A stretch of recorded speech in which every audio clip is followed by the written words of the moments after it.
first going to Burning Sun, the second going to Eonek, the third going to Lilypad, then the second first going to Burning Sun, the second going to Donkey Duff, and the third going to Beset. Doom secretly stream while I sleep, I guess. Yeah, so today we're going to be checking out Necesse. I'm going to go do a quick run through on the settings to show accessibility stuff. We've got zoom level, which is nice. You can turn off stuff like screen shake in here. You have multiple language support. You can change your controls, which is really nice. Interface, you can change the size of the interface and all that. Oh. Okay. You can turn on and off the pixel font if you want it. So you got a bunch of good stuff here. You can change your cursor color and make it as big as possible so you can actually see it. Graphics-wise, you can do stuff like turn off your screen shakes, wind effects that cause motion sickness. And so, like, you got a lot of accessibility stuff in here. So a lot of good stuff. It's interesting that that's being set to default, but that's fine. But with that said, we're not going to go and waffle on. We're going to go and choose single player, make a brand new world. I will be doing survival, as it says that's the way I intend to be playing. And I'm just going to call it on stream, because that probably doesn't matter, and that makes it easy. Okay. So we can choose our difficulty, and classic is what it wants to begin with.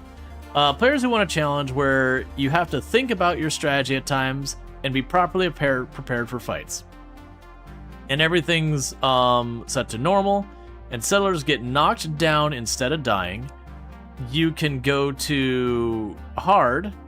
People who want a harder challenge where good strategy, movement, preparation are often all a requirement.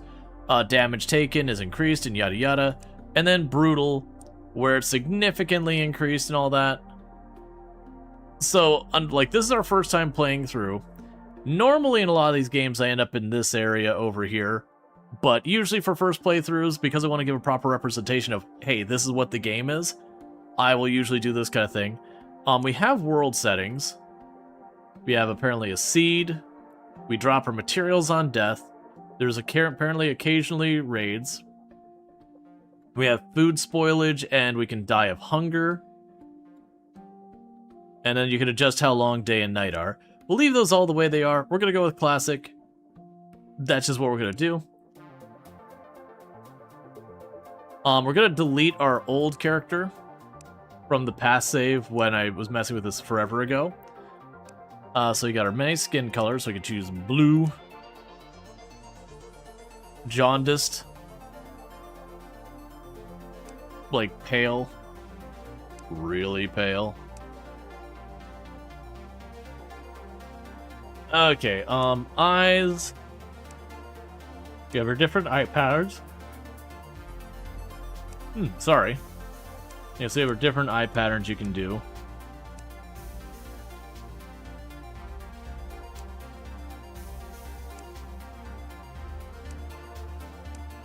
I'm not sure if these are to represent glasses, or those are supposed to be like the sclera and everything of the eye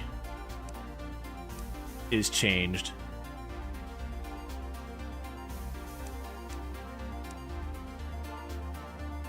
You'll have deeply concerned. Cool. Why not? Oh, it shows a different rotation.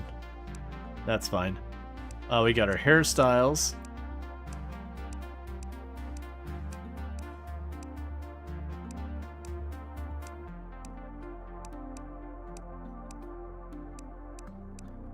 So plenty of options for hairstyles, which is good.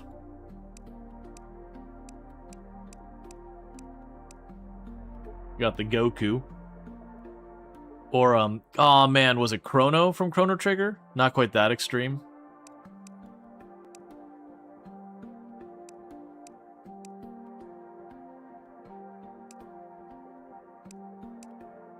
Okay. Can I make it a different color? We'll just have, like, randomly... I was looking for just, like, an unkempt one.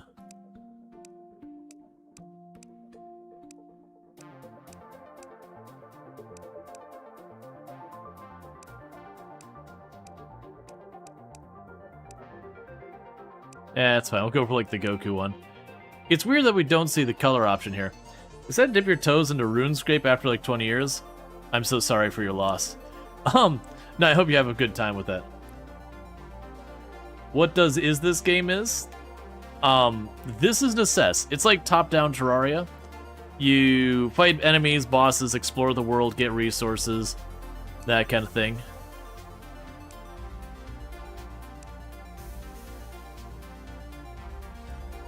Sure, we'll give ourselves a little bit of a goatee thing.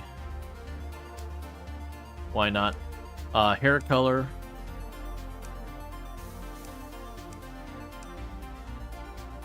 We'll go purple, why not? Shirt color, orange.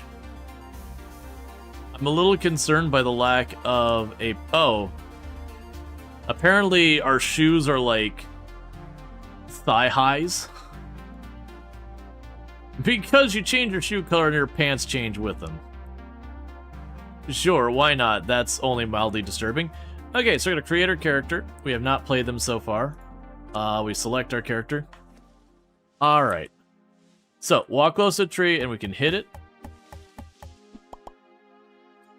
We're gonna open our inventory. We can craft the torch. Oh, I crafted more torches.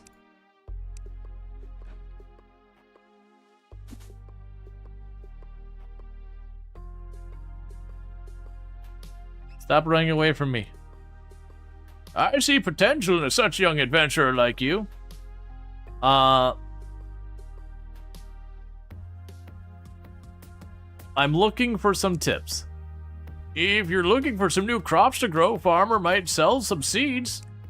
Settlers like animal keeper and the angler will use their professions around your settlement.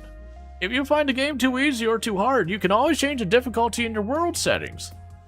Okay, explain something to me. No, thank you. I'd like to buy something.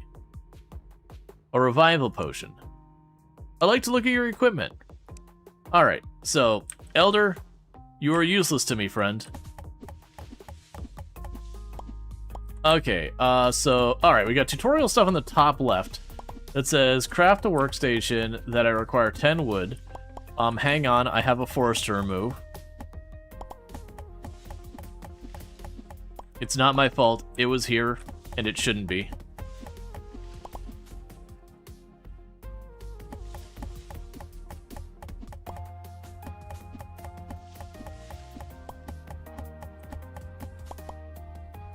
So just clearing a little bit of space really fast.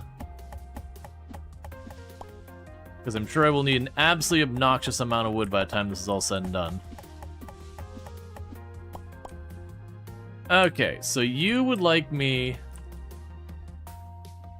What? Okay. Find or craft a workstation from your inventory. Requiring 10 wood, then place it down.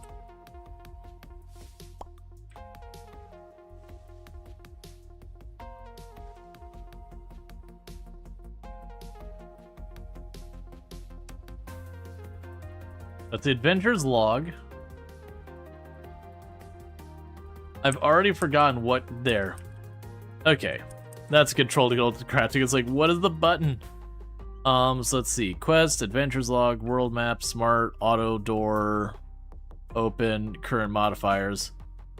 Workstation.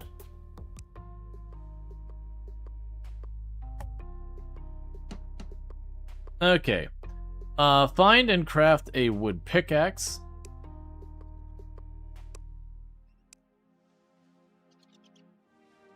Go to use the ladder to go to and use the ladder to go underground. So the elder just has a hole in their home.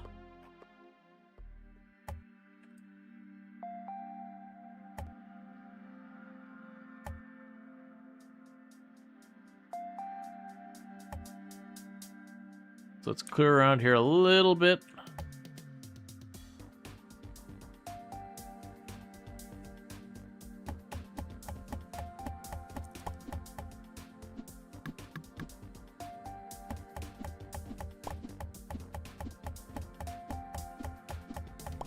Alright. Ores can be used to craft bars, which can be used in other recipes. In the many recipes throughout the game. You can find all kinds of ores, monsters, and treasures in the cave. To find more about caves and biomes, open the Adventurer's Journal and don't care. Let's see. You can go to the surface and start a settlement by placing a settlement flag. You can find one in the starter house chest or craft one. Well, look. Again, you've given me tools to manipulate the world around me, and I can't be held accountable for what happens after that. You've handed a loaded gun to a toddler, and if you expected any other results other than tragedy, that is on you. Alright, let's go ahead and pop back up here. Okay, so there's a box here apparently. Health potion, bread, local dungeon map, local village map, settlement flag. Okay. So I guess we put down the settlement flag. Boom. For a settlement. Let's see, probably... I don't know. Unethical heights. Excellent. What do you want? When you are done, I will give you a reward. Kill the evil protector summoned at night using the mysterious portal. And my reward will be a lunchbox.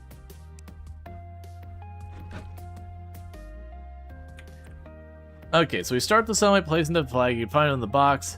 Then press J to open the settlement menu. The settlement menu is where you can manage your settlers. Settlers help gather resources and can join you on your adventures. So settings. Make public, I don't know. Settlers. Shane is idle. How dare you, sir? Idle? Command. Select all settlers to command.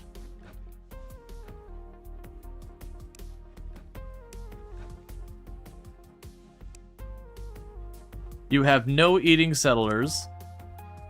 You're unrestricted. Your work priorities. I don't... Assign to work. Ah, here we go. Assigned forestry zone.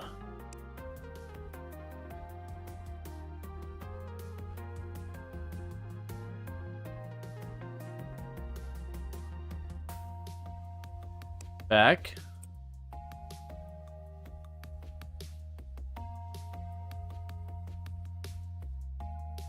So how do I tell you to do the thing?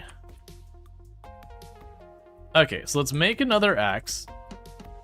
And see if we can't make a old man do hard labor. I mean, support the town.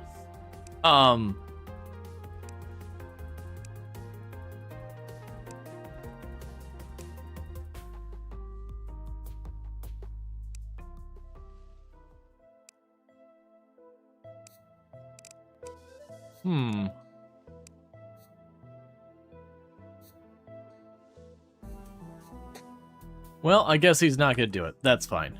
Shane, you're worthless to me. You should be ashamed of yourself.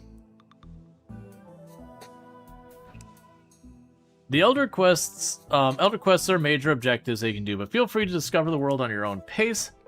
Thank you and good luck exploring. Alright, so it definitely feels like a game that's like, here's the basic mechanics, get the hell out of my sight.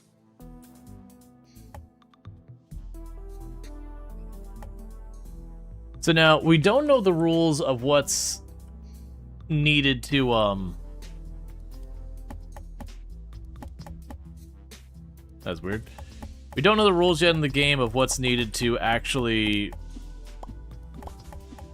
make houses count. You go, Grandpa. You fight those monsters on my behalf while I ignore them entirely. Alright, so let's go to the workstation. We can probably make some good stuff. We can make walls, so we're going to need a wood door.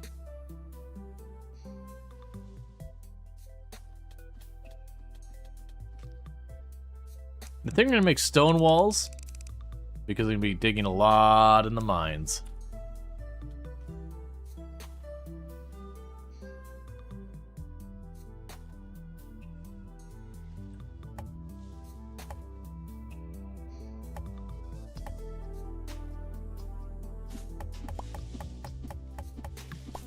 Okay.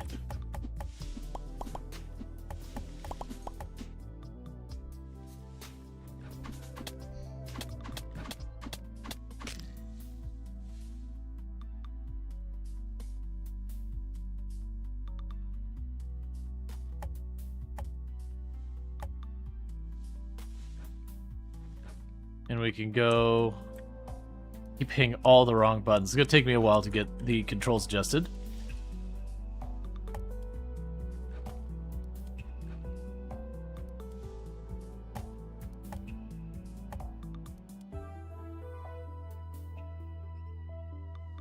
Another zombie down there? Alright. So what we're going to probably need to do...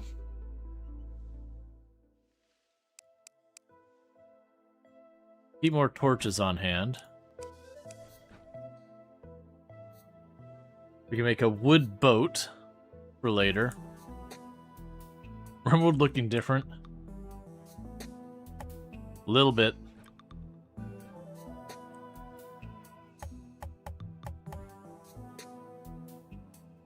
Okay.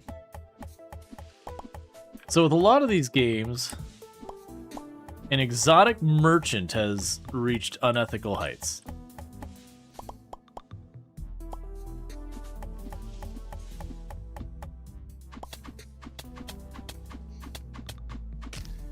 All right.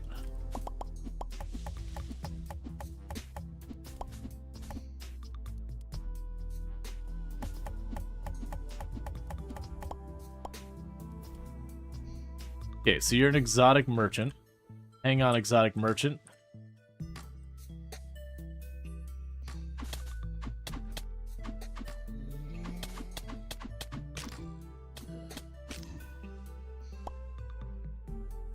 Let's see. Have I been to this place before? I don't remember. What do you got?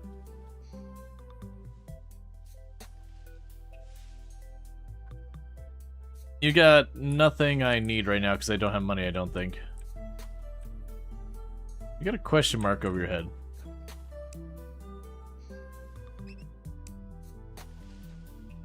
Yeah, I guess we probably can't do anything with that right now.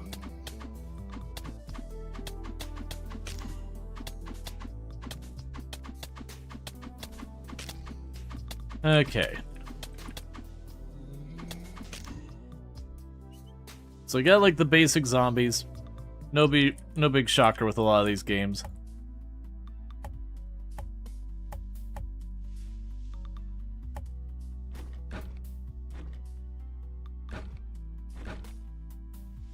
Okay, so I'm gonna need more stone.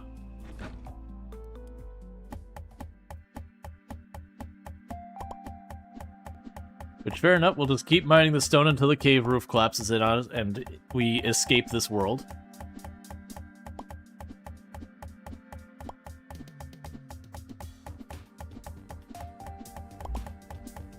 I just noticed on the map there's something blue to my east.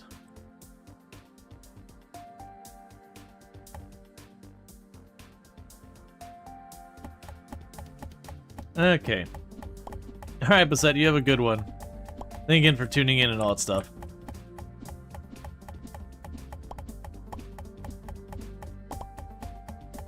There's also something red, kind of down right from me.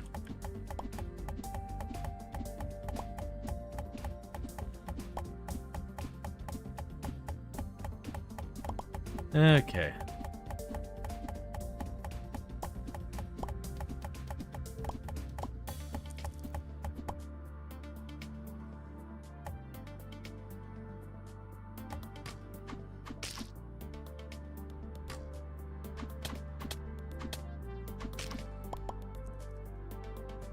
You know, you got a zombie archer over there. It looks like little pools of lava. I'm curious about these crystals.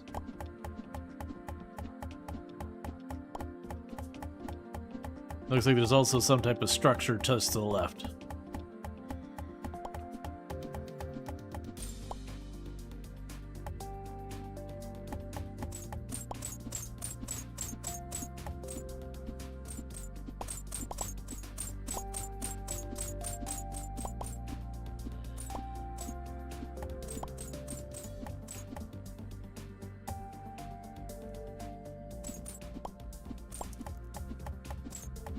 Okay, so we're getting a whole bunch of sapphire.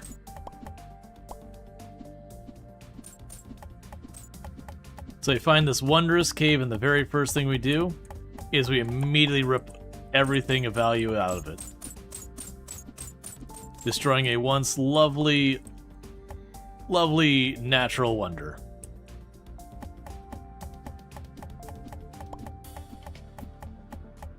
Okay.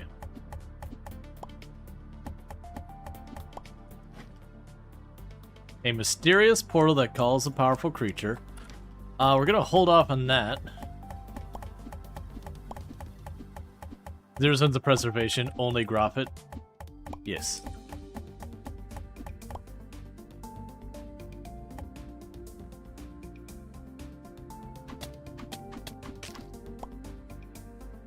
Okay, so he murdered the goblin. The nature and I don't like it. Exactly. That natural crystalline cave, it just couldn't be left alone.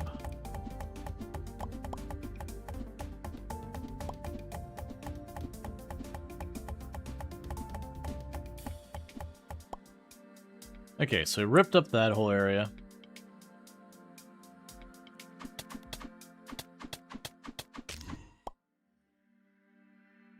Man, I remember getting into Core Keeper and playing that and like doing...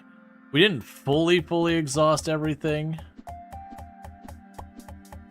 but we definitely got a tremendous amount done in it.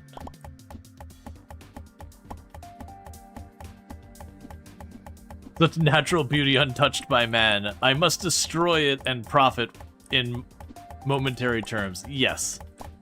I must very, very briefly create a significant boost in value.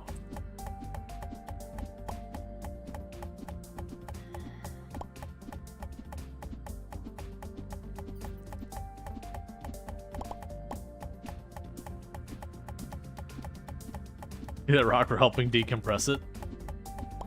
Yeah, the rock was just under a lot of stress. Another mysterious portal. Okay. Let's pop over here. Keep building this room. Because usually with a lot of these games, kind of the way it works so far as housing is you usually end up needing to like make an enclosed space. And then, like, what specifically you'll require will vary place, game to game. But it's usually something along the lines of you require a bed, a light source, and a few other things.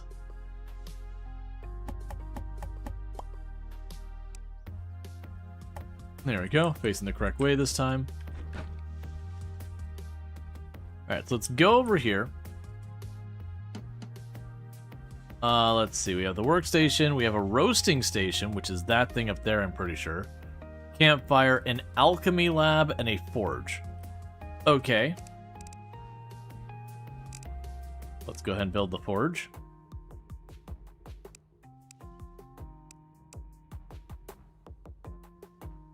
I guess this will be my little production situation. And we grabbed ore in here somewhere. Copper. And we have fuel over there on the left. So let that do its thing.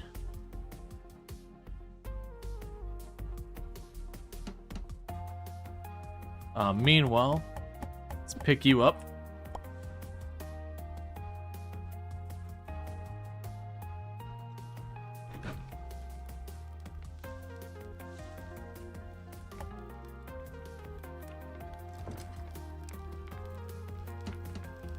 Okay. We can make a wood shovel. a wood spear, and a wood bow. We can also make the alchemy lab. Let's make the alchemy lab.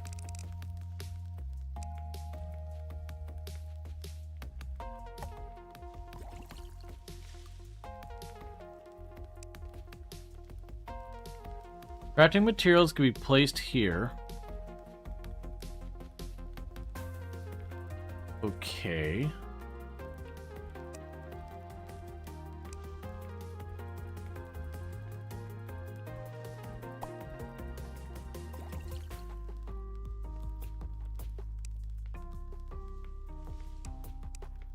Oh, I'm crafting sand. I understand.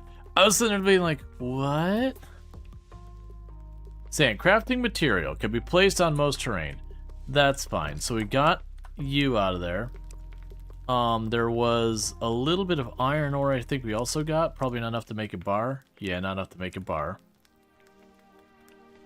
Those get powerful creatures. We've got... So I just added stuff to my map. We got bread and everything. So now if we look here, you probably want a shovel. Let's get a shovel. And with that, I need more trees.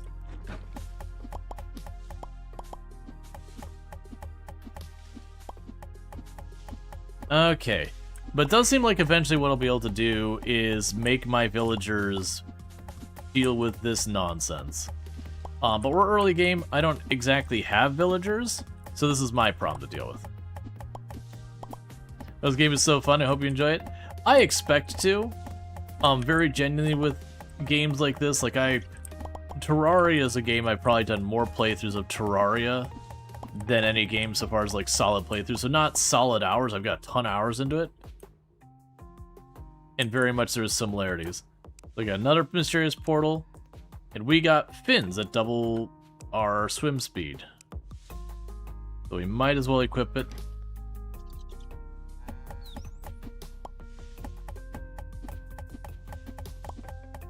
We can pull all this up.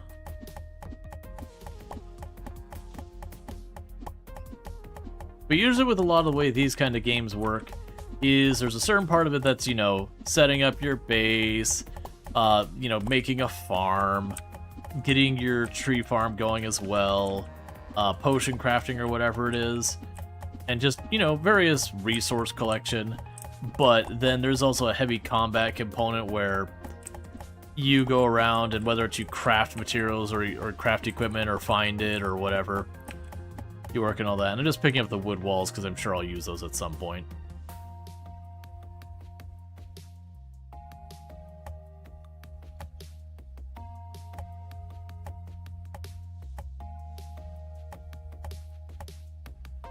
Just planting all the oak trees that we got saplings for.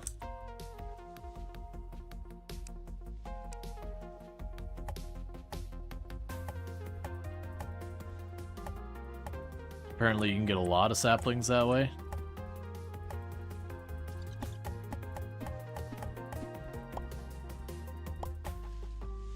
It does seem like eventually I'll just have the people handling it, because we also don't know how long it takes to grow stuff. I imagine as aggressively as they're giving me all this,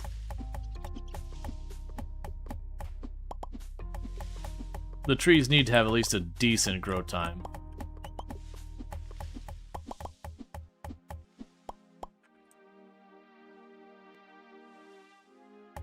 Is it really just a 2-to-1 ratio? I hope there's other uses for the saplings then.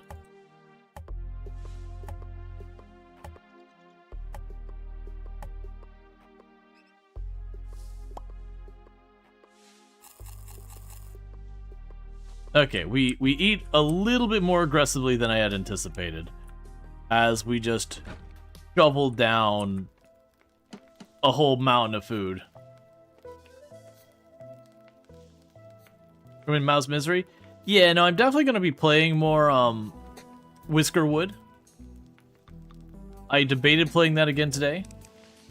So it's not going to be a game that's like going away or anything. But it is very early access, and generally speaking, when it comes to early access games, I will play them just a little bit to get a feel for how I feel about them. until they're no longer early access.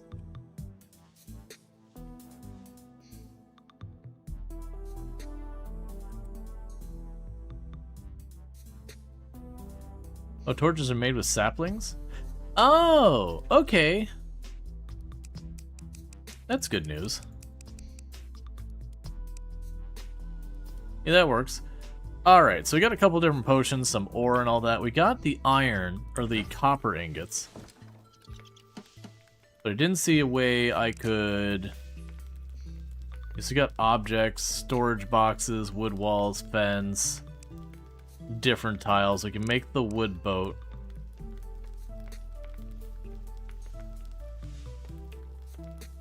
Campfire, roasting station. So we have all that out there. This takes demonic bars to upgrade.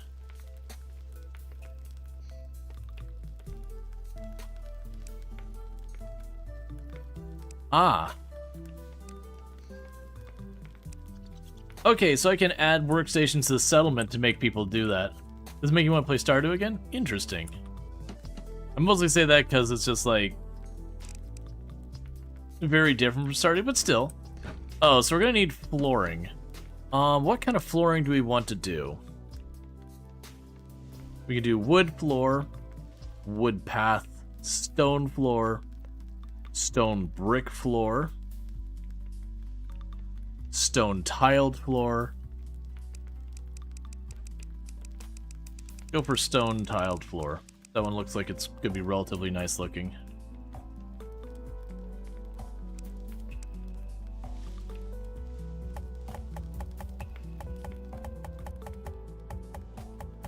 This is our little workshop.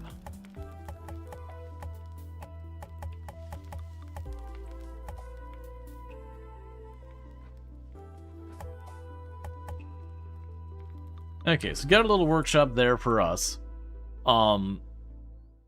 It's probably gonna be a thing again where we're going to want to bring people in and all that. The angler has arrived.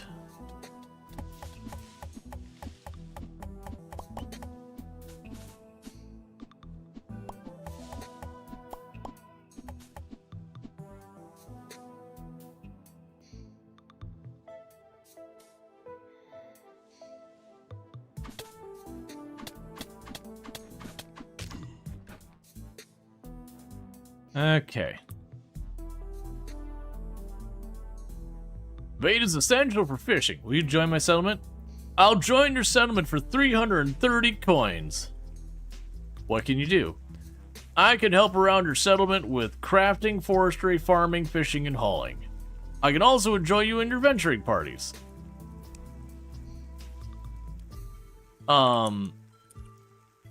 Where's my gold? Ah, 332 coins. I'd like to buy something. Can I sell things to you, though?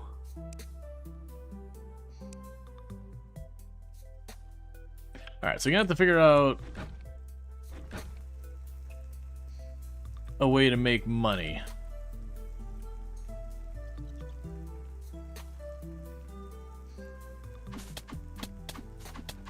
Give me your money. Give me your lunch money.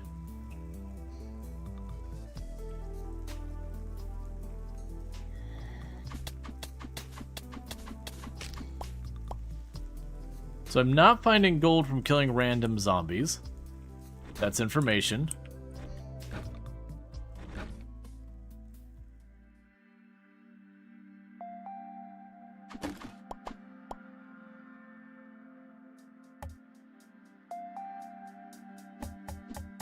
Okay.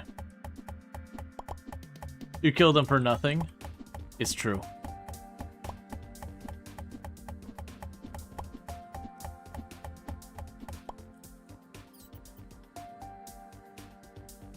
Okay.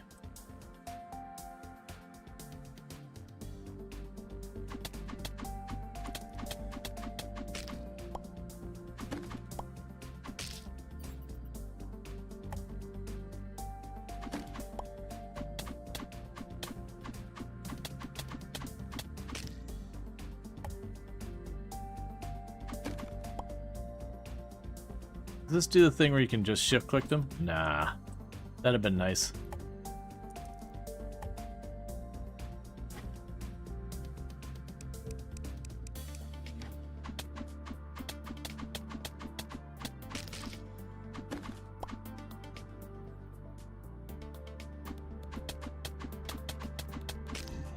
If you want to run in lava, I'm down to let you do that.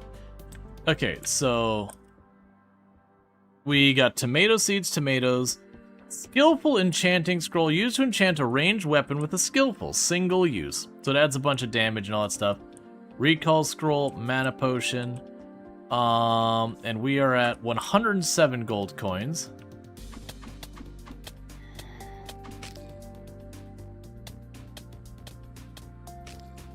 Those zombies are not that smart.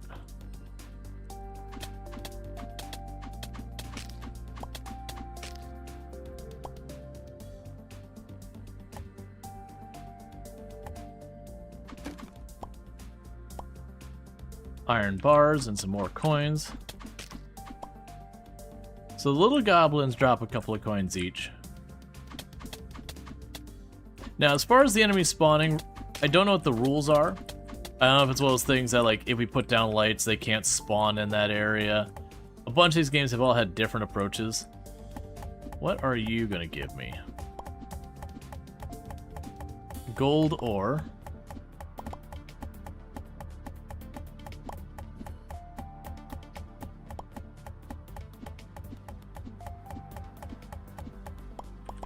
Seems like they spawn off screen. Yeah, they're spawning off screen.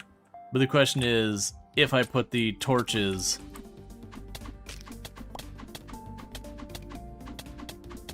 will that prevent them? Ooh, you actually have a sword. And you hit really hard.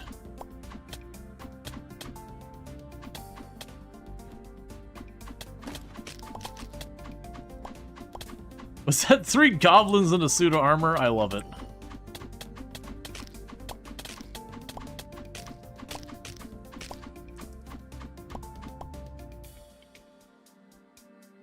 A222. I was not expecting the armor to like fall apart to three pieces with goblins popping out. Okay, you do not have a lot of movement speed, so dodging the arrows is a little tricky.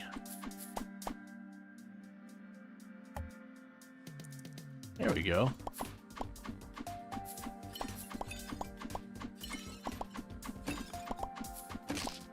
Give me your lunch money.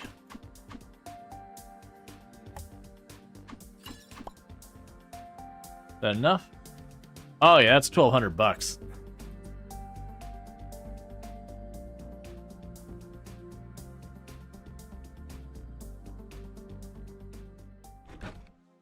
Oh. Well, that's awkward. Oh no, you're still here. Will you join the settlement? Accept. Let's see. So assign forestry. Gonna shrink that. Expand it all the way out here.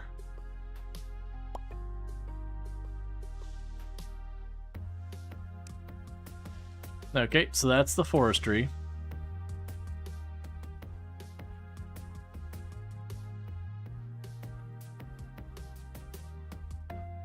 You're on strike?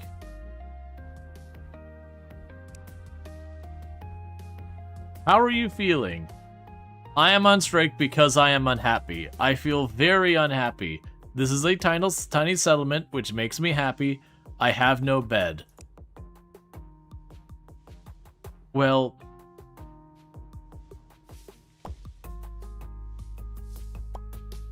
that didn't last very long.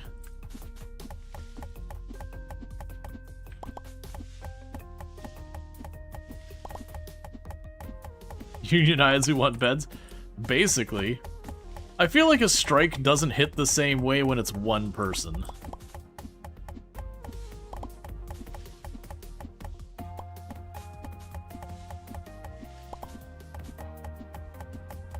you know, collective bargaining is not exactly the same when there's no collective doing the bargaining.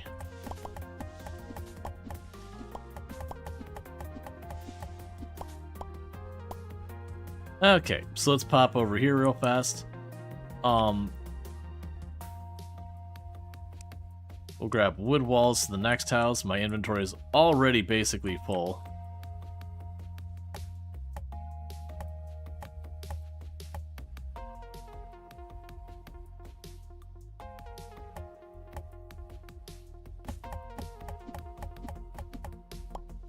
Okay.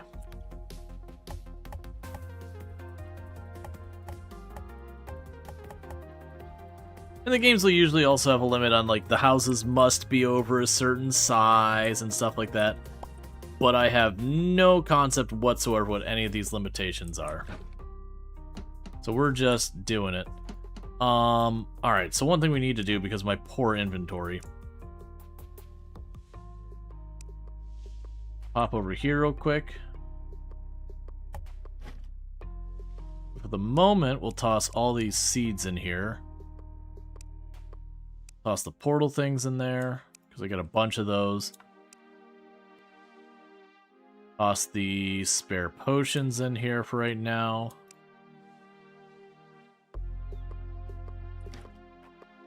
Let's also toss that enchantment thing on there, just because it feels like it probably don't want to waste, so we can toss the saplings in there. I think that'll handle it for right now. So you can go ahead and grab the wood door. A bunch of wood wall. And I don't think we know how to make a bed yet. And later on we'll get a lot of movement speed. Just give it a 2x2 room until they say otherwise.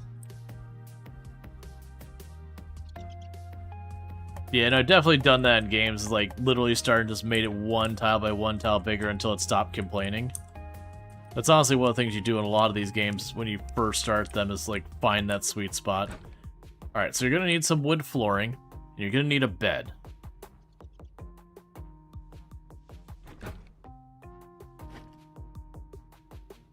Let's see.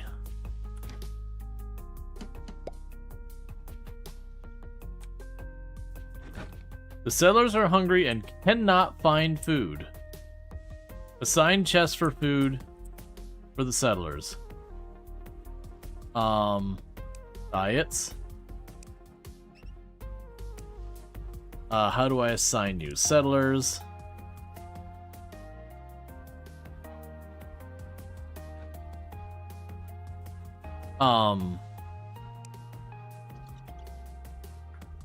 Let's see if I can't make this chest here public. So add the inventory back.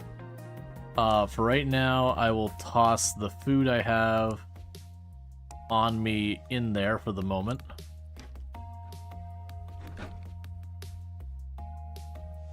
And who's the other person here? I want to pawn some items.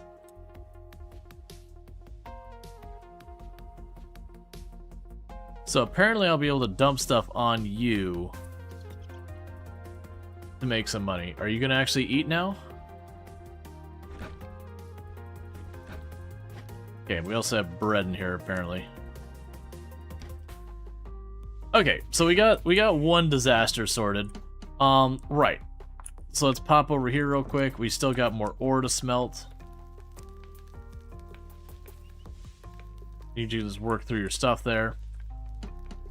But the thing I'm not seeing is I'm not seeing any type of bed. We do actually have minecart tracks have become available. I'm assuming we'll find some source of cloth. Oh, we also can now make a wooden fishing pole. So I can get that.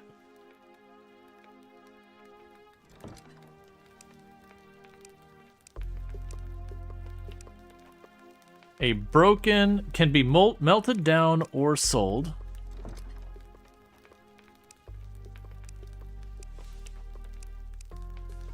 That's interesting.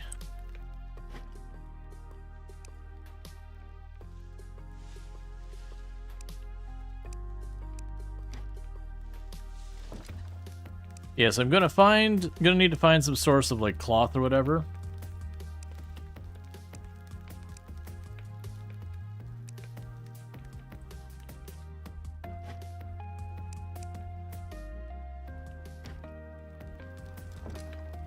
Okay, we got iron in here.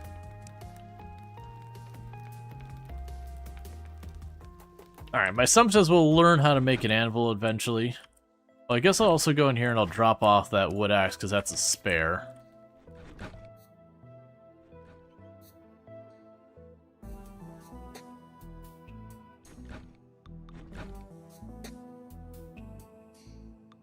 Oh, it has only craftable listed?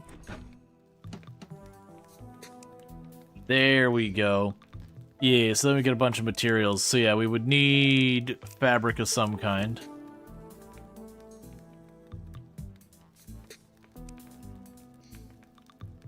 Insert crafting material into slot. Gotcha. Okay, I can get behind that. Yeah, it's familiar. So spruce. Okay, so we can see all the things made with a given material. So we could probably go in here and find the bed and get all the information about the bed. Assuming I can make it out of spruce.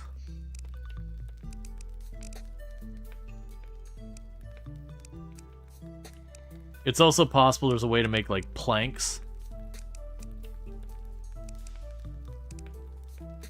Yeah, so there's carpenter's bench, which requires 5 iron. So we'll need iron to make that. Okay, yeah, so it's just oak logs and wool.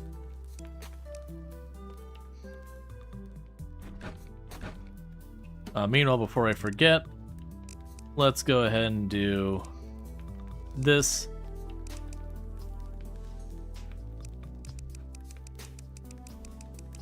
And make a bunch of flooring.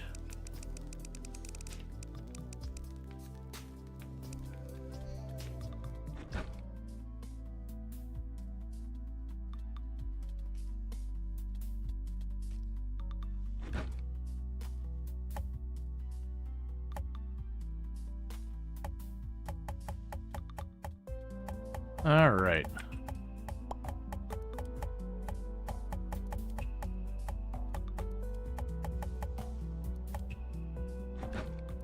So that way we'll have the room there.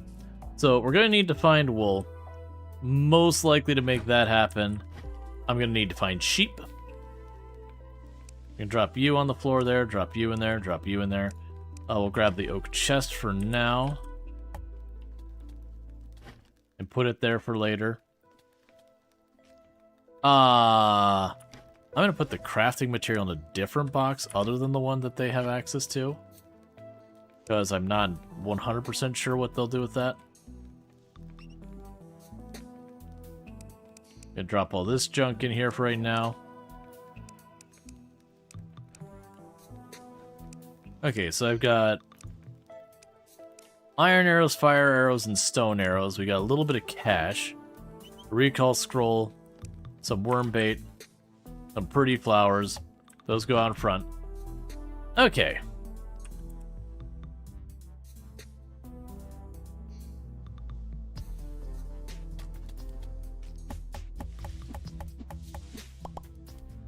So in the interim, I'm going to go ahead and knock down some trees. Because we are using up a lot of our stone.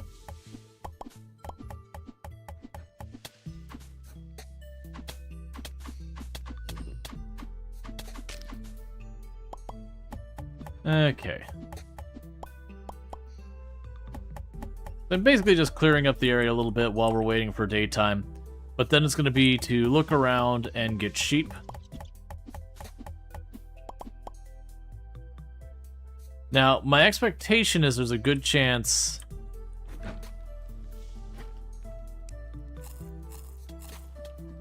sheep are going to need some stuff.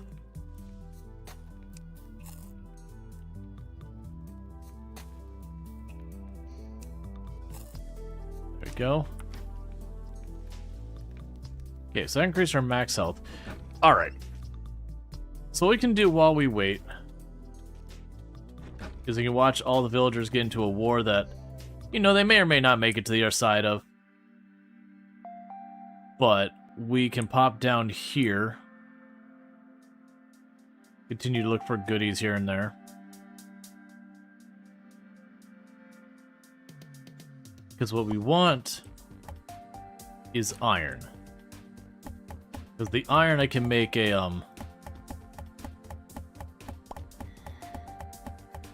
I'll be able to make the crafting bench, the furniture bench.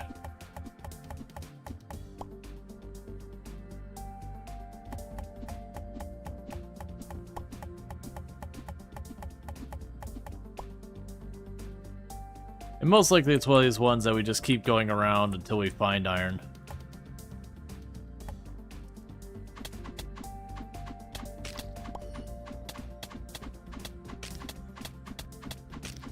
Especially since apparently the enemies can just straight up drop it.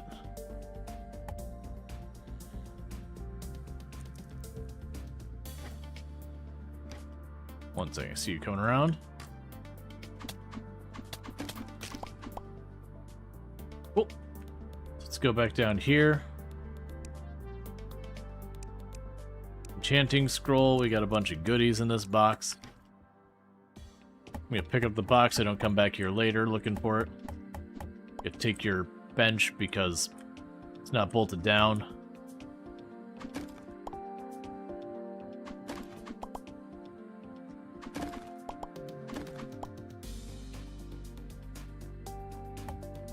Okay, I'll deal with that in a moment.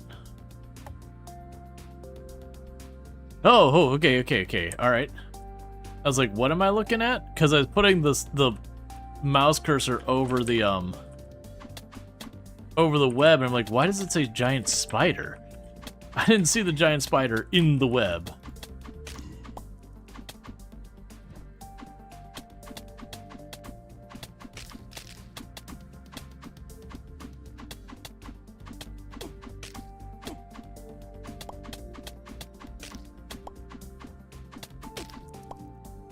Okay.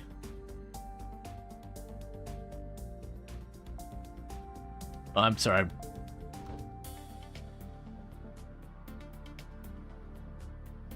There's a cabinet? It's fine, I'll go around. Alright.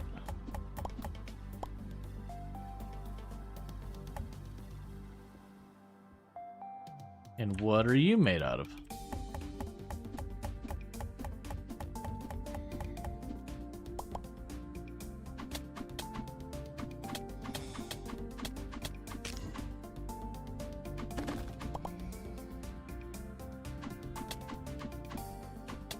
But as you can see, you explore down here, and over time I could carve it open, give myself more space, find more goodies. Come on, iron. Okay, so that should give me the iron I need for making the carpenter's table.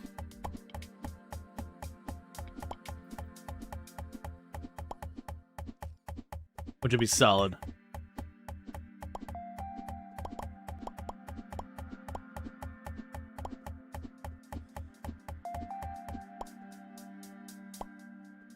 So let's go back towards the entrance, because we're also trying to catch daytime. Those spiders probably give me good materials. I think for those I'm going to want arrows or something, because they look utterly terrifying, and I feel like my tiny little wooden sword probably is not going to be exactly what I'm hoping for. Alright.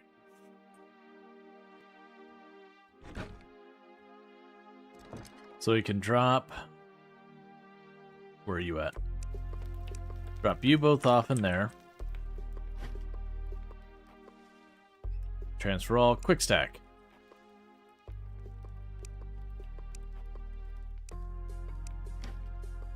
So you can go over here.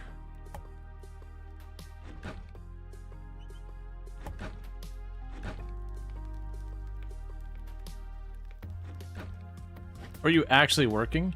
I wasn't expecting that. Put in a music player to play music. Okay. Broken iron tool.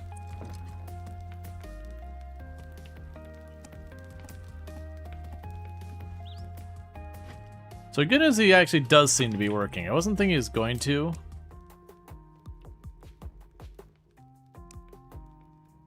But he does actually seem to be working for me, so that's good news. I guess he gave up his strike.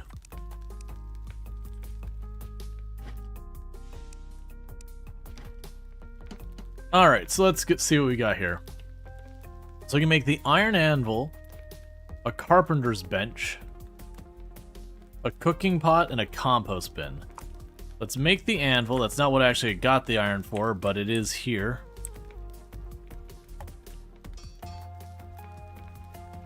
And so with that, I can make copper tools.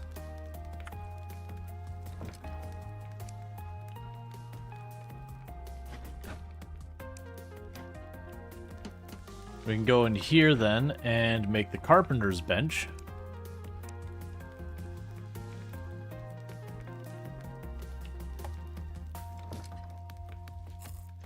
Okay, so then we can make a whole bunch of lights and boxes and all that. Alright, so we're probably at the point of just needing the wool. So let's go ahead and see if we can't find some happy little critter that doesn't want to live anymore. Hey, I know I should probably need shears to get you. But that is one way of getting wool.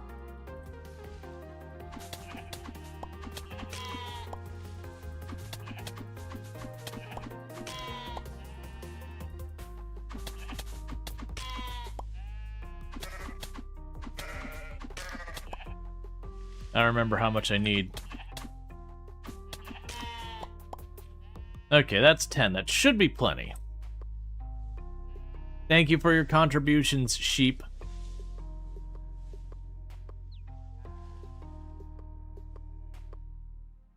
All right.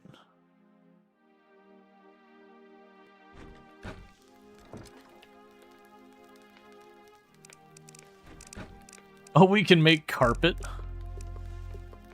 Okay, that's kind of fun. Do we not have enough oak? Okay.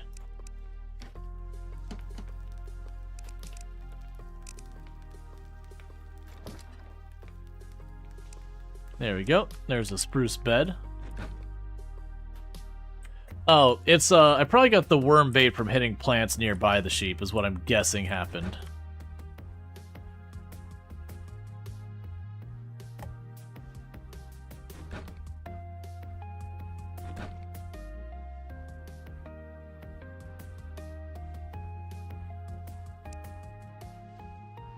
Okay, so meanwhile, settlers, sign a bed to you. There. So now will you stop giving me lip about being like, no, I don't have a bed, I'm on strike. Let's see. How are you feeling? I am very happy. Decent sized, ate a simple meal, my diet is slightly varied, my room's furniture selection is dull, which is a slight perk. Okay. I would like to buy something. So you sell me a fishing set. I'd like to sell something. You are willing to buy fish. I want to send you on a fishing trip.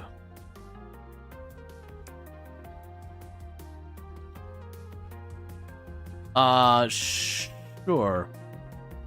Let's look how you work. What are your work priorities? So you can fish, farm, forest, craft, haul. So you can farm. Okay.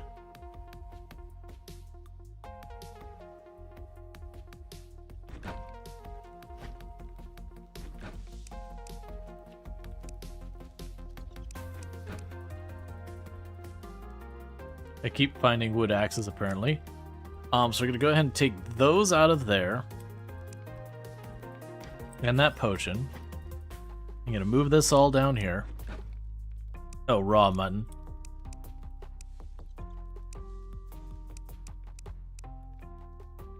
I'm just rearranging things a bit. So it's stuff like the enchanted scrolls and all that. That I have them in kind of my box to find. Alright, so we got raw mutton. So let's cook that.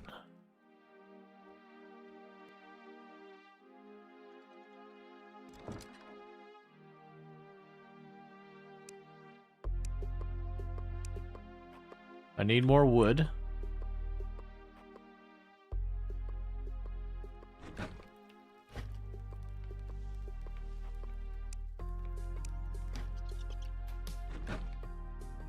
Okay, so he's just working at cutting down the trees for me and doing all that stuff. We're gonna want to do more than that. So there's the spruce.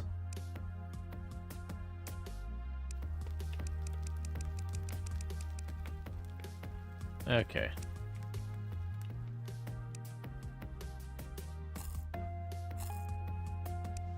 Okay, so add a bit of the mutton for ourselves. Alright. So, let's check on these. So we have our zones. Sign work. There's husbandry, forestry, and all that. We got a forestry zone set up over here. Farmers will fertilize crops in fertilized zones.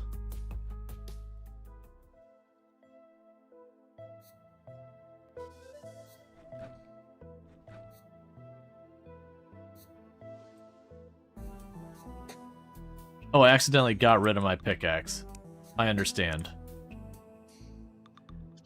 Okay, so let's go over here. Drop the wool in there. Grab my axe.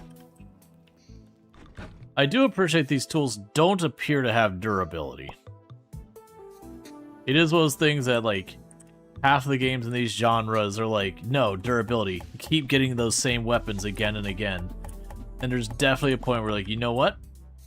I'm over it. I really don't wanna. I am good, actually.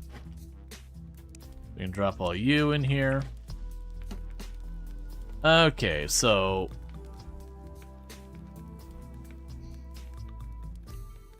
we have the shovel as a tool. That all seems fine. We'll need more iron to do stuff with that. Okay, so let's grab some seeds. It might be one of those things that I have to plant the seeds to get things going. So we got corn, fire moans, sunflower, and tomato.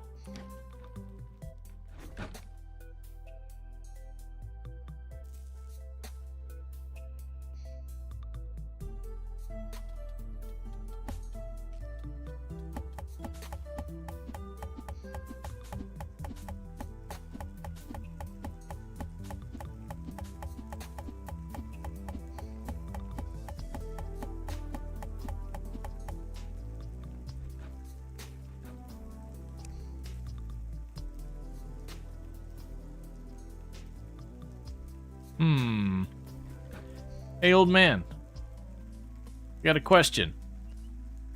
Explain to me...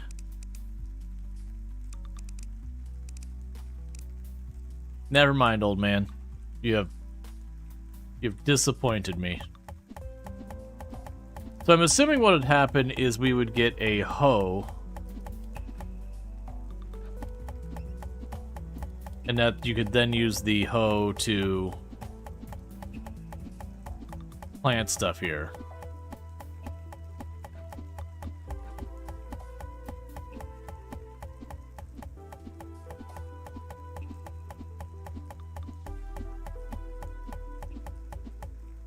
Let's go ahead and open up a little square here.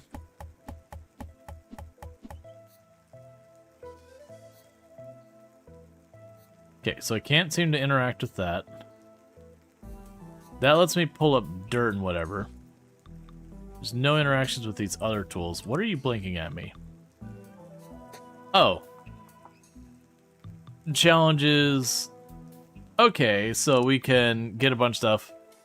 Then they have all this kind of stuff going on here. Treasures and all that. That's fine. Okay.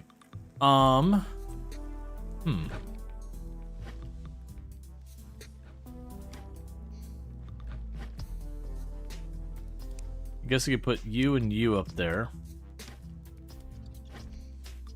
And the seeds. Like, give me the walls and floors. Let's move those down to this box.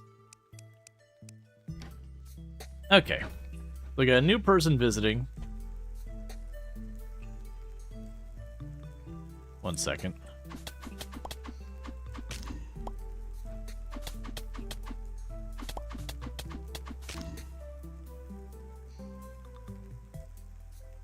Why are you here? To think about it, it's obvious. Or why are we all here? Think about it's obvious. Will you join my village? Yes.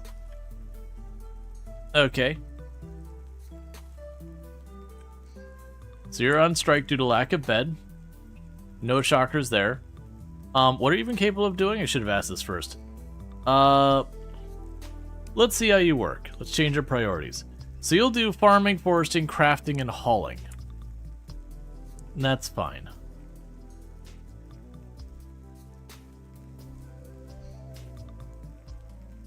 So at daytime, we'll need to go and deal with more of that. In the meantime, we can pop down here and go look for more goodies.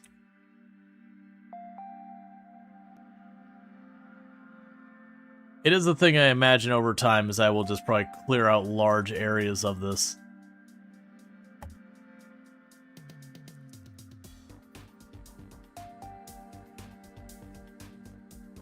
I've gotten the achievement Marathon Runner.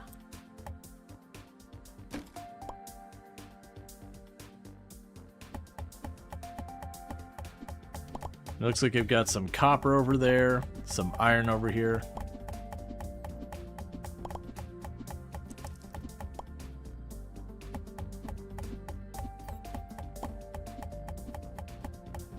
And if we get better pickaxes and all that, we can just do all this faster. I do appreciate that the game does seem to take into mind that one of the pain points the genre has is usually as you start getting to late game, you start wanting to spend less and less time, you know, farming stuff, so far as like actual like farm, not grind. But you want to spend less time just doing your like potion crafting, farming stuff, you know, collecting various basic materials. And so it does seem like they kept that in mind. They're like, okay, well, we'll make these NPCs that you can bring into your place for thing. So you're so conditioned by that sound. On screen, do I see that? You don't have a stream open. I got Steam open. Oh, the achievement? It should not be playing that over the speakers. I gotta figure out what's going on with that.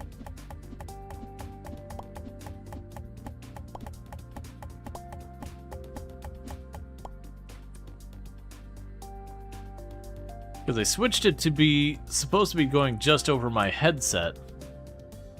It's not because I care about people hearing the Steam achievement sound. That's fine. But usually I try to have it where every application that is not something, like basically I explicitly opt stuff in to be able to be heard on stream.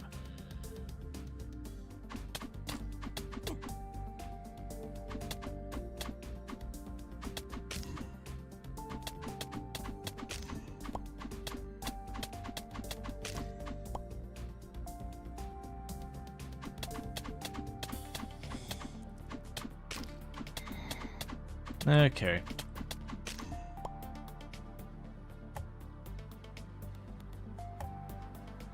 Team just wants to be heard. It's understandable.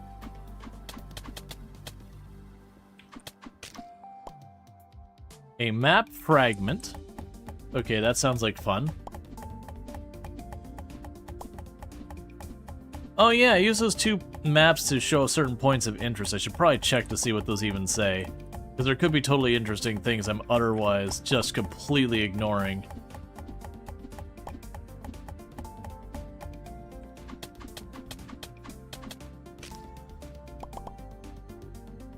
Okay. Hey, Wizards, how's it going?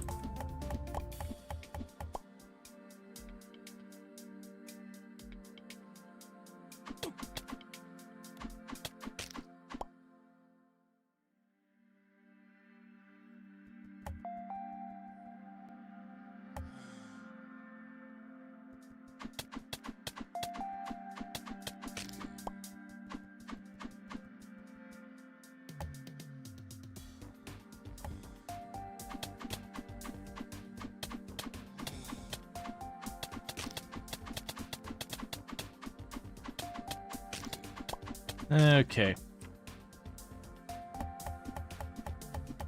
So we're getting more iron. This will probably be enough to make something worthwhile. Oh, it's half iron, half copper. That's still fine. Because then we're going to want to see what we can make happen with a bunch of this.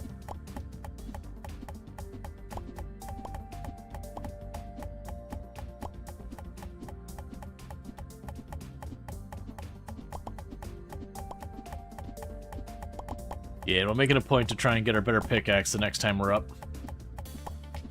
Just to speed up the collection of ore process.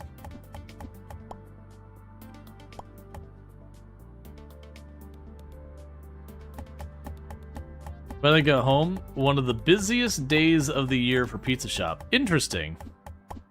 Yeah, no, me and Tim were talking about it. We got stuck in traffic for a little while, just grabbing lunch or whatever. And she was like, you know, I'm surprised it's so busy. Like, this traffic is, like, unusually bad. And it's like, you know, I could actually... Because I think it's one of those things that, like, just certain time of day on Halloween that it gets, like, really rough. You know, before all the Halloween festivities properly kick off, where everyone's, you know, trying to get to and from wherever it is they're going to do all this stuff.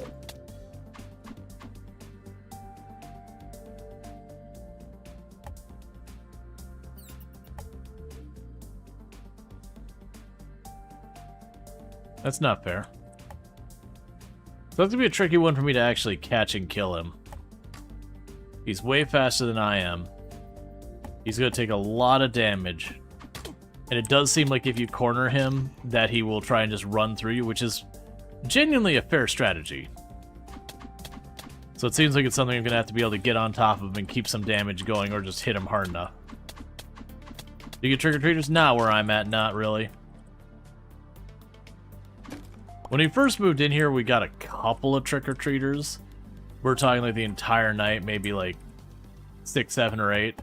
And then it only took like a year or two before like there was pretty much none. These days, a lot of areas here, instead of doing like trick-or-treating like we did when we were kids, they'll do stuff like trunk-or-treat. Because it's just not as safe as it used to be. And people, like, less and less people are participating, and more people are jerks about it. And so it's just much easier to go to, you know, your local church or elementary school or strip mall or whatever it is, and be like, okay, this time, this day, we're doing, like, a trunk-or-treat. You know, you can go all out there. And plus, there's a lot of places that aren't well lit, so, you know, you put on a bunch of your spooky costumes, and you're very hard to see. So it's not that I feel like the holiday is going away. I feel like trick-or-treating, as it's done historically, is going away. And just being kind of replaced with other things. There are still places that do trick-or-treating. That's actually, the plans for tonight had been not to stream, but instead going over to a friend's house where you know, there's still a lot of trick-or-treating. It's like a nicer neighborhood or whatever. And we were gonna hang out, like watch a movie, you know, while they, you know, did the trick-or-treating stuff, like for whoever showed up kind of thing. But unfortunately, they were getting, you know, they weren't feeling well. The neighborhood is busier this year. You ran out of candy by 8. Nice. Like I said, for us personally, we just don't even get trick-or-treaters anymore at all. But it's one of those things that, like, it's not that I'm in a bad neighborhood or anything, but there's a really kind of bougie neighborhood not far from here, so a lot of people just take their kids over there. Get the good candy.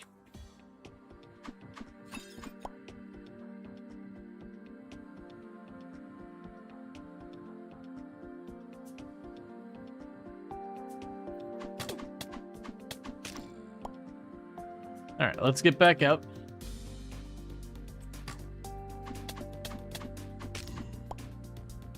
So we can get going on.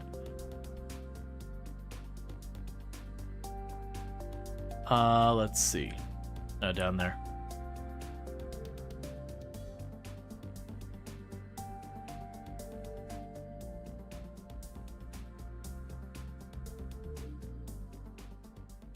So you used to trick-or-treat bag of eggs, but that was when you were young. Yeah, it's dying out tradition way. Like, you like the trunk-or-treat thing. Yeah, no, I think the trunk-or-treat just solves a lot of problems. So it's just kind of become like, oh, hey, why would I do it the old way when I've got this other one that, you know, it's safer for the kids and all that. There's just a lot of problems that kind of circumvents entirely. Usually there's a lot of stuff that helps keep, you know, keeps people from doing like kind of really awful things. You also don't have as much like, you know, the people going out at night and egging houses and toilet papering and all that has kind of gone to the wayside because, you know, with all the other stuff happening, it's a little bit easier for people to get away with it since, you know, people are running around outside all over anyways. And it's kind of a bummer that, like, it's going away, but at the same time, I think the trunk or treat and all that stuff. Yeah, toilet and paper, eggs are expensive. Well, yeah, but this has been going away since well before that, too. But yeah, no, I imagine even more so that's true nowadays. Alright, so we got all that. Trunk or treat is just depressing to you? Why would you say that? I mean, to me, it's like, okay, a whole bunch of kids get together, they all get to have costumes, there's music, they get to, you know, go and meet all their friends and get a bunch of candy. Seems like honestly a pretty good time to me. I definitely jump on the shakes stick at clouds and, you know, it's not the way it used to be. Like, I understand that aspect of it. Where did the sheep go?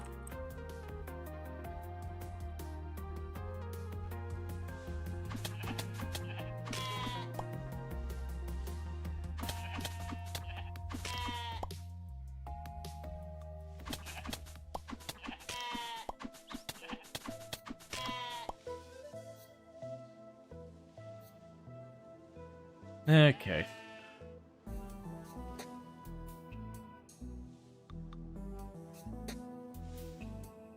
Going around a bunch of cars and getting candies is fun of me. Part of the trick-or-treating as a kid was seeing all the cool steps at people's houses.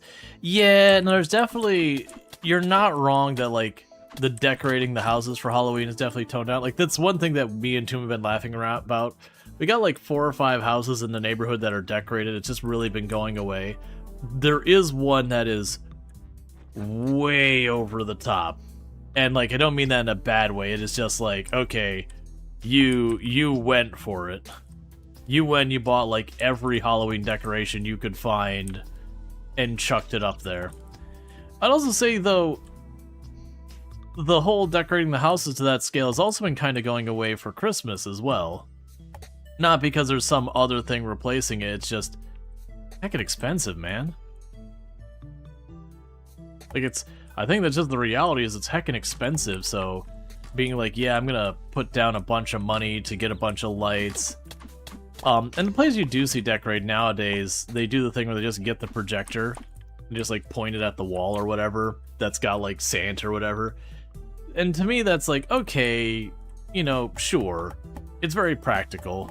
I'm not gonna badmouth it or anything. But at the same time, it's like, you know, you just bought a thing and you put it in your yard.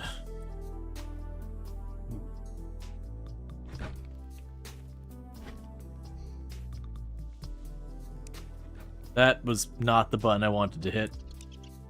The one I did hit, but that's not the outcome I wanted. Alright. So, grab the potion. Grab the sand. There's gonna be a lot of fussing around with stuff. Should be iron tool in here as well, broken iron tool.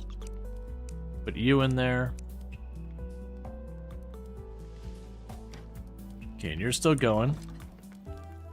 Okay, so you're out of that stuff.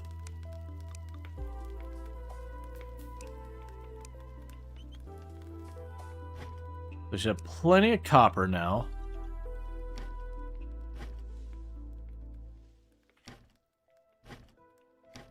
Okay, and there's a box way down here. Gonna make that available.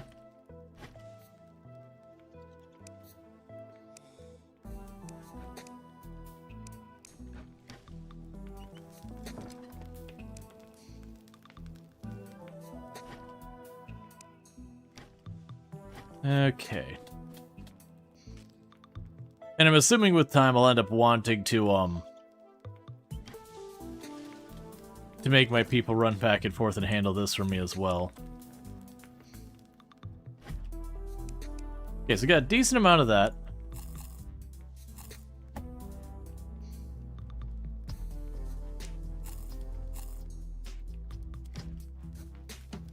Alright. So, we got all stuff here. So we can make a sickle for an effective way of harvesting shears. So we can shear the sheep instead of just straight up murdering them. You know, sometimes you just don't quite understand the process of handling things. But yeah, no, we definitely had a lot of problems where I was at with neighborhood kids vandalizing property and all that. And like not here where I'm at now, but like growing up we had lots of issues with kids vandalizing stuff. Usually the teens, you know, a little bit too old to, you know, trick or treat without getting people making a big stink over it. But, you know, not quite adults and all that. The cursed middle ground area where you are when it comes to all that stuff, where you really kind of feel for them, like, they can't go to the kids' playground anymore. They're a bit too big. But, like, they're not old enough to drive without, you know, mom or dad with them. And everything's too far for them to get to otherwise. And just, like, in that awkward spot where they're kind of not welcome anywhere. So reasons why a lot of people have moved to, like, making skate parks and all that kind of stuff, because it can be really helpful for that age group. Because otherwise, of course they get in trouble. They got nothing else to do. Okay. We got all the workstations and all that. A dream catcher. So it boosts our mana regen. Wood shield. A bucket for moving or milking cows in that. Nothing new there. Let's go to the anvil. So we can make a sapphire staff. Or a sparkler. The sapphire staff feels like that's going to be a pretty significant equipment upgrade. We can make our copper armor. And we can also make copper tools. Okay, so I think what we're going to do here, I'm going to go ahead and make the sapphire staff.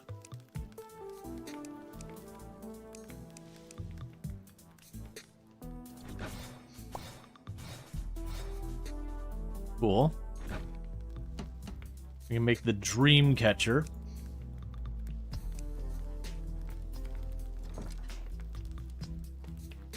Let's see, when you're a kid, you used to hate being home. Because you're relaxing within view of your parents, I was perceived as lazing about. And given some kind of chore to do, you couldn't relax at home. Yeah, I didn't have that too bad. But I can 100% understand that, like, you know, you're here, why aren't you being productive? And then meanwhile you turn to your parents like you're watching television? What's the difference?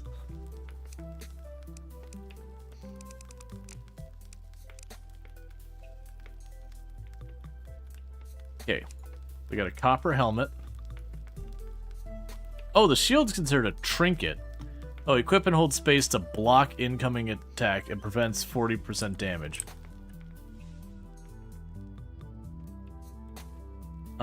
So then we'll go down here to this box and chuck all the wood tools in there. Okay, so we upgrade a bunch of our tools to be a better level.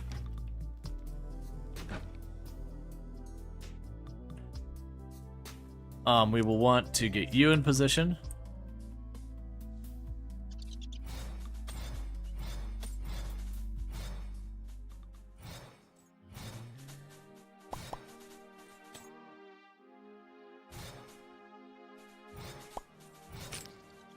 It's a little tricky to aim that. Let's see. Also, nowadays, there aren't many places for folks of any age to hang out without the expectation of spending money. There aren't a lot of spaces for teens to spend time somewhat supervised, but in a still independent manner. So, of course, They're still going to loiter at the mall and try and break into abandoned buildings because there's nothing else to freaking do. Yeah, no, that's kind of been one of the big negatives about stuff like arcades closing, which, yeah, that one does spend money. But then you have, like, skate parks. And there have been some places that have gotten a bit better about recognizing that if you don't have stuff for people to do, very, very genuinely, we've had the discussion before on the channel that one of the leading causes of drug use is boredom. And that goes for, like, relapsing, too. There's also other stuff like unmanaged pain and those kind of things. But a lot of times you'll have people like, well, we don't want our money going towards building a skate park. It'll create crime and whatever. It's like, well, actually, statistically speaking, it has a higher chance of preventing crime. But, you know, we don't want to look at actual data. And they'll be like, well, how do I benefit? It's like, well, the kids aren't vandalizing your property because they're having stuff to do.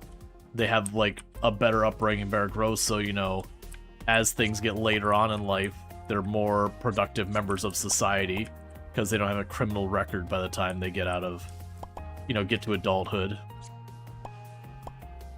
You know, so they can actually get a job or whatever they want to do. Generally speaking, they'll be more likely to perform better at whatever roles they do take. Again, cite lack of criminal record and all these things. So many things in life. You could choose to spend money to be preventative, that, you know, you're helping a cause, or you could spend money to fix the problem not dealing with that ultimately caused you. Either way, you're spending money. The money's happening. You don't get that choice. It's either going to hit you from, like, you do the right thing to help people, or, you know, there's higher costs as far as, like, handling crime, like higher law enforcement costs or more property damage or whatever. Yeah, no, it's important. And it is one place that I feel like, well, by and large, kids have less space, like all age groups. I definitely feel like the ones who get kind of the absolute worst of it is, like, younger teens. 'Cause by the time you hit, like, 20 or so, then sure, you might have access to a vehicle or other means of getting around. Whether it's a friend who has a car or whatever.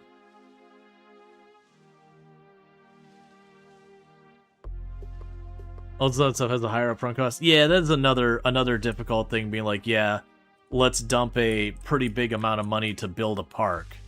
And the maintenance of the park isn't that bad, but the initial purchase, like the initial, all right, we're gonna clear this area, you know, of, like, whatever dilapidated building has been left there to rot, or, you know, whatever, and we're gonna put a bunch of money to make a park that will last. And you go, well, I'm gonna spend all this money. It's like, well, yeah. And a lot of people, the pushback is like, well, how does this benefit me? And it's like, well, it benefits the community you live in, which benefits you indirectly. It's a tricky thing. A lot of people get really uppity about it.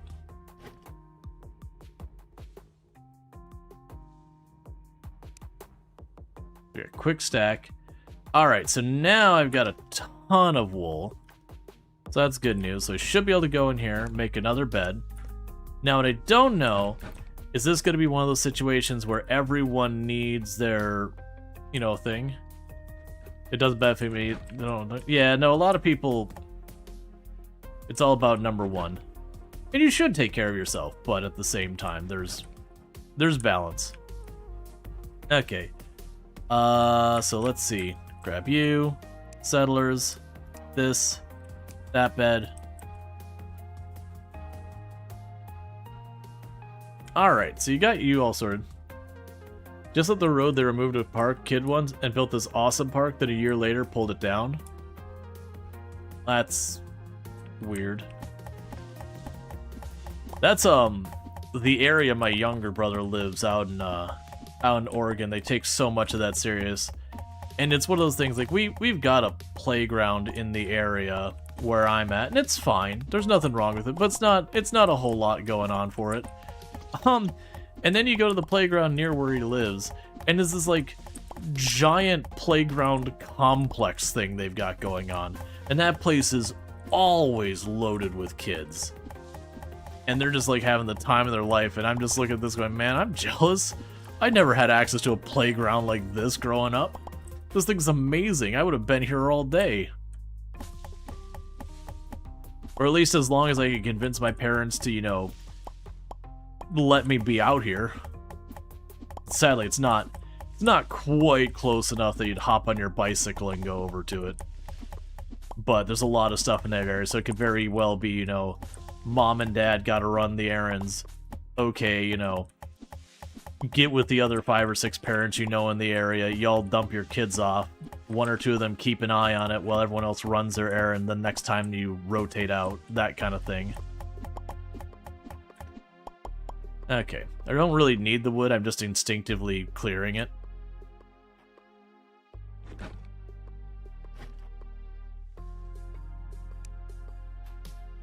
Alright. Yeah, you're too tall now. You used to do the flying fox monkey bars. Oh yeah, yeah, and that's like that's a difficult one also for like the parent to deal with, I'm sure. You know, your kid wants to go out and do something, but like the thing they were doing was the playground or whatever. You know, they're just kind of too big for it now. They start getting the stink eye from all the other parents and all that because, you know, they've got their 2, 3, 4-year-old running around and you got your 14-year-old. And so very understandably, then that age they probably don't want to do it anyways. Okay, so I don't know what you're doing right now. You're consuming roasted mutton. You're idle. So I need to get figured out how we make the farm happen.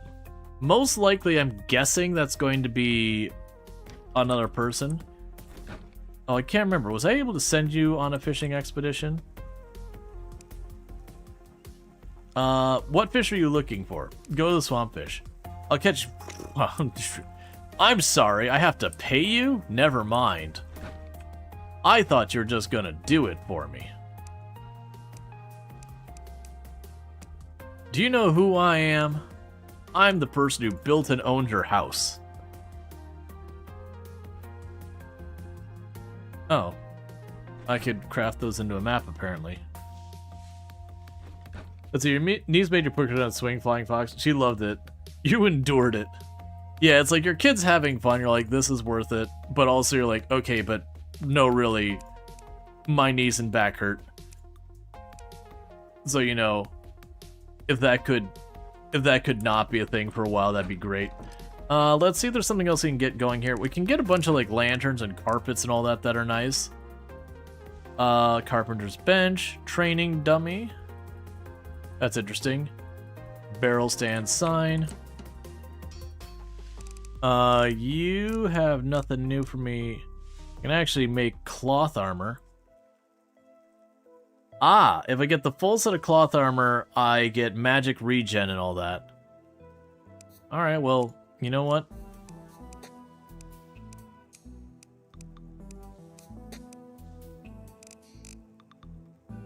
We just became a wizard. We could get the bucket for dealing with cows. So let's get the compost bin.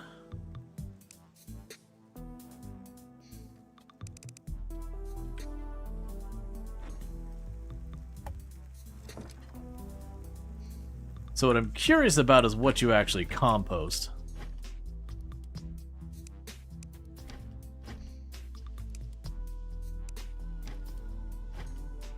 Yeah, I'm a wizard, Larry.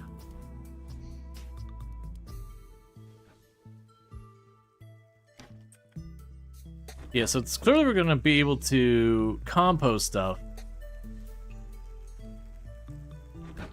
It's gonna probably be like surplus food or whatever. Yeah, so bread's got 6. Okay.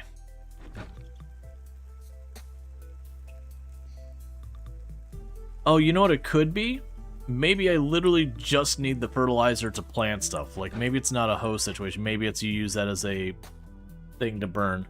What is the food that's gonna go first? I'm guessing that's what we do is let's grab the tomatoes. Actually, do you spoil?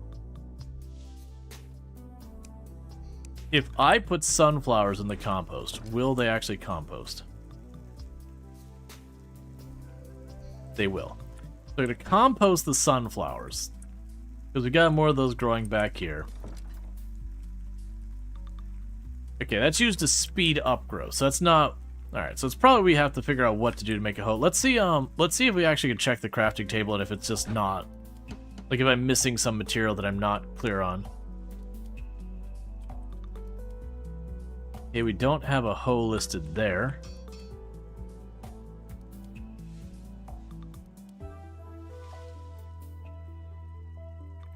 Okay, so no hoe between either of those. Well, actually, let's start with this. We got shovels and pickaxes and all that. So nothing encouraging there. For equipment, we've got shoes. We've got the sickle for harvesting plants, and these are all like the farming things back here. So I'm clearly missing something on how we get the farming done. Let's grab the seeds again. Can be placed on farmland. Ah, farmland is a specific type of tile.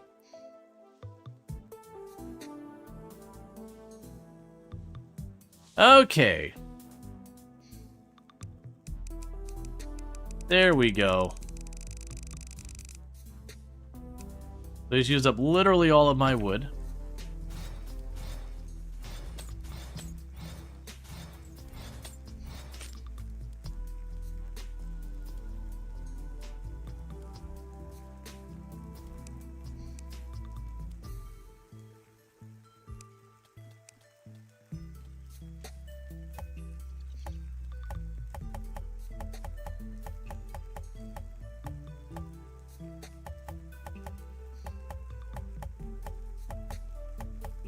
Okay.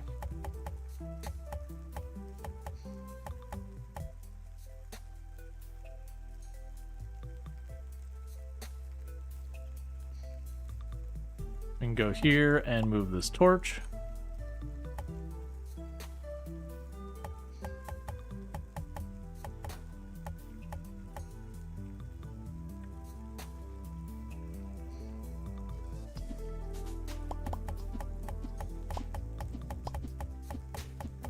That's fine, I'll like put stone around it later or something like that. Okay, so we got a bunch of farmland we're putting down.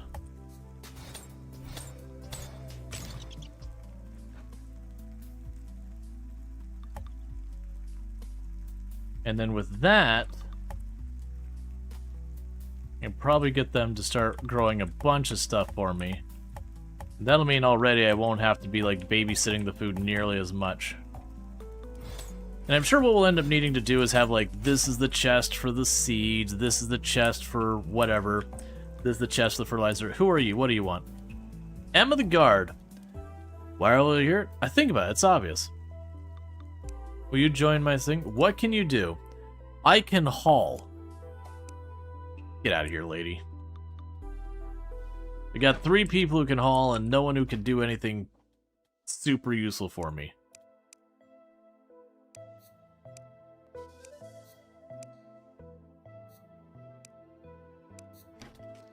Alright, so let's get this party started.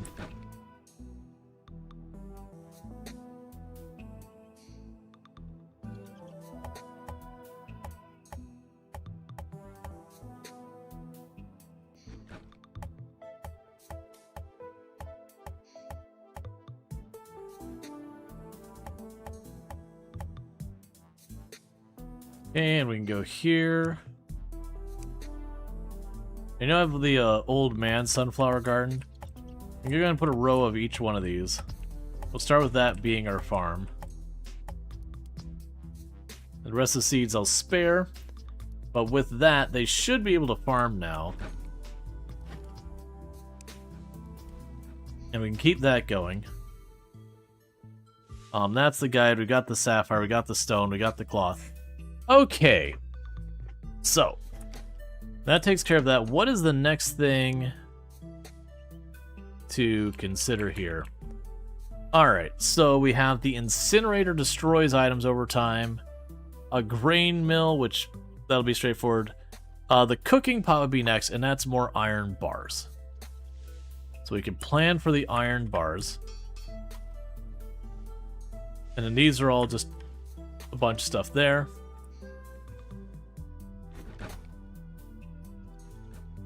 That means going back underground.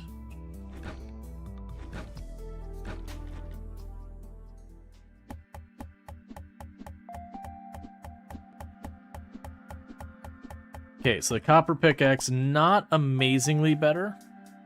A mild improvement, though. Let's continue to expand. Oh, I still haven't checked. NPC village on the surface. Dungeon entrance on the surface. We have an area up there and there. So those landmarks we found on the map, that's where those are. Both of those are on the surface, though.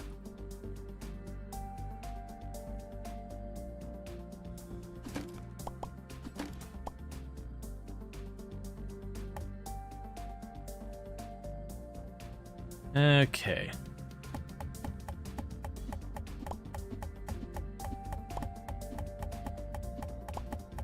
Should go with you in the dungeon? Yeah. We'll probably end up getting into some of that stuff later.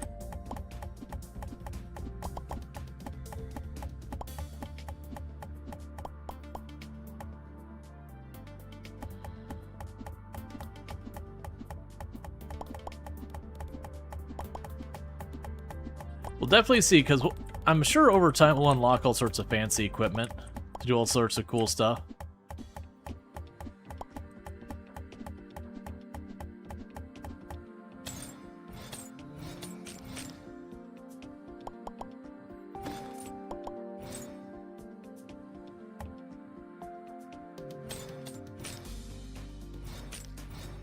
I did not realize this chains between enemies. It's actually pretty sweet.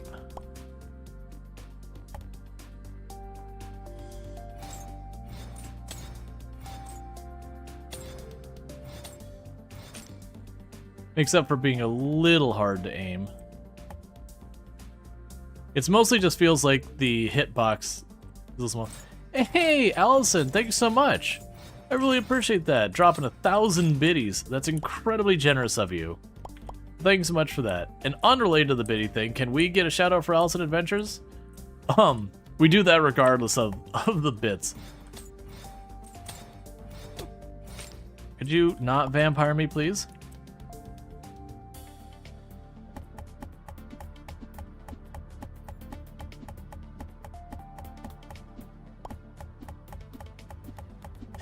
And thank you, Yanek, for the tier 1 sub. I really do appreciate that. Also been subbed for 27 months.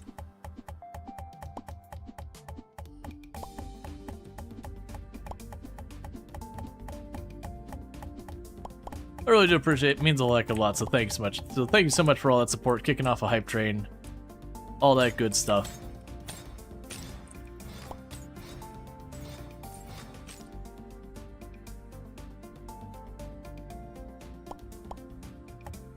Thank you, Allison Adventures. I appreciate the sub as well. And also, for those who don't know, Allison Adventures, another fantastic content creator, plays a lot of stuff like RimWorld and Project Zomboid, and also been doing a lot of Necesse recently. Her and Retnaro did, or are doing a full playthrough of 1.0. I know you were right at the end, the last I'd seen. Or at least what you believed was the end. I don't know if you discovered more or whatever. Still doing it's hard? Yeah, I know you were doing like brutal difficulty. Life Essence. I don't know what that means.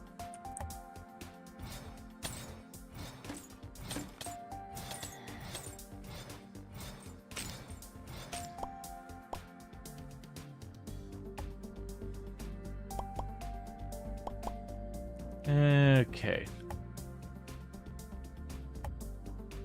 Okay, I'll deal with that in a moment.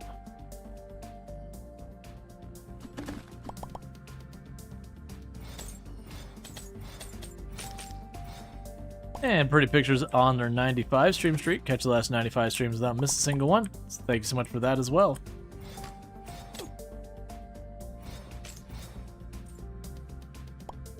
Okay. So I'm also have to like kind of pay attention to what's going on here. That house is all pretty and shiny over there. Be an awful shame if someone showed up and tore it apart.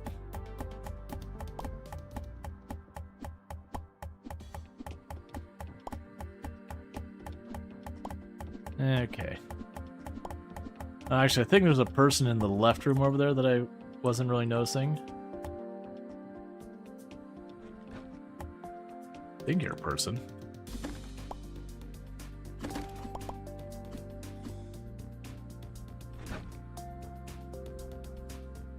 As to the blacksmith, will you join my settlement? Well, you suck. I would like to buy something. Iron pickaxe, iron that hard hat. Okay. So will you join my settlement? 17 copper, 12 iron bars.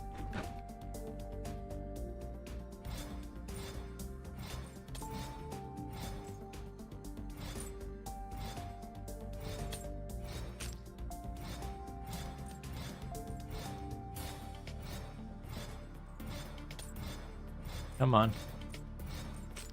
There we go.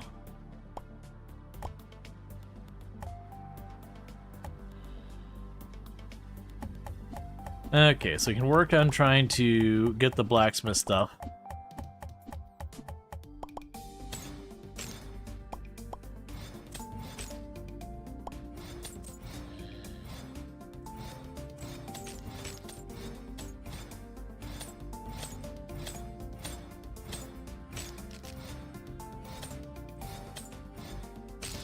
And we can just keep killing them.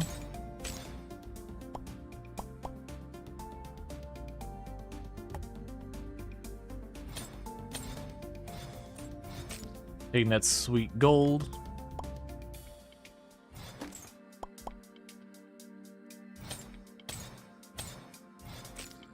All right.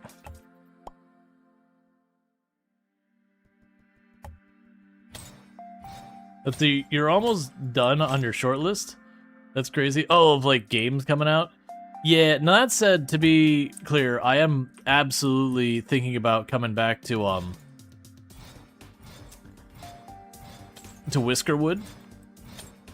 Farthest Frontier is a game I could definitely see playing a lot more off stream.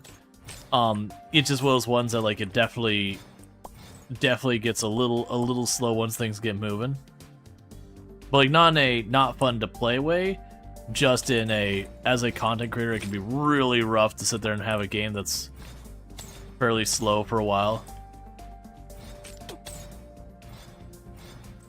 You back off. I just want into your den. I want to see if you have goodies.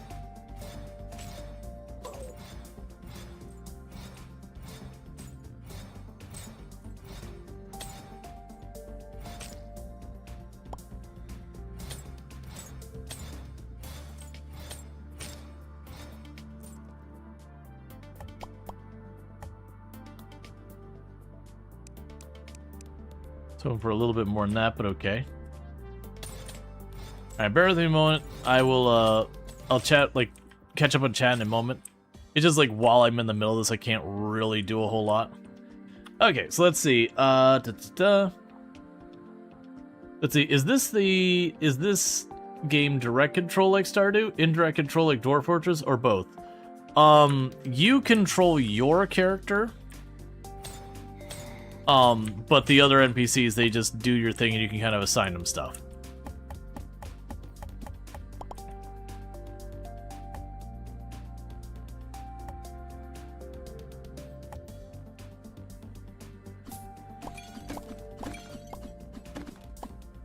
Okay, we can break everything.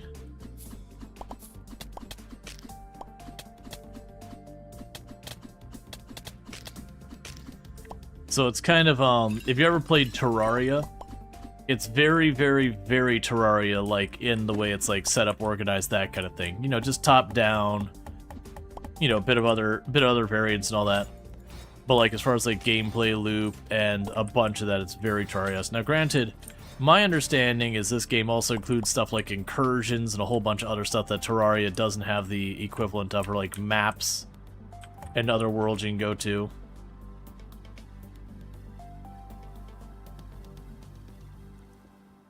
Now let's get back over here. See about actually grabbing some of that ore.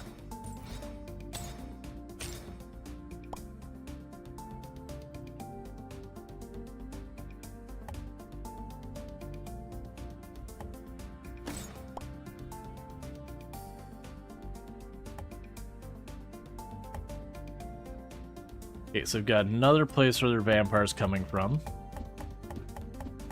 And then thank you for the hype train. Hitting a level 3 hype train at 29%. With 2 gifty subs and 1,000 biddies. Really do appreciate that. Oh, speaking of which, that does remind me. Last I looked, we were really close. Let me actually check. 1 second. I want to say we were like right at the fence of qualifying for the Partner Plus this month. And it'd be nice to not have to worry about that. My apologies if you got that blast of noise. I'd like to double check, because it's something like we were at like 96 or something like that. 4 more points is how far we are from hitting the Partner Plus. And today's the last day for it. There's only a couple hours left. And for the record, I do have the first tier of Partner Plus. It doesn't expire till, I believe, August next year. But, you know, continuing to get it means they just keep pushing back when it expires another month and another month. But it'd be pretty cool if we could hit that, because then it's just another thing I don't have to worry about. But for the Partner Plus... sorry, it's not Partner Plus anymore. That's what it used to be called. It's just the Plus program. Because you don't have to be a partner to get it. Which I find amusing, just in the idea that it's like, okay, you're going to be affiliate and hit that. It's like, okay, but really, if you're hitting those kind of numbers, you're... well, I mean, I guess you could be one of those ones that you got the numbers to qualify for partner, but for whatever reason don't get accepted. Yeah, I guess it makes sense. Never mind. Alright. But yeah, so it's just, basically what that does and why that matters is, as a creator, it means normally when tier 1 subs, I get a 50-50 split between me and Twitch. With the Partner Plus, the Plus program, sorry. The Plus program, it is a 60-40 in my favor. So when you throw money at the channel, a little bit more of that goes to me as the creator, and a little bit less of that goes to Twitch. Okay, so quick stack those.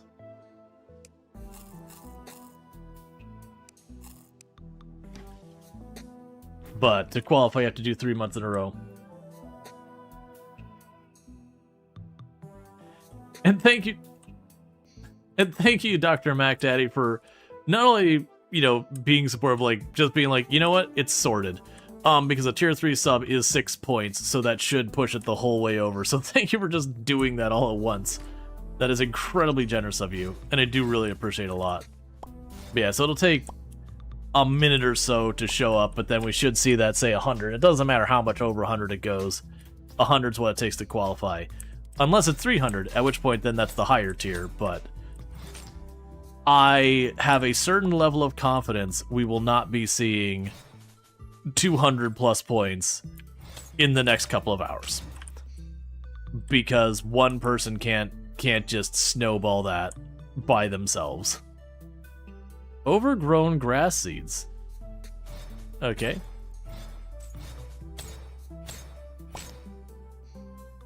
But thank you so much for that. Because we keep qualifying for that again and again. That's just one thing I don't have to think about.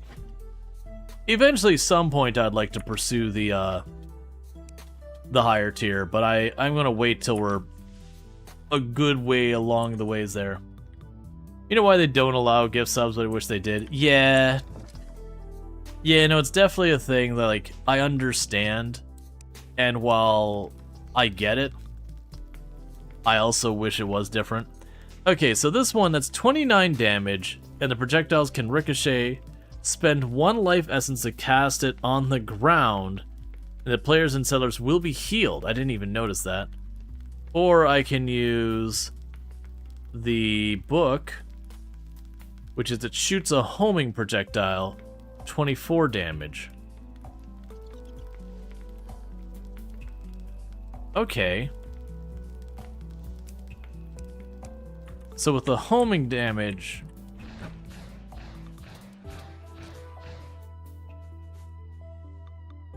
I think that'll be the better choice. It's also got a much faster projectile speed. That's definitely got some arguments for it. But for right now, I'm going to store that. Yeah, projectiles ricochet to nearby enemies and generate life essence on hit. Then we could use the life essence to heal, which does seem pretty cool.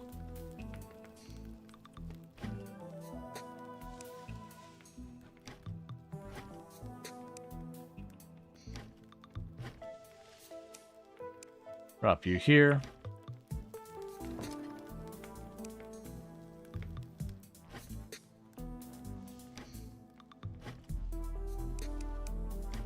All right.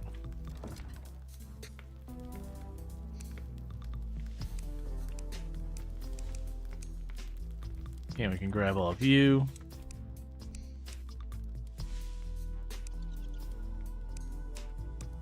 Right, and then this thing. And go like this. Okay. So we get life quartz, demonic ore, a book, void shards. We can do a bunch of stuff with this. But it looks like almost all the things we can do with the bat thorn. Sorry, is locked behind other tech, so let's go ahead and just shove that in the box.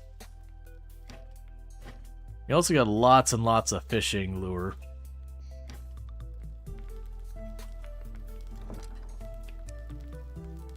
Okay, so that's more copper bars. Okay, so I've got 5 iron bars.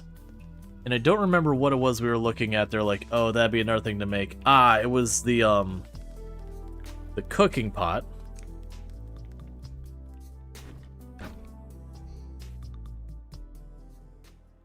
I'm assuming that'll be another one of those things that requires fire. It'd be placed on a campfire to produce stuff. My assumption is I cannot use these all together.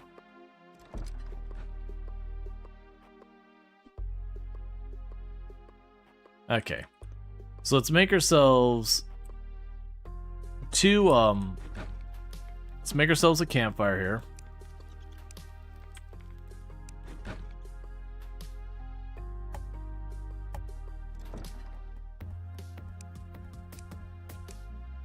Okay, we can grab all this. So for raw ingredients, let's grab all that. Grab a stack of wood.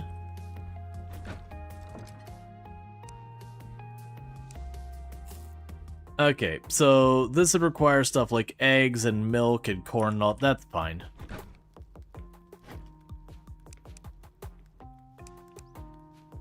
Cool.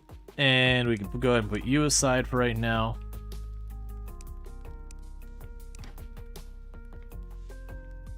What else we could do with the sapphire? Okay, so it looks like the sapphire can be used to do a bunch of like wild things. A sapphire revolver charges up piercing projectile that will hit anything in an instant. So it's a golden gun. Stepping on a Lego is the worst. Yeah, I see with the thing with the NX. So we can get the sapphire can be used for thieves equipment. We have the staff. There's special bullets we can make with that.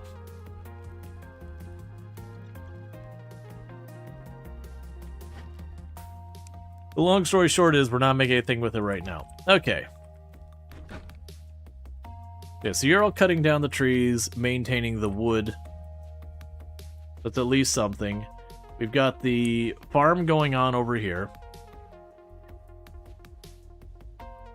Oh, right, we did see that there was a dungeon engine that way and a village this way. Let's start heading northeast and just explore the island more.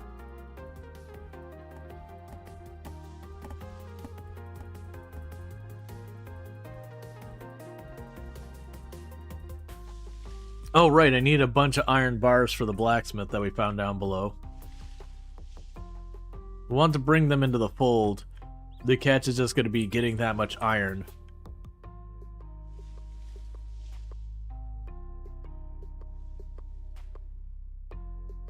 Okay.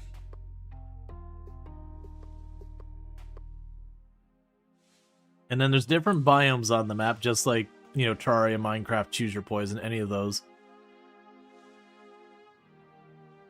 We will eventually hit that. Oh, we got goodies over here.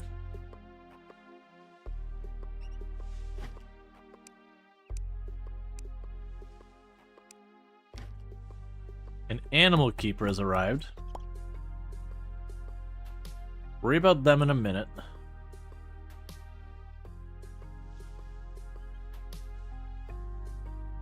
Okay, it looks like I have a cold biome up here to the left.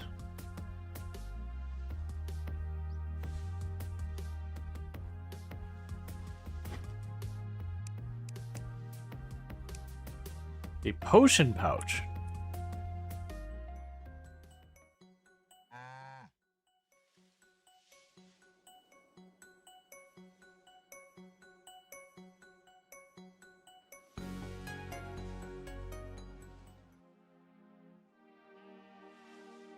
All right.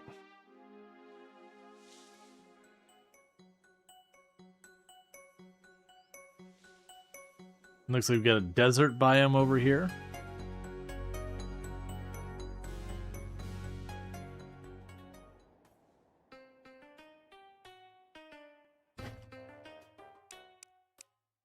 Nunchucks.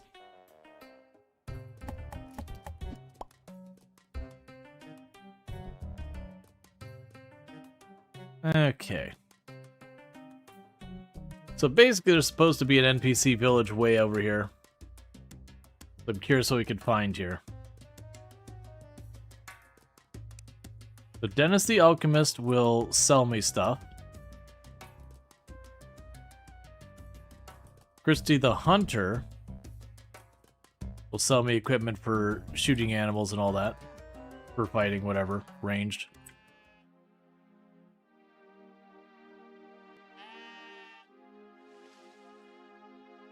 You'll sell me guns.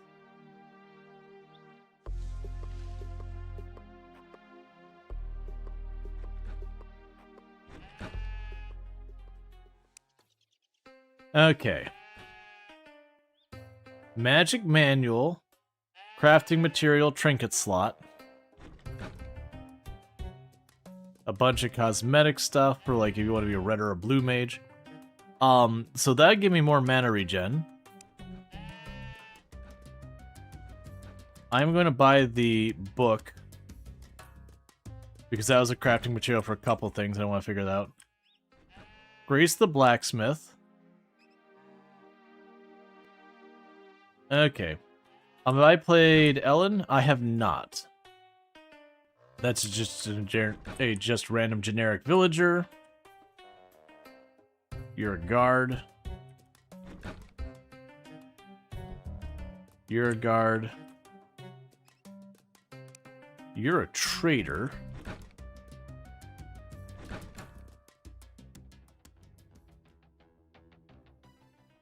Okay, that is a ladder down directly into lava. You're an explosives expert. You're a pawnbroker. Let's see if this person can actually... like, what lists them as being able to work. Hey, Jesse, you don't mind me talking to you while you're on the toilet, right? What can you do? Hauling, crafting, forestry, farming. Okay, well... villager. So the farmer... so you have wheat seeds, which I don't have. Cabbage seeds I don't have. So give me your wheat seeds. Give me your cabbage seeds. Give me your beet seeds. I have tomato already. That's fertilizer. Used to rope passive animals. We'll probably want that eventually.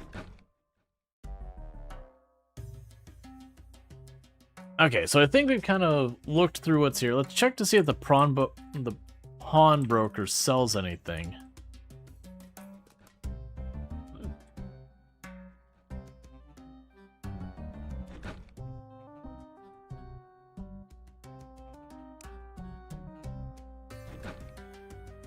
Not really.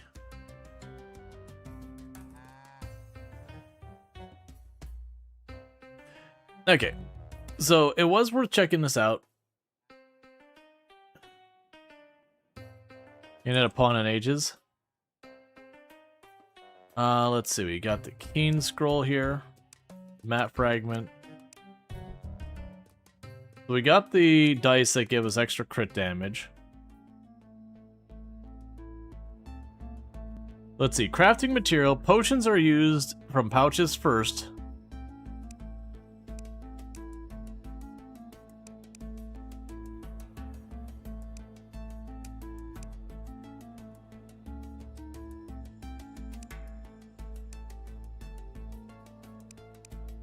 Okay, so it's a pouch I could put my potions into.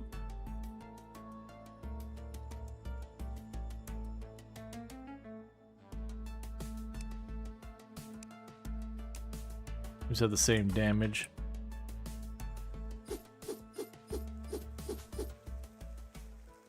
Alright. Take 2 seconds to sort stuff out before we go wandering there. So we have a bomb, we have this.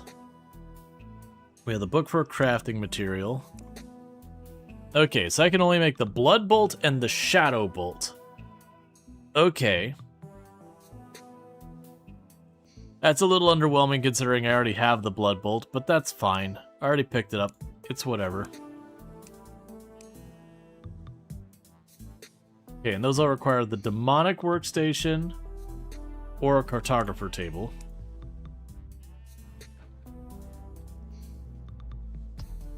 Alright. You can make a potion bag that requires a ridiculous amount of materials. Yeah, so my assumption is we just chuck potions in here.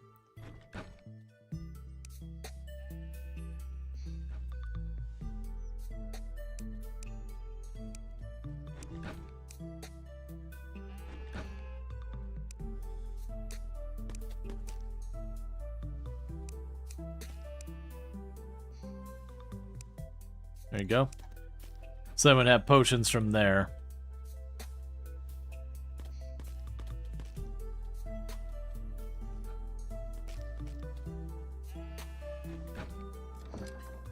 A carpenter's bench. A workstation.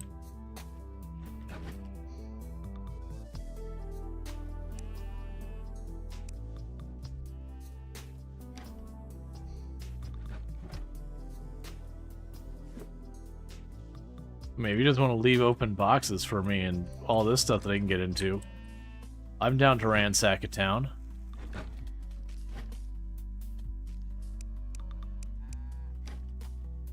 It is most unfortunate. Most unfortunate indeed that your stuff is all going missing.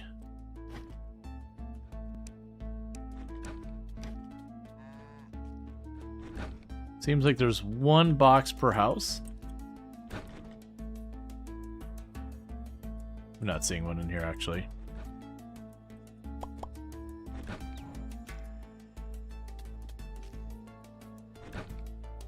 Okay. Oh, there's one up here. Just the strike banner.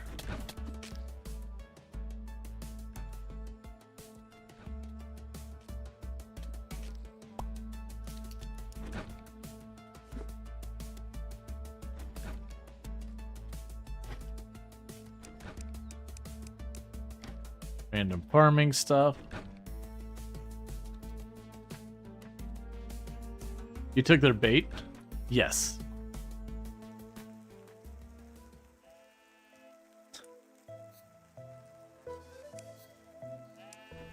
They have thoroughly baited me.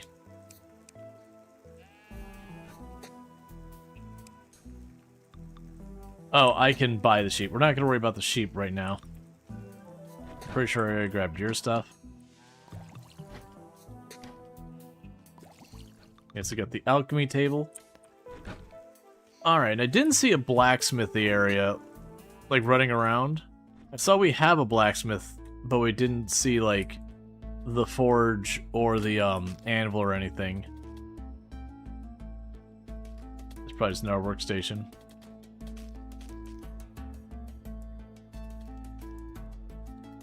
Well, this will be just a little bit of a rough run. I thought I kept a potion of recall on me, but I'm not seeing it.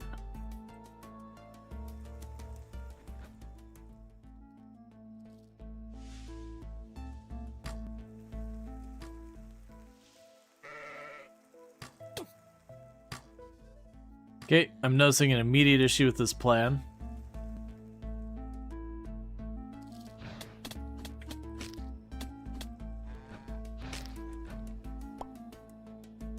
Okay, I guess we're just stuck waiting till daytime to try and cross all the way back, because we're a hike away, and I thought I had brought the, stuff to make my life easier. Oh, that bounces. I missed that part.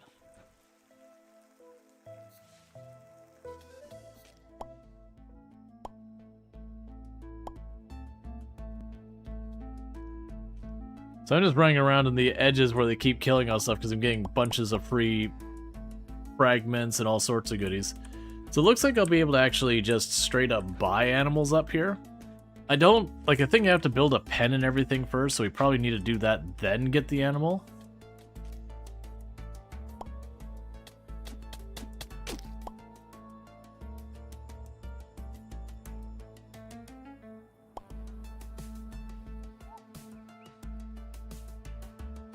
Let's go inside and see if I snagged anything I can eat.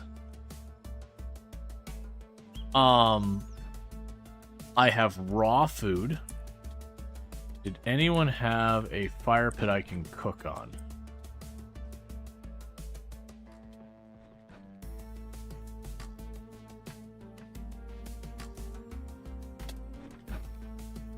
Not looking like it.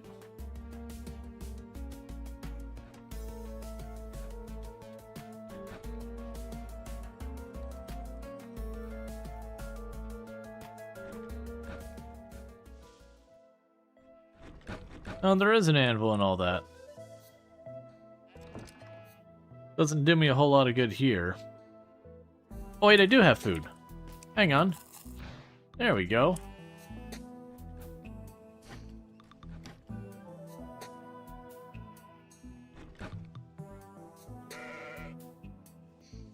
Okay, so we're just gonna go ahead and sleep in the bed for a little while.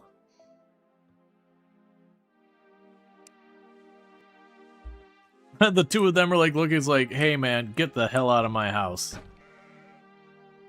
Alright, let's get back home. Now, meanwhile, since you are here,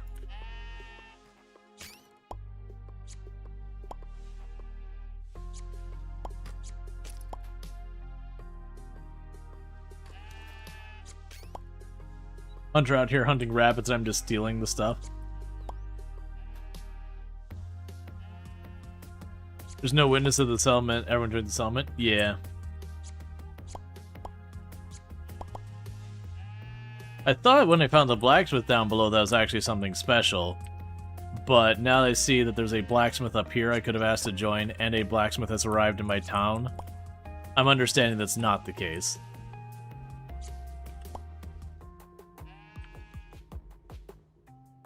Okay. Get ourselves some more cotton. We're gonna work our way back down to town, because I wanted to see what the NPC village was and all that, which was, you know, interesting and cool. We did snag some, we got an accessory that was an improvement for what I had. That's good news.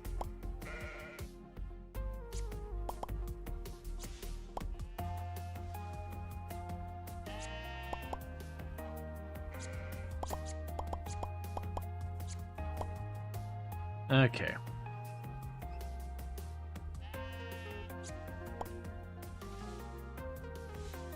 Then we got people wood cutting back at home. They should be able to farm. Right, we got the seeds as well. There's a bunch of stuff I didn't have seeds for that the farmer sold me. So I'm going to get that planted. So we can use that as a food source and keep all that going.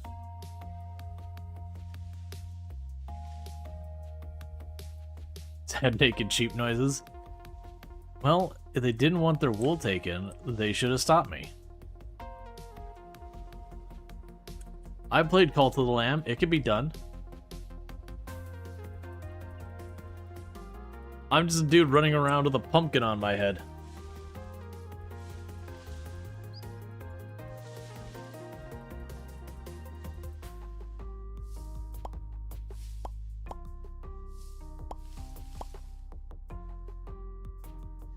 Okay.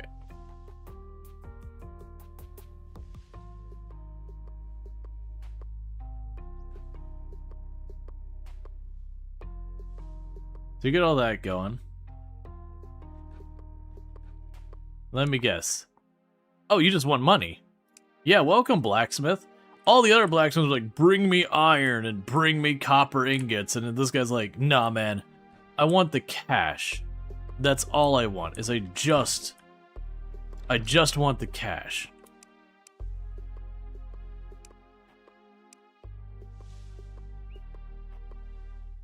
So let's say gold bars, copper, iron, other iron. Wait, what's the difference between these? Oh, that's the broken tool versus the other one.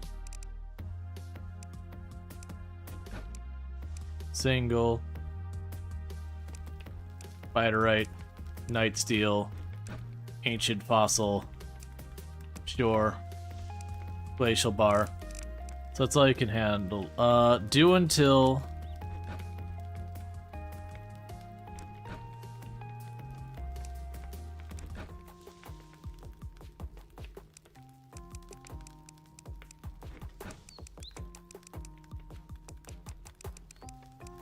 Okay. So basically I just told him, if you're sitting here at this forge, do this stuff because I don't wanna.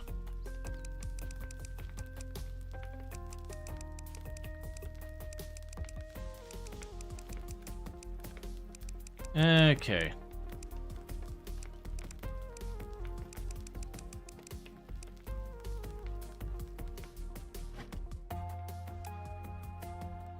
And drop that off.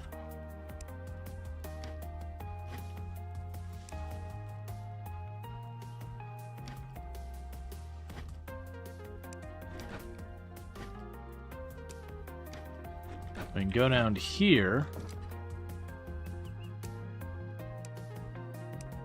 Add recipe for... You can make spoiled food. Use crops to speed up growth. Fertilizer, do until you have 10.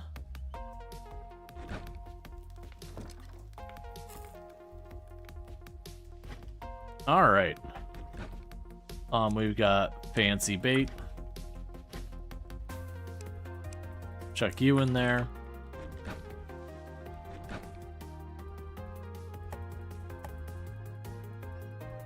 I don't really care about those. I just wanted them to not be sitting around so I wouldn't keep dealing with that again. We can make popcorn. We can also go over here.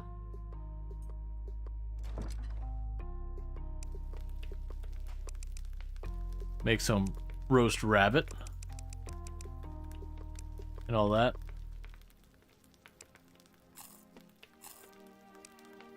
Okay, we can drop these off, and we got more potions. This isn't the house we need. Okay, so you want another bed. Drop you in here. I'll drop that crafting material in there. That's fine. I'll drop the sword in there. Okay, so let's get down here and plant stuff.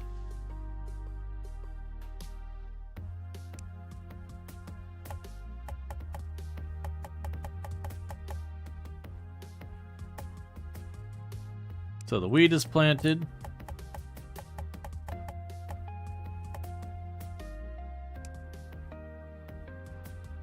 Alright, so I need more farm. I can go here and go farm.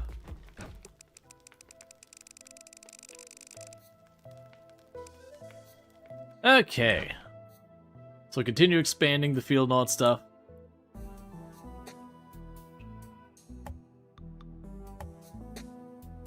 You can take 10 gold coins and make it into 100 gold coins by smelting it. Excuse me? What?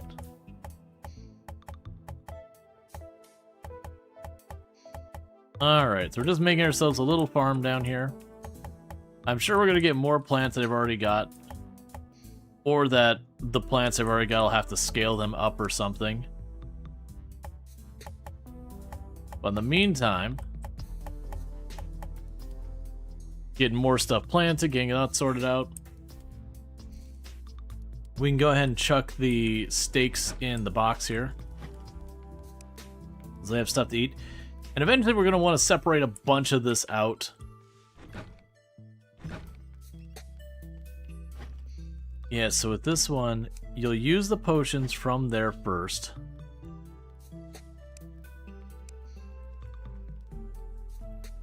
There's mana potions, there's health potions. Right now I'm just going to chuck all of it in there. Battle potion.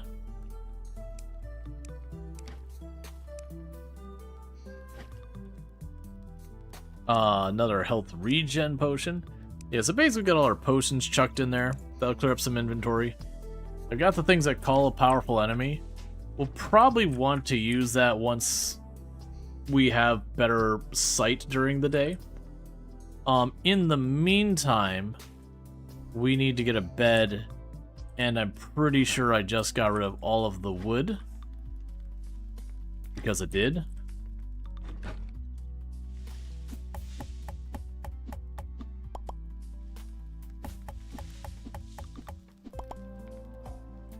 Alright, so let's go through and clean this up so we can make ourselves another bed. And then see if our blacksmith gives us anything else we can work with here.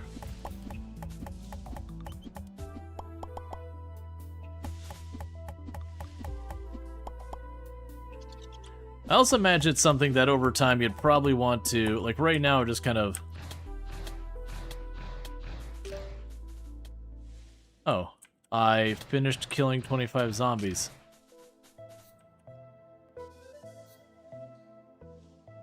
Okay, so adventure log. Capture a cow using a rope in the forest. Use a mysterious portal.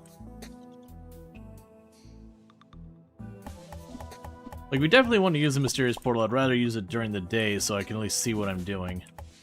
Now, it's all entirely possible I'll use it during the day and it'll be like, no, you have to wait till nighttime.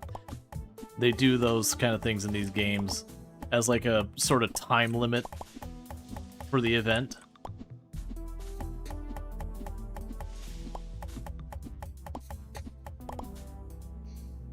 Alright. So with that, I could probably make a bed. And I am willing to bet there's probably a limit on it. You can only have so many beds in one house, and like, if, you know, too many people are cohabitating, they'll start to get mad. Or like you get some kind of penalty or something like that.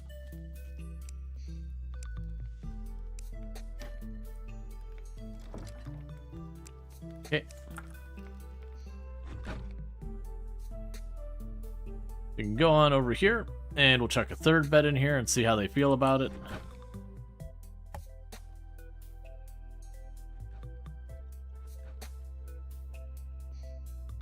Okay, so let's see. Set settlers.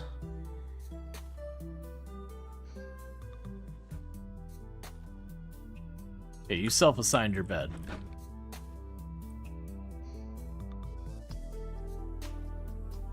How are you feeling? I feel unhappy. This is a tiny settlement. I ate a fine meal. I have a decent-sized room. I am sharing my room with 2 other settlers. Yep, that checks out. Okay.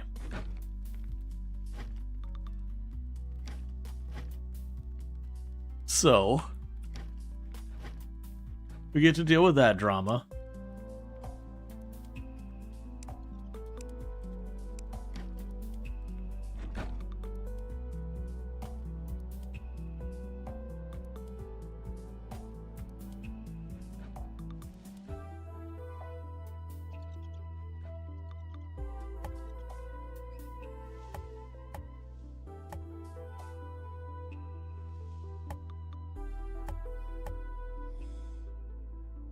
Alright, so what we're going to want to do is I'm going to take the time to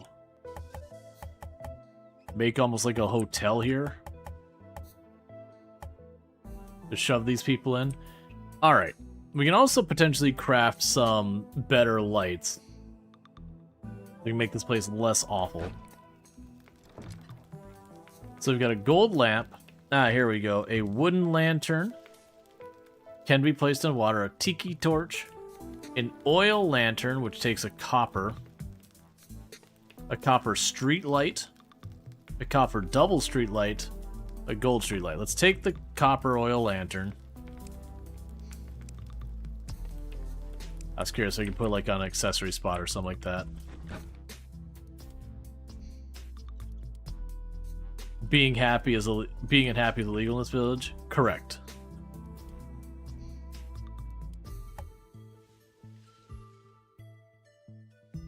Alright, so let's go grab some more wood.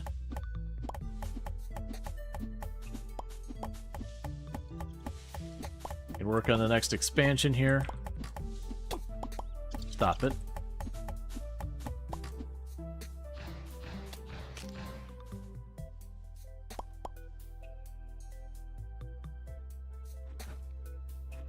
Because then I'm going to need 2 doors.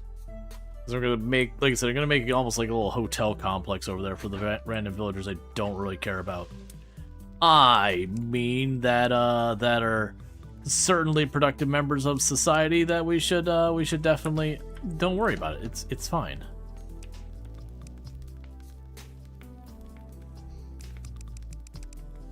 Oh, before I forget, 1, 2.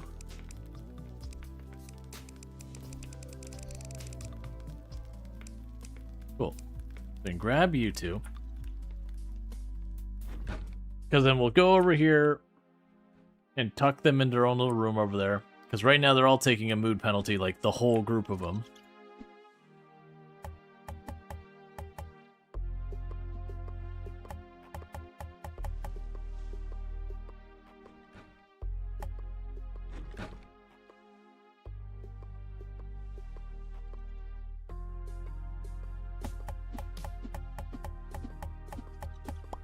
Okay, we can put you there. You here.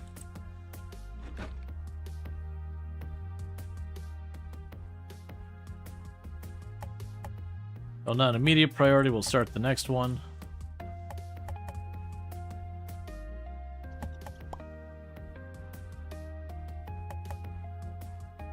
Okay, so let's see. You're 1, 2, 3, 4 tiles past there.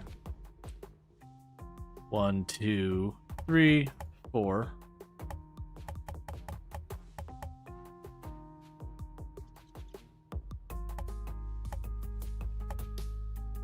Okay, so we got that. So now we need more flooring.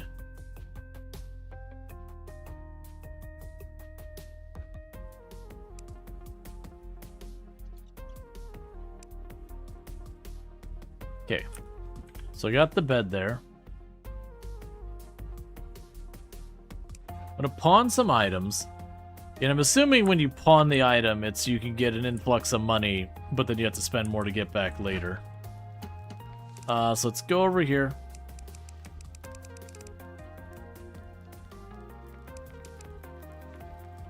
Get the floor tile. Because then I'll keep working on cutting down the trees and all that for me, which is excellent. So that I don't have to deal with it.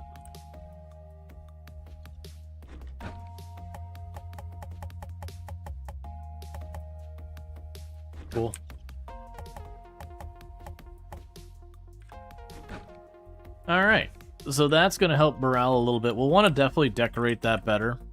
So my assumption now is if I talk to you and ask you how you're feeling. Your room does not have a complete floor. You live in a mediocre-sized room. Okay. Look, man.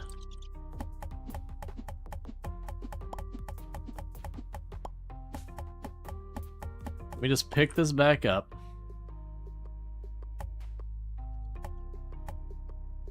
And make your room just a bit bigger. And see what you think about that.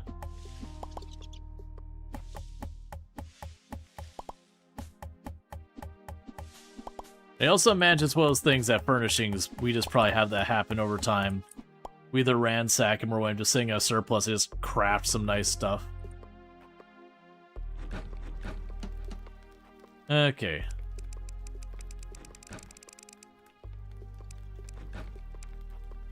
Then we can go down here.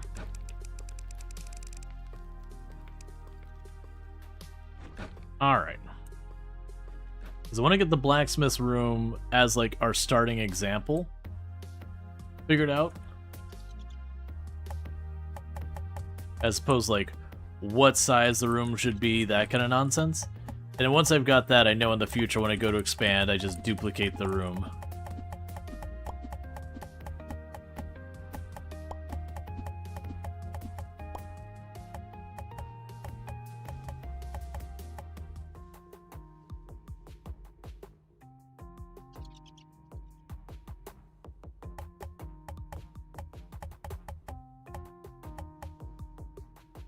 Let's try that now. Alright, blacksmith. What do you think about your digs now? You gonna complain a whole bunch more? Your room does not have a complete floor. You have a decent-sized room. It's fine.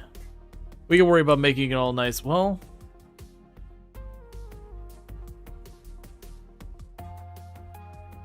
eventually the old man's losing his house, unfortunately.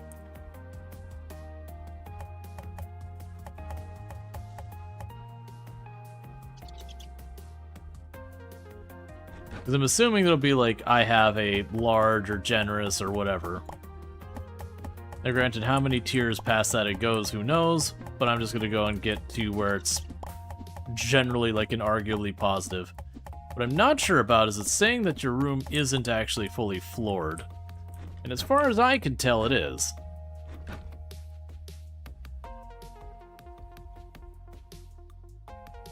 And meanwhile, they're running around, chopping down trees, doing their thing.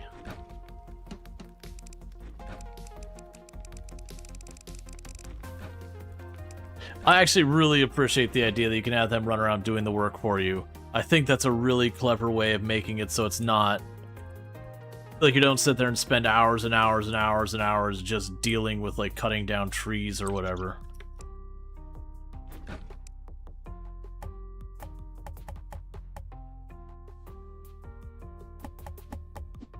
Yeah, it's checking to see if it was maybe underneath where the bed was.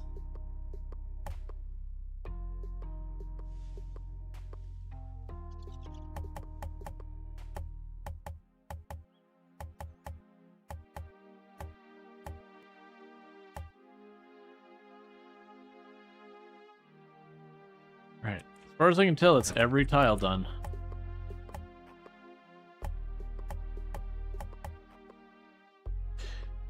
Yeah, it's not like you have individual skills that you would be upgrading and grinding with those anyways. Yeah, no, exactly.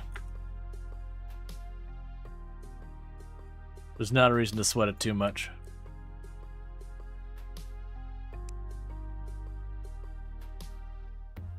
Alright, so now what do you think about it? I live in a large-sized room. This is a tiny settlement. My room's furniture is dull. Cool. So we got the basic stuff there.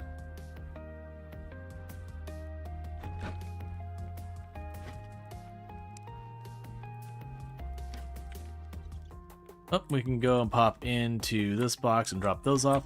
Alright, so we got you sorted. I'm not going to worry about getting another room online right now. But we got all this farm set up at the meantime.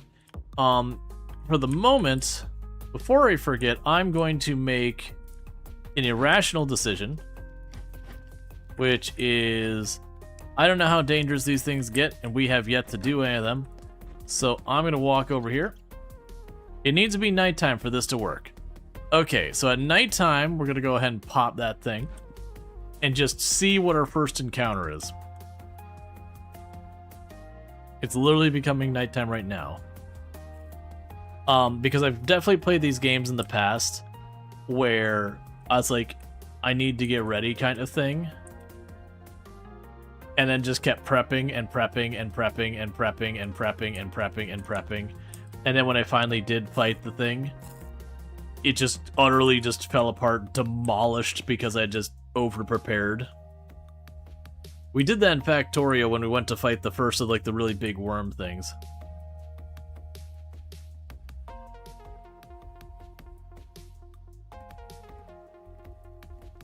I've seen the music will change or something.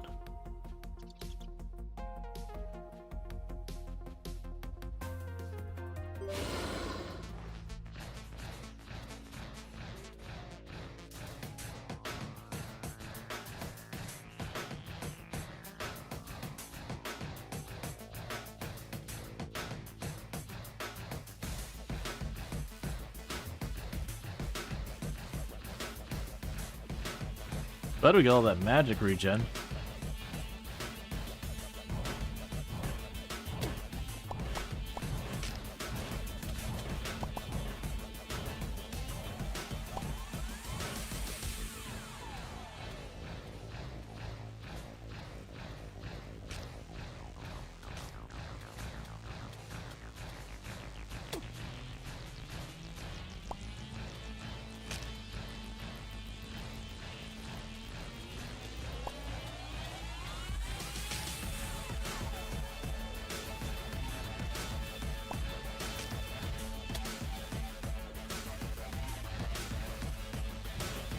Thank you for tanking that hit with your face. It makes my life easier.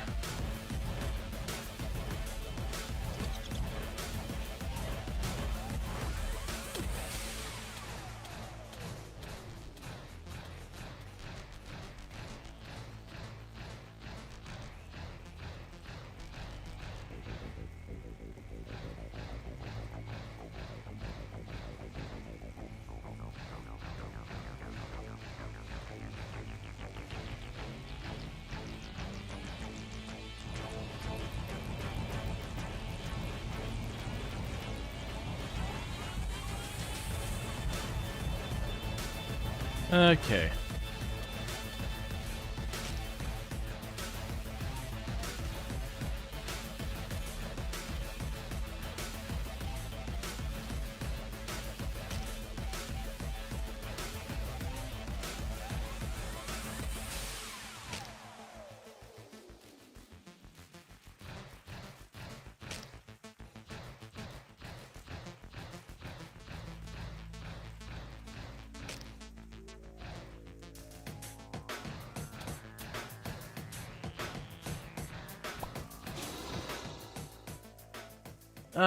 Baby game for babies. Alright. That went smoothly. I definitely got my life really low there because I got smashed on a couple of times. Where's all the people? You all went to bed? You're complaining about being hungry? Okay, so what the heck did we get? So, we got a music track. Can be consumed to can permanently increase item sets to 2. Max item sets to 2. Okay. Can be consumed adds fire burns within making it add fire burns within making it hard to hold for too long. Oh, give me max health. Crafting material. Trinket slot melee damage is increased by 20. Decreases non-melee damage while we're using non-melee damage. Crafting material. Trinket ability slot can press space to push yourself forward.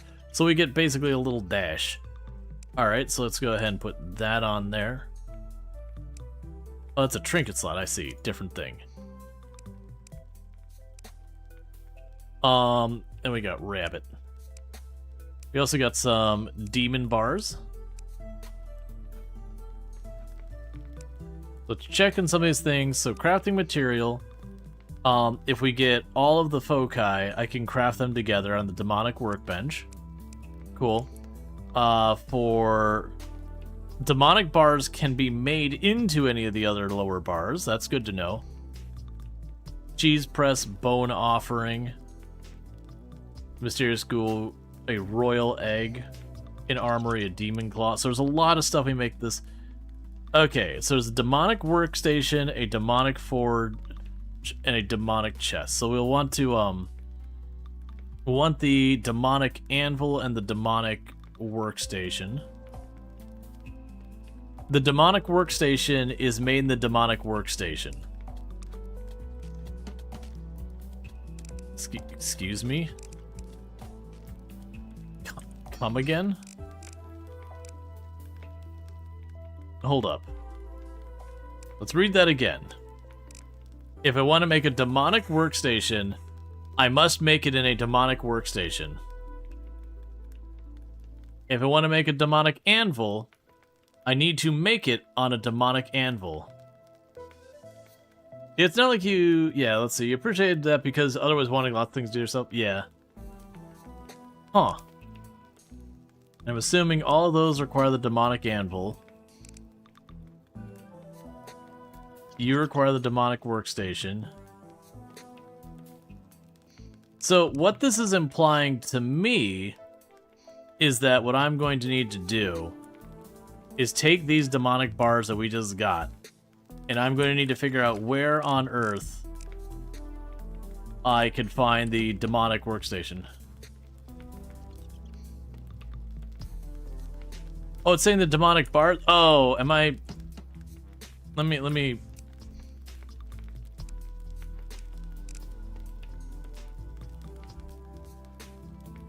Yeah, but saying the demonic bars on the workstation or the anvil, either way, we can easily check this. We can go to you, show everything, and go. Yeah, so the anvil doesn't have anything with demon in its name. Neither does this. Oh, right! You upgrade it. That's right. There's an upgrade button. Because it's sitting there scratching my head going, but you have a dependency loop where I need the thing for the thing that I need the thing. Gotcha, so we're good. Alright, so we got a landscaping station, cheese press.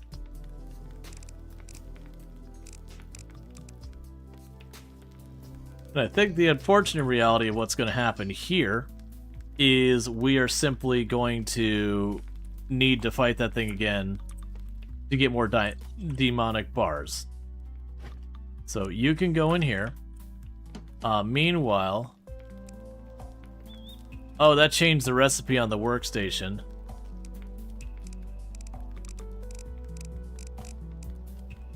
That's not the workstation we had.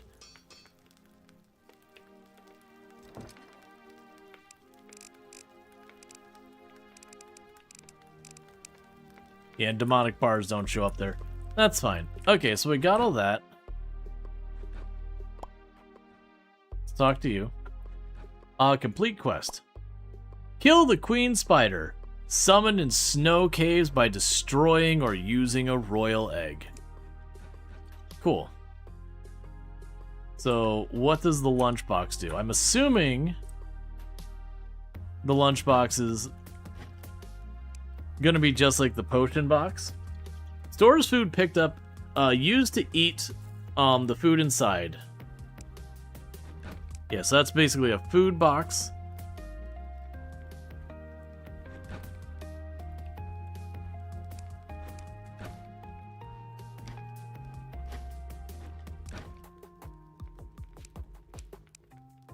And I just realized I don't want all those in there. Right now, we'll leave just the health potion in there. And the rest of these potions we could chuck over here. We'll also chuck that there. And I can go down here real quick. We can make a bunch of popcorn if we wanted.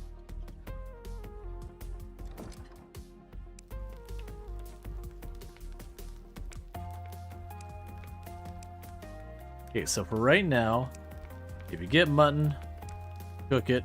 If you get drumsticks, cook it. If you get fish, cook it. If you get rabbit leg, cook it. If you get duck, cook it. You get the idea. If it shows up and it's edible after being cooked, do the thing.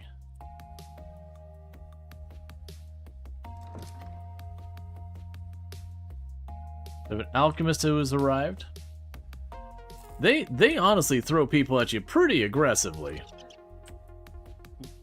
So it's kind of a good thing that they actually don't make you deal with all this yourself.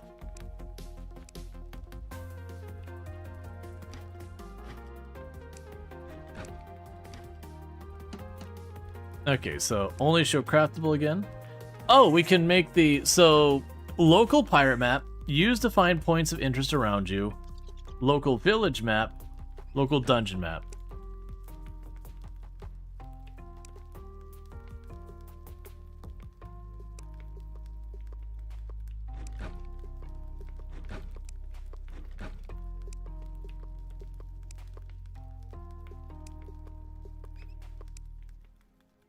Okay, and we just had to reveal all the stuff we could. Clay Gauntlet increases your resilience, slows decay. A net used to catch bees. I have a feeling we want that. You can get bandit fences. Oh, I can turn other bars into demonic bars. Interesting. Okay, I misunderstood that. So it does make any bars I find have a certain amount of value because they can become demonic bars. Okay, well with that, let's go ahead and reveal you. Is there workstations that we want that take demonic bars? There is the cheese press when I have cows. I do not have cows. So we have the anvil. So with the anvil, we can pop in here. And probably the demonic pickaxe. Can mine runestone in plains caves.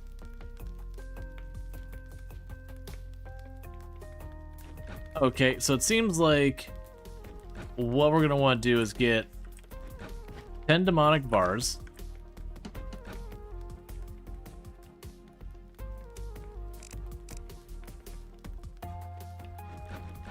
So we had 3, 4, 5, 6, 7, 8, 9, 10.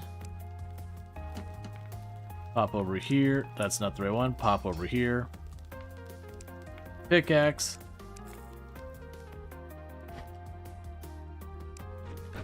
Okay, and it looks like we're getting more seeds and various crops and all that. I'm definitely going to need to make boxes that are specific for each purpose. Like each person.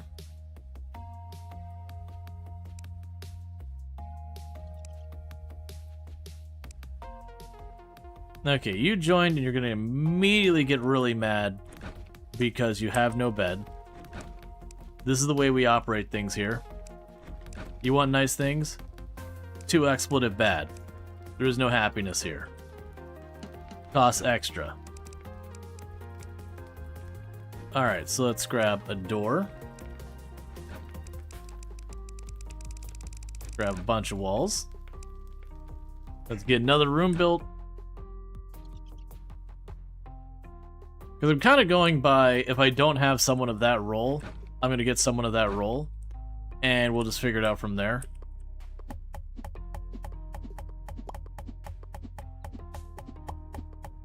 So we're going to match the room sizes. And then we'll have floor to put down. I also kind of low-key wonder with a bunch of this, like, if we'll have a person who can just mine the stone for me or whatever later on. Even if there isn't, you could probably just mass do it by bombs.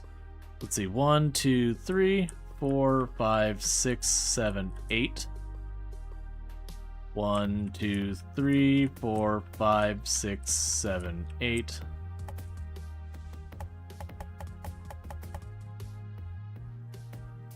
Okay.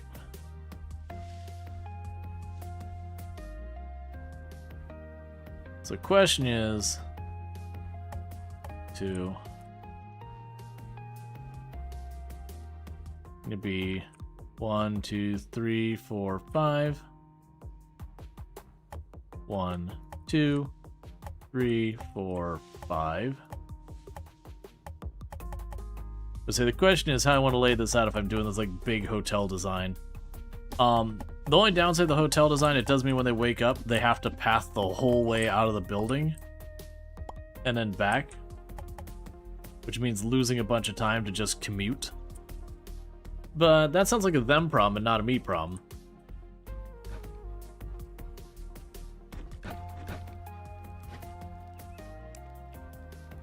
And I'm sure there's effectively a limit on how big you can make your town, just because I did notice there's the whole, you know, like, not penalty.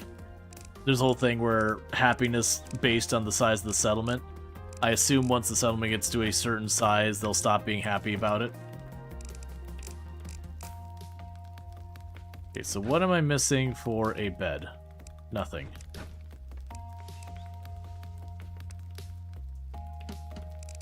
And go over here.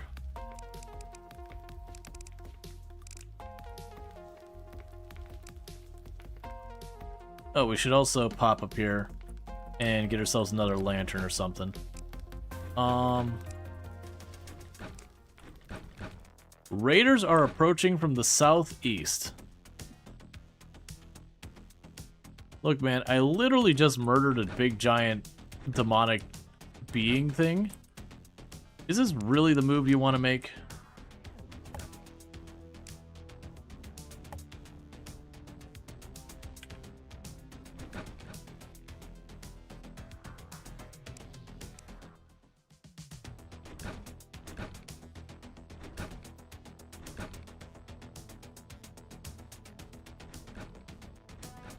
So approaching from the southeast.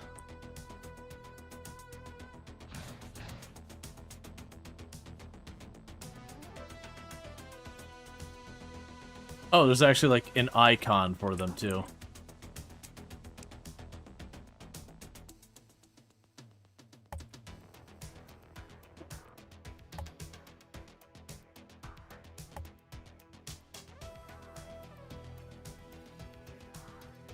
That's not suspicious. Exotic merchant coming directly from the raider camp.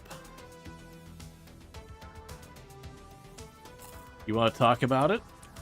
I know I want to talk about it.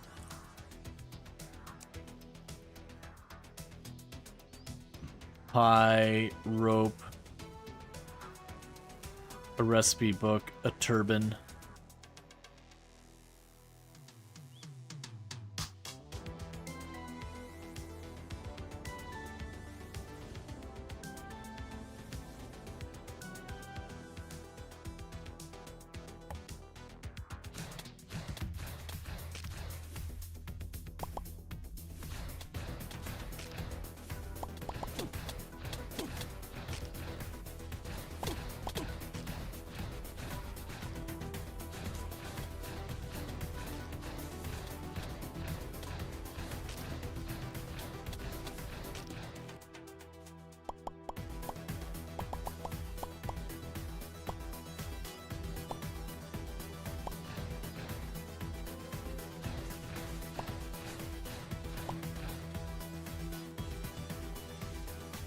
Okay.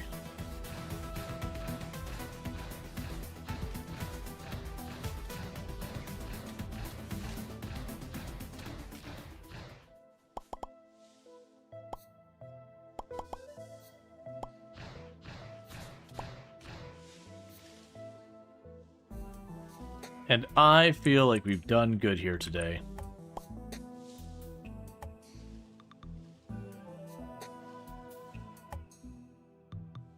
Okay, so we just kind of rolled in. We just have so much mana regen. We just poured shots into them until they were all dead. I did take a good couple of hits. There was an archer in there who I didn't see where it was coming from and just lost their hits in the visual noise and got myself hurt. Still, low effort. It was fine.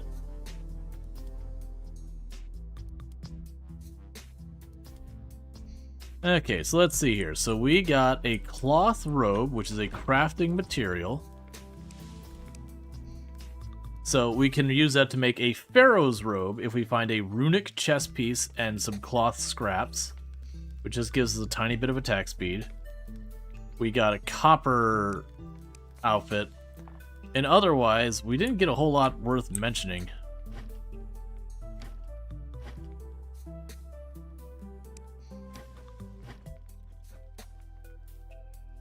Okay. We move all that up.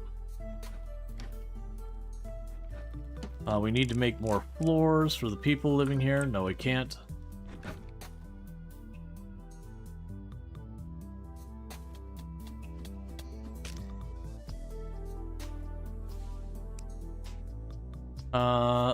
Let's see your equipment. There you go. Have some armor. Oh, wait, buddy, I forgot. Hang on. Let's look at your equipment. Have some shoes. Did I have an extra set of armor and all that we had made? Da da da da da.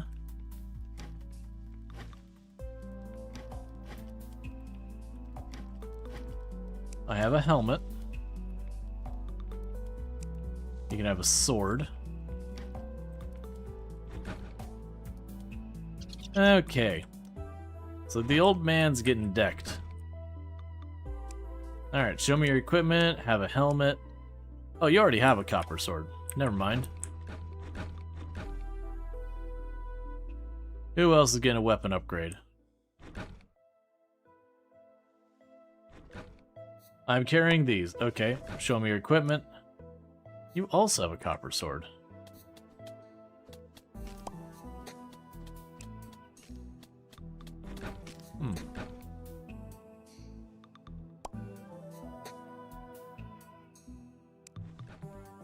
You have an iron sword.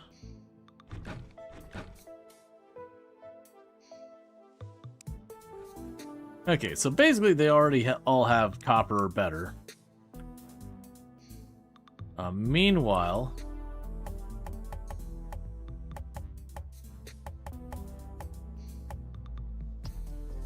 let's start getting that room all set up and everything. We're probably gonna want more lights and all that. Yes, the good news now is we're starting to get the farm farming.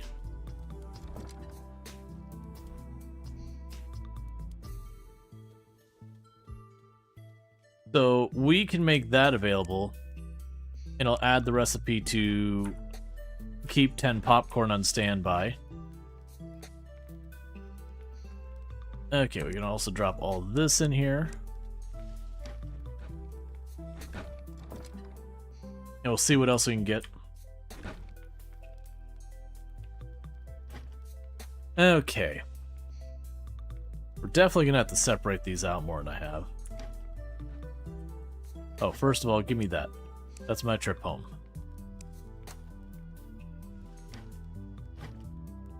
They're not gonna need this box at all. Saving that box. This box still has plenty of space. Okay, so it's just kind of one of these things that's going to just take time to get a lot of this working. But mostly good news. We can go ahead and drop off the sunflower seeds. We'll have to figure out what we can do. Let's actually grab a sunflower and see what I can even make with those. So I can make a lot of different potions. A couple of like accessory kind of things.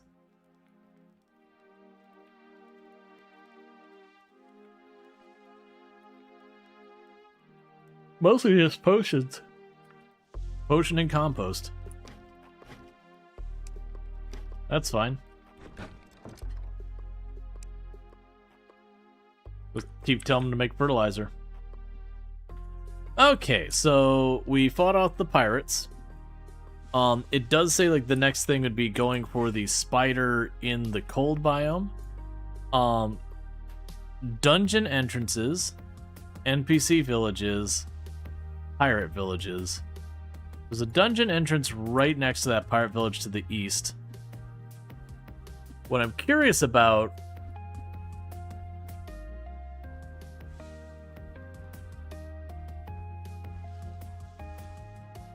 Alright, yeah, we can let that roll.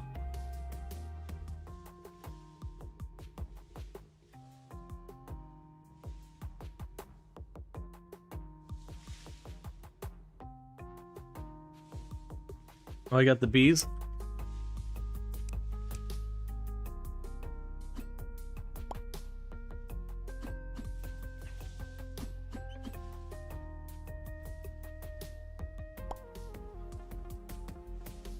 Give me your honey.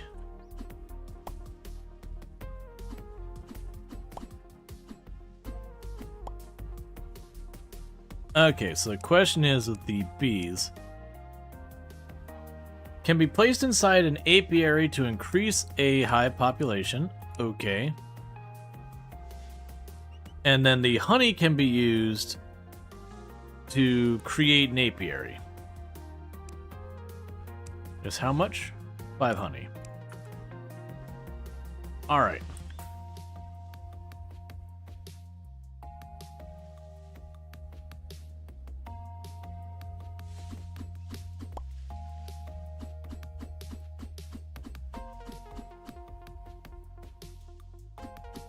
Come on.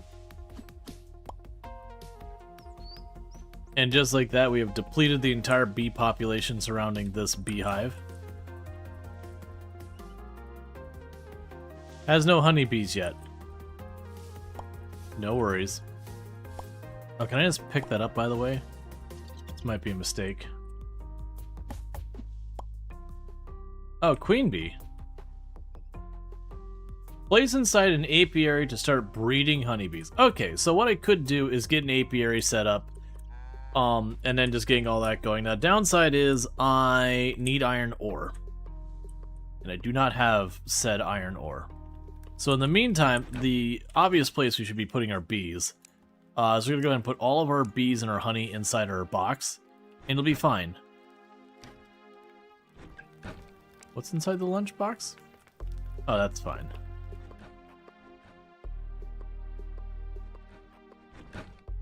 So the question we have here is if I zoom out now. Yes, that's where we pop down. Yeah, so it looks like the dungeon entrances and all that drop us down here. Okay, well let's try running up here to the northeast.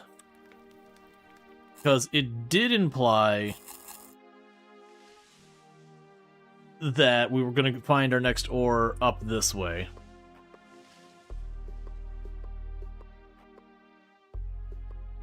So we can go down there, we can start messing around in that area. And just let the village do village things. It'll be nice when we get some shoes of Go Fast or something. I probably really also should take the time to get animals set up back home. I really don't wanna. Okay, we're gonna do a science. If I cut down the apple tree, I do get an apple sapling.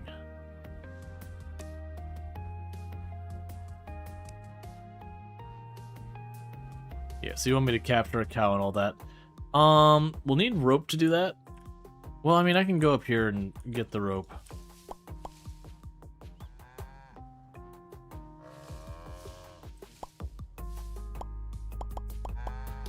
Let's wait. What we'll do is we'll go back down there, we'll build a fence.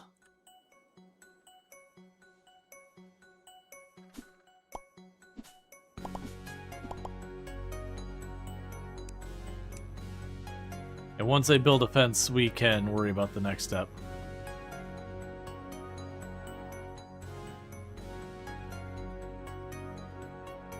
Okay, so that's just water.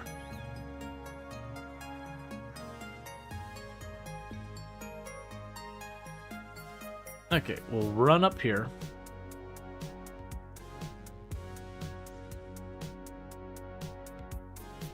There's another possibility that we don't find like the cave entrance up here or anything like this.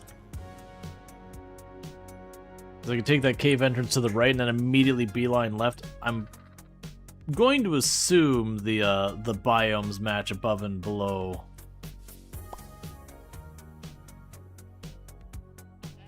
Which isn't a safe assumption, but I'm also very lazy and I'm going to do it anyways.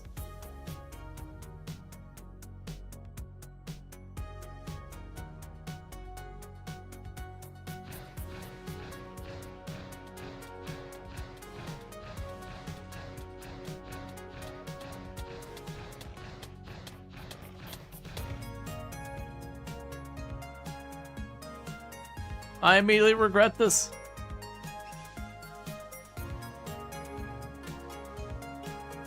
Town, save me from the entirely predictable consequences of my own actions.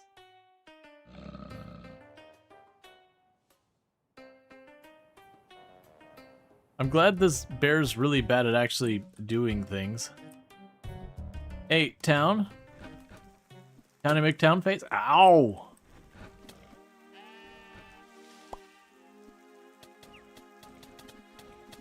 That's right, you get it, bear. Power Claw? Trinket Slot. Attack slow 10.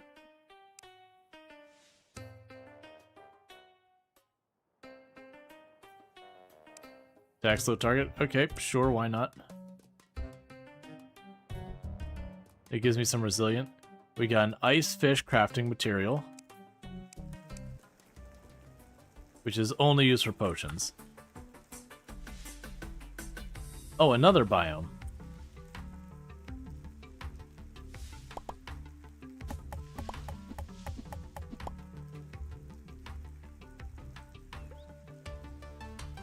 Oh, that's just a free apiary. Why can I not pet the cat? Grand Heavy Hammer.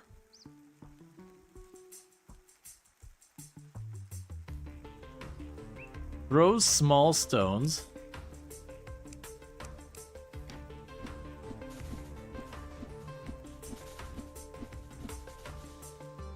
I know, right? Can't pet the animal. I left my leftover supplies to any other explorers passing by. Good luck in your travels.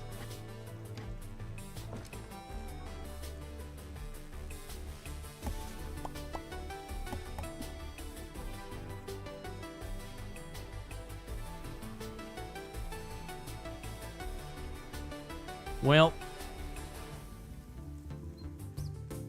game was so good, but now I have to rate it a 1 out of 10 because you can't pet the cat.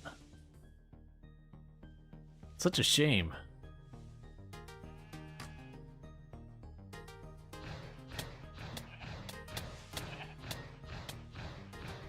Could you pick it up? Not that I saw. Granted, I didn't try hitting it with a weapon.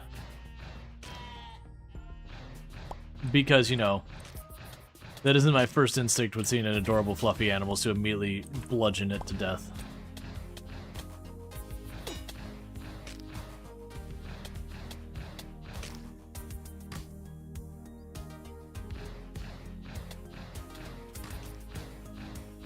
I would love to have a light on our character.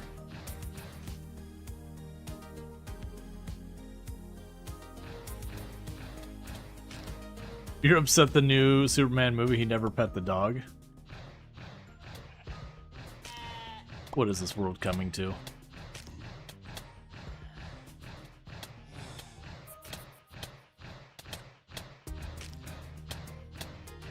Okay.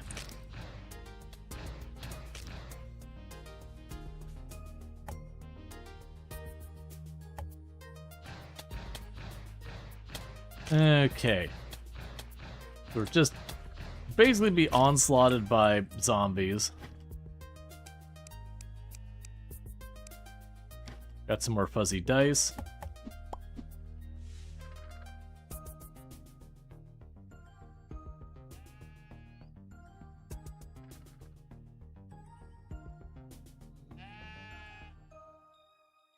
trying to ignore the things chasing me and just wandering around seeing if we can't see an entrance or something like that nature.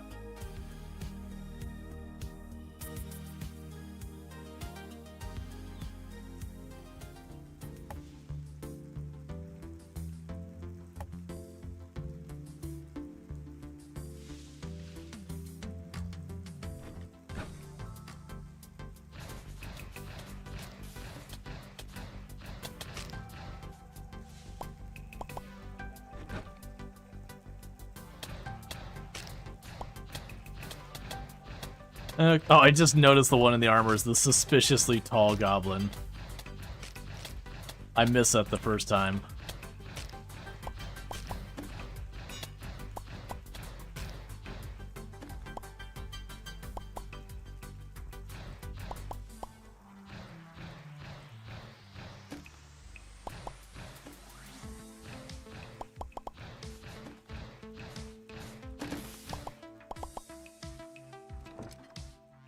Okay, we got a bone display, a birch chest.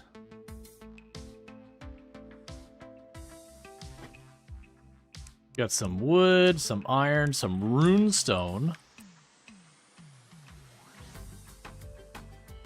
Okay, we haven't found runestone outside of this yet. Goblins and trench coats are one of your favorite enemies of all time. Fair.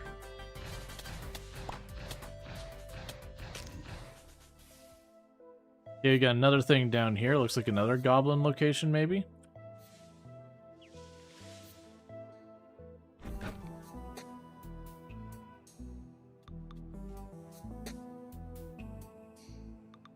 Okay, you got Glenn the farmer.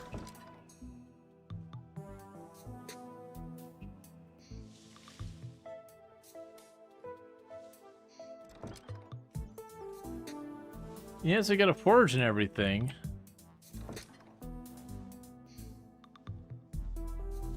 So you could recruit them, but that's fine.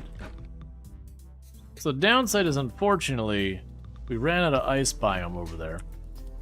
So I'm probably going to do is cut back to the east towards the dungeon entrance.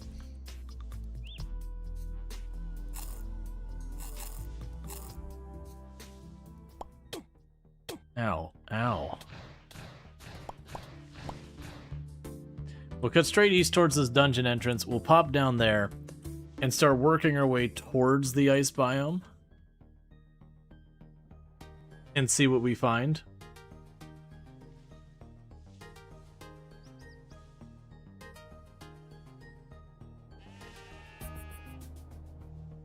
Okay.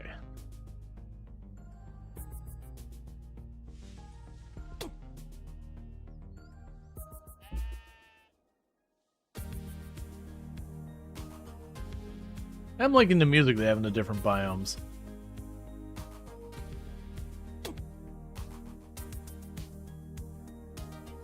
Okay.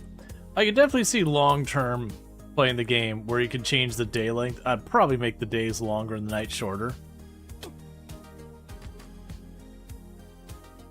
Because the counterplay to this is to basically stay home at night.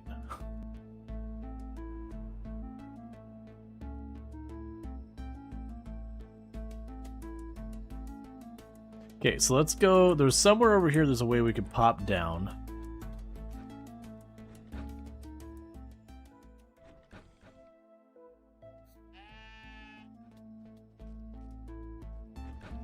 There we are.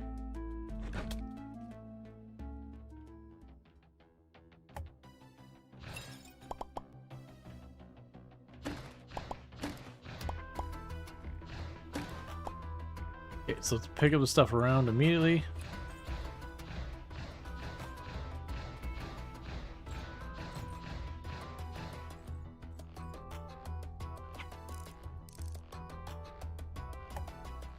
All right.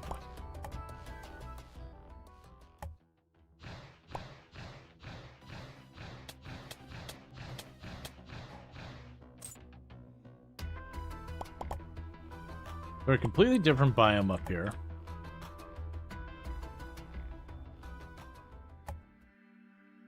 What a great place to come down. Yeah, like just surrounded by lava on all sides.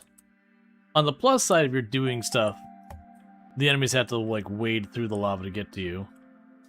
On the downside is, if you get bumped while doing stuff, you go into that lava.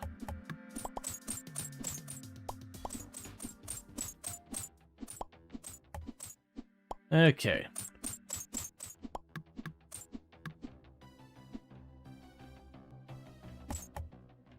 So I got this.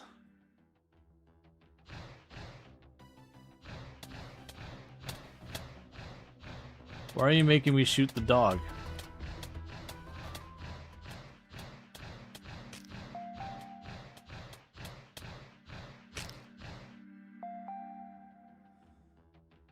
Okay.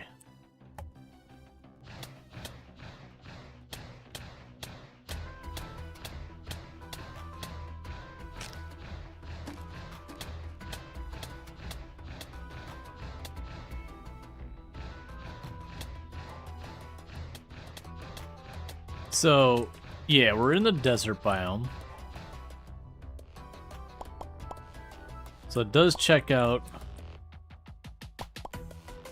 The biomes above and below ground seem to align, which is what I kind of figured. Which means what I need to be doing is working my way west.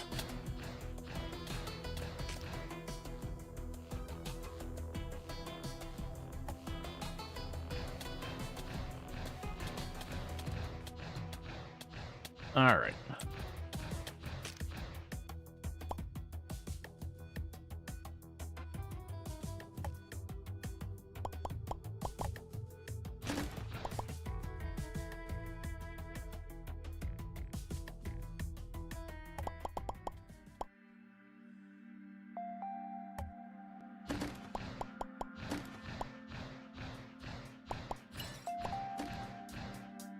What are you?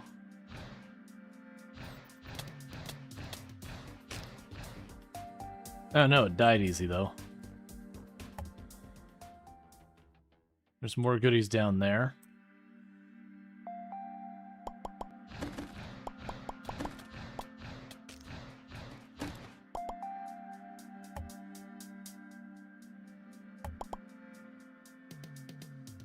Okay. Oh, okay. All right. Let's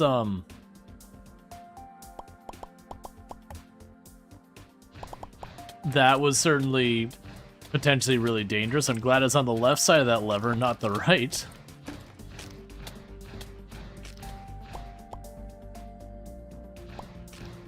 I was just like, why is there this lever on this track? Is this some type of, like, track switcher?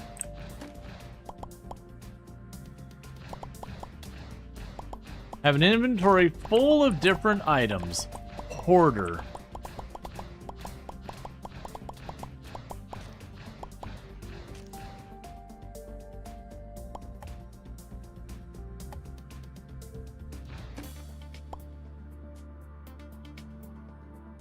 Okay. I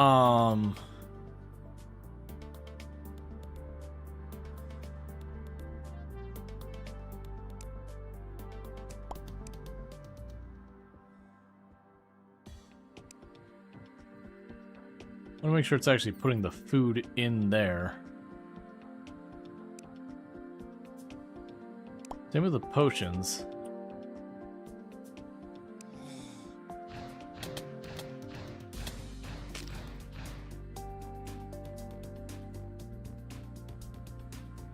I'm sure there's more potions and stuff that need to be stashed places. Fine, I don't need the barrel. I don't need the chest.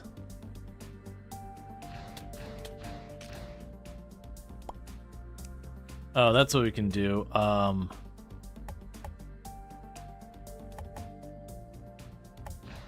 We had a bunch of pieces of wall and all that were in there that when it blew up got dumped in my inventory. Alright, so let's get back. Alright. So that's where we're based, and the winter area is over here somewhere.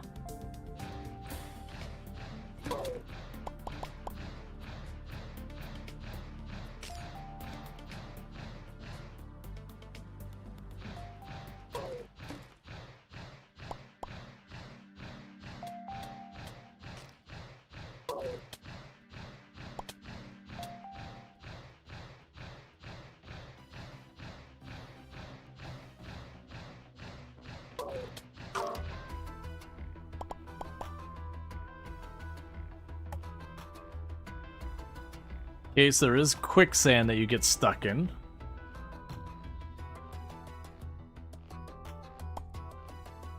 Oh, one thing I was going to do... First... I make a TNT block I can blow up. But instead what I'm going to do... is we got some explosives. We can just use those to speed up forward momentum.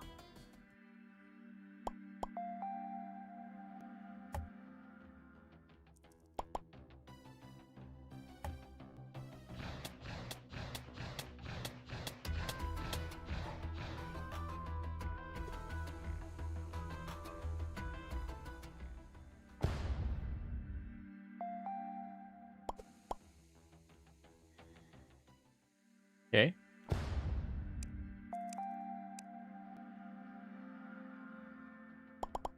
Sandstone, real helpful.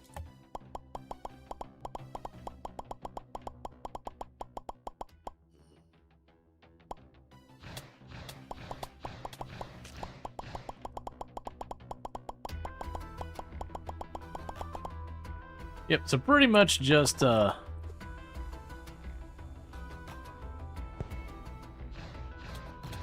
so iron bombs don't go through walls. That's a weapon. Ah, it's a jackal. I was like, what is the angry murder? Oh, can I not mine that? Well, we leave. Clearly, I'm not supposed to be here. I cannot mine through the walls. I could explode things through the walls. Enemies did feel a little tanky, just not tanky to the degree as like, oh, clearly I'm not supposed to be here. It's like, okay, so I'm probably going to be due for an upgrade while we're here. Alright, so I think the new plan is going to be, instead of trying to skip over to another area and then dig back to where I'm trying to go, we'll just work our way from where we're start over. And actually with that, we can just use that. Okay.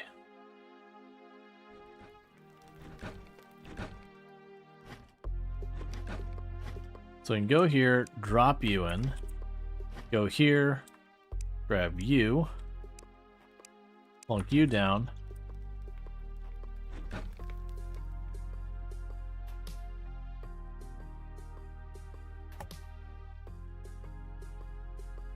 Take the queen bee.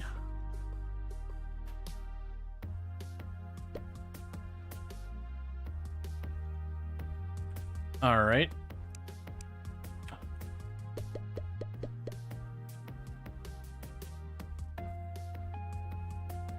So we went ahead and got ourselves that whole thing. So we got honeybees running around doing their thing. All right.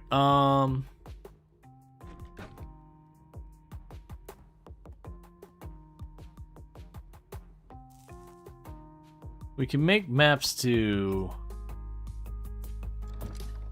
different areas. Alright, let's start this by just going stack what you can. Stack what you can. Stack what you can. Stack what you can. Alright, so we did find maple and birch wood as well.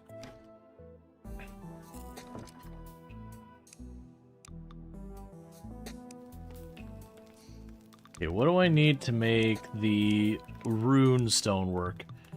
Okay, so that requires a tungsten anvil. We can make wind boots if we find the zephyr boots. Okay, but I can make the pickaxe.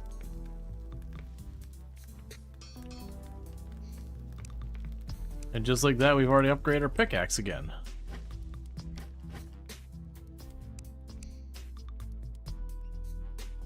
We also have a pair of apple saplings.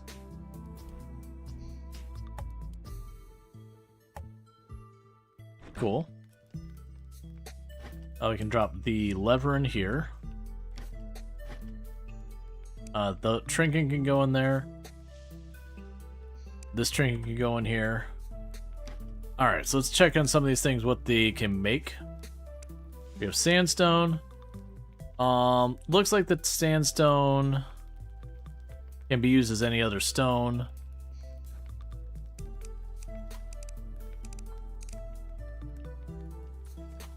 But nothing super exciting standing out. We'll chuck it in this box as well. I'm gonna need more boxes soon. We've got ice blossom. We got ice blossom seeds. Do I have enough farmland for the ice blossom seeds? I do. Cool, more crops to grow. New flowers here.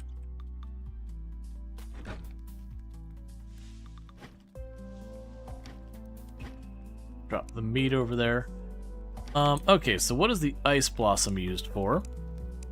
The ice blossom is used for a bunch of potions and the yellow and blue book table decoration and fertilizer. In other words, I don't really care. I've got another lantern we can put down.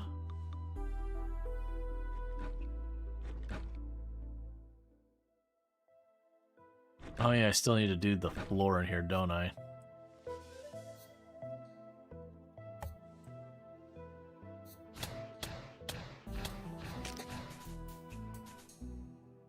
Okay. So you have an animal keeper.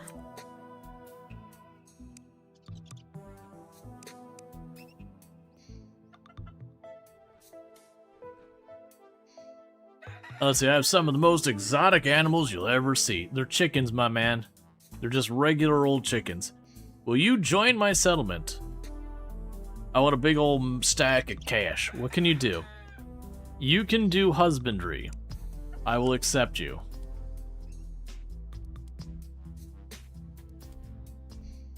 Amusingly enough, I bought him, and it's just like, well, chickens are gone. Sorry. They weren't part of the deal. You just got me, the human being. You just bought the chickens. Look, man, we ain't messed up like that. We don't sell animals. They're not people. Okay. So, we have the fish there. Grab the walls and go in here real fast. Well, actually, first, make the bed. Go over here. From there, I'm going to need a door.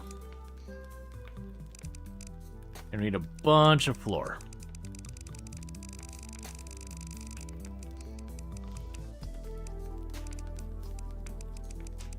I'll make more wall while we're at it. Okay.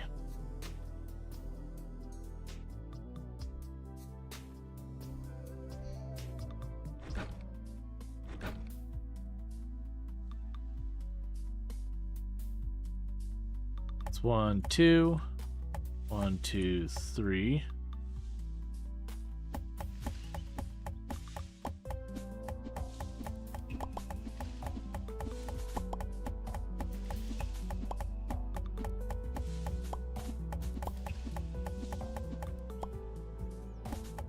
All right.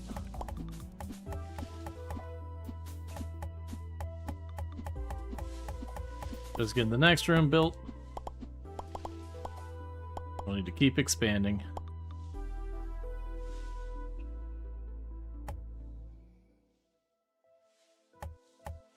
All right.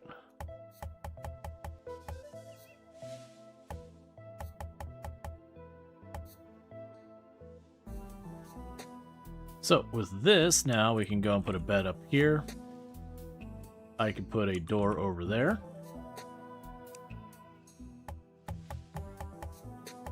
We can floor the whole place in.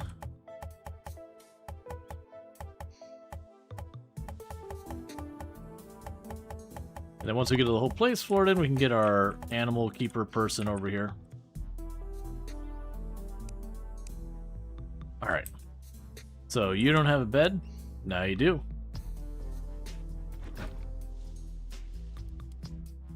Alright, and we're gonna need another lantern in for there. And they keep expanding because we keep seeing new specialties and all that. We also aren't giving them any furnishings worth mentioning. We're getting them some pretty rubbish furnishings. But hey, they should have signed on otherwise. Maybe they could have learned something. We can go over here. Actually, it's down here still. Get another lantern. Now get that next room built. But then we want to go underground and just start working our way up towards the cold area.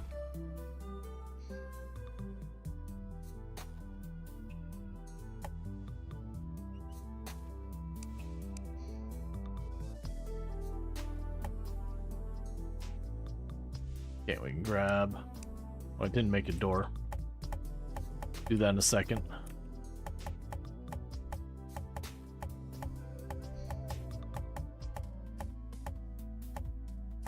Alright.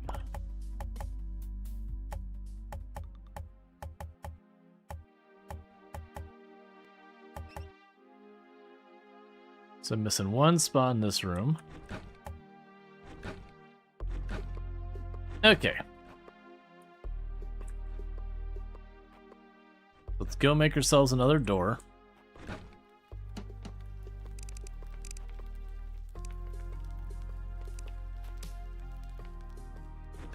And then we're not going to keep that hallway going up past that. What I'll probably do is I'll make a cross section, with the idea of being able to like bring more of the rooms down. I also like the idea of kind of low-key after a little while having like an enclosed space. It'll be the garden or whatever, the farm inside the building.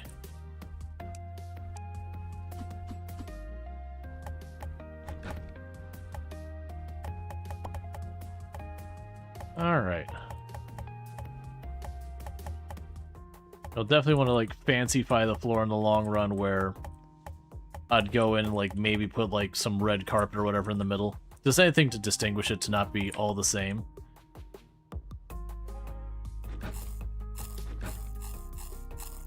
There we go.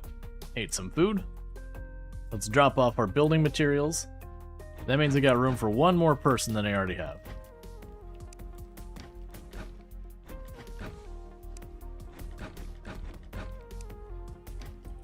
Okay, we can drop you two off.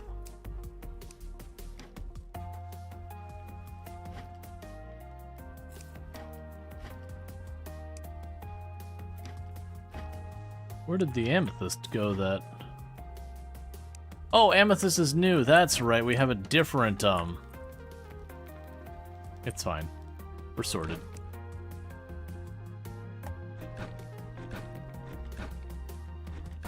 Okay, and I've got you going there. Alright, so we got what we need for right now, so let's go ahead and pop on down below.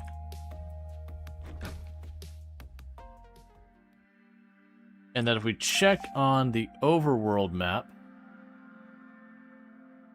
Actually, don't know how to do that while I'm down here. If we check on the overworld map... Okay, it's literally if we go straight up, we'll cross into it. That's all I need to know. And there we go. We actually are mining faster, finally. So plan here is to not do anything fancy. We're just... working our way straight on through.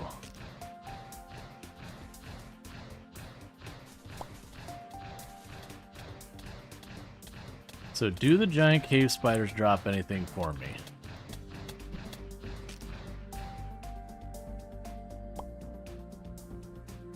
Cave spider gland. Oh, I see why my inventory didn't become so cursed.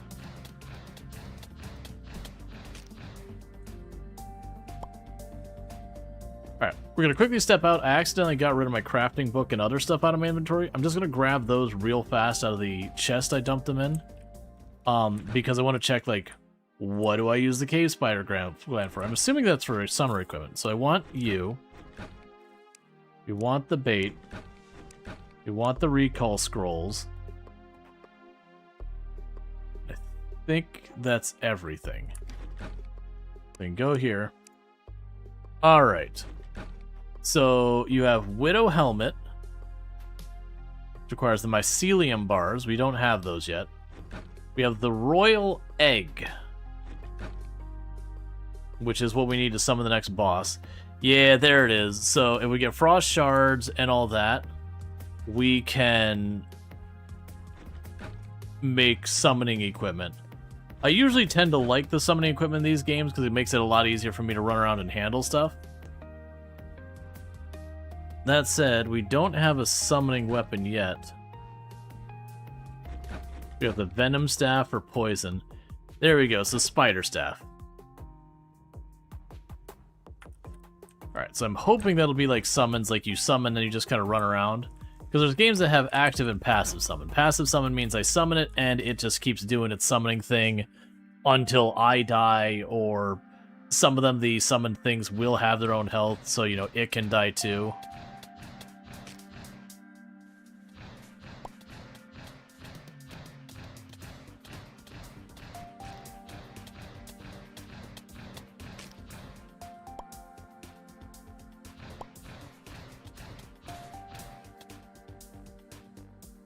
Alright.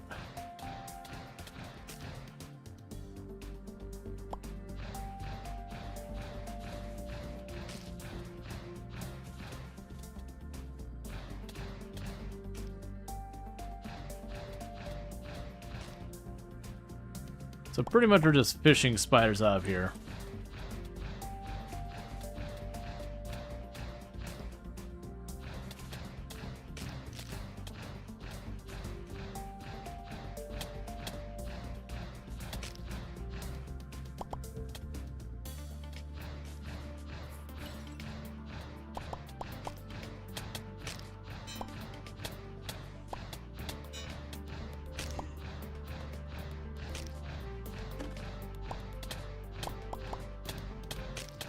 I need to put torches down. I can't see, and I think they're just spawning right on top of me because of it.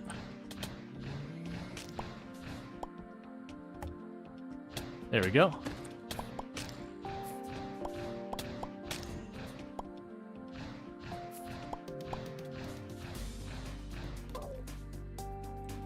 Get that in a minute.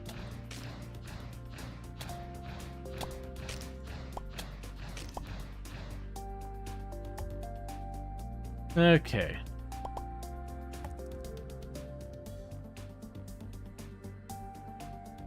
There's also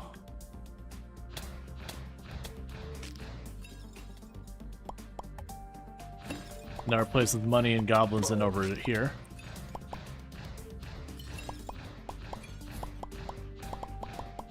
Okay.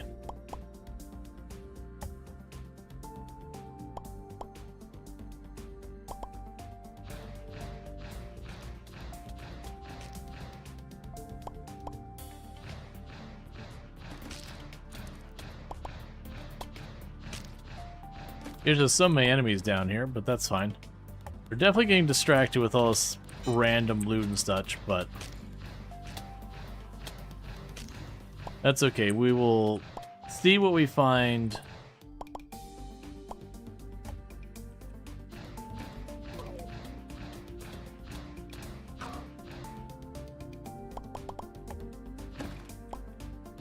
When we get to... Oh, there's another spider area over there to the left.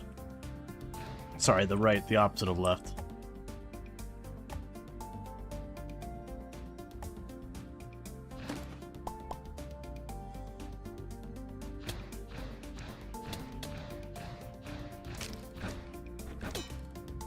Ow, ow. Well, that's our first death. I stepped in, took the damage, is like, wait, let me back out real fast, and then stepped on the trap a second time. Good to know that the traps absolutely play for keeps in this game, because that Joker was hitting me for 91 a punch. Two pokes and it was it, even if I would have had full life.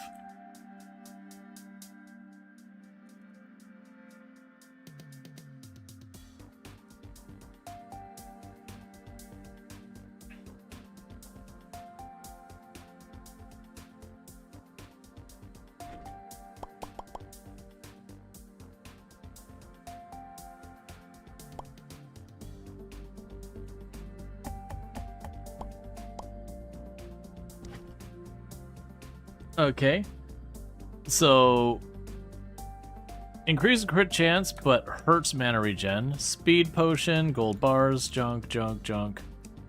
And a disc.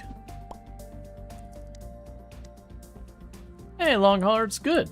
Have things been good for you as well? Let's go check this other spider area.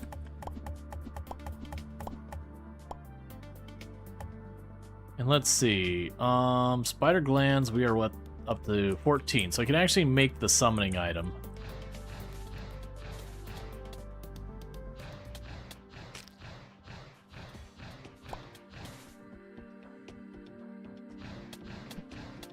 Fighting the man cold but can't complain. Gotcha.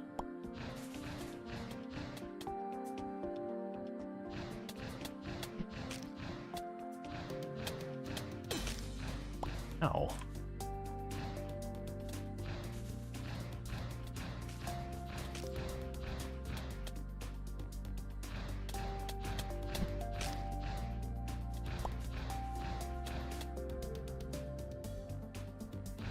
Right, so it does look like I need a lot of spider glands, which is the only reason I'm taking the time to do this. It looks like there's a spider armor.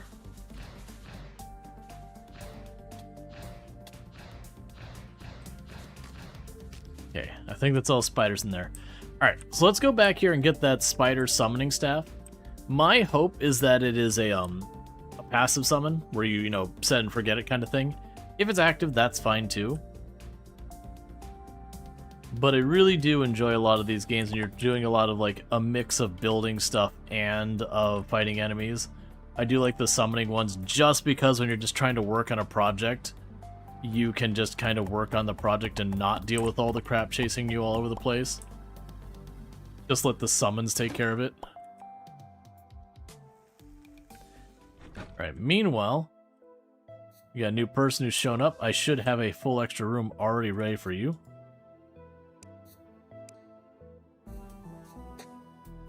Cool.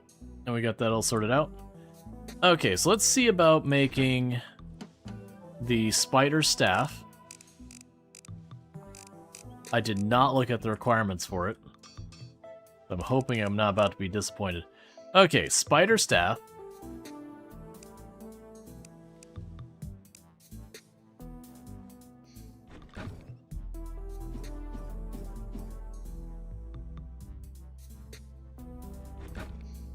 Okay, so spider's gonna go do spider things.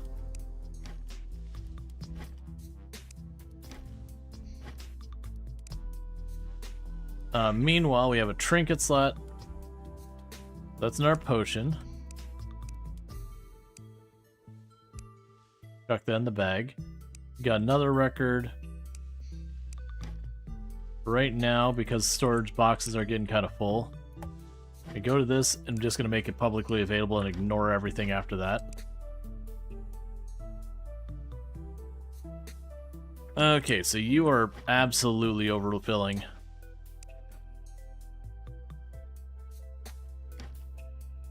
Stone wall. Oh, it's a stone arrow trap. Yeah, that's fine. We got a broken tool we can chuck in here and they can smelt. Alright, so let's see what we got next. So you can be combined with stuff. We can get a lucky cape with the fuzzy dice and the noble horseshoe. Okay.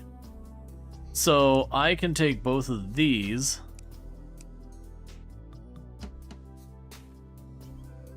And make the lucky cape.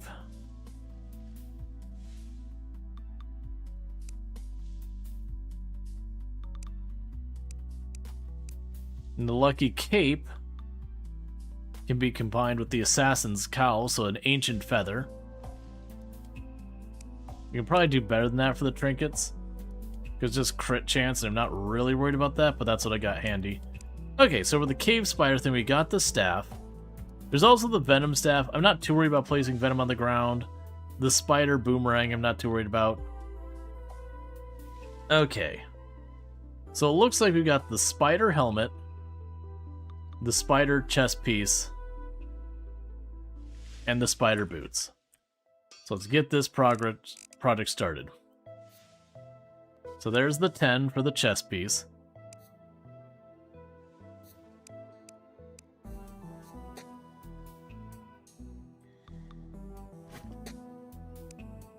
chuck that away for right now. Okay. So then, for the other two, how many more glands do I need? It's this, not the other one. So I gotta find the spider one. 4. So I need 11 more glands. If we get 11 more glands, we can get the full set. And then with that, I'll be able to summon more spiders. And the spiders will continue doing spider things.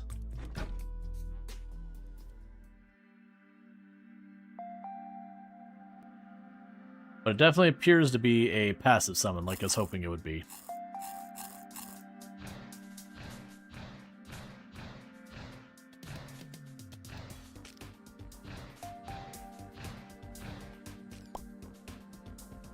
Alright, so it looks like those two are tapped. We'll have to wait for them to start respawning. In the meantime, let's continue that path we were working on towards the ice.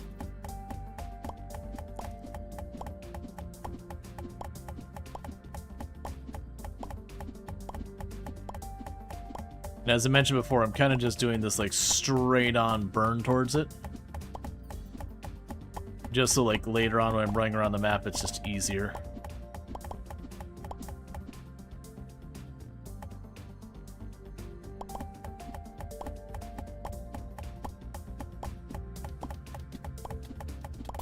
I'm not really sure what to make of that.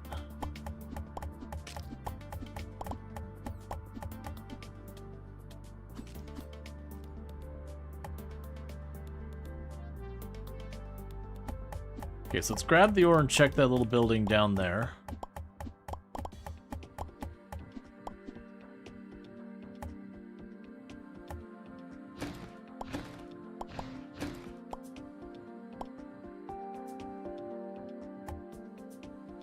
That's fine, going through the wall.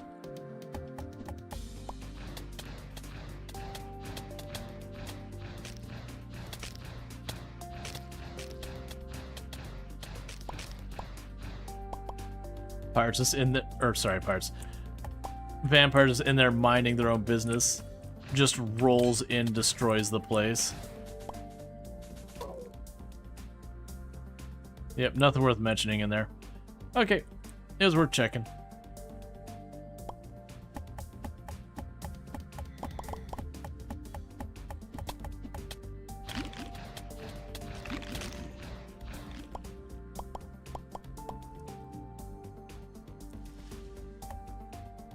Okay, quick check on the guide here. Glow coral. We use it for banners and nothing else. Alright, fair enough. But you got the Vampire Survivors bug again? Time to sell your soul to it for the next couple weeks? Yup.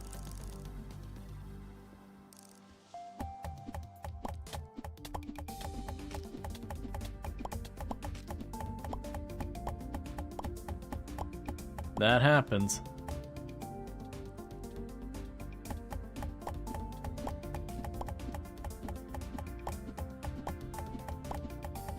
All right.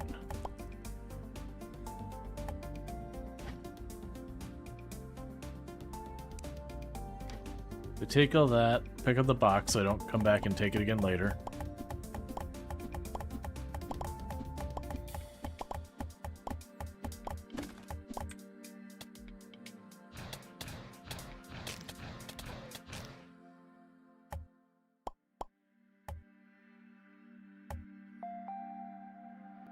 All right.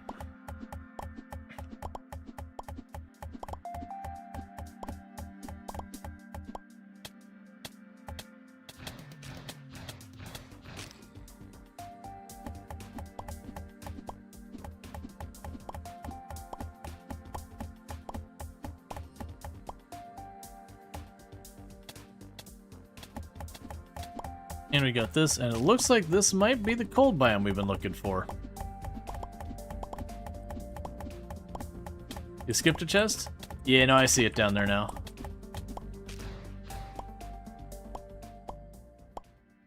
Snowstone. It's not how that works, but okay.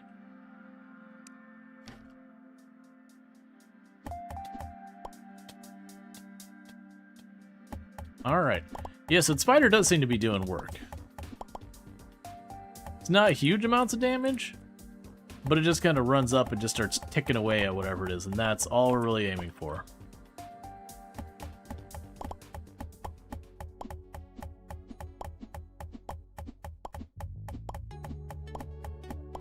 Okay, so we reached the next biome.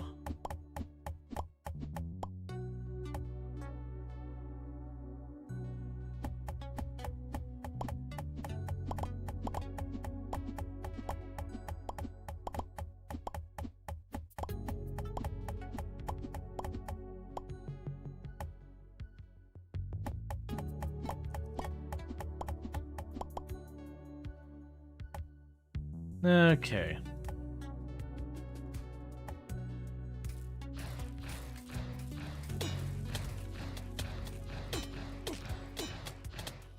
I don't know what's going on other than a lot. We came around the corner and the whole neighborhood showed up.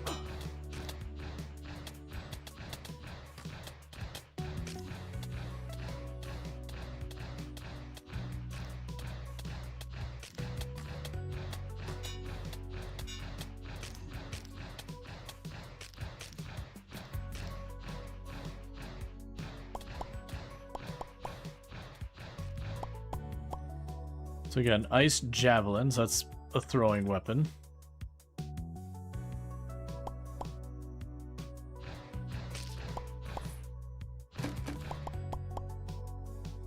Now I did see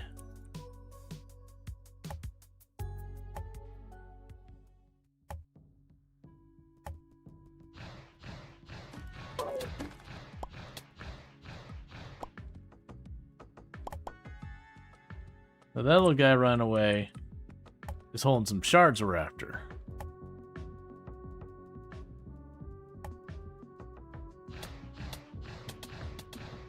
Here, not that bad.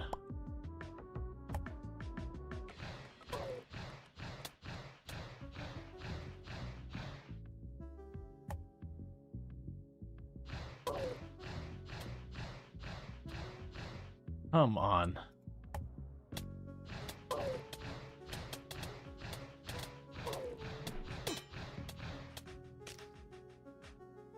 Ooh, runestone. That's also a good one.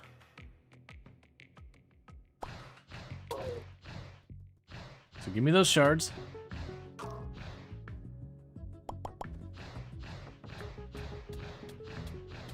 Okay, so now I can just work on this for a minute.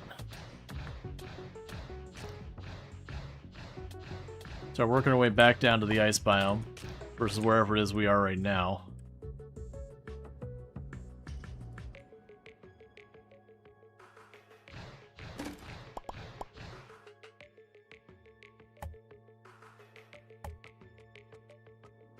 Nope, there's a chest over here.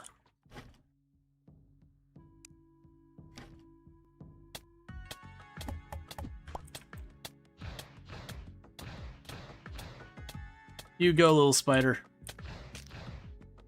Don't let anyone tell you what you can and can't do.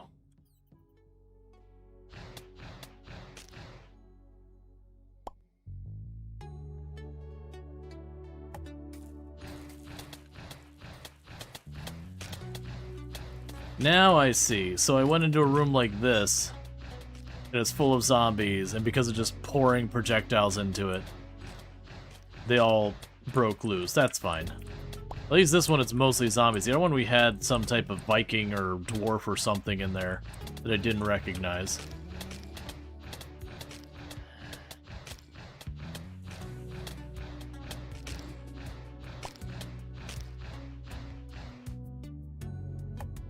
Okay.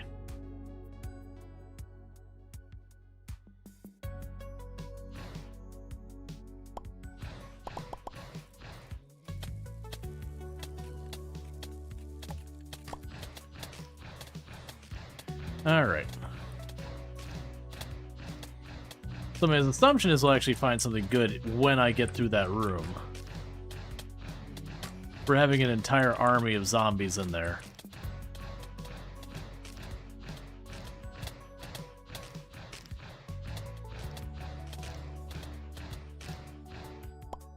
On the plus side, they're giving me lots of little bits of copper and iron and all that good stuff.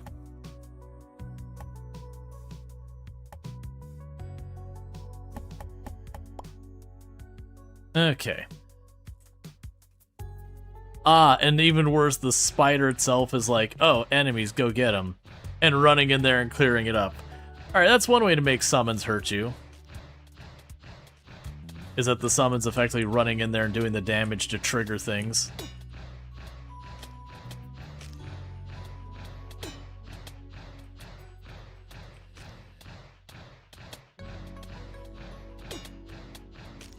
But if we get enough of them, we can stop worrying about much.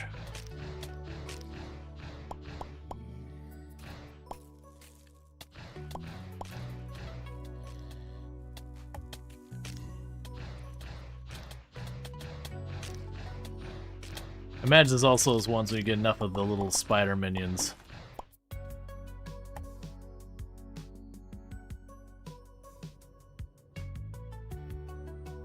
You could probably avoid a lot of those problems by just having enough damage that they kill them as they run around. You can not have to get totally bullied off.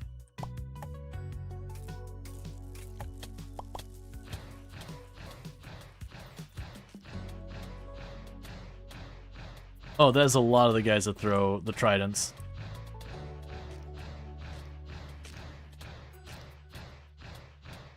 So far, though, not really giving him much time to have a line of sight on me.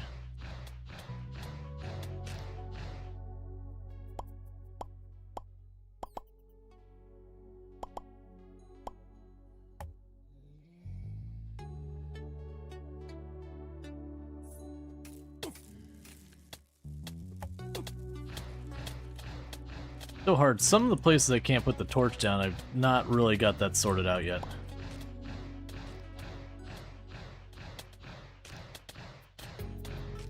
Oh good, it's a zombie that's sliding on the ground. Hate it.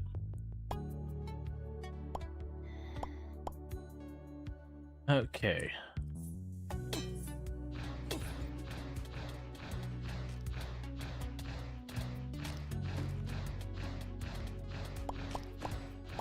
Cool, that's ice shards, that's what we're down here for.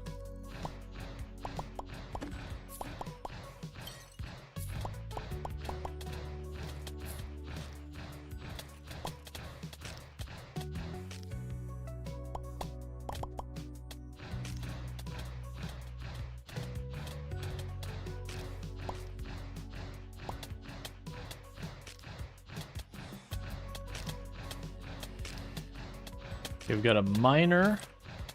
I actually do want to see if we recruit the miner, if I can be like, hey, go mine on my behalf kind of thing. I'm kind of hoping that'll be the way it works. Most likely it'll probably be like the Fisher, where I can be like, go get me iron, and they'll be like, okay, you funded an iron expedition. And, you know, for X amount of bucks, I will go get some iron.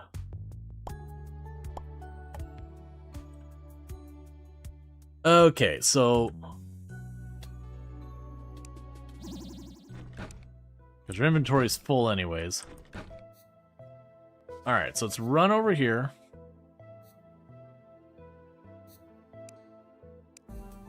So TR is now part of our settlement.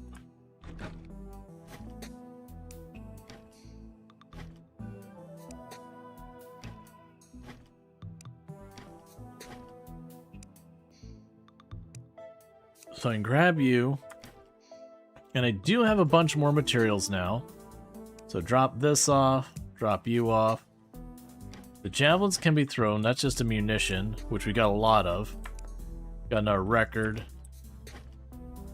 Got broken iron tools to deal with. More ore and all that. So we did get a royal egg. We do have a sugar beet as well. So already our inventory is expanding.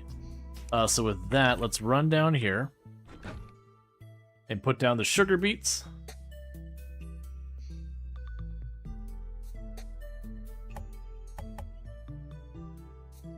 So that we can keep growing our different crops. We've got copper.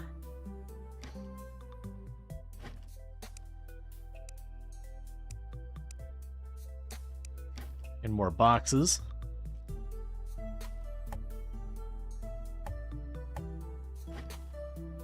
Make it public. Make it public. Make it public. Alright. Bear with me, chat. I need to use the restroom really fast, so I'm going to do that, and I'll be back here in just a minute. Thank you again so much for tuning in. I'll be back in just a couple minutes. Alright, see you in a few.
All right, and I'm back.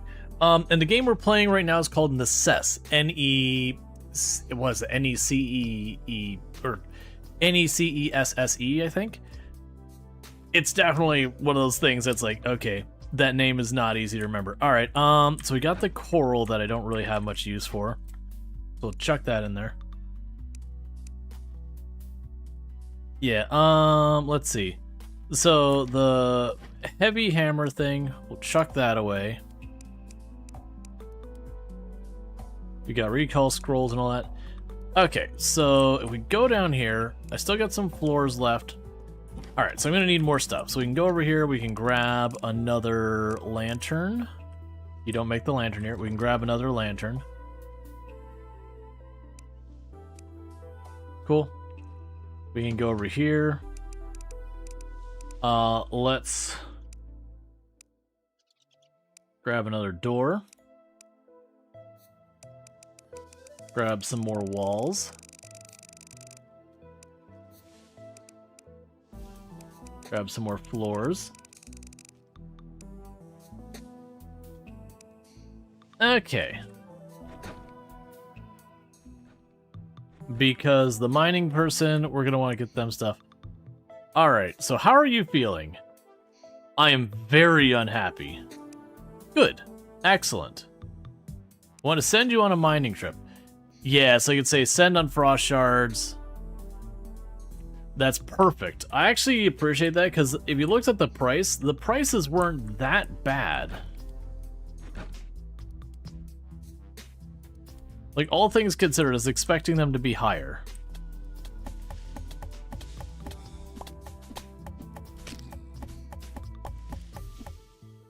That's not helpful.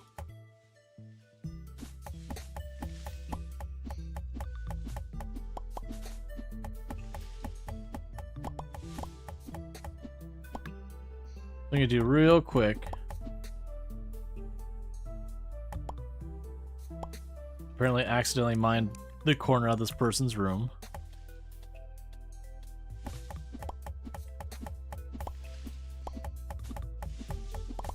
So just gonna start clearing up some of this area over here to expand farther. I'm sure this is gonna be exactly like Terraria. There's gonna be people who figured out like the min-max amount of space you need to get the maximum bonus you can on these people. And they'll probably have these rooms that are like 3 wide, super long, and just have like this long bar of them. It's gotta be like the exact same thing that happened with Terraria. So 1, 2, 3, 4, 5, 6, 7, 8. So 1, 2, 3, 4, 5, 6, 7, 8.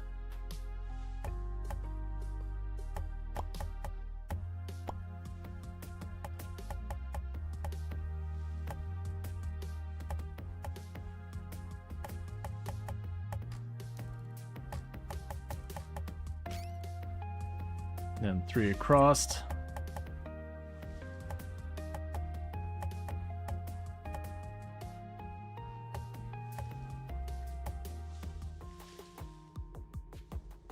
Alright, just pretty much as quickly using the walls already made until they're all gone.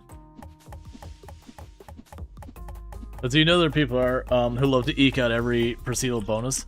Well, it's one of those things that, for me, like, I usually didn't do that in Terraria. Later on in Terraria, I got to the point of doing that. Because I had built their house so many times, it was just like, I don't care. But it wasn't about min-maxing in that case. It's like, what is the minimum I have to do to make these people, you know, available? You like a little spooter friend? I like the little spooter friend.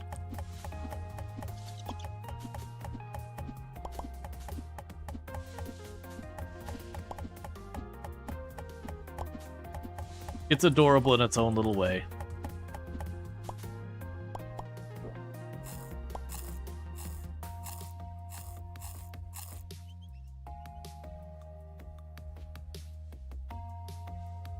Yeah, no, it's good. So let's see. 1, 2, 3, 4, 5, 6, 7, 8.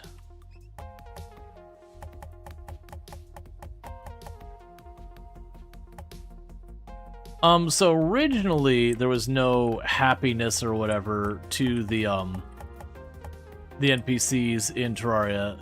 They did eventually add it, but it's not like, was the room big enough or decorated enough or stuff like that. It would be like, the nurse would be like, well, I like that person, and I like these biomes. And if you got the right combination of things, there would at least be a certain level of happiness. And that they would have, you know, bigger inventory or stuff like that. But it's more about, like, what biome did you put them in kind of thing, and who's nearby, because they'd have people they liked and people they didn't like.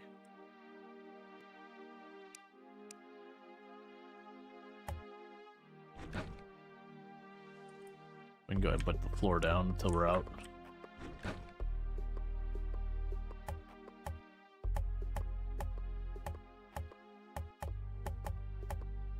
Gotcha. Nah, if you haven't played Terraria in that long, if you did enjoy it when you first played it, I'd actually definitely recommend going back. They have added an incredible amount to that game.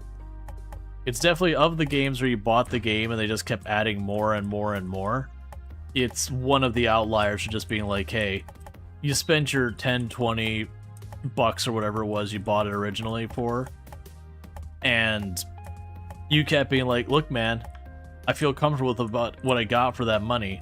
You can stop. And the devs just don't seem to be capable of ever stopping. Considering they even had, it was like, what was the last one? The Final Journey, or Journey's End, I think was the name of it.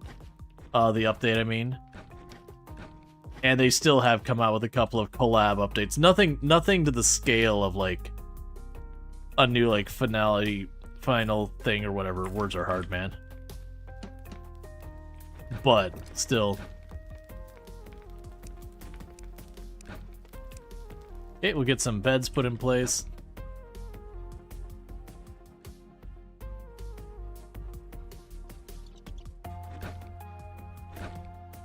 But yeah, what I'll probably do is I'll probably put like a side entrance and exit for practicality's sake.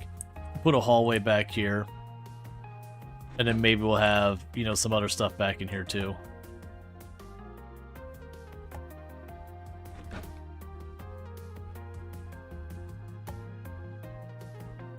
Okay.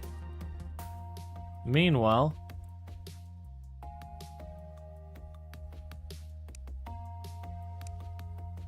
I'm noticing those bedrooms are considered out of bounds.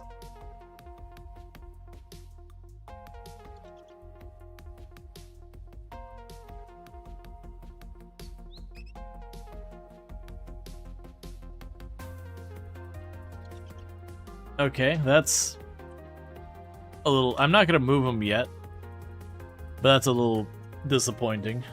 It's fine, it just means I need to build in more directions.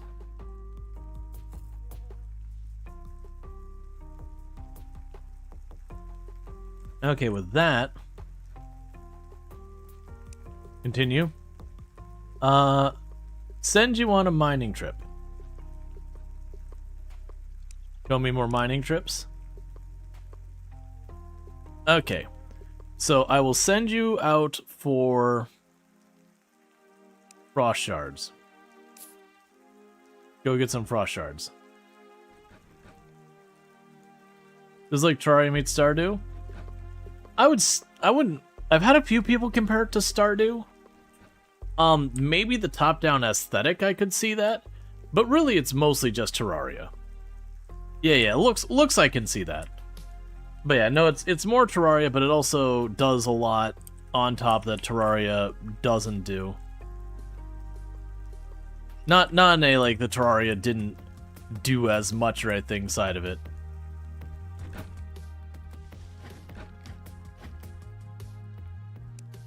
But, like, the fact that I have all these people running around working for me instead of just standing around and doing nothing. Yeah, like, you can see this guy down here is working.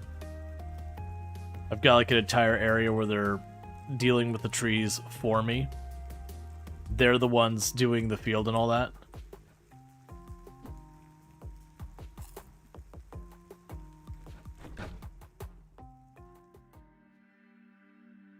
Let's see if we can't go and get some more of our spider gear.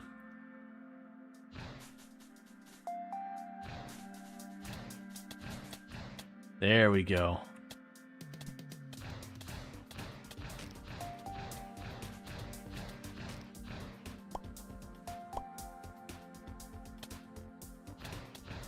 Because for the full set I need 11 more spider glands.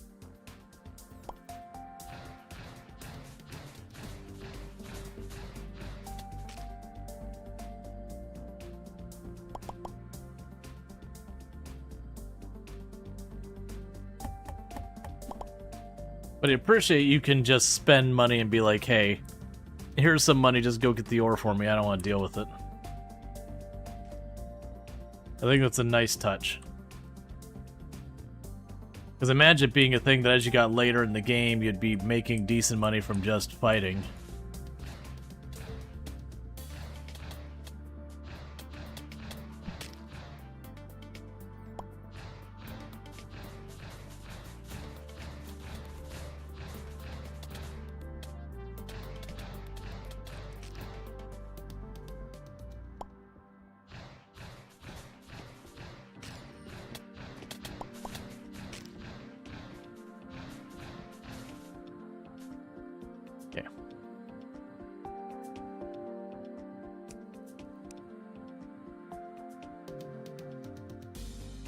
Oh, it's 7. I was sitting there looking, I was like, what? Where's the rest of the spider glands? Alright.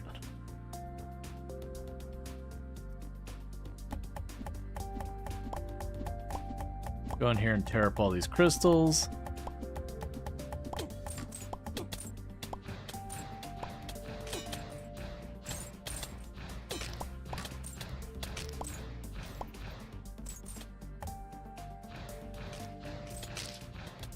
Alright. Sorry, one second. I got something in my eye. It's just right there, just like messing with my eye. Okay, there we go. Get these goblins.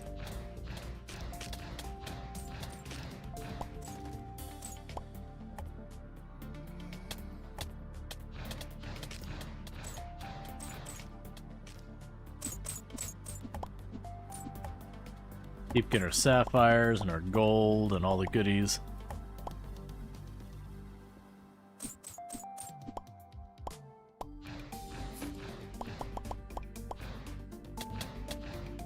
Seeing a lot more crawling zombies all of a sudden, which I find curious.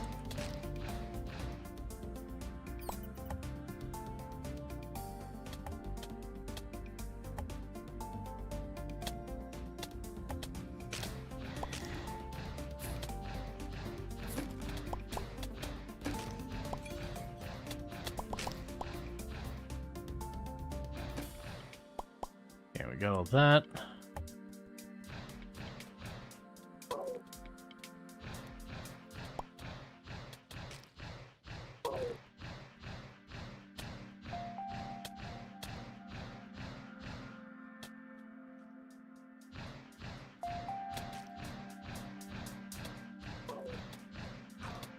There we go.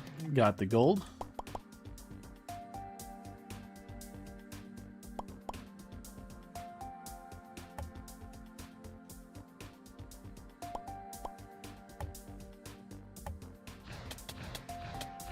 All right.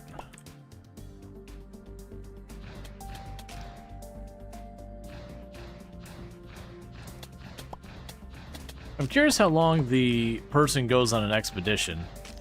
I wonder, like, was that a beat coming after me? Like a giant walking beat?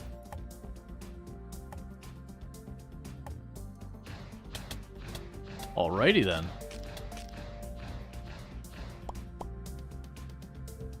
What biome is this? I imagine it's probably like the starting biome. I'll take some easy iron while we're standing right here.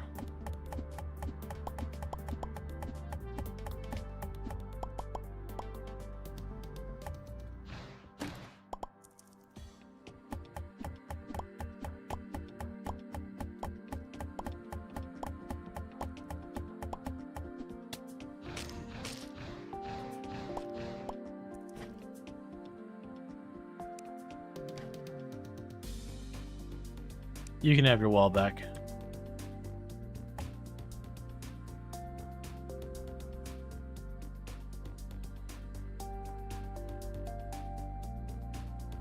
James the Miner.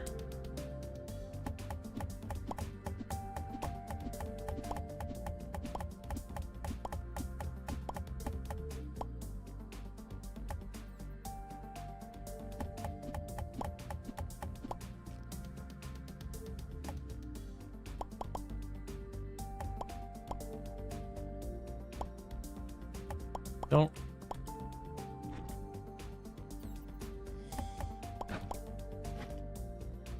really know what I'm looking at there, but okay.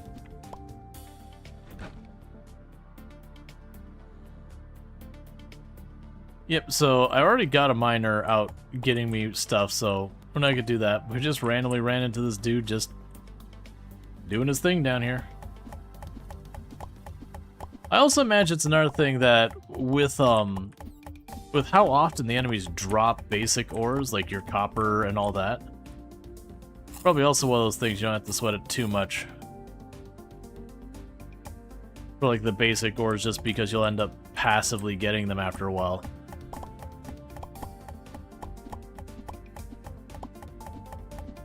Okay.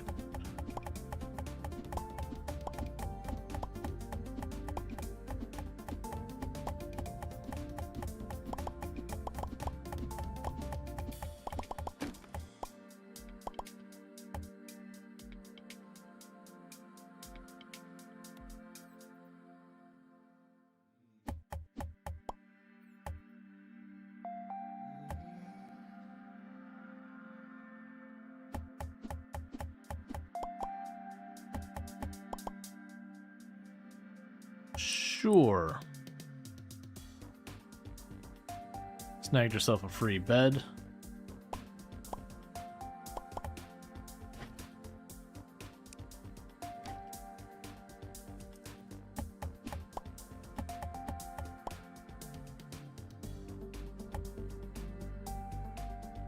Alright, so our inventory is full. Let's work our way back. It would have been nice to get the spider glands we need, but we might get lucky. We run back through the spider biomes, we might find some.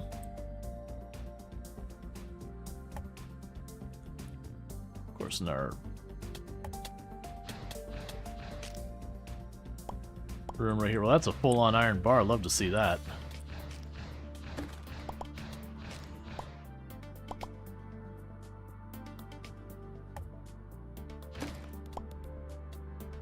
Okay, so let's take a quick peek in here. Looks like that might be a trap tile there.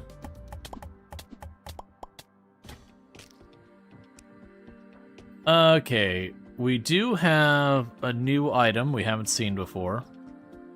And I am going to want to get rid of something. So I have a second button.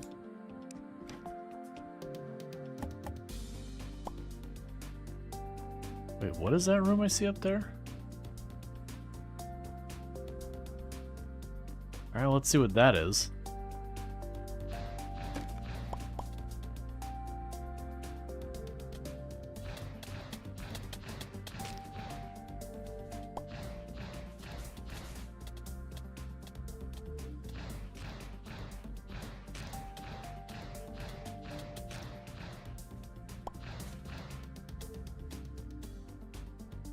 Okay.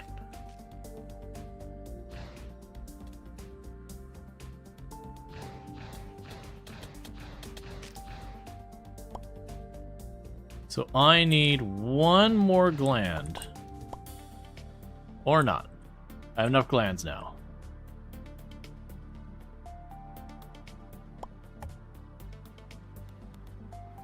You know, probably still triggering for people, but you appreciate the big goofy spiders. Yeah. It's always tricky with stuff like that.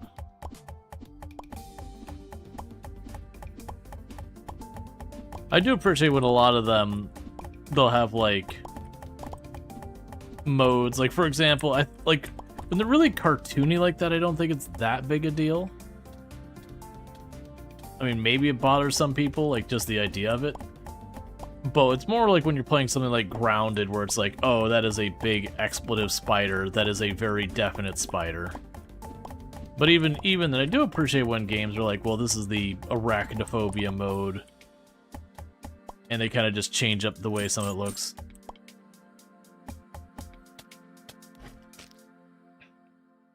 We'll loot all this. Honestly, not gonna worry about that too much.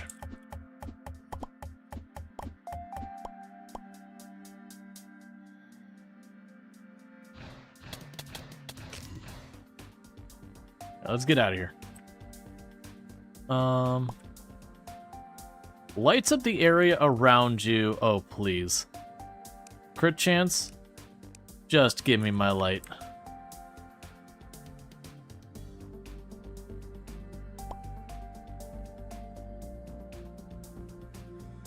Hopefully that combines with stuff that you'll always want to have.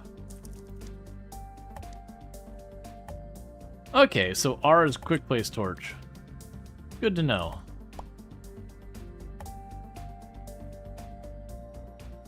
I say, because I know a lot of the games in these genres have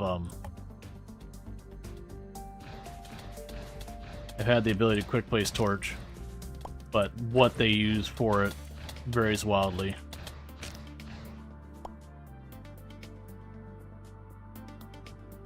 Okay, so we run down here. We'll finish our spider stat.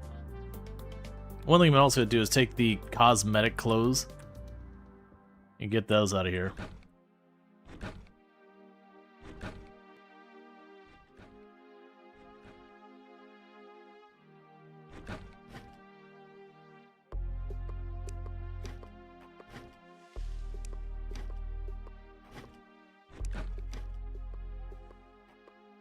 Okay, you got 1 cabbage seed, 29 frost shards, and some stuff there.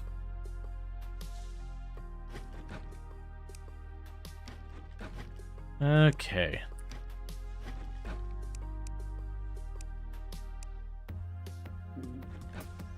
Alright, so for this trinket, you combine with the leather glove and the tracker boot. Okay, we'll have to figure all that stuff out.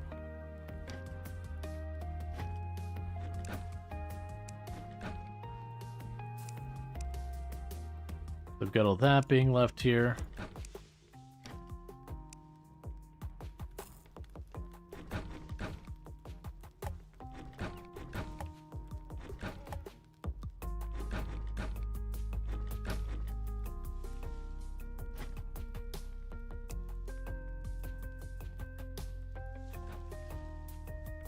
That's fine. That's still crafting materials, so you go in this box. I'm gonna have to go through these, and I'm putting it off, and I know it's gonna bite me in the butt. I'm gonna have to go through these at some point and just be like, this is the box for weapons, this is the box for whatever. They even have stuff for doing that. I'm just... Wait, what are you? Regen Pendant. Increases your health regen. Okay. Alright, but first, before anything else, we go down here. There's the helmet, and there's the boots. We also can make the frost helmet, which is a melee set. They've got a ranged, a melee, and a caster helmet for the frost. And we can also upgrade to the arachnid set.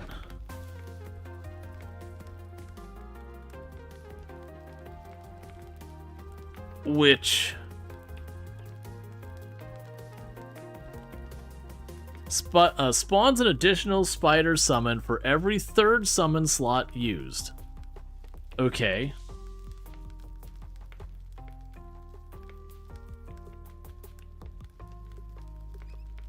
So you would just need the shards, and you need a gland. But what would the arachnid boots require? Oh, the arachnid chest? That requires a spider chest piece, which I already have equipped. Can I just get the full set? Can I afford that?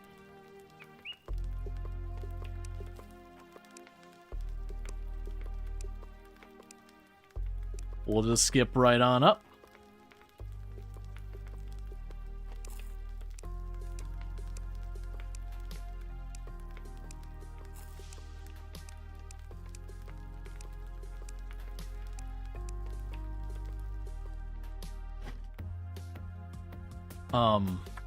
Man, I don't know where to put stuff anymore. Okay, drop all this junk off right now. So cave spider. What else do we have here? So then we got the widow helmet. So that is just a magic set. Yes, that's a magic set. We can use the cave spider glands with the frost shards and the demonic bars to get the royal egg, which has the description checks phobia.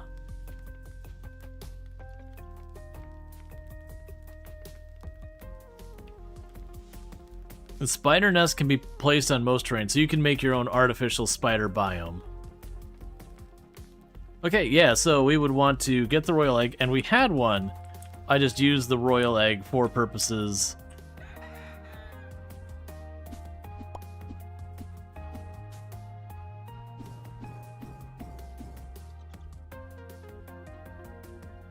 Now I got four spooters.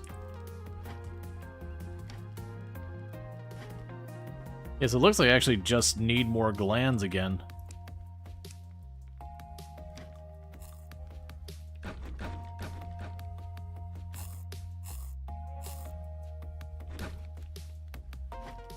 This whole thing is an unmitigated disaster. Okay. That requires chili fish. What do we have here that is purely grown?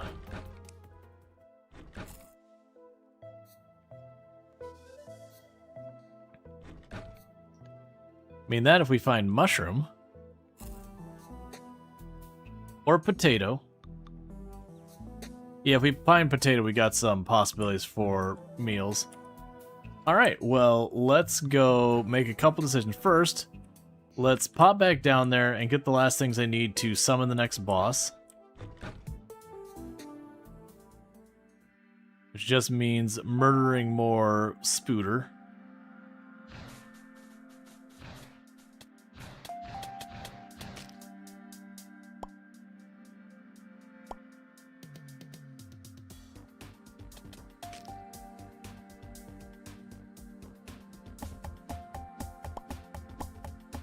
Okay.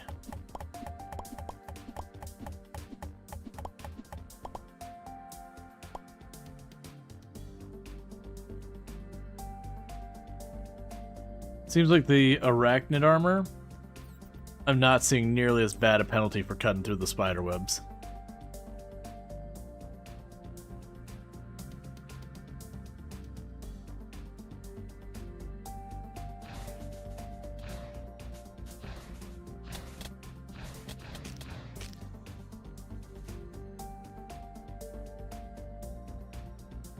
Alright, so we did get 2 more glands, but I think we needed 4. And now let me make the royal egg. But then the big question is... Let's see, summon in the snow caverns by destroying or using a royal egg. Okay, so we gotta go to the snow caverns. So let's start making an area in the snow caverns that's ready for a proper fight.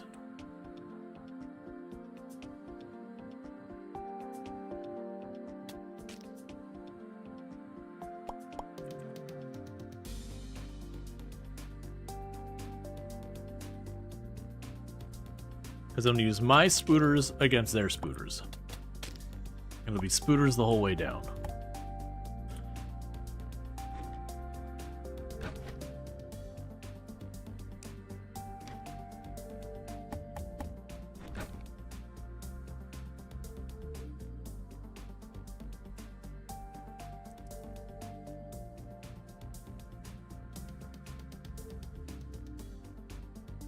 Alright, and all we need to do is just open up a big space.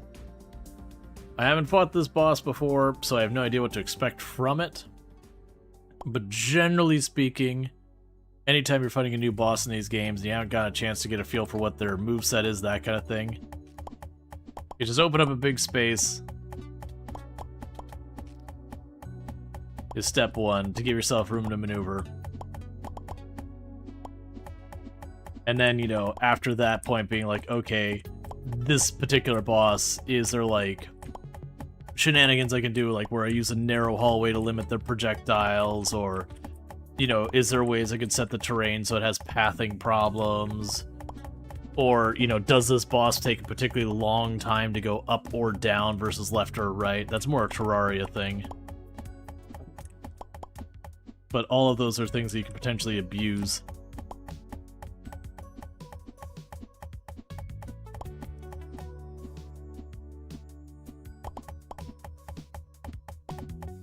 Okay.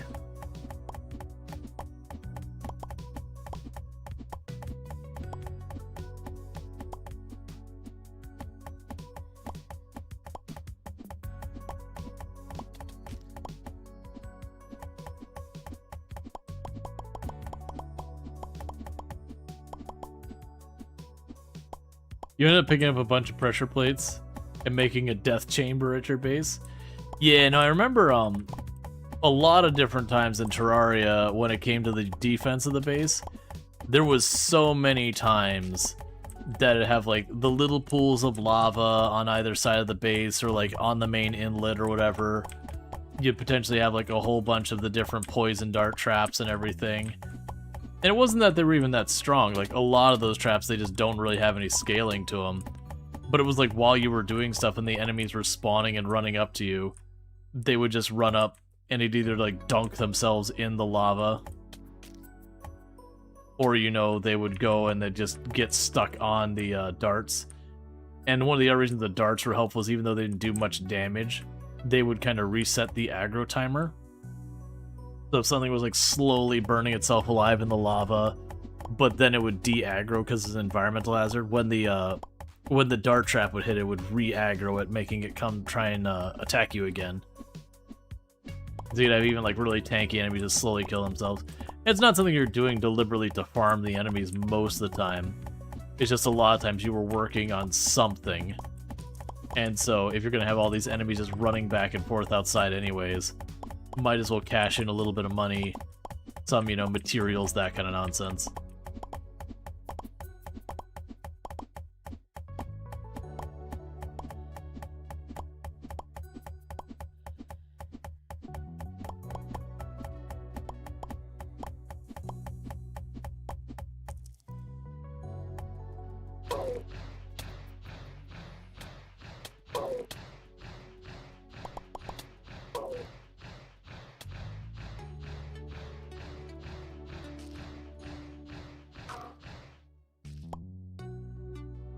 Okay.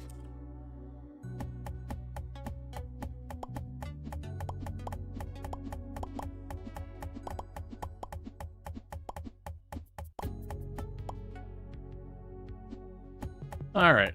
I won't put too much more time in. And this is one of the things that when you're playing these games, a lot of time is spent on the arena. And thank you, Cody Husky, for the Prime Gaming sub. That's 9 months. The baby time and all that kind of stuff. So thank you so much for that continued support. It means a heck of a lot. You could have used that Prime sub anywhere here on Twitch, and you chose to use it here, and that does mean a lot. So thank you so much for that. I really do appreciate it. Speaking of which, that does remind me to just check, because we should have hit the Plus program here earlier. We had a Tier 3 sub dropped to make sure we got across the finish line. But just want to see the number actually marked correctly. 1 second. Gotcha. No, I was just checking one thing. And... Ooh.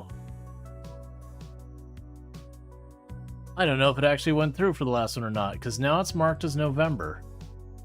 I'm hoping it did. It should have. It was early enough.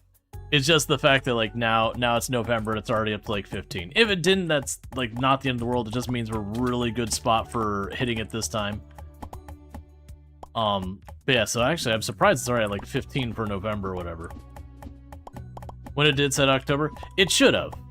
It should have. I can check afterwards, like look at my analytics and all that. I mean, I can look now, but it should have. I'm gonna try and not get distracted. We'll do this the next time I go and like take a quick little break. I'll check, but it should have counted. Regardless, it does. It's gonna make it happen between whether it's last month or this month, but it means a lot regardless. So thank you so much for that. You know, the tier 3 is very generous. Because my understanding is it's based on... Well, no, I thought it was based on California time. But it's still only... It's not that late in California time.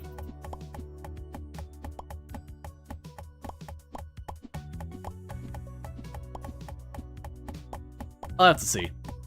It should count. It's gonna bother me.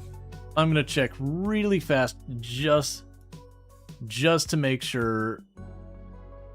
Because I'd feel bad if you went to do that just to make it happen, especially since it's like kind of egged it on. Let's see. It should be right here. Is it? Where was the plus one?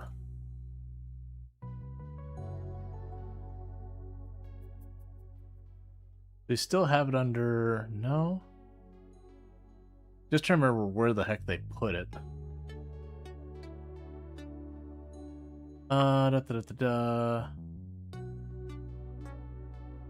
That's like payable stuff.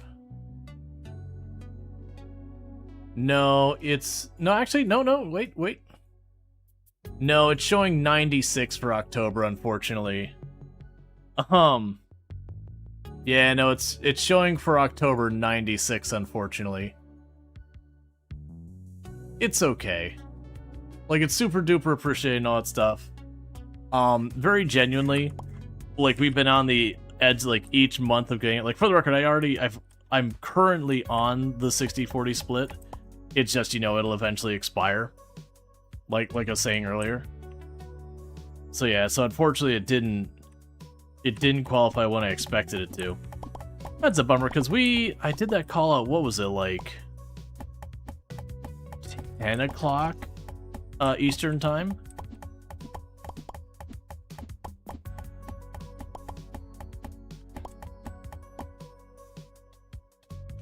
Yeah, it's weird. But no, so the official count is 96, unfortunately.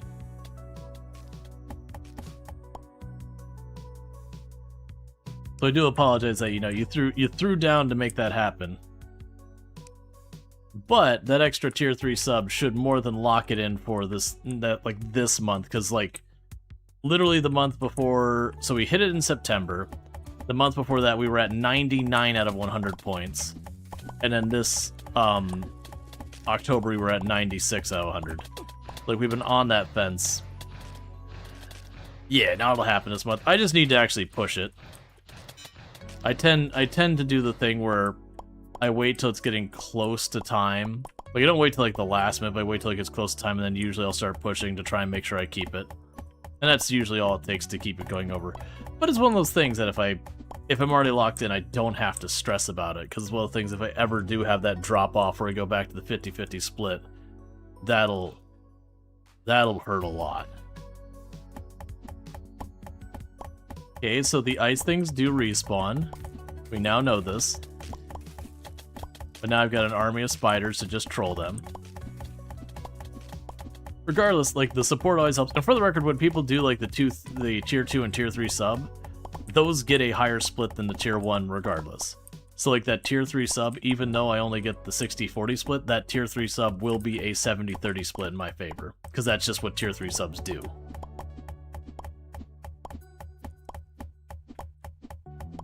So it does still help a tremendous amount. It's the tier 1 subs and prime subs that changes things. Or actually, I think it's just the tier 1 subs. Either way, the bulk of the subs are tier 1 subs on any given channel normally. Like a very, very, like, 60, 70, 80% of the subs are usually tier 1. Probably higher than that, actually. I don't know, the question mark is the prime subs. Because tier 2 and tier 3 are usually, like, 1-2% of your total subs. And it can vary. Alright, so let's go back down. See if the spiders are back.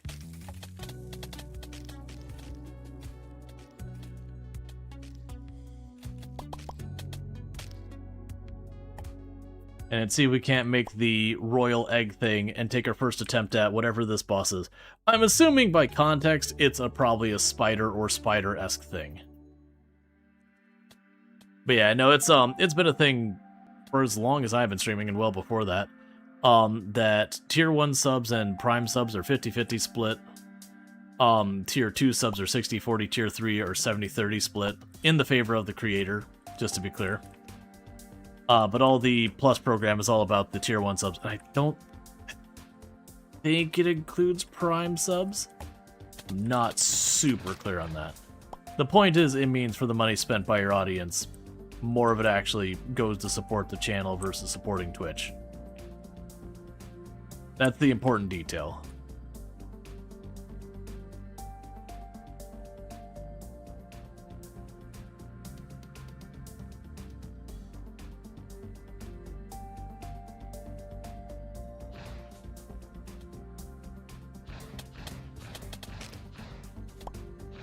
Yeah, so it should be more than enough cave glands for getting the item for the boss attempt.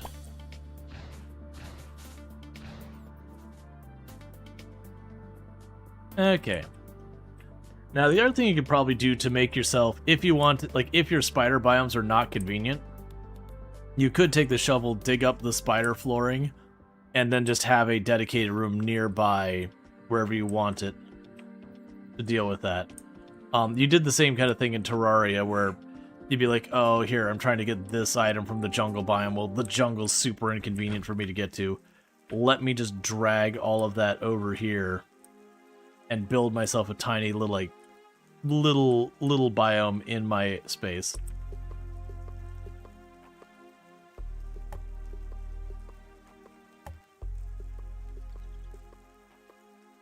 Well, yes, you're at 29 months, tier 1.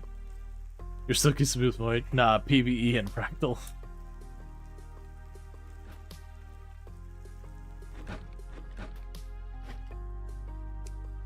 All of this is just a mess. It seems like what they're doing is they're distributing them between the chests, not randomly. I don't want to misstate it.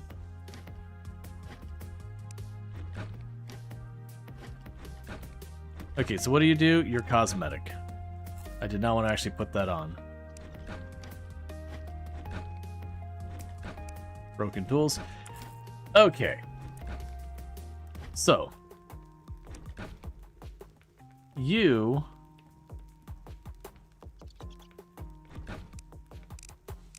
I want to go in here. We're going to start trying to get this sorted. So you're going to be a materials box and nothing else. You are a high priority materials box. So you'll start moving all the materials gradually over there. Stuff happens. Okay. So with that said, I don't know if I should be stashing my money or not. I think we do drop our money on death. We also have like lots of stuff. So enchanting tool makes the mining speed faster.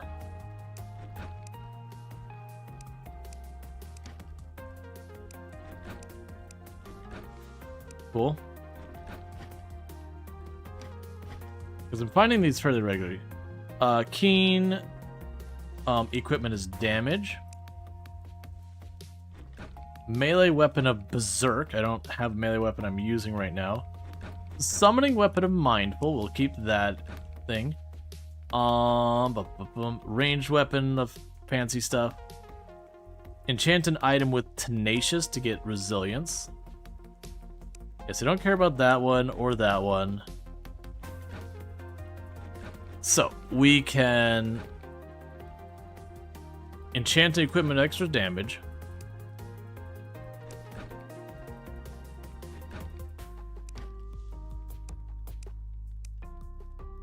Cool. Enchant a piece of equipment with Tenacious.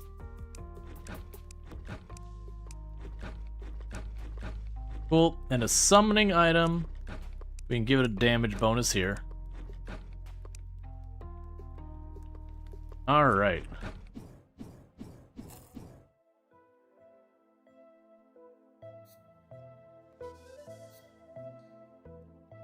Eat some food.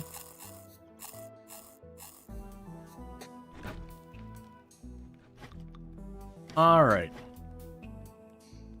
So let's put the cash in there. Oh, and we need to make a demonic egg thing.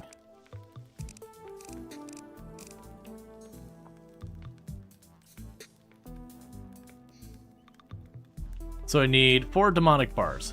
That's shouldn't be a problem. So we can go to the bars.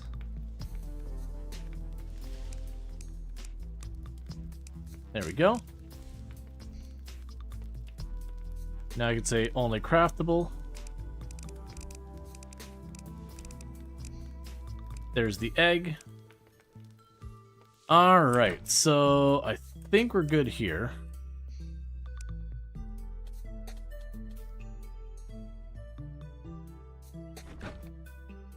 So now we're going to go up to this biome. And we are going to pick a fight with some big spider thing, I'm assuming. Because it makes a, like a thing, it mentions it's like, you know, phobia unlocked or whatever, is its dialogue or whatever. And we're had to get spider glands to make the thing to summon it. So all things heavily leading towards it's gonna be a big freaking spider. Or something spider-esque. Now, I don't know if this room is big enough for us, but it is about a screen's size.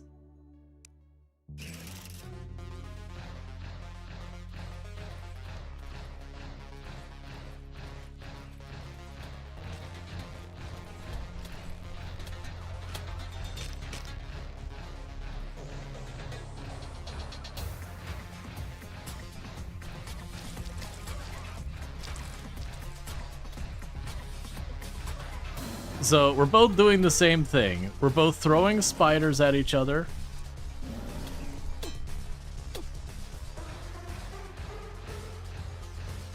And blood.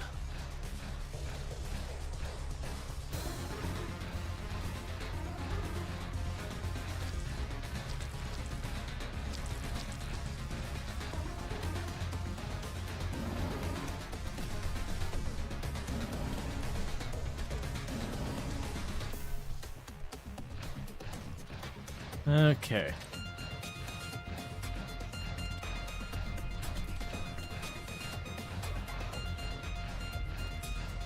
Okay, so downside is it keeps walking on the walls.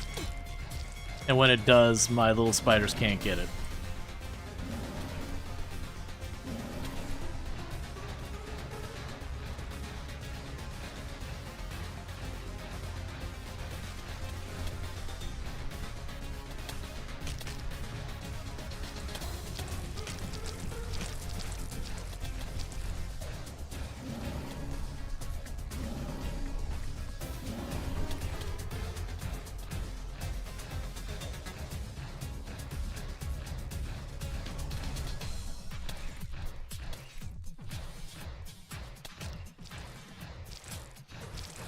I'm running out of arena here.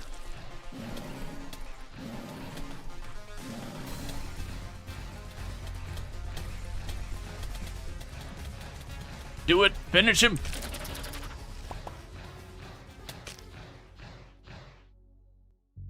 Okay. So, what do we get? We got a puny spider charm. Crafting material. Being hit poisons an attacker for 40 seconds.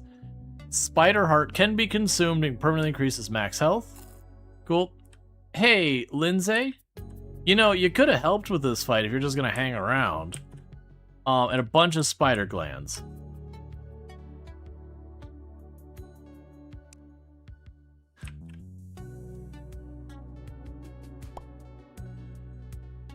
Alright, big spider. Ow.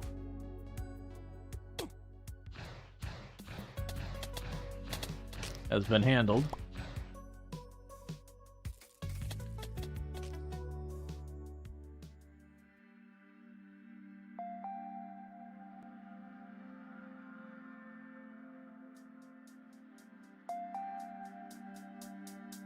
So now we can go and get our ammo pouch, which I'm assuming is if you wanted to go with a ranged character is just a thing where you can basically have stacks and stacks and stacks of arrows or bullets or whatever without taking that up.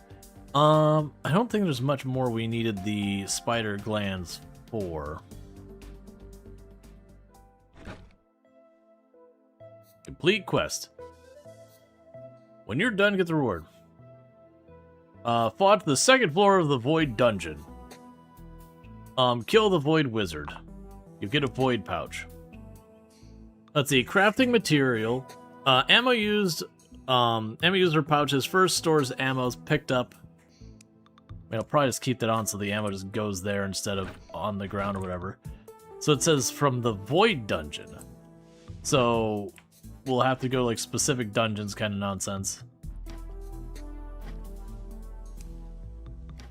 Oh, and let's check, because it says the puny spider thing.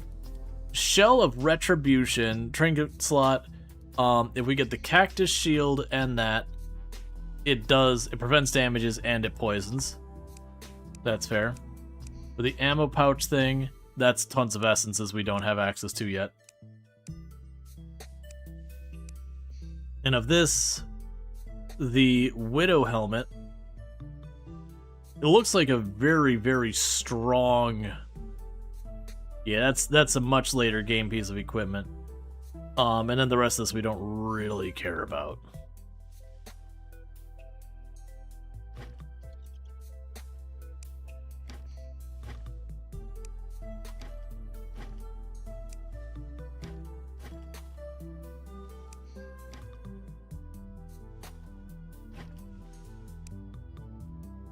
Okay. So we've got all this being done. So now we've got that box being set for all that. So that's the materials one. So we'll uncheck materials here. Uncheck miscellaneous. That's crafting stations and lighting. It's tiles. So you'll be consumables. High priority.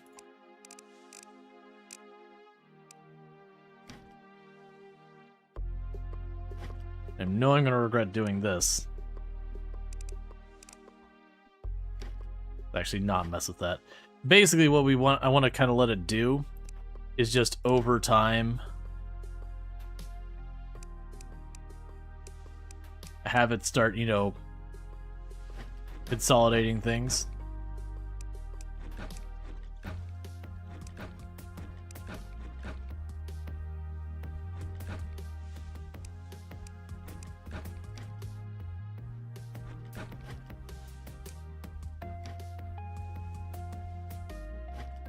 Okay, so you're getting all that sorted. Drop you in there. I still have potions, which is fine. I'll get that handled. Okay, so the next thing they want me to do is go to the Void Dungeon. Now, I don't think we got access to a new material. Oh, you have the cows.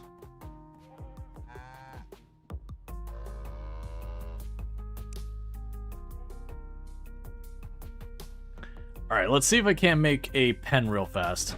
Because I kept talking about needing to do that and then just never doing it. So there's a gate.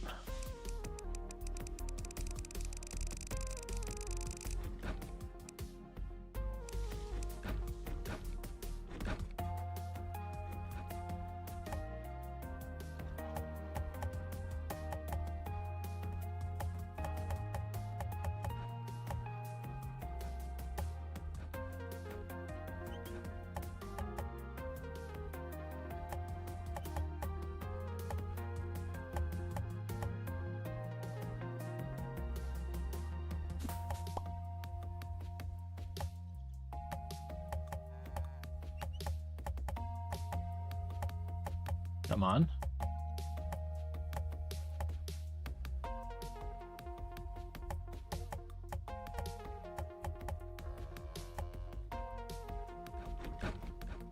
Okay, let's see if we can get those. Oh, I don't have the money on me. Don't you leave.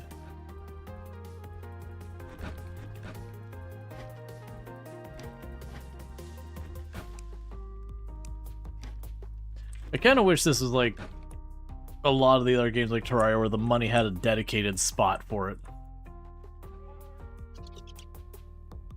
Okay. Buy a cow.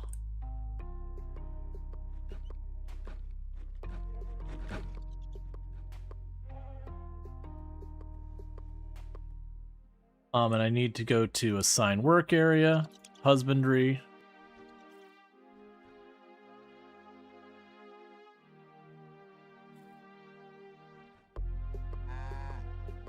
Forestry, take that back. Husbandry, there you go.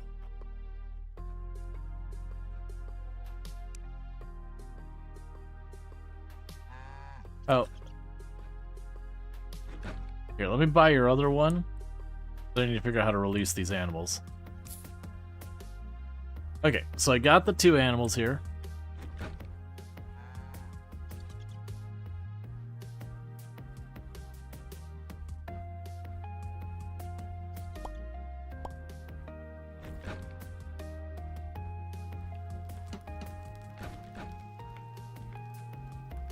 Alright, so with that, we now have a pair of cows.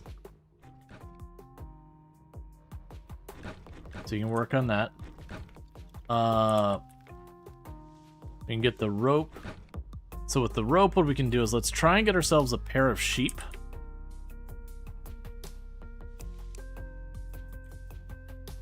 Well, a sheep and a ram. For you and a ram, I guess.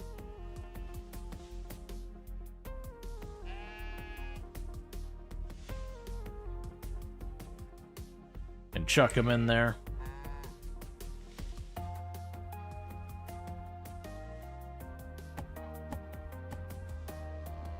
And they've already had a baby.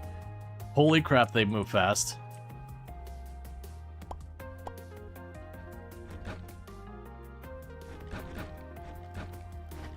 Okay, so you can drop you off. Drop those off.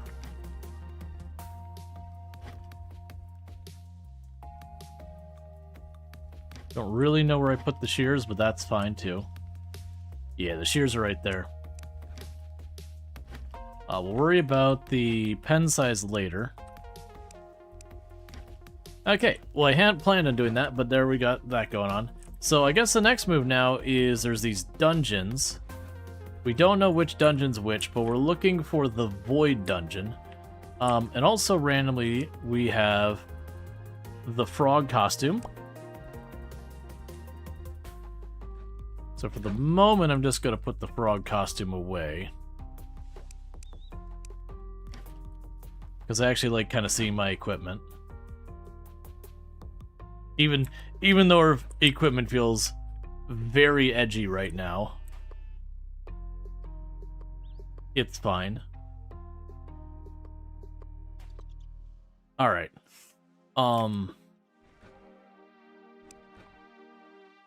Here's a quest. So if we look at our adventure journal. Yeah, so it doesn't...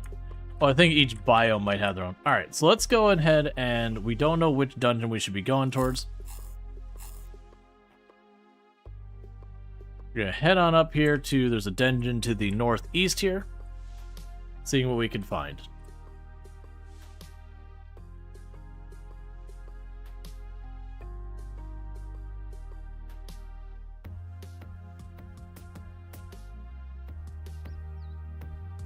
The armor is just a bit extra, especially with how low level it is. In almost all these games, your summoning equipment is either utterly useless or extremely overpowered. It's just one of the natures of games when you're dealing with summons that passively help you, that finding that balance can be really tough.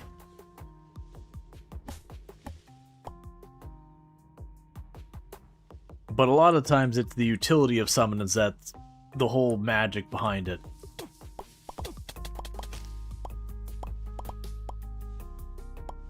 A stabby bush?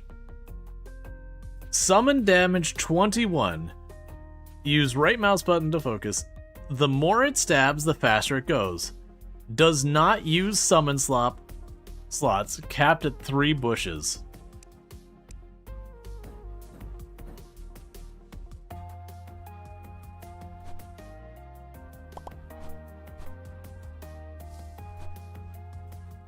Okay.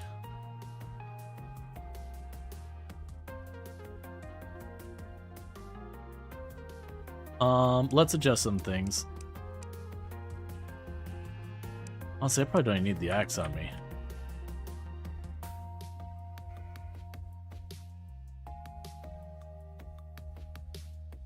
I need something durable enough to test it on.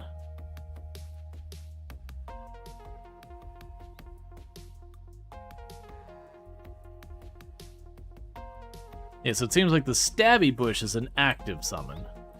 You summon it and you use it. And it does what it does, better or worse.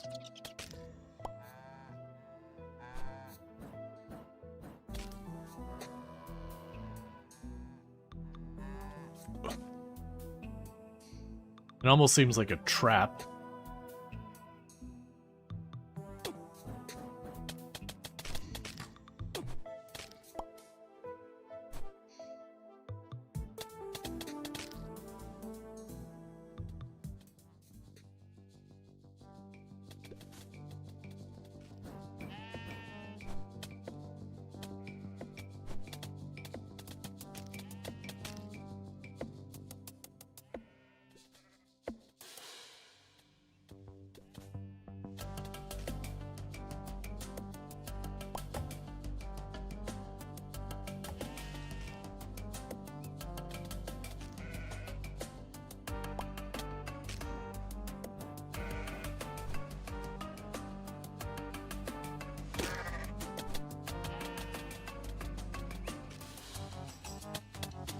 Okay.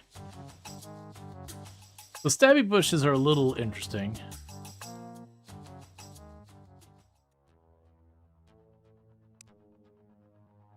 Okay. Find the captured maid. Okay.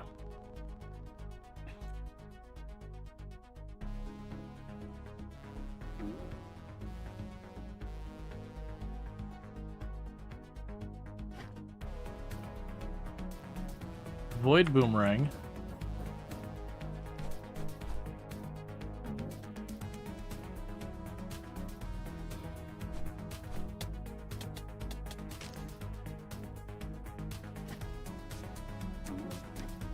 Stop. I'm trying to look.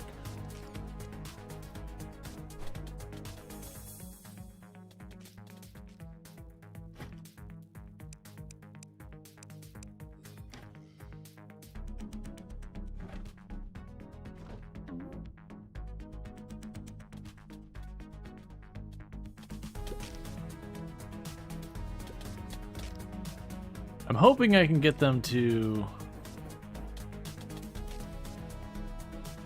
Gotcha. So I said they were active. They're very active. I have to throw them at stuff.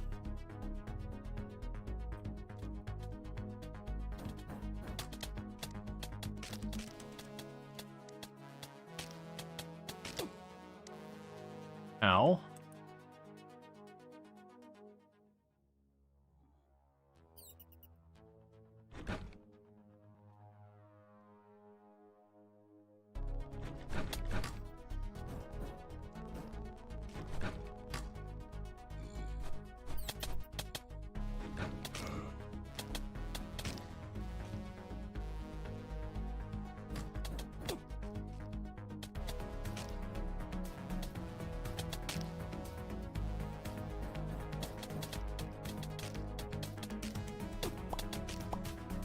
Okay, so we're getting void shards from some of these guys.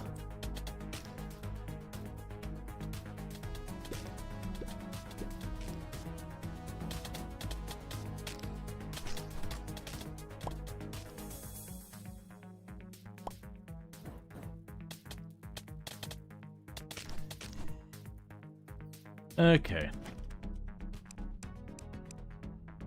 Lightning hammer. Now, we're probably not going to be using that, but cool.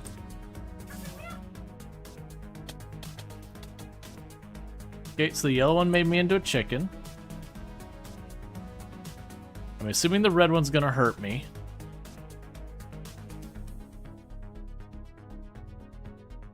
Oh, you know what? I think all of those are bad. Because there's a staircase down right there. I still want to explore more before we go.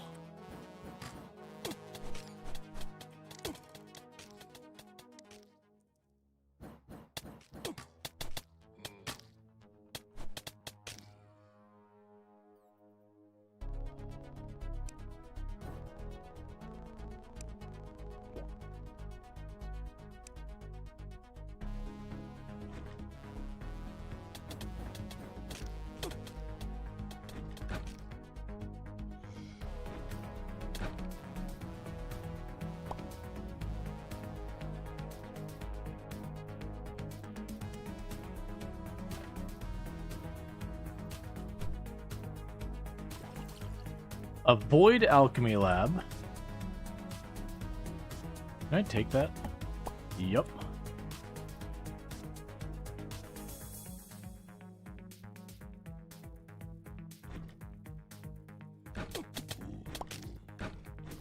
A bashy bush. Oh no, what are you doing? A where bashy bush. The summoning damage 22. The more it bashes, the faster it goes. Oh, do you stack?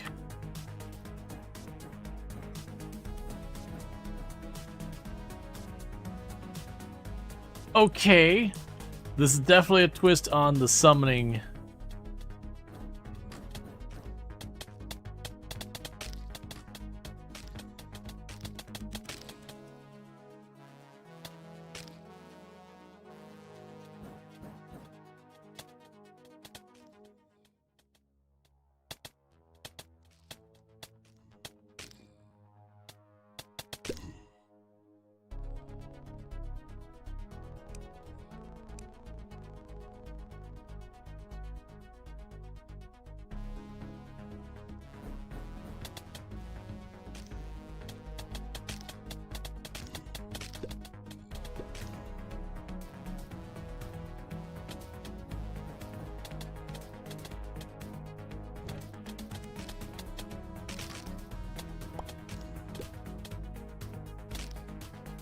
Okay.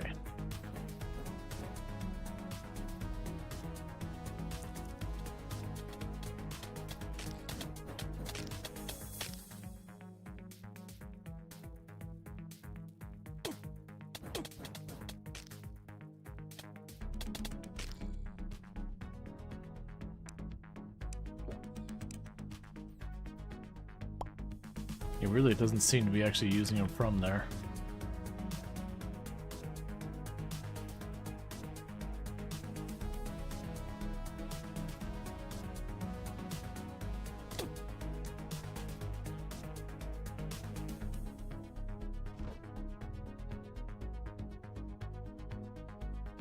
You need to watch more carefully with a lot of that stuff.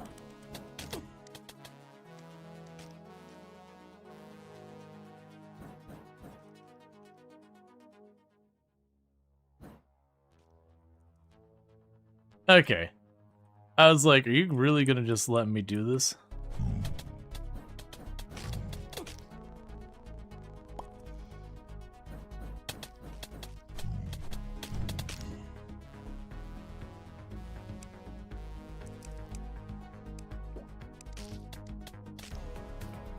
Gotta be a fast button done. I should probably check it.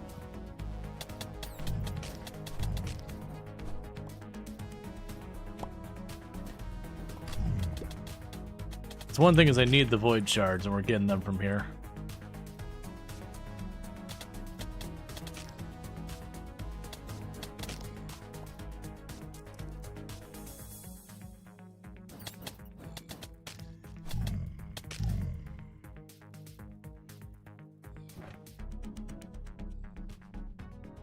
Alright, I think we head back to where I saw the stairs down to the boss room.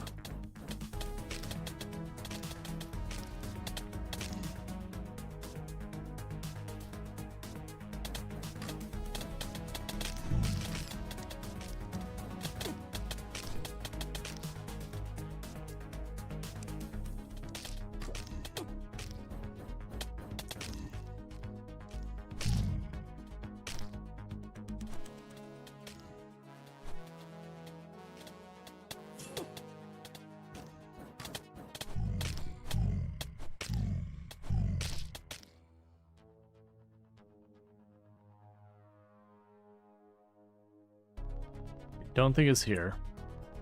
Yeah, because just up and right of the, Alright,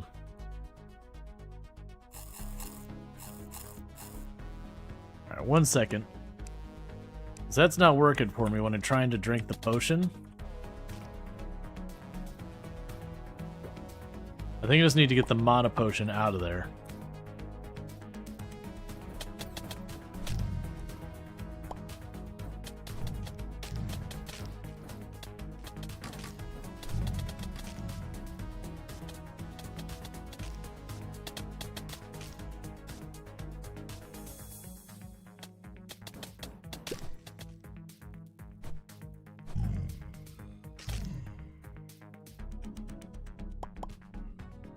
Okay.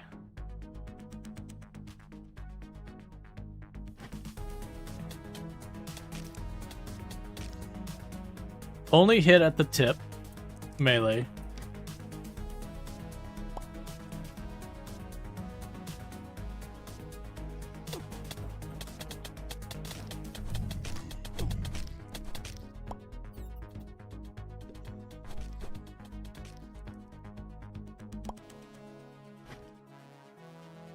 We have a gives great mobility out of combat for a cloak.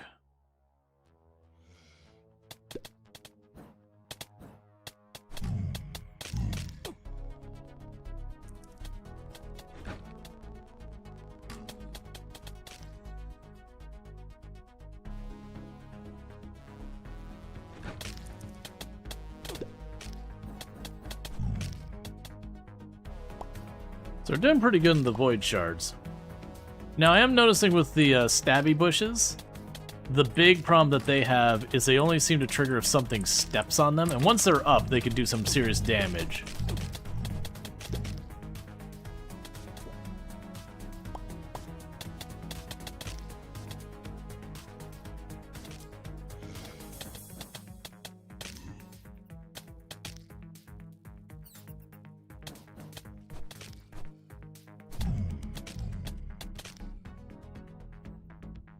They also seem to be something you have to respawn regularly.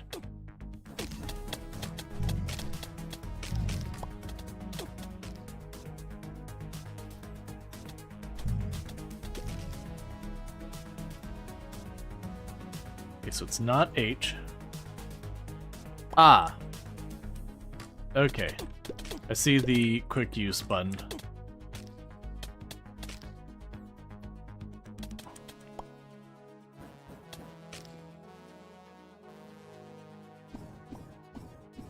I think my spider's just getting stuck somewhere.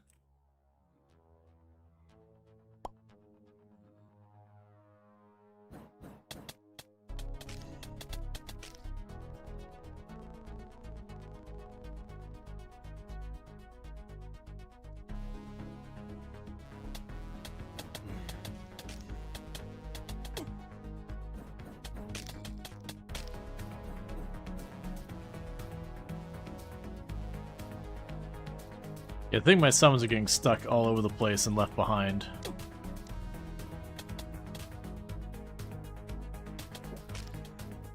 Okay, so we got this shortcut button figured out.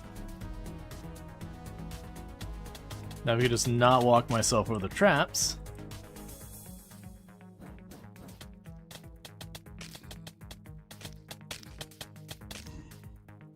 That'd be great.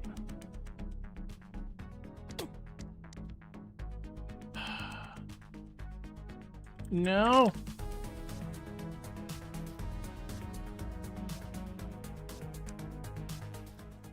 Okay, so I do keep my stuff when I die in a dungeon. So let's try putting that in there. Alright. So yeah, so if I use the shortcut key out here, it's fine. In there, like, I just need to use the actual keyboard shortcut, not the actual item, which is why I was getting confused. Which is fine. All that's A-okay. Alright, so we didn't actually attempt the boss yet, but we were getting a bunch of stuff. In the meantime, let's take a quick look at what we did loot. Because we got some fun stuff. So you're a crafting material. So, with tungsten and runestone, I can make this lightning hammer more ridiculous. Dynamite can just become TNT. Iron bombs can just become tile bombs.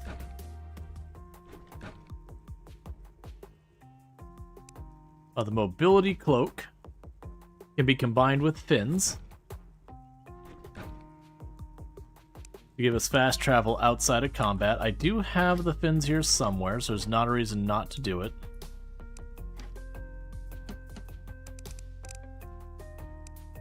There we go.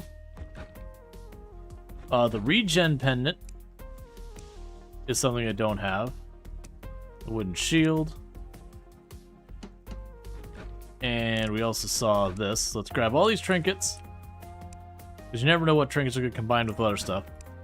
So you can then combine to become the Explorer Cloak if I get the Pirate Telescope. And all that's just about moving around outside of combat. The Regen Pendant can be combined with a bunch of stuff to make a Life Pendant to just give me more regen, and that doesn't go farther than that. The shield can become a Hardened Shield. Otherwise, not a whole lot there. And then the Clay Gauntlet is kind of its last thing. What else do we grab? Oh, the Adept Blood. Okay, so you can get the Blood Volley, which I have the materials to make the Blood Volley.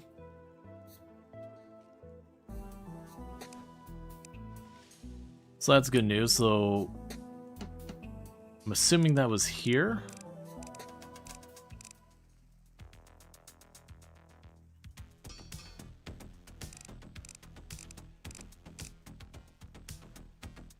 Alright, let's double check. I do see that we're about to be attacked. I'm just choosing to ignore it for a moment. A demonic anvil. I should have everything I need for it. Oh, did I not get my shards out of there? It may have taken the shards back.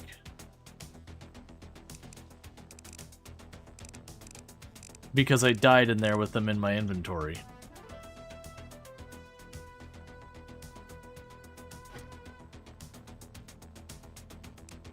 It may have also taken the gold taken the gold away from me too.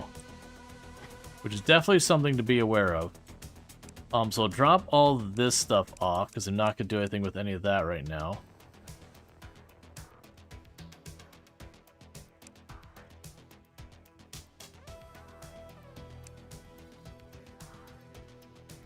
And we're going to allow them access to this box now.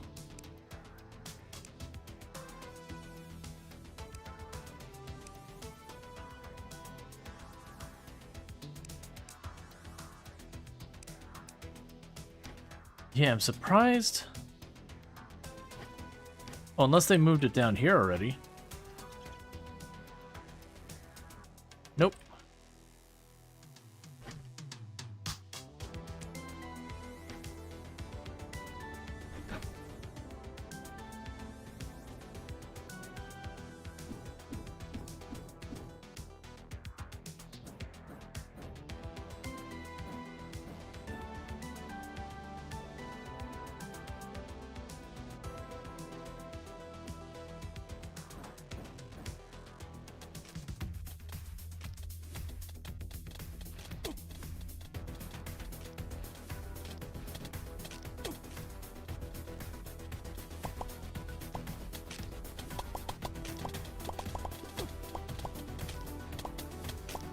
It's like, you might think that you're the things that go bump in the night, but you would be wrong.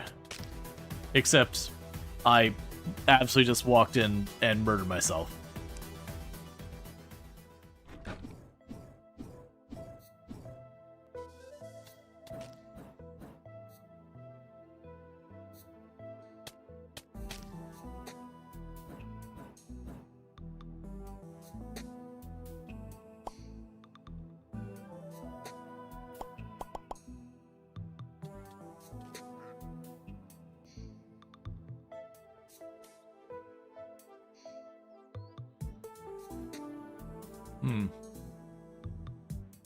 So they noped out. I do hope we can get much farther visibility. It is one of those things in these games that, like, yeah, visibility is a mechanic that it exists for a reason. But at the same time, like, man, I just want to see what I'm doing. Ooh, okay. Thanks, man, that was excellent. An extra summoning slot. So we get the inducing amulet. That'd be yet another summoning slot. Alright, so with that...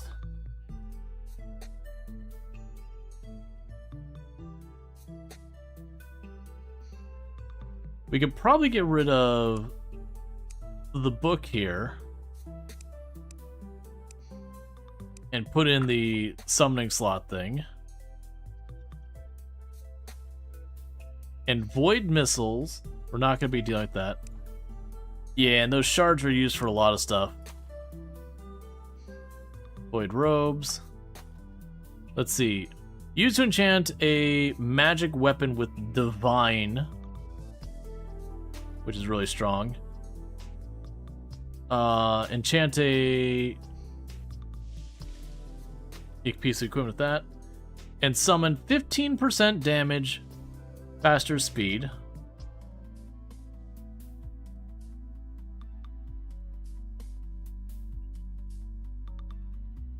Probably better than what I have in the spiders right now. So I can stay on their target easier. Meanwhile, just chuck all that over the fence.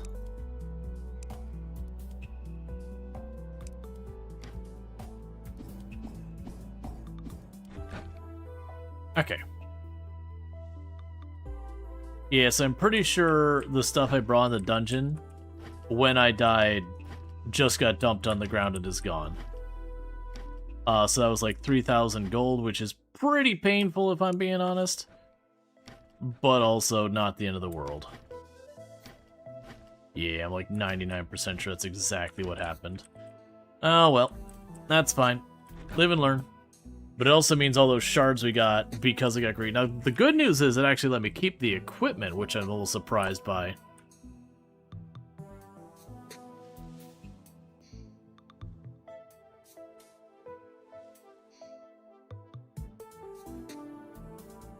Should still be there? Yeah, we can check. We don't know if there's like a cooldown on it or anything like that.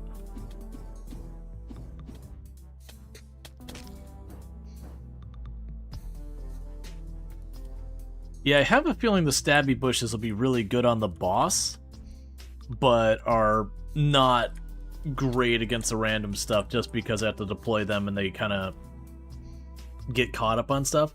But I feel like a boss where you're fighting in an arena, you could throw the stabby bushes on them and they'll just go nuts until they eventually run out. I'm also noticing that when I'm just running by, my summons don't keep up. Just killing stuff in the far behind me. But that's where, like, the workaround for that is you get summons that have ranged attacks. Like in Terraria, I think the big one you'd get is the twins. The twins were a fun one for just having just chaos go everywhere until you got later game ones.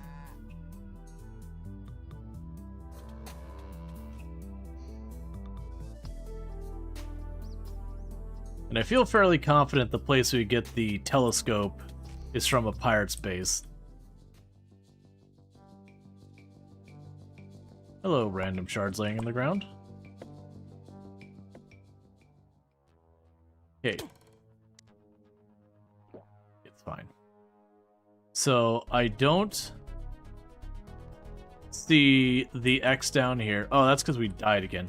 Okay, there's still loose items on the ground.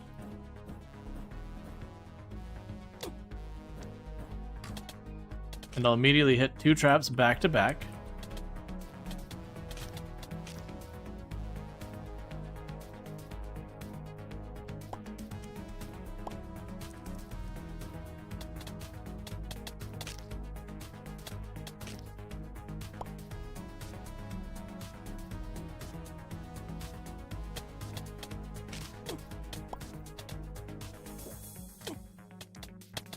And I am just killing myself on those traps.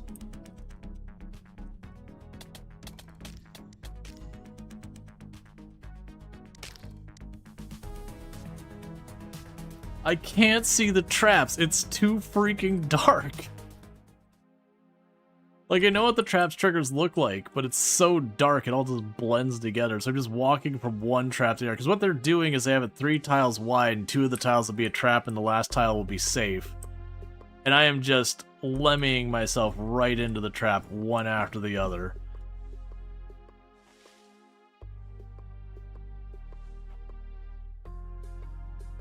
If you hold a torch in your hand, right, but I need to be recasting this thing. Like I said, I understand the use of darkness as a mechanic. I do dislike having to like glare that focus. Now keep in mind, one thing that's making this rougher for me is I have a light right here, so the green screen works, all that. So it's kind of like staring into a bright light looking for very minor differences. The worst thing is they even went over those same traps both of the times twice in a row. And I don't know what changed that I can now... Oh, it's...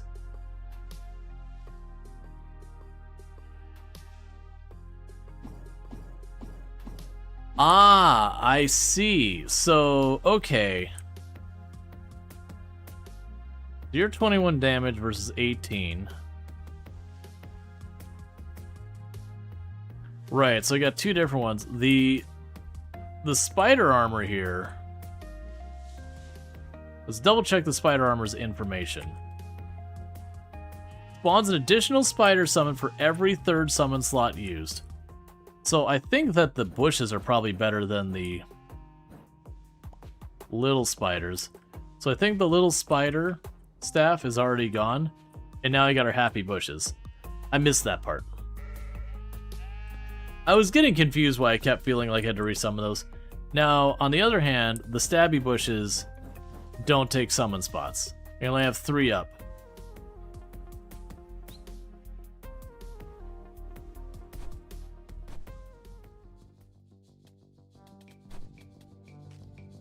Interesting to see what big spiders out here.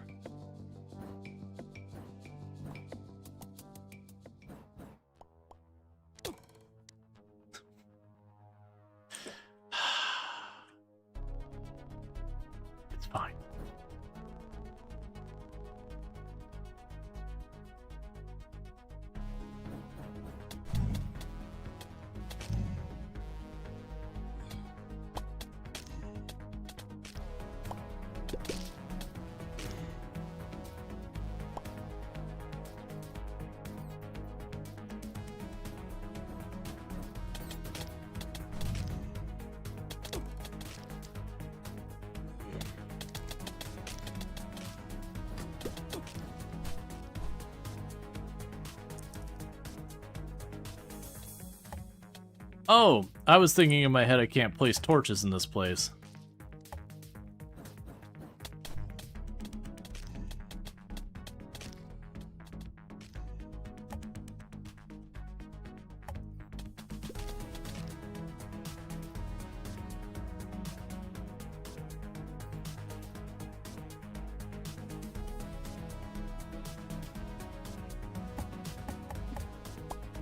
Oh, I can just modify the whole place. Okay, that's not so bad.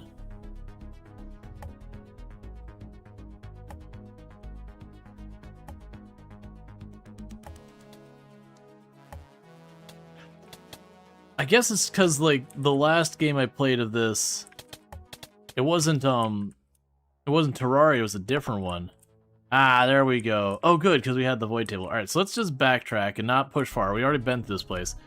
So like Terraria, you can modify most things in the dungeons and all that. They're not like their separate instance. But the last time I played a game of this nature that it was like separate instance dungeons, like they did a lot to really limit what you could do in the dungeon, like mess with it. Which makes sense because so many of these you can just cheese your way through it.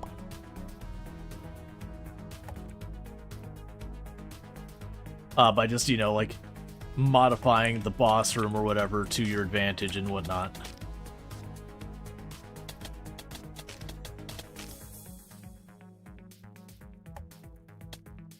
Yeah, no, exactly. Terraria makes it so, like, the temple, for example, you can't get through it until you get, you know, good enough stuff. And there used to be some really cheesy, cheeky ways you could breach into the,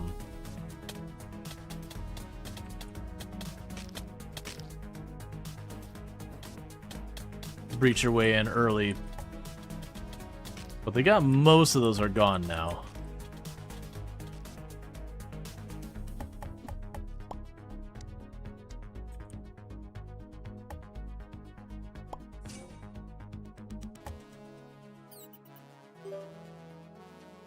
Okay. So.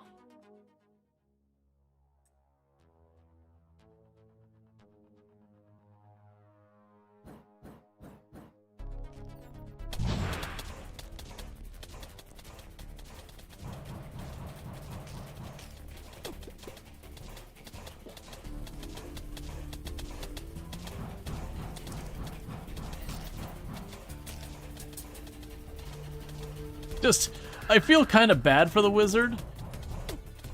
He's trying his best. He really is.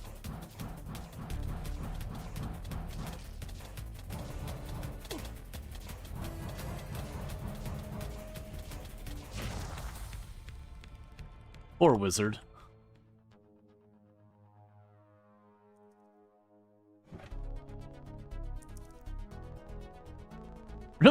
Really was trying, and I'm just like running around and just the army of angry bushes just doing work.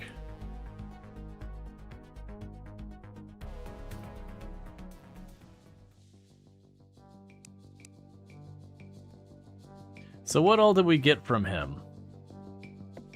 That was a trap I stole.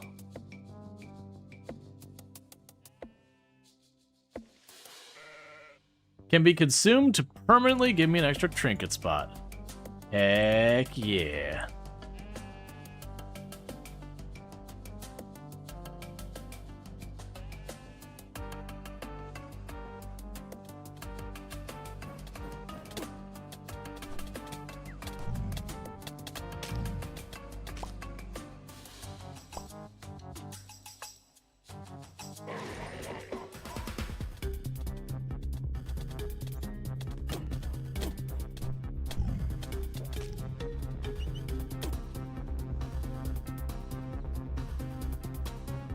Get him.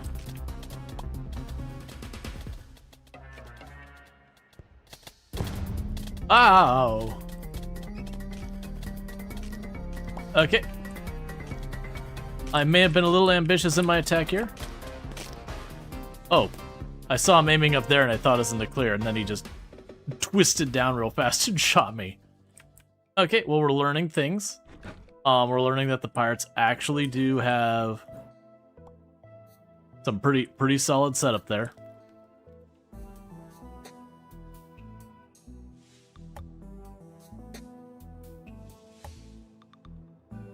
So we go back and get our stuff because I keep being greedy and going for more. I just figured it's already up there by the pirates, and I had inventory space. Why would I not use that inventory space to get more goods?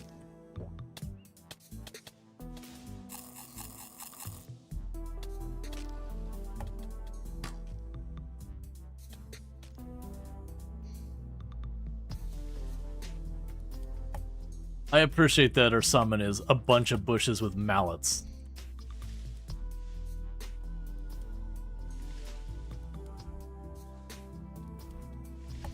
Yeah, no, that's the movement speed of your summons is a very, very crucial thing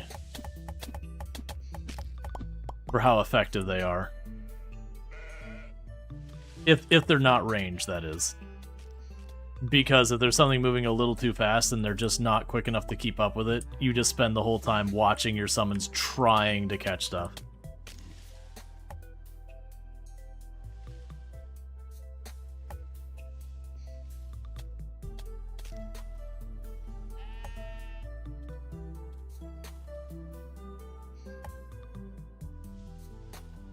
Let's get over here.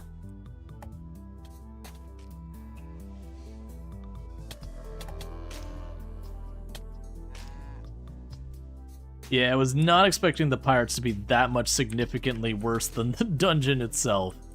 When I pop out and they were chain shooting me for like 5-6 times after each other for 40 a pop and then pegged me with like cannonball or something like that for 80, it's like, alright, hang on. Wait a second. I have miscalculated this whole thing.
I regret my decisions again.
I'm stuck. I'm stuck. Okay. I missed that tree was there. Alright, we're gonna leave that alone because I can certainly do it if I get myself a room where I don't have to immediately get stuck on stuff. Right now I just need to recover my things and get back here. Because I probably have a lot of cool stuff I can craft if I just stop trying to be greedy. Yeah, like I said, so much of this, like these styles of games, is just setting up your arena for wherever you're going to be fighting. And so, like in that case, if I give myself an opening, you notice once I got to where the stairs were, I was able to mostly dodge around the things. It's just a matter of I got stuck on the tree and then the parrot hit me twice. By that point, I figured out what I was stuck on and ate a shot from the captain. I'm assuming then if we were to kill that, it'd either wipe out their thing or we'd be able to go in and loot the stuff.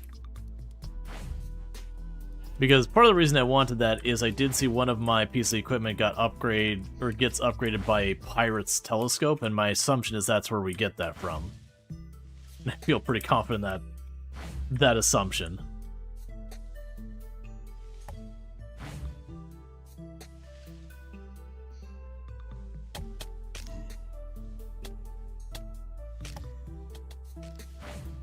So let's get our stuff.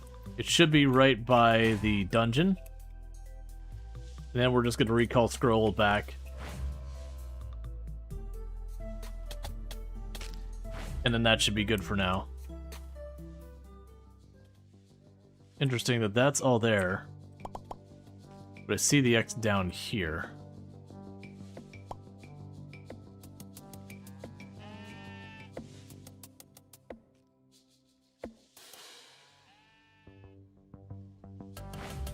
You know, there's a bunch of sheep and all that just got caught in the crossfire. Okay, so we're not going to worry about that. I got my stuff. We got, like, the cutlass. We got all the shards. I used the most important item that gave us an extra trinket slot.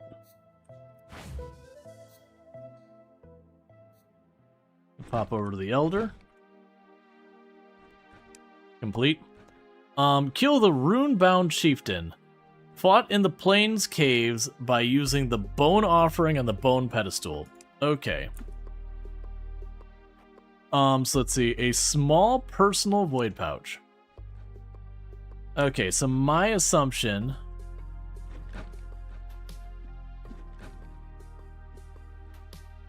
is that that void pouch is like where stuff goes that I don't have to, like, worry about it or whatever.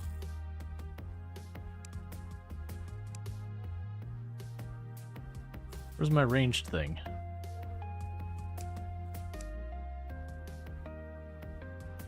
Oh, there it is. I was about to be like, where'd my ammo pouch go? I need it.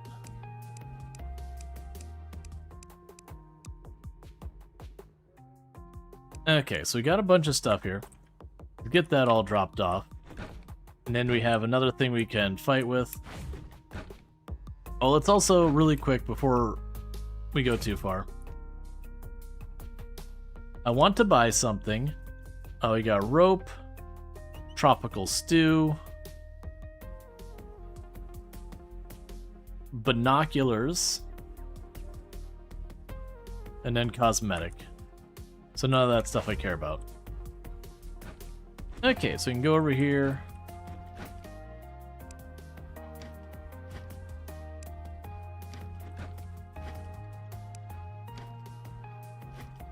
We can drop off the record there.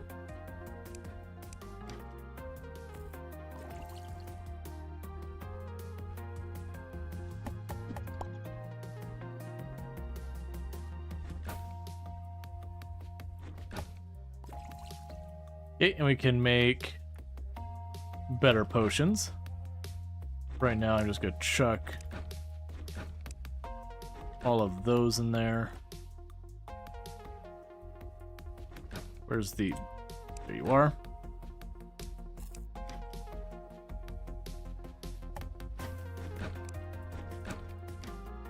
Okay.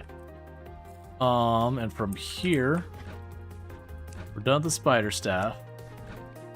We got those. We can take the white flowers and just chuck them down here on the ground. Let's see. Right, and the blood bolt can upgrade once I find the correct thing for it. I should have all the materials now. Gotcha, and we have the frost pickaxe. Can mine walls in the void dungeon. Did I not already do that? So that's 154. Okay, so we managed to, like, just skip right past a bunch of stuff by getting that runic pickaxe.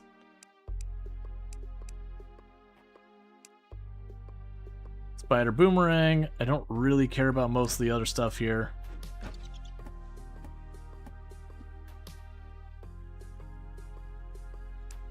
Here we are.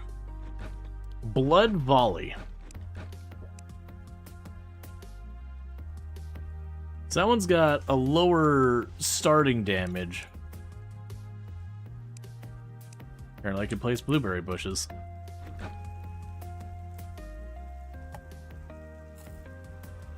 So you can pick those and move them.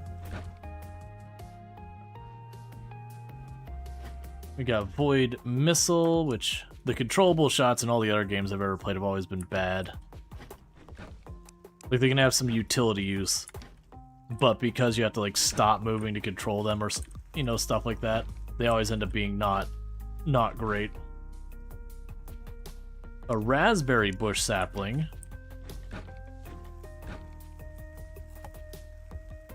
Cool. We got wood, we got the Void Pouch. Let's see what else we can potentially get with the stuff here. Okay, so Frenzy Ball. Gain more damage, that's tungsten. So demonic, so Bone Offering. This allows you to challenge the chieftain in the Plains Caves. Alright. We're looking for runestone ore. I should be able to just make that. Spiked fossils for another boss thing. That's another boss thing. That's another boss thing. Permanently increases your stuff from there. That's going to be all the different bosses together. Banner to summon speed. Hold in your health to buff. Okay, so I can just make myself move fast. Mana regen. Demonic headset. Sacrifice 10% of your health to boost all your stats. Cool. Void Mask. +1 summon speed. And if you max it out, you get another summon spot.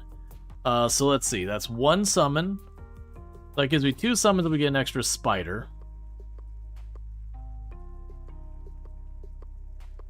And if we use the Void Mask, we can just get a burst of speed. So I don't think that's something I actually want to do. Yeah, it looks like the Void set is more about just movement speed, which is fair. Thief's Cowl. We got spells, we got a bunch of potions. Test tubes. Their table decoration. Void Cube. Table decoration. Yeah, so honestly, it looks like what we would end up using this for is for boss stuff. That's mostly what we would do. And then, like, this thing for way later. Okay, so it looks like for right now, the Void Shards, don't need them. Let's go ahead and quickly give this new, like, this upgraded spell a shot.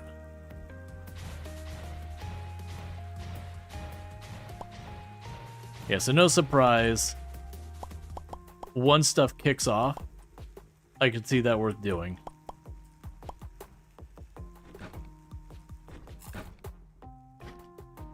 So let's drop you off, go scooch. All that the whole way down, get you moved.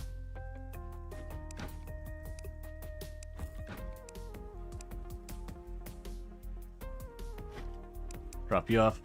Alright, so with that, we would need to go to the plains next, which I'm assuming is that area up there.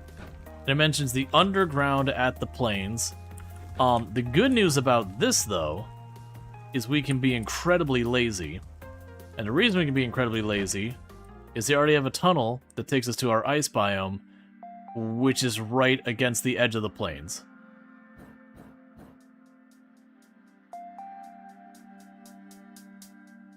So we can just take our little groups of pirates with the pirate spyglass. Nah, you gotta be from the cheesemonger boss. Oh yeah, you know you're right. Classic misdirection.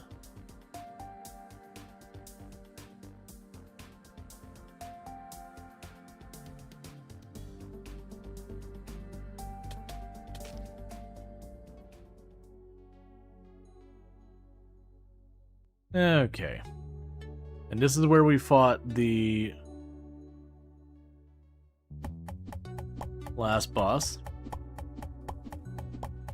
And after much traveling, congratulations, we're in the plains biome.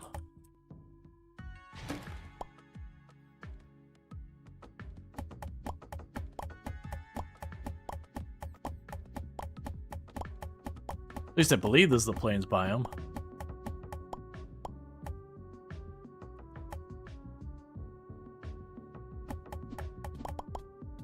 Oh, that's cool that I didn't realize. If you missed that, when I hit the copper node of this pickaxe, it destroyed the entire node. So it's like having, there's been a bunch of mods over the years in a lot of these kind of games that would make it so, like... Okay, so it did it with the copper, but it does not look like it's going to do it for the iron. So I'm assuming it's basically the idea being, once you get a high enough tier over an ore, then it'll pop it out as a group.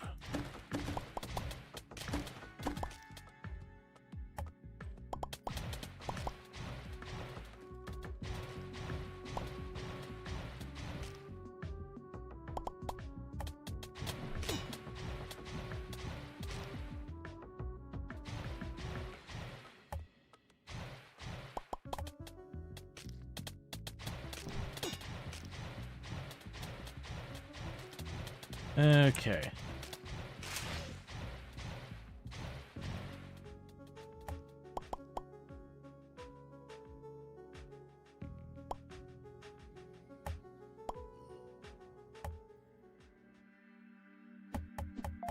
I probably don't need to be collecting these.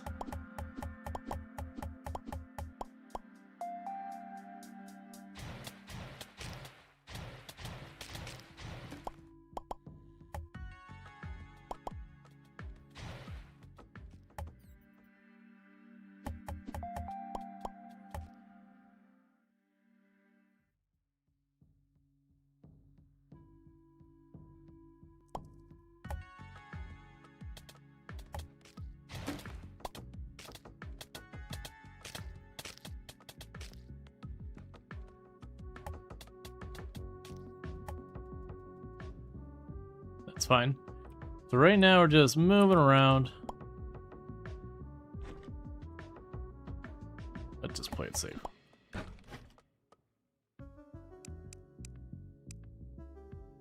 Crafting material trinket slide increases life essence duration.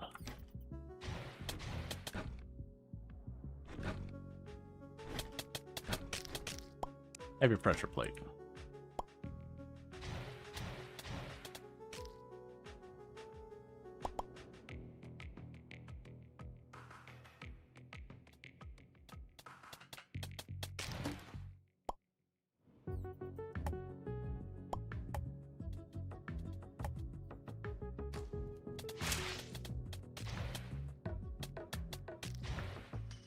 Oh, that's TNT right there.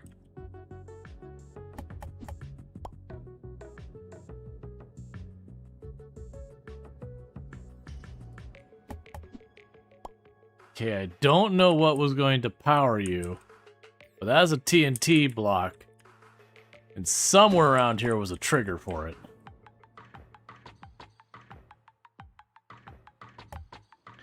Hey, look, Chimera, not a whole lot. Just, getting ourselves set up for the next boss in Necesse.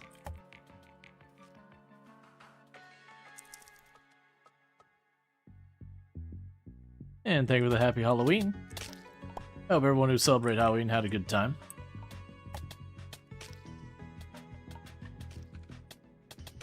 It's weird as like their AI hadn't engaged yet.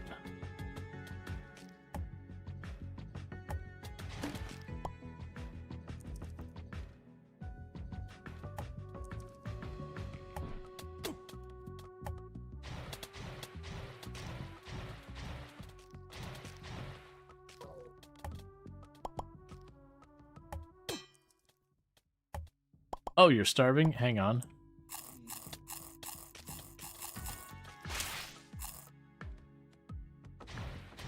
So it's like I literally have food in my inventory. I just need to, you know, remember to eat.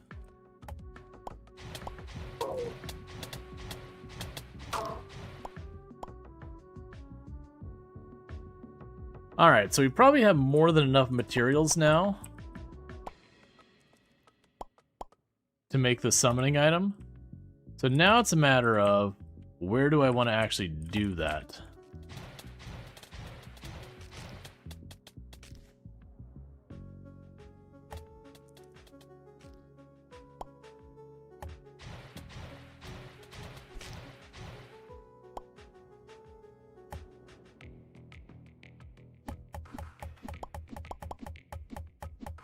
Okay.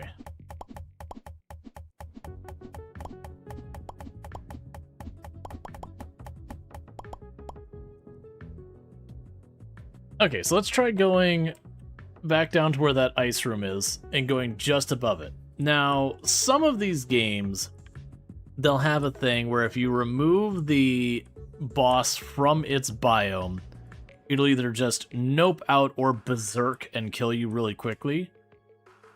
I don't know which way it's going to go with this. It might, and like some of them it just doesn't care. You just have to start it in the appropriate biome.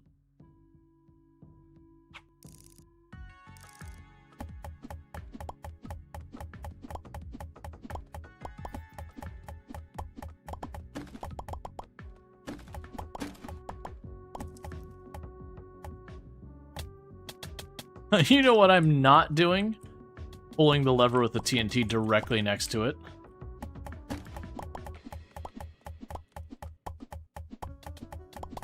That seems like a fast way to not be around anymore.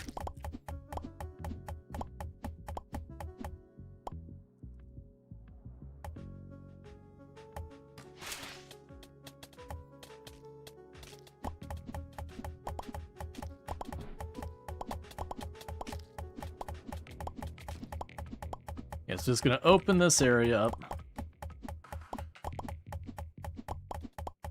Make it into an area to fight. And there are cases in these games where you won't want an open room. Instead, you want a room with lots of obstacles. That usually has to do with, like, bosses that have lots of projectiles that can hit obstacles kind of thing. So that way you can kind of, you know, poke out from behind the obstacle, do a bunch of damage as the boss circles around to your side. You could then go, you know, to the next spot, repeat the process.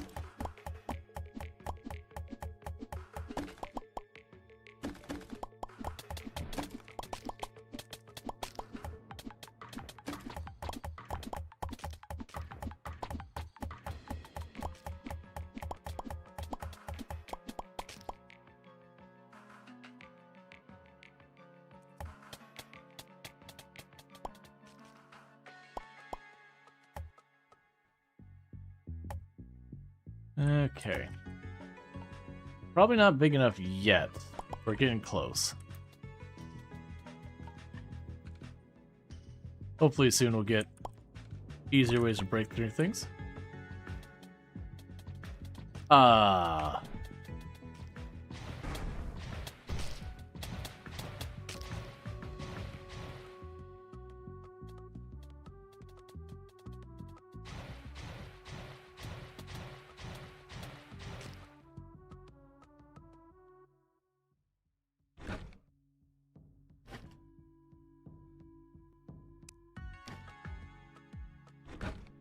Okay.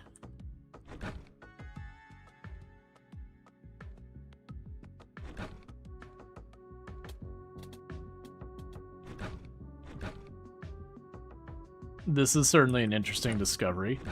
I have a feeling breaking that thing might also trigger the boss, because this kind of screams of pre-made boss arena setup. It might also just give me a bunch of runestones and I'm being paranoid, but, you know, 50-50. I'm just gonna open this middle area up a bit. I'm not loving the water on that side, but I am willing to tolerate it.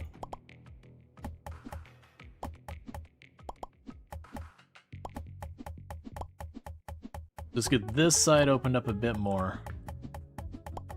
Because who knows, maybe it'll go as well as the Void Wizard, where the poor Void Wizard just didn't know what to do as he was just getting mobbed by a bunch of bushes with hammers just slamming away at him, while a bunch of other bushes with knives stabbed him.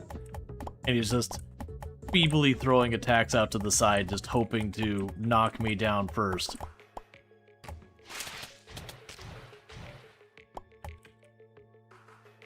Alright, well, it's time to science. Okay, well that was perhaps slightly underwhelming. Hey, that's fine. Let's go back to the areas opening up.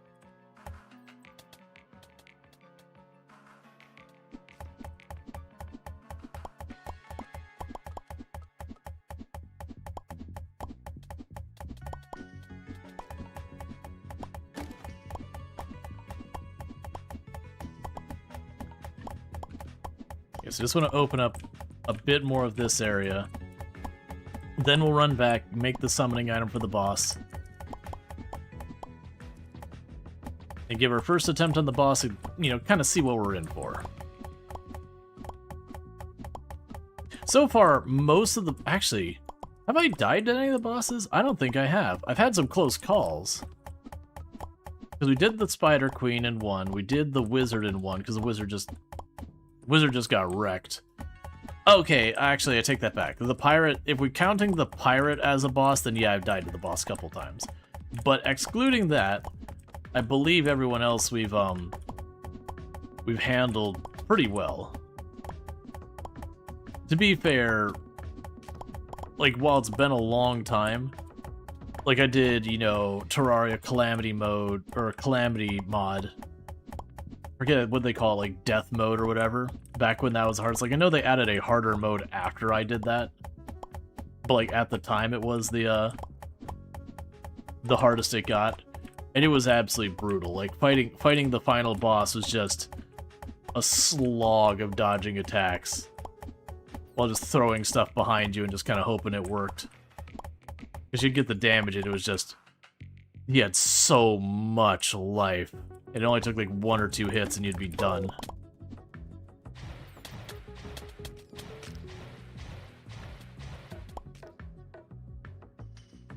It's hecking cold.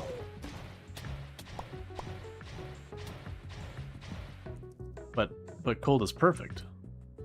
I don't understand. Okay. So this is feeling pretty good for a arena at this stage.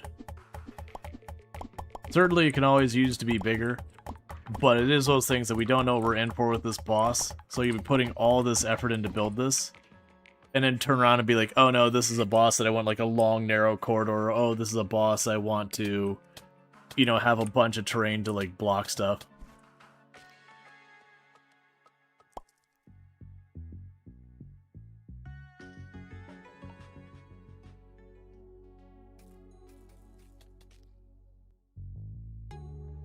Okay.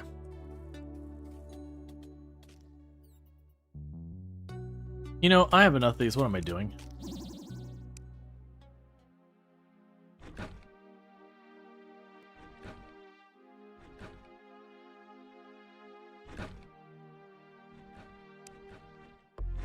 I'm pretty sure I already have a mage.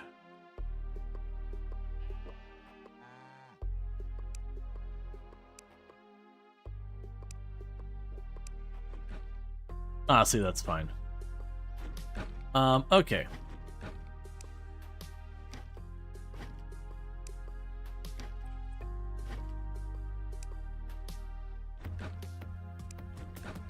Bruce cabinet.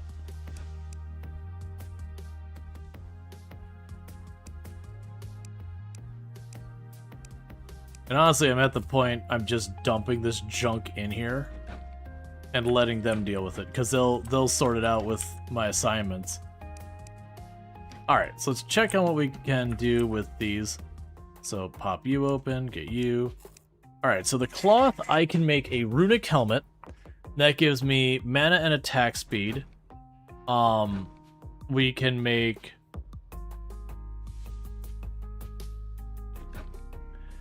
Okay, so this one gives me only 1 extra summoning slot. It does not give me a spare summoning slot for the bonus. Instead, it gives me mana regen and attack regen. And it gives me attack damage. I don't think I actually want that. This is also used for the Pharaohs set. Does nothing but looks great. Tent. Raven Effigy can be placed. Duelist's Clock. Okay, so we don't use that for much.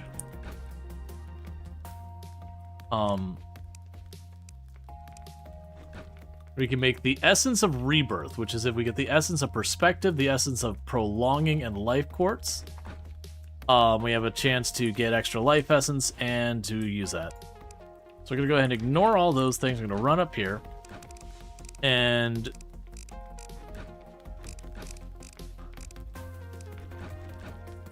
try and remember where we make this thing.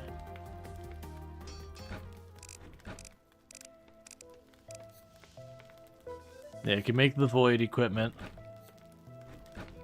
And the Runic equipment.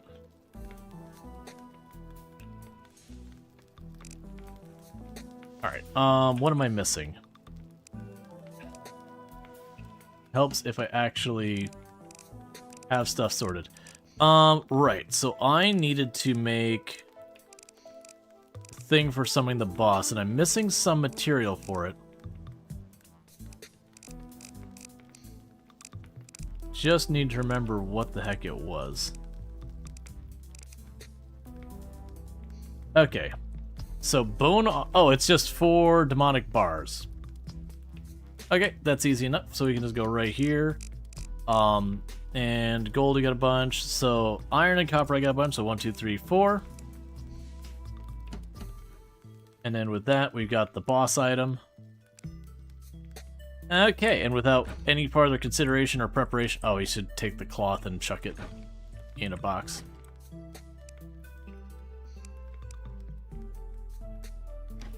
And how are these doing? So the material box is still doing fine. The consumable box is doing fine. Let's change you so we can clear everything. And you just became the equipment box, high priority. And little by little, I'm having them just shift it all around so all the stuff's in the same place. Okay, so what we can do from here is let's go poke a boss, learn some lessons, or we don't. I'm kind of hoping that the Void Pouch, the idea is that this is a inventory that, you know, we don't lose our stuff out of it. But it adds an extra step to having access to it.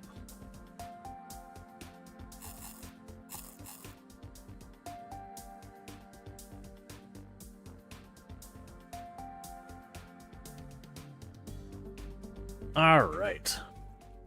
It'd also be one of those things that, historically what I would have done is I would have spent hours and hours and hours in these kind of games building a minecart to go straight up to the frost biome and over to the plains biome so that, you know, no matter what I needed to do,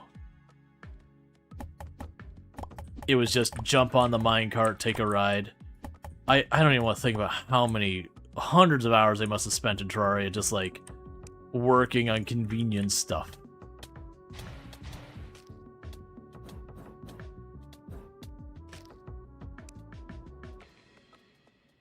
Huh? Is this not the plains?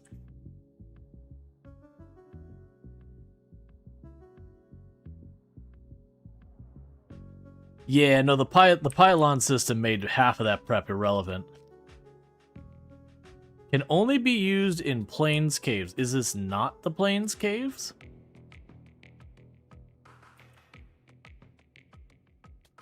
I'm guessing no, because not happening. Well, crap. I was under the impression that this is the plains caves. The enemy strength felt about appropriate.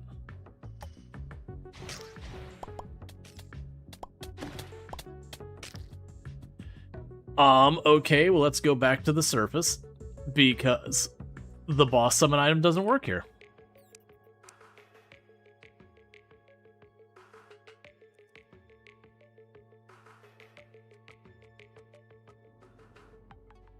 So we have the desert to the east. I'm assuming the desert isn't what they consider plains.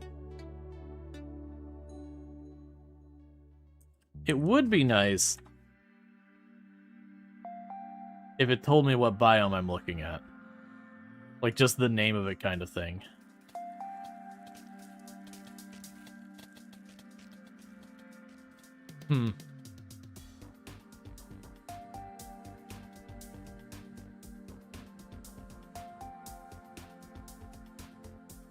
Just like for the record, I'm talking about, like, on your map, you put it over there. You'd just check what tile was there and be like, ice biome, whatever. It's one of those things that wouldn't be a big deal once you played the game a little bit and you're like, that biome looks like that. But right now, this means I need to go explore and try and find which biome's the plains biome. Okay. So I figured that was the... figured that was the plains biome up there. That's a desert, clearly, to me. We can try just moving west, northwest, something like that.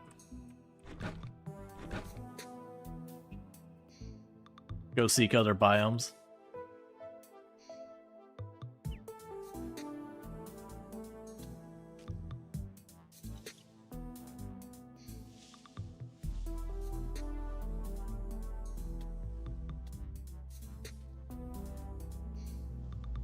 All right.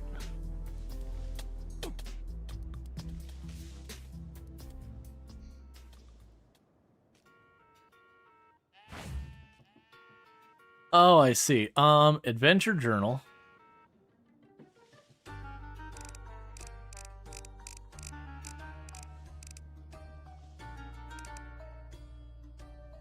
Zombie archer.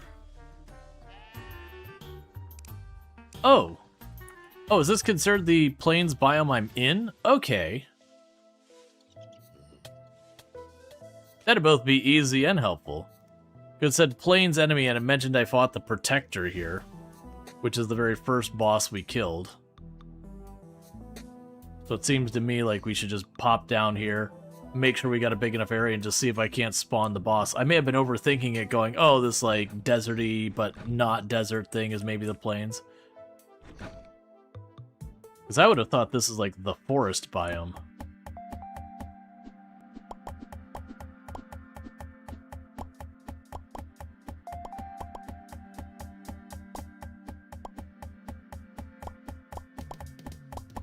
Okay.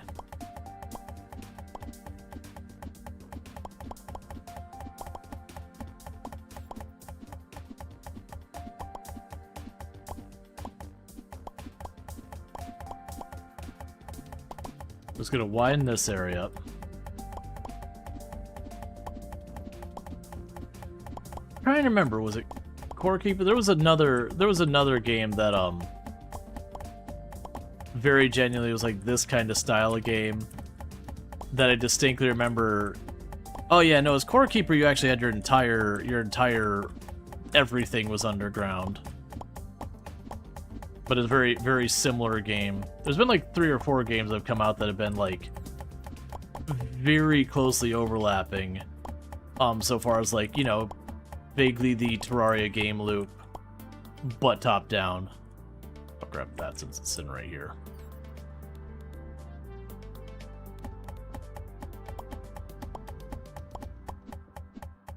Yeah, what we'll do is we'll get this one little section that's sticking out right here and we'll just go for it.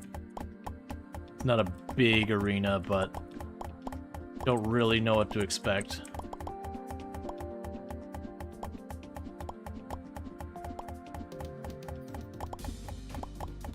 Yeah, Keplerth is another one. That's another one I need to go back to.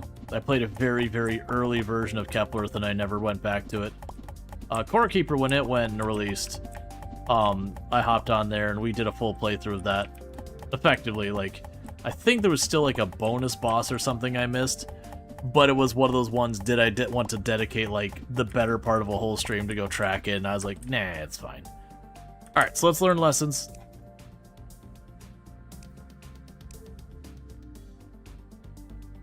Okay, this is not the plains. Alright, let's check things here. So we got the swamp cave. So the plains... No, that's the plains cave up there. I'm so confused.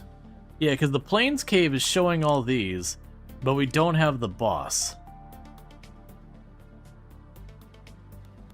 Why? So, Bone of Offering, use this to channel the rune-bound chieftain. Can only be used in the plains cave. Well, we're fighting rune enemies up in that area there. Maybe there's a specific spot. Let's try going where I destroyed that big rune thing in the middle and see if maybe I have to fight it there.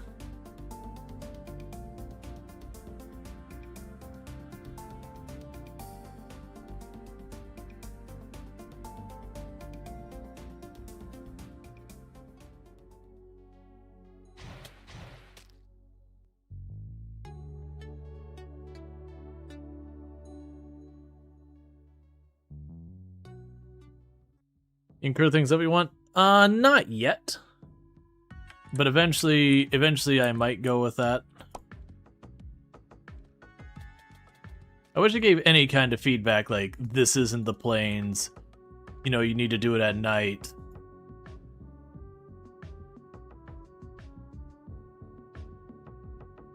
You know, whatever condition is not met. Okay, so it's not just going over here.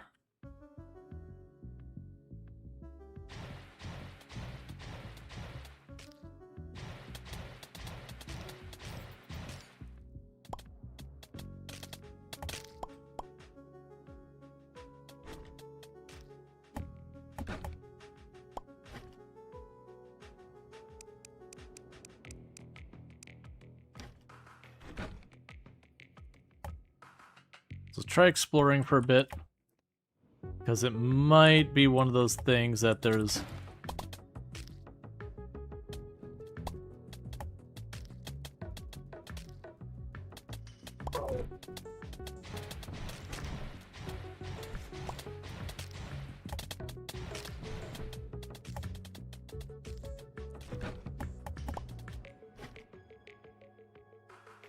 Increases the summon damage speed greatly for each unused summon.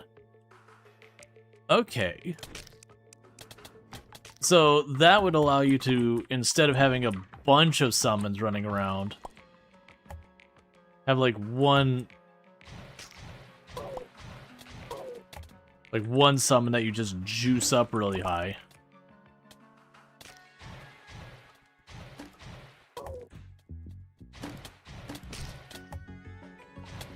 Hey, Jumpy.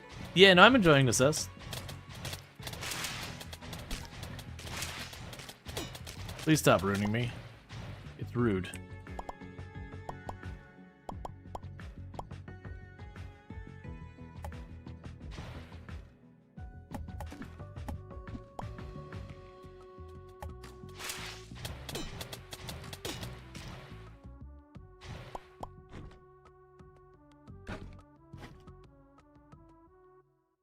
Chance to get extra essences and all that. That's all fine.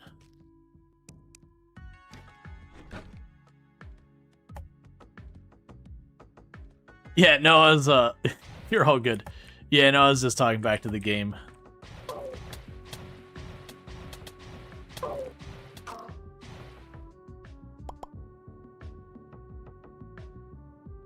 All right.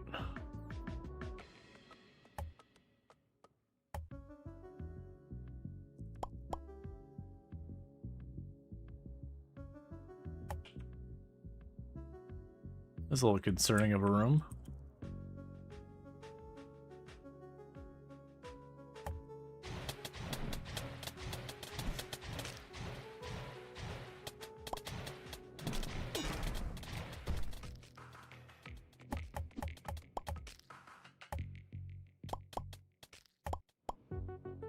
Okay.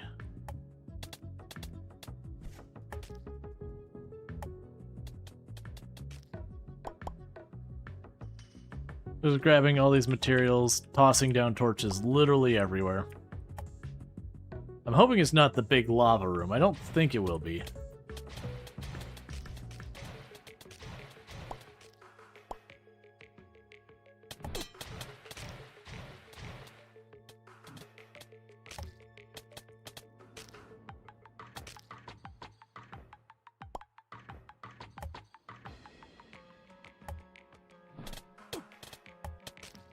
Okay.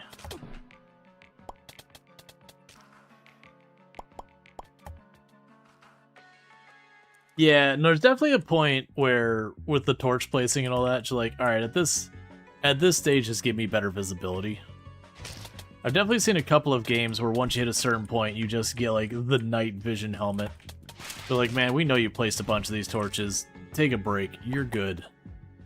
And they might give, like, something like that later.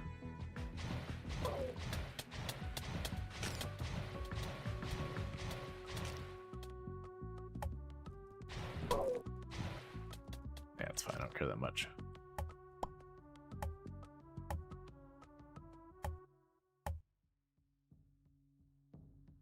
Burger does the light progression well, and the later biomes are well lit. Yeah.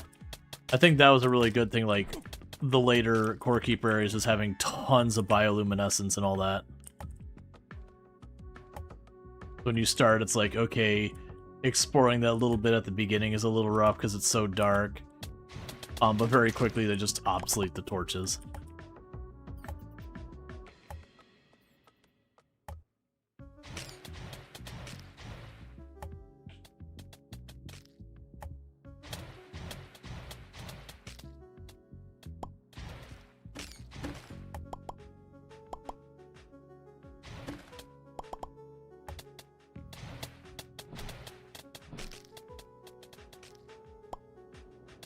Okay.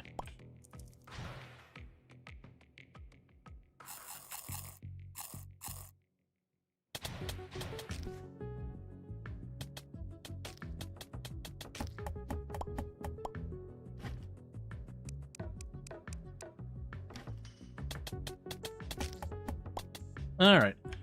So now when you sign up a new Core Keeper, you just crank up the ceiling holes to the extreme. Yeah. That's another really clever thing you can do, is because you're like under the surface, you can just pop a hole in the ceiling to give yourself light. Not have to deal with torches and all that. You can take some work, because you just have to build a lot of them.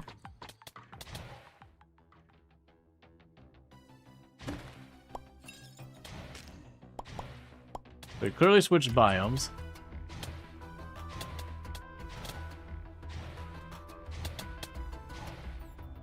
So let's see what this biome is called real fast.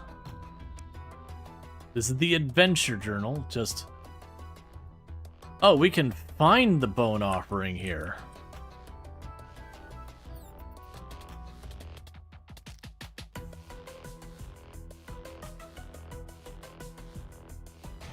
That's a curiosity.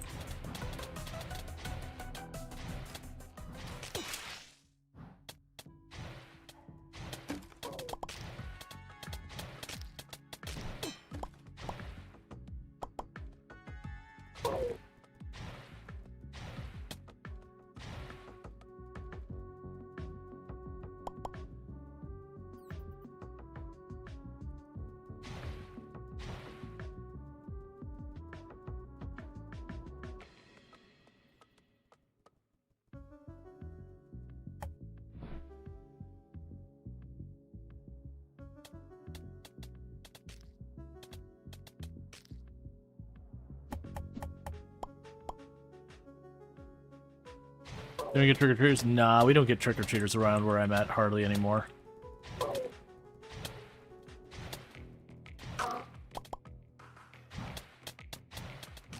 Most of the time it's stuff like trunk or treat, that kind of stuff.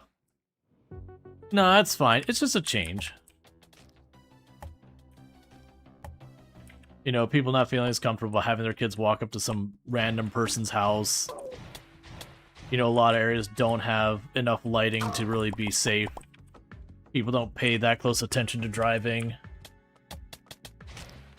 But yeah, no, I just move on to doing stuff like trunk or treat, that kind of thing. So instead of having you like randomly wandering, you know, people's neighborhoods and all that, you go to like your local church or elementary school or strip mall or wherever it's happening. They have just everyone who wants to participate kind of shows up.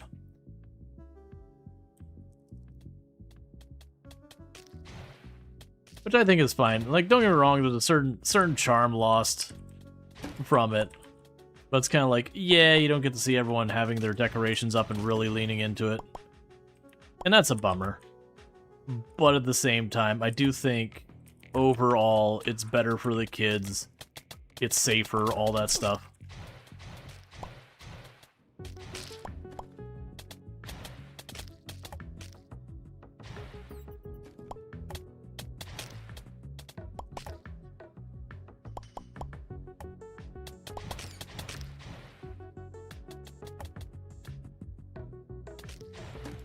Let's see, you had a treat box covered mystery box. Your trick-or-treaters, would close their eyes, reached in, took out what they found. It was full of little potatoes, radishes, characters. It was a big hit. One kid was super excited, and I said he could plant his potato. That's cool. I definitely know when I was younger that would not have gone over great with the kids. When I was younger and I got, like, a vegetable instead of candy, I would have been pretty upset about it. Now, granted, it would have been one house out of a whole bunch, so it wouldn't have been, like, a big deal. It would have just been like, oh, yeah, we just don't need to go by it. But that's, you know, that's 10... I said 10 years ago. That's 30 years ago. Different world now. It's like the same thing when you were doing that. There's like the lady who'd give out like a nickel or a penny or whatever as their thing and just kind of stare at it and be like, you know candy costs more than this, right? You wouldn't say that, but that's what you were feeling. Your feelings like, why did I bother? Most kids thought it was funny. Some were confused. A few weren't impressed. Of course you had candy too. Yeah, now if you had candy as well, then no one has a reason to whine. That's like so much of what Halloween was when I was a kid, was just... It was nothing but about getting the candy. Yeah, the costumes were cool and the decorations were cool, but as the kid, the motivation was the candy. So when someone gave you an apple or something, you just kind of stared at and like, what are you doing? We have an arrangement. I dress up in this costume. I walk around all night, and you give me candy for it. You're breaking the deal.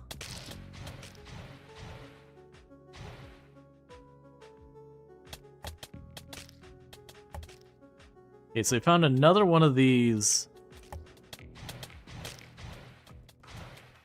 places here.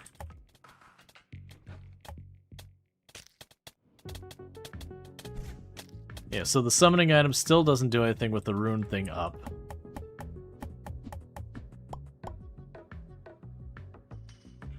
Yeah, I'd definitely say this is the first time in the game it's like, alright, you probably should have done this a little different. Like, it basically tells you to go to the Plains Cavern, which is where we're at as far as I can tell right now. And then you use the item to summon the boss. And I'm assuming there is a specific place that is the Plains Cavern. Like, the Plains Cavern isn't just the underground plains. I'm assuming there is a room that is the Plains Cavern. So, to avoid me running around for all eternity, the thing I will ask, is the Plains Cavern a dungeon? Is the one thing I will ask, first of all. That way I know to not just run around forever. Because otherwise, I'd just keep running around like this. No, okay, good. That's at least one thing. It is not a dungeon. Alright.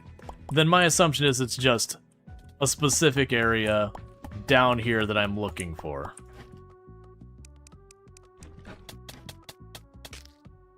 Which may or may not be correct, but...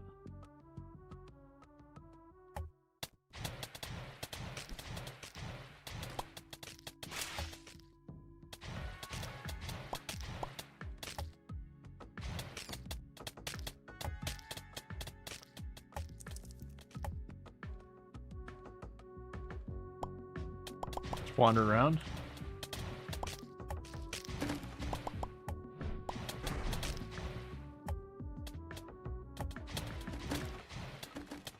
We already explored that one to my left.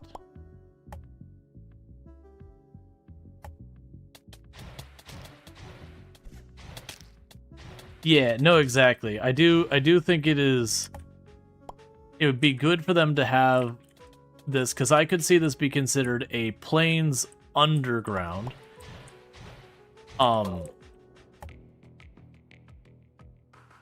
and that like there is a location named the Plains Cavern.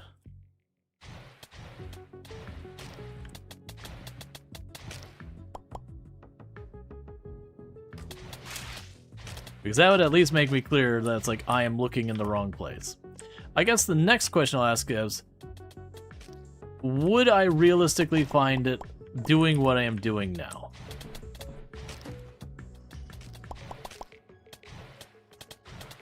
I.e., okay, cool. Okay, so I just need to wander around and finding it. Beat a bear in the forest cave. Now, the bear came from up here. Okay, this makes sense. So this is the forest cave up here.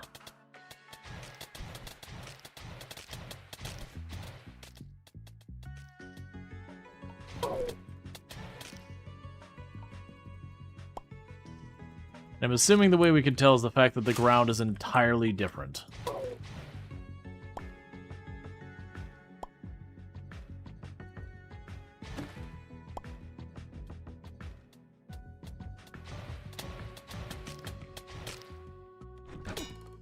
Ow. Drinking slot. Equipped to summon a Will-O-Wisp. Will-O-Wisp looks for dangers, treasures, and light while lighting up surroundings. Yup. That is going immediately on our bar.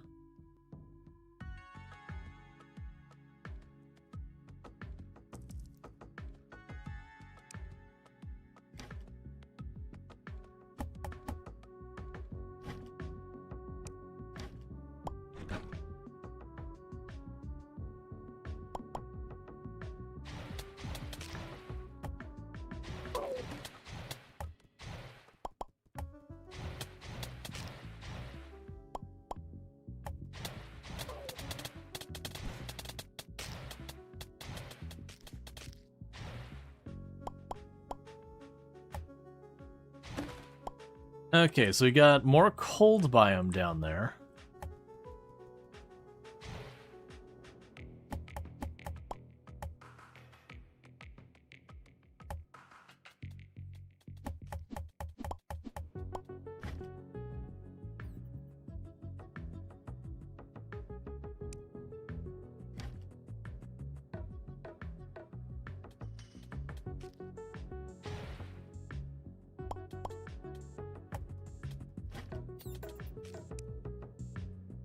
Alright, so we've officially hit the limit of our inventory. I say that, realizing I could just do that.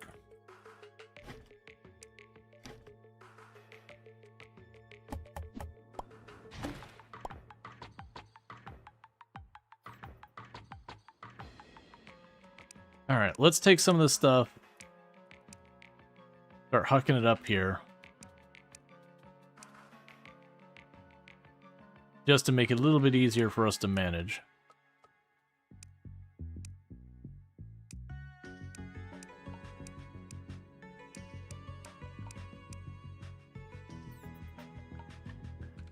Okay, so it's mana regen, a bunch of damage on a ranged weapon, a little tiny bit of damage on a summon.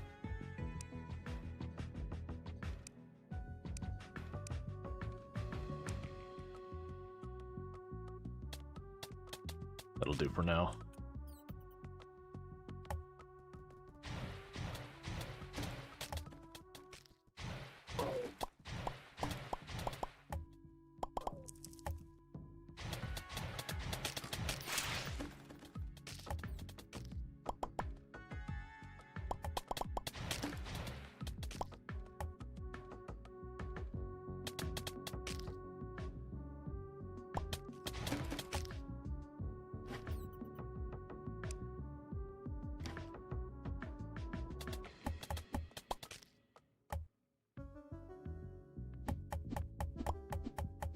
Okay.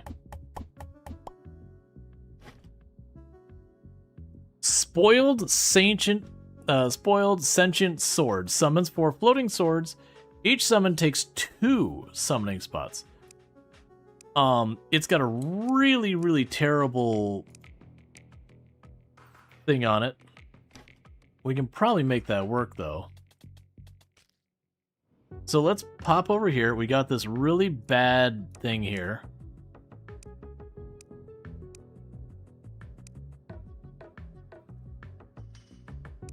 Okay.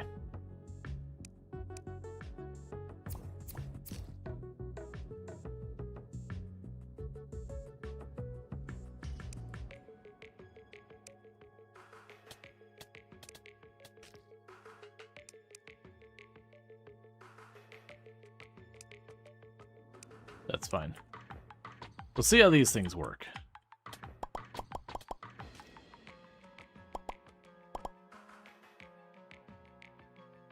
I suspect I'd rather use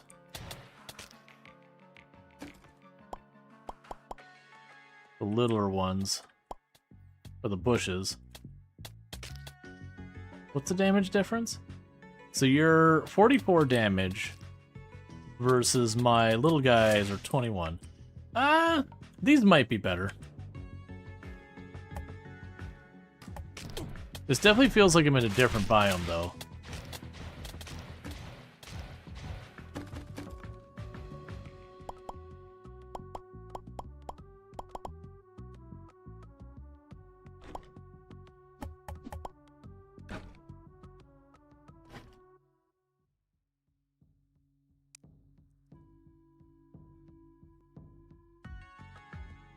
Perseverance. There's something that looked like a shield that I just grabbed and I didn't look at it carefully.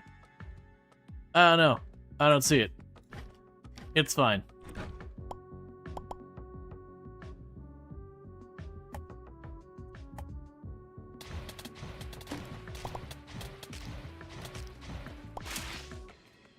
Okay, I think I'm leaning towards the bushes. They don't do as much damage each. But part of the reason I think they're going to be better is because they do stay on target more, and they can kind of split up between targets. So their damage is only half. I get twice as many.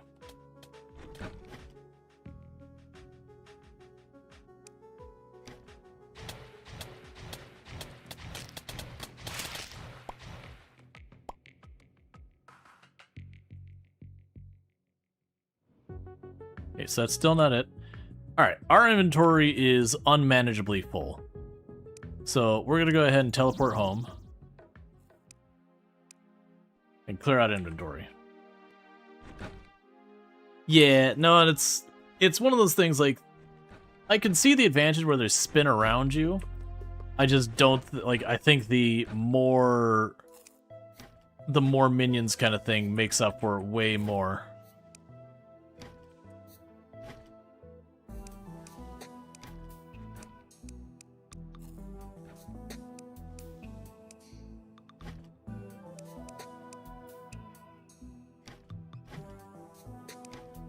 Okay, so chuck all this stuff down there. Not the gold. The rest of that could stay there.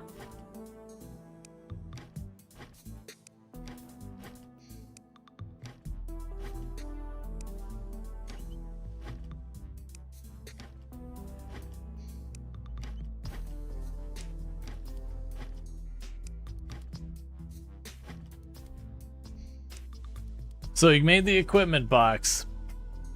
And it's super full. Alright, so equipment. This is now going to be the tools and weapons box. That's consumables, that's materials. Okay, you're also going to be clear all equipment, but you're going to be armor and trinket.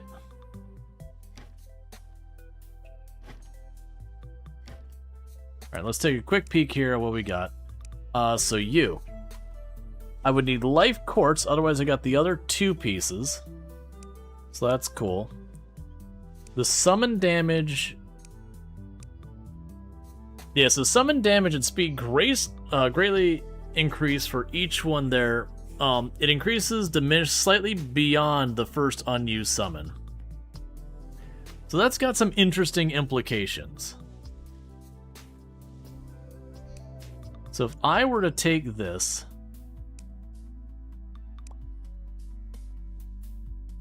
and I were to summon just one, and I see your stats.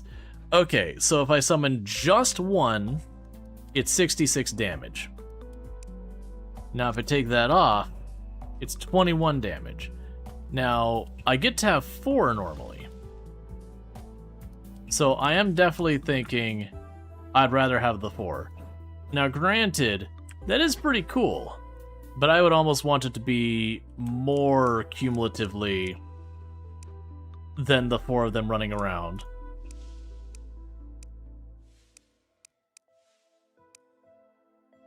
We did get some quartz. That is worth considering.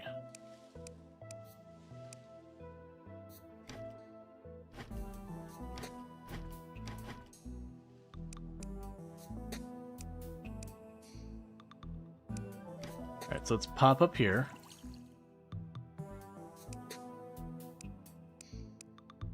So quartz, I can use that with ancient fossil and all that, and that's the area to the north.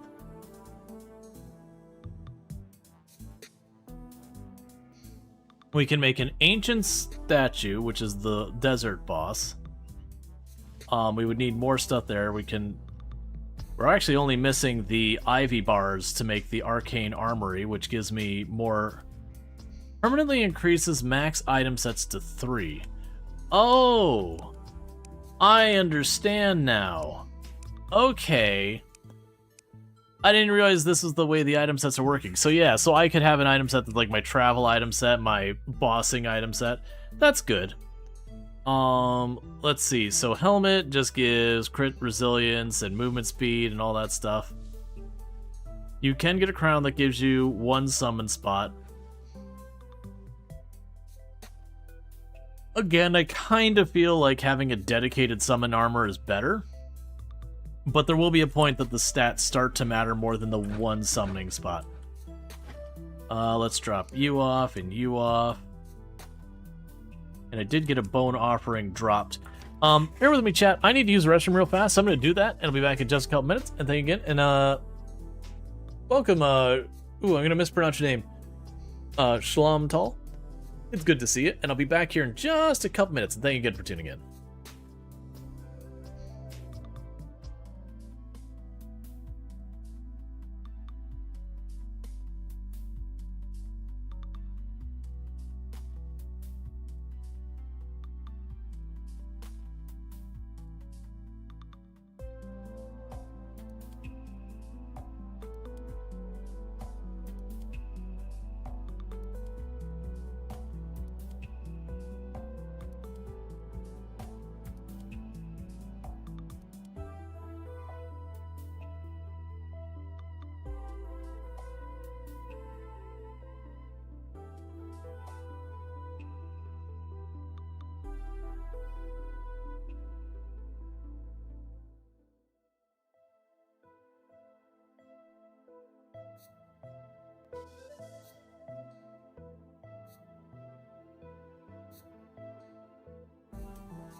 Alright, and we are back. Alright, you sleep well and all that stuff. Yeah, that clip, where it's like where I'm already dealing with one, that doesn't really land as well as it probably should. Because on that map when that happened, I think because that was ultimately what got us killed. I think it ended up with like 3 separate mech clusters going on at the same time. It was absolutely ridiculous. Okay, and the animals are continuing to increase in population and all that. Alright. So we got our planes up there. We're gonna go back down there, we're gonna start figuring out again. The assumption is somewhere down there is what I'm looking for. And then we just gotta find the spot. And I'm assuming it'll be pretty obvious when I'm in there. It'll be like, oh, this is like some temple or some kind of thing.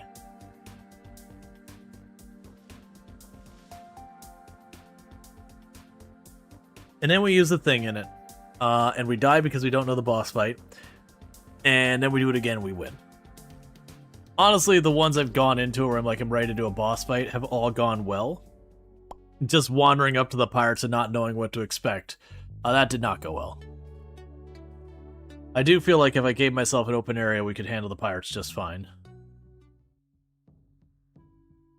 Let's start cutting over this way immediately.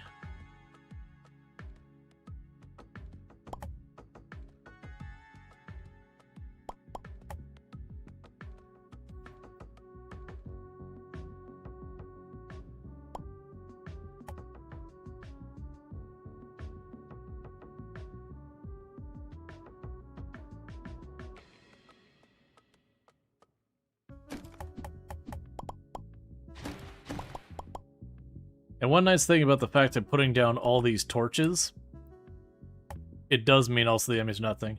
What difficulty are we playing on? So right now we're on the default, because this is my first time properly giving this a play. And generally speaking, I like when I first play something on stream, I start at the default difficulty, because there's some games that the default difficulty is super easy, and there's some games that the beginning difficulty is like ruthlessly hard. Like, you've definitely done some of, like, the city builder games that very genuinely you just struggle the entire way through on the moderate difficulties until you, like, really master the game.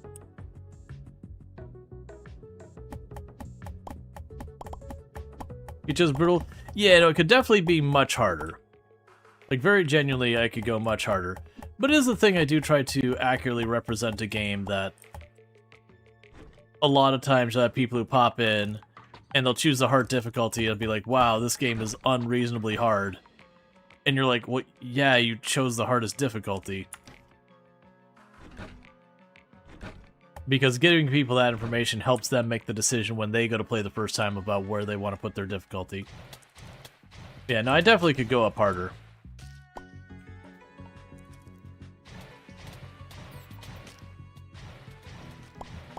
That's kind of the difference between me playing a game and doing a challenge run. When I do challenge runs, usually I'm cranking up the difficulty in some manner or another.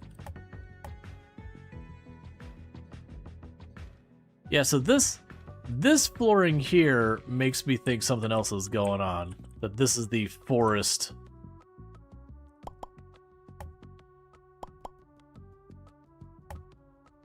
Because I already tried pulling out my, the bone on this and just trying to summon, even though it's like in the middle of fighting other stuff, just to see.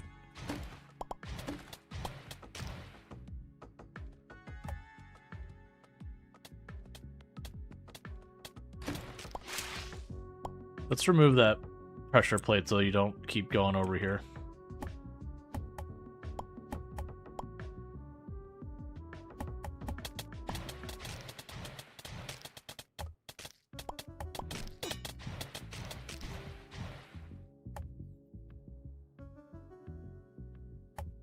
You used to play on harder difficulties? Yeah, no, I mentioned earlier that, like, I've done Terraria where I did, like, Calamity mod on death difficulty and all that. And, like, I know they later on added a whole extra tier of difficulty, but after the hours I put, I was like, nah, it's not even the difficulty. I just don't want to pop back in and do that long of a playthrough again.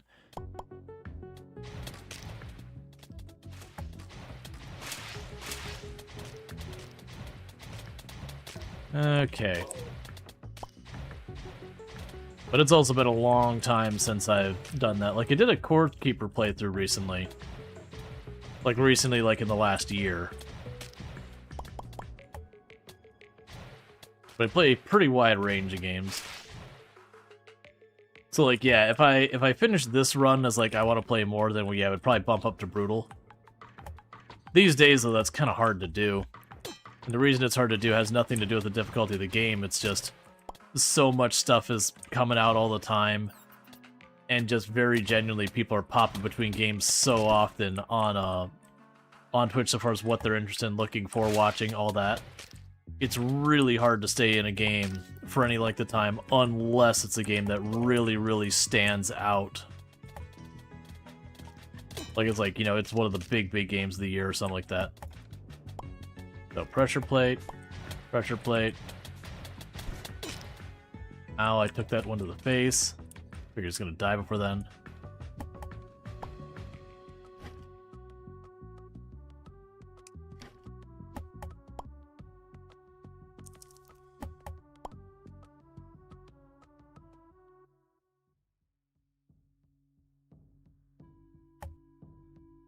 You're trying to go up here to show me.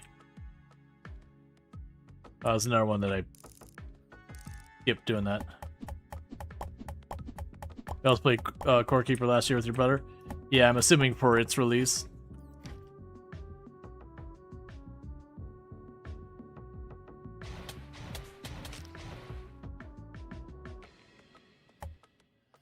Okay, so that's cold biome down there, so that's not what we're looking for.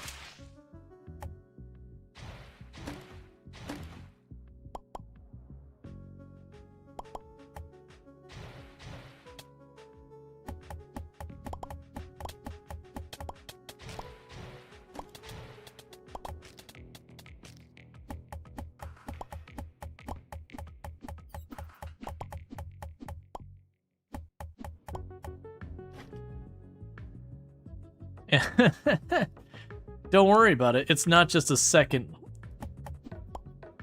willow wisp. Oh, right. That's where we pop down from the NPCs up top. Peter mentioned not finding in the first place. It's also possible that with 1.0 they buffed the drop rate. Keep that in mind. That does happen. Like, for example, oh, what was it? There was something in Terraria that you almost always, like... So there was the Sandstorm in a bottle was extremely rare when it came out, because it's something like 1 in 3 maps would even have the,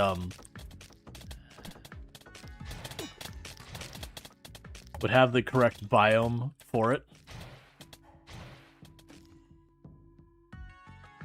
And then there wasn't a guarantee. It's only like, it's like something like 1 in 3 maps that have it. It's like 1 in 10 or 1 in 20 would have the item.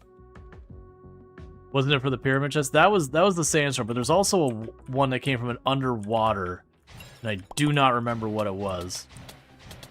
It was not the sandstorm in the bottle, or the bottle for that matter. Okay, no, this is not it. But just, you know, checking our madness. But yeah, there's a couple of items that in Terraria you could... Nah, Tsunami in a bottle was really easy to get a hold of. There's something else that... It wasn't the flippers, it wasn't the snorkel. There was something that you could only get from underwater... ones that was relatively rare, that you could have a map that just did not have the item. There was like 3 items that were like that. There was a sandstorm in the bottle, there was one that came from underwater things, and it's better now. Which is where that comment was gonna go, is like back in the day, sometimes you'd have to like generate a new world to go seeking the item out. I see that there's light up here. We gotta dig to it.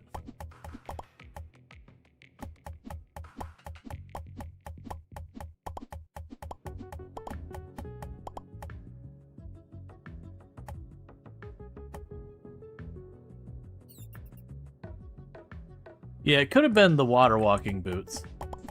It may have been. Because there used to not be a crafting recipe for it. And they used to only show up in the underwater chests. And now when it's like, you'd probably still get it kind of thing. It was unlikely your whole world just simply didn't have it, versus like the sandstorm in the bottle. It was a very high chance that your world just didn't have it. Most worlds would not have it. But one of the achievements was to combine all the bottles. So you had to get the tsunami in the bottle. It was like, what, tsunami in a bottle, cloud in a bottle, sandstorm in a bottle, or something like that. And so basically in practice what you did is you just kept generating worlds and then running looking for the desert.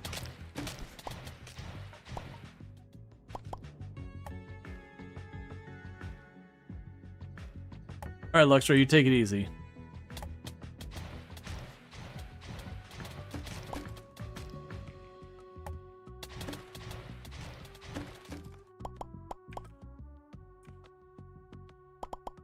Alright.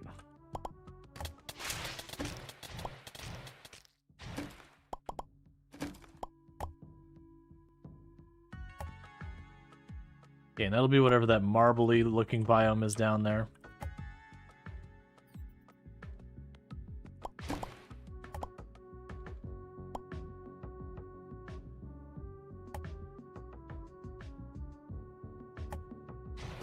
And I know I need to check out that place up above, back there.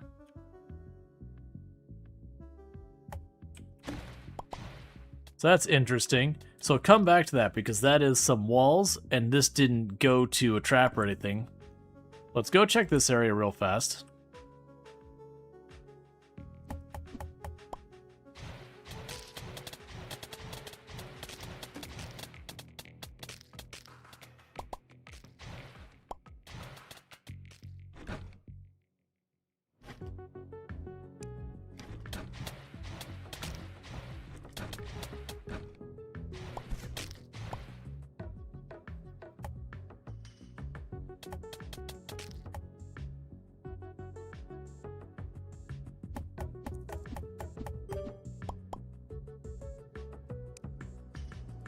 Break 3 runic boulders. Defeat the rune bound. Yeah, I mean. Yep. No dice here.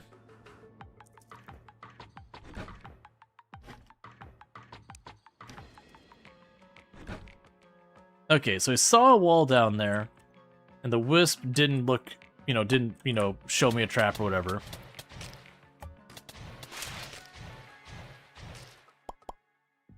Let's go check that noise out.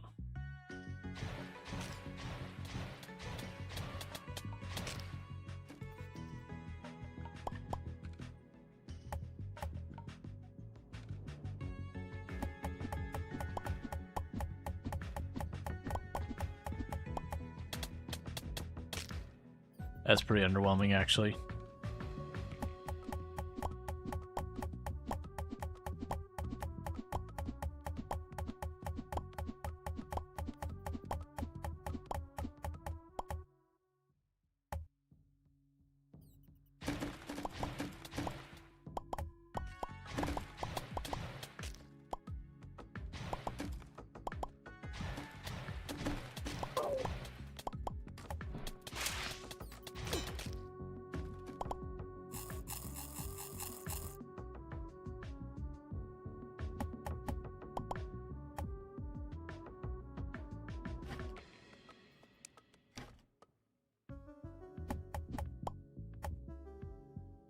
Okay, so got a big area here with a bunch of stuff in it.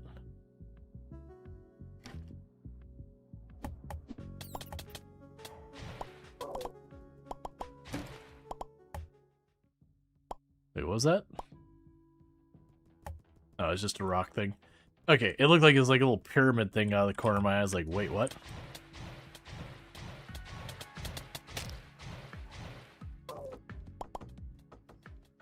Okay, even though I know it's not going to do anything. Click on the bone, click on the bone.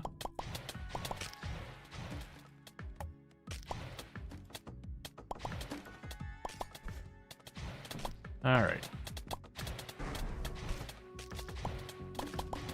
This is a little bit of a bummer that I'm just kind of wandering aimlessly for this.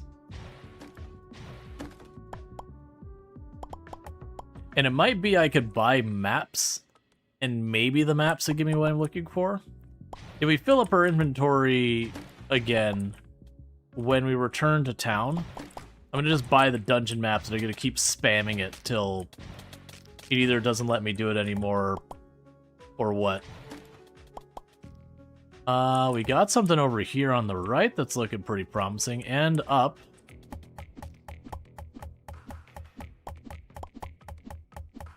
Because it doesn't look like what we found before. That looks like a big open area. Or it's the exact same thing we had before.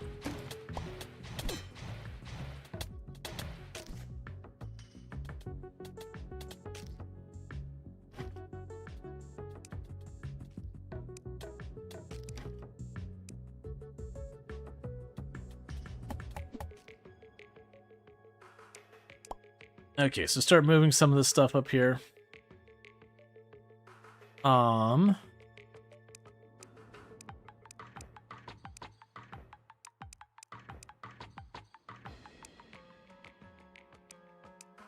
There. Nah, it's just not one of these. I'll still try to use the bone thing in here. Danger lever. Well, the danger lever didn't do anything. At least that I saw. I was expecting it to explode stuff.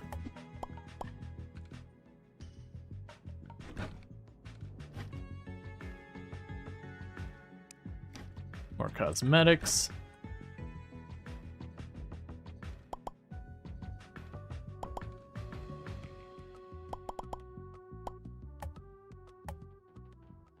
And that's going down to our biome.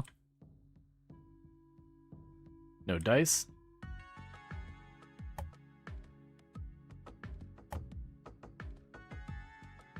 Alright, and there is another spot up here that's all lit up.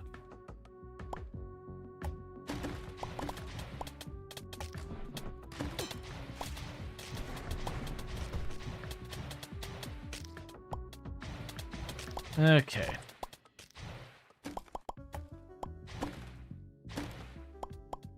It's looking like another one of those areas. You got another spot lit up over to the right. So we're getting a lot of these lit up areas like right next to each other again and again. So that's a little encouraging. That one's also got a very big green floor. So that's looking like what we're looking for.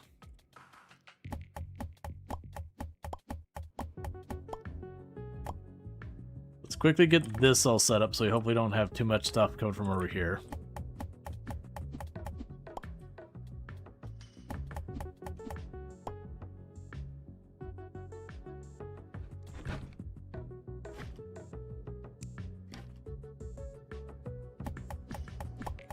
So I'll quickly pop over here real fast.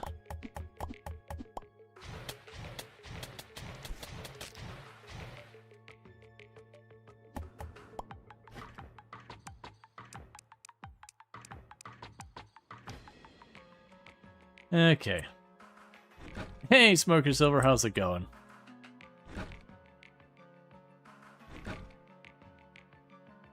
Yeah, so let's check out the big ominous green room. Because that might be what we've been looking for.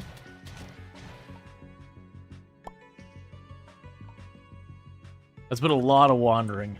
It's also possible that's going to like the next biome, or is a completely unrelated boss thing. I mean, that is definitely an ominous room. Well, I think it's safe to say we got the right place.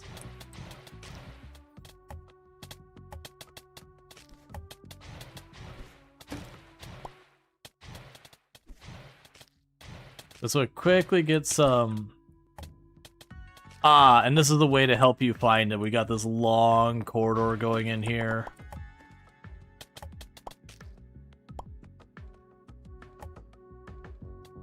Gotcha. So they've at least designed it to be a bit easier to snag once you get over there. But yeah, so it is just kind of wandering and exploring, but that's fine. That's normal for these kind of games. Like, Terraria, you've got the temple you do that for. The dungeon, you just run across the surface. That one's not too bad.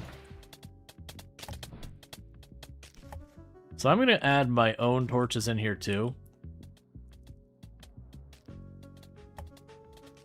And I'm mostly thinking that because I want to make sure the enemies aren't spawning with me.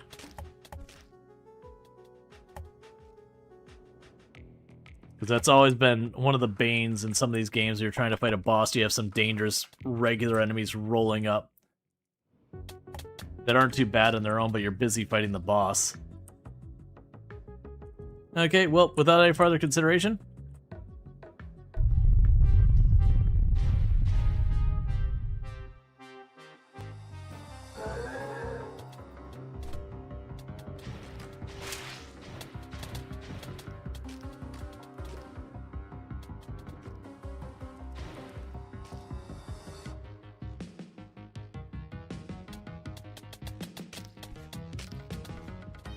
get in there, my murder plants.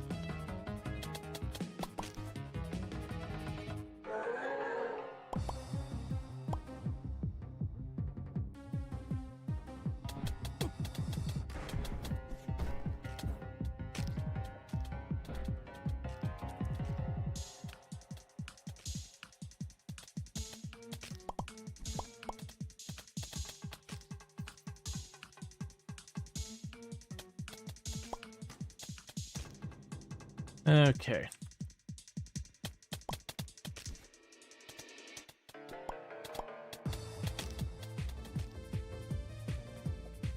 Just...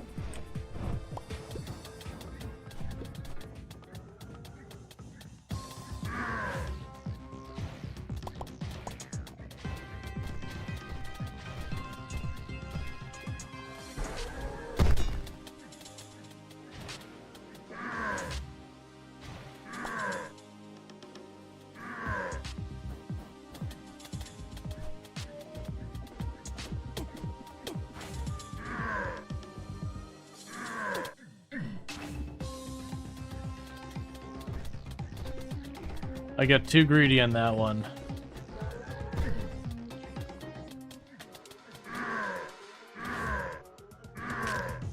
No, come on, 180 health. Ah. I went to do the dodge and it was still on cooldown. I was like, well, not exactly what I was hoping for. It's fine. Because I misplayed the thing with the discs. I definitely got whacked real hard from that one when I really shouldn't have. Not like game mechanic didn't work right. I misplayed it. But that's like a lack of familiarity with the boss kind of situation.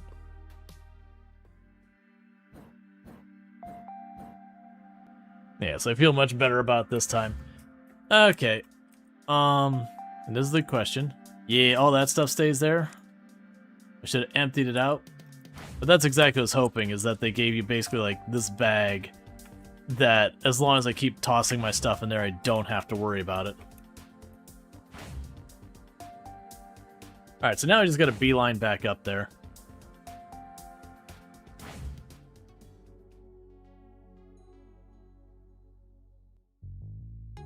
Yeah, no, the, whatever the discs were he threw, I just face tanked like 2 of them back to back, and that was 80-something health.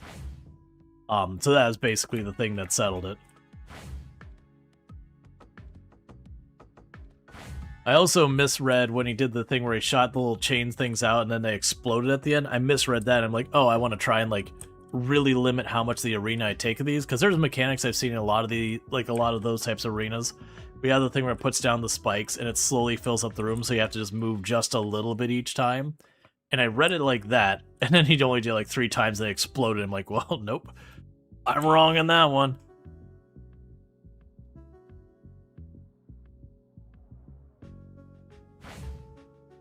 Okay.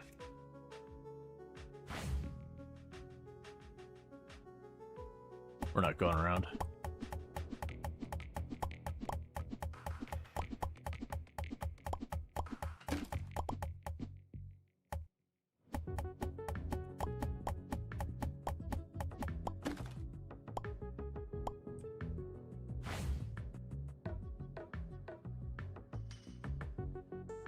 Hey, you're way over here, buddy.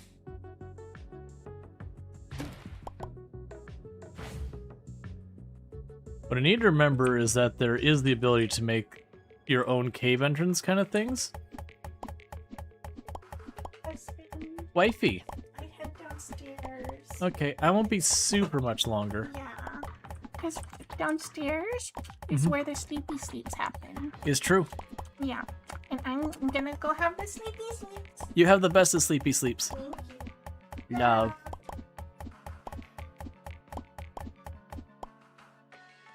Okay. Yeah, so what you could probably do is make the things that let you create a dungeon entrance. And probably just outside his arena. Because I imagine it'd be one of those things eventually be like, oh, I want to get, you know, whatever item from him. I just gotta redo it. Okay.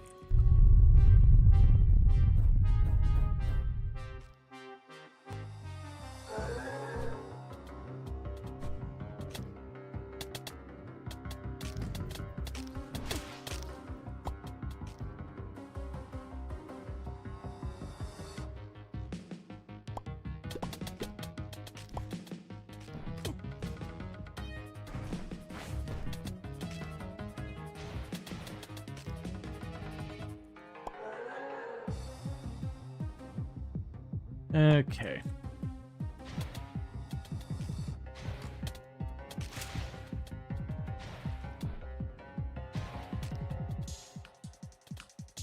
It's interesting that I'm actually getting a lot more hits on me this time. Whereas the last time...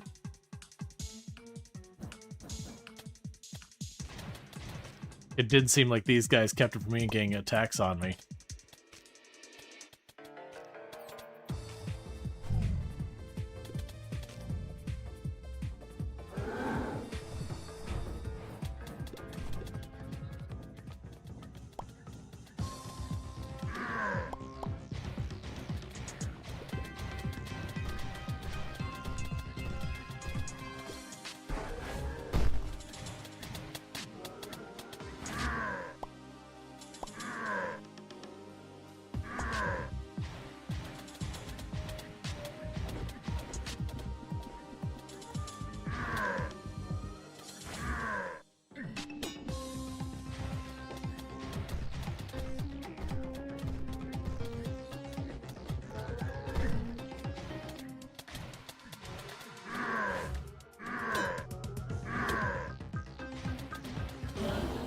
Okay. I misplayed that last spot, but we had enough health to make it work. Okay, and what do we got now? We've got the Brute's Battle Axe. Charge Dash is ridiculous damage. We've got the rune crafting stuff. Oh, here it is. Can be consumed. The glowing rock hits heartbeat and max health. And I guess that's just that done. Hey, do I have another one of those right on me? Oh, I mean, I'm low on life. I believe I have a second one of those just in my inventory, so let's just pop him right now a second time. Hey, buddy, I'm not done with you.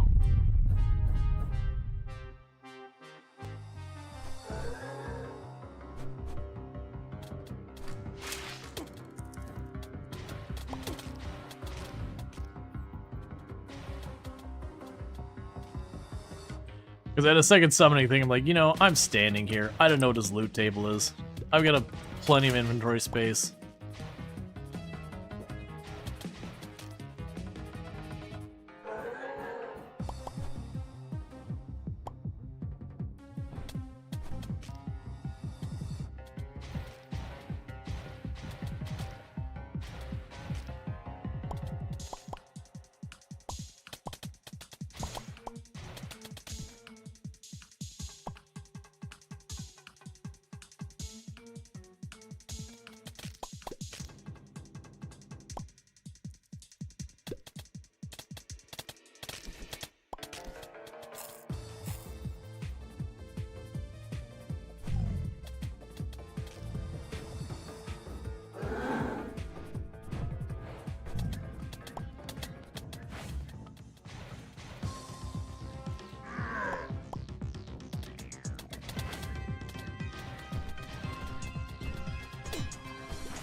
There we go.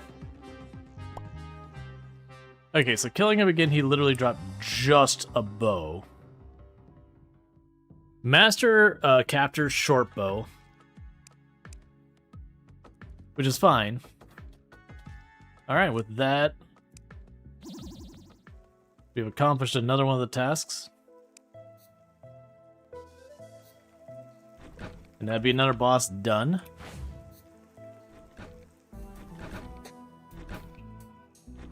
You bully. Complete task. Kill the swamp garden using the spiked fossil. Okay, so we'll accept that. What the heck did you give me? Shipping chest can be placed. Traders in your settlement will automatically go on missions to sell items placed in this chest.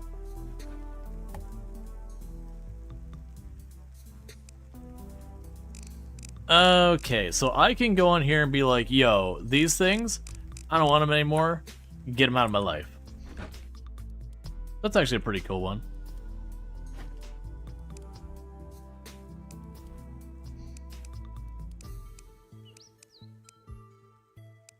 You can drop all this off.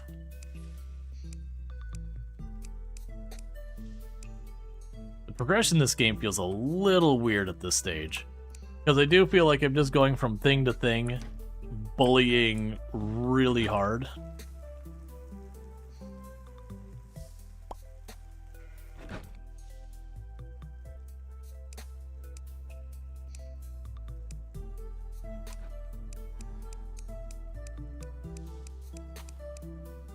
And we could drop you in boxes.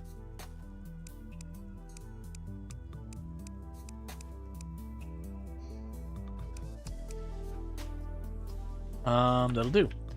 Alright, so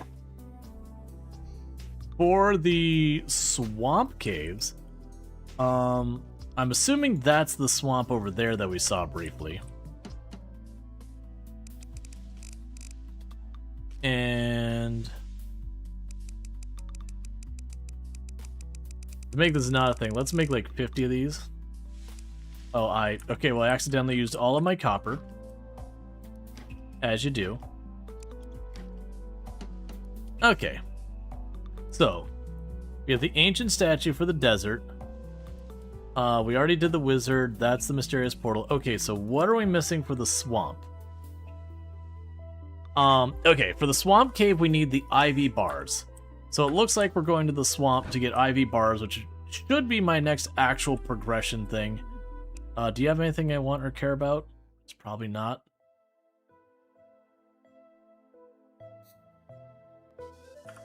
Nope. Okay, so we can pop down here, and for the swamp, here's what we can do. The swamp biome, as best I can tell, is over there. So let's start by just cutting hard left.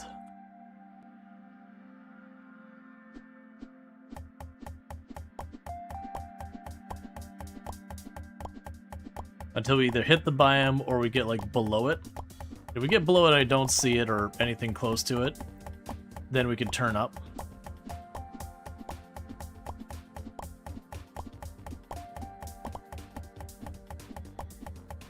Okay. That should be good because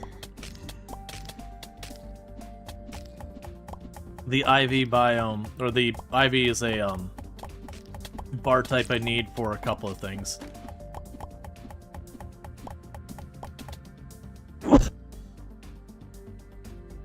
Sorry, that sneeze was coming on too fast. Not sure if I muted that in time or not. Okay, so this is the line.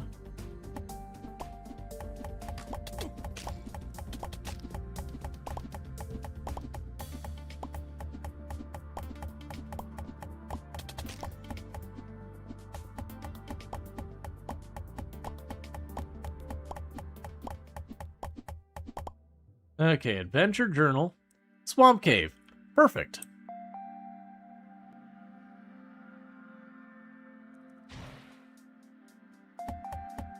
It's kind of what I was figuring, is that roughly in the different cardinal directions had some. Trinket slot gives extra stamina capacity.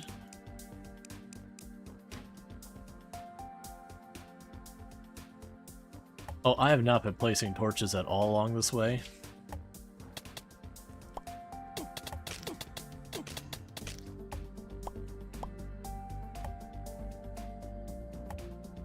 Just drop those real fast.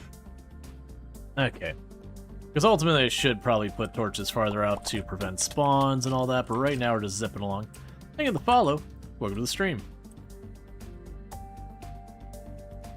Because it definitely feels like the spawn rules require them to not be in light. Not visible, I guess is the real word. Huh? Huh? Oh, that's a bed.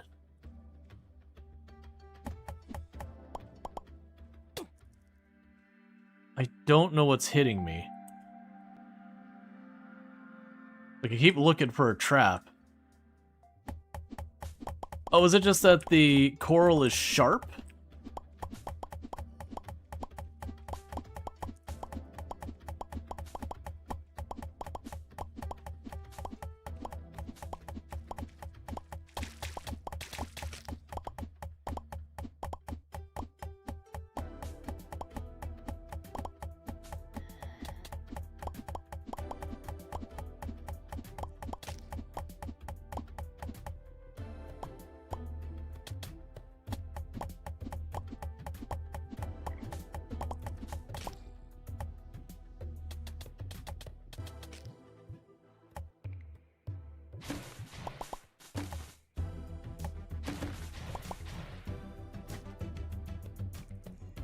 Spiked fossil. Alright, well, we already got the thing I need to summon the boss. So that makes one thing easy.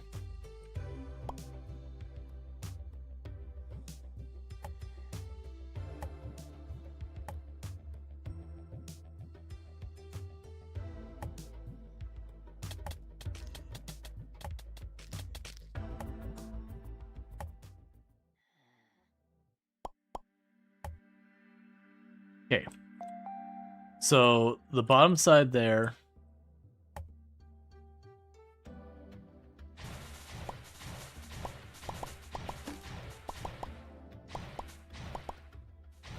is going back to the regular old biome.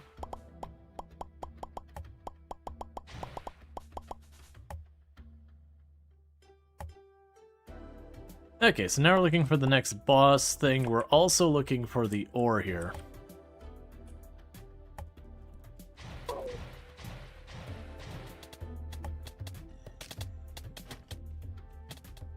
Overgrown fishing pole.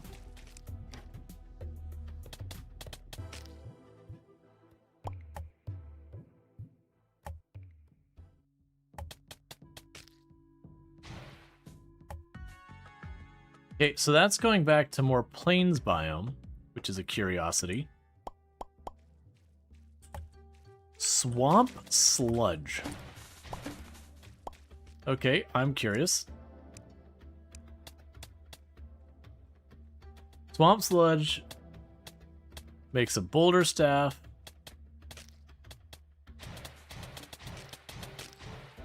Thank you.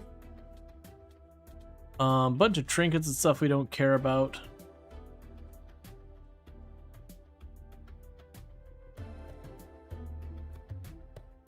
Okay, so I think we've got to the point.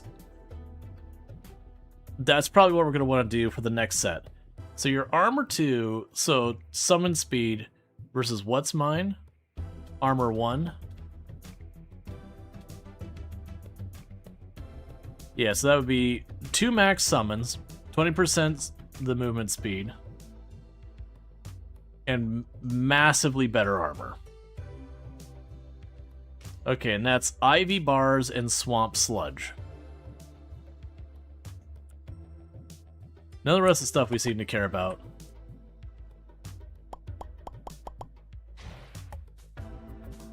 That must be ivy ore.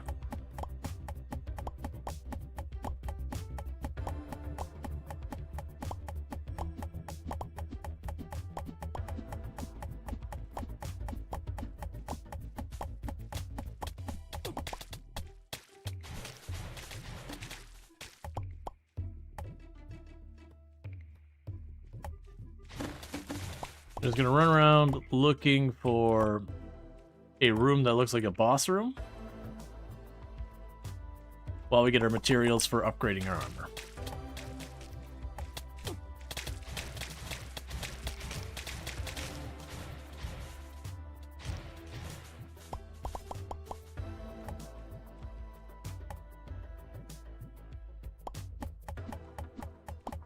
Okay.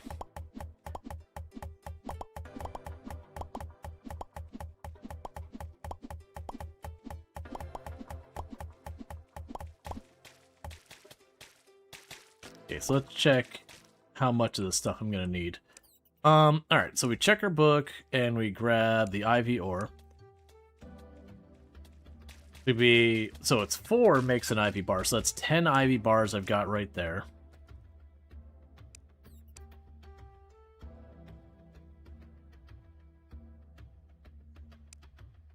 Okay.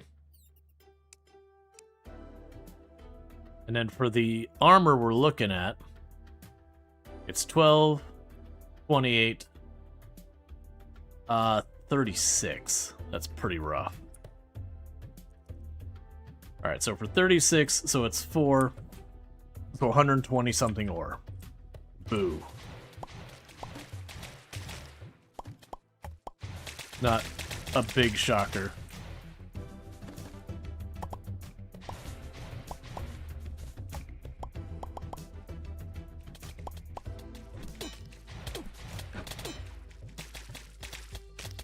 You suck, plant.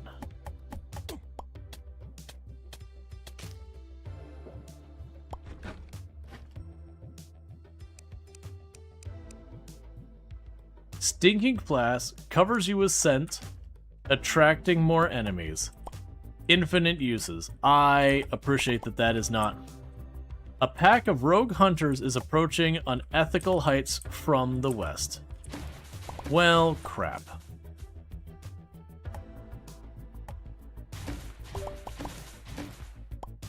Destroyer of grass. Alright, let's grab this IV ore here. And then we'll defend home.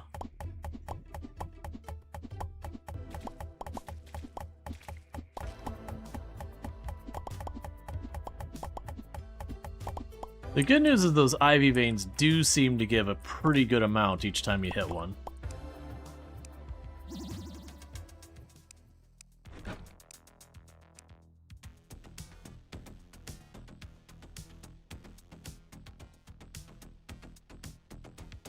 Where are they attacking from?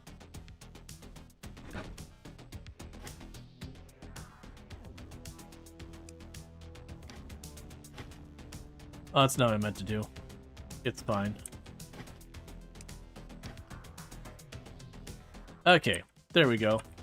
Yeah, no, it's just they didn't appear yet. I had to get there. It's probably a thing where they just don't load in until you're close to save performance, that kind of thing.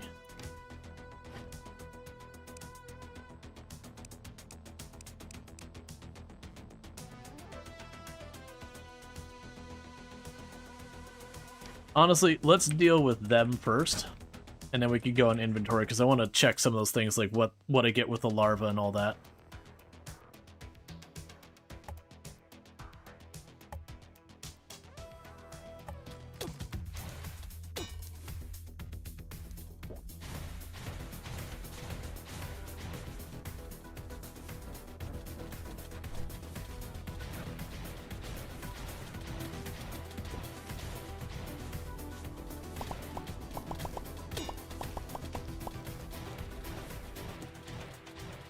Okay.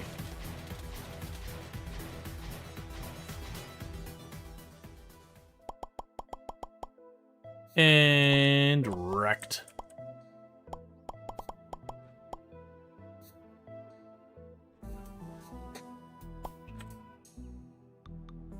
No idea. We got a giant map we can move around in. I do know they have like separate maps and all sorts of stuff going on, but I don't know the details on the entire map makeup now. Okay, so what I want to check is I do see we have the swamp larva. I can use that to make a decoration. Cool, and nothing else. swamp grass as decorations. The ivy ore, which is going to be making ivy bars. The swamp sludge, which I'm going to need a pretty good amount of as well. Cloth scraps. We did get the overgrown fishing pole, which is better than what we currently have, so we'll get rid of that. And that's just your usual decorations, anything that accepts stone. What about you? Zephyr boots. So that's leather dash. Okay. So let's see if we can't figure out what we need for the leather dashers. Gotcha. Well, that's good.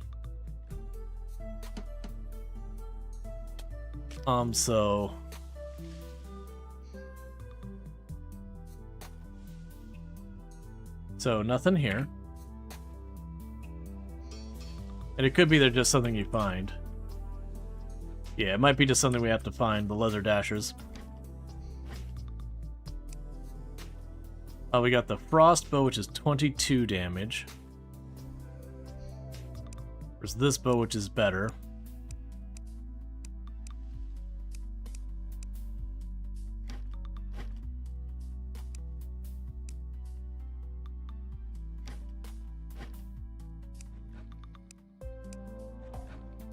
So this is an interesting one. The potion here, I think we keep that on us for if I ever have to farm something.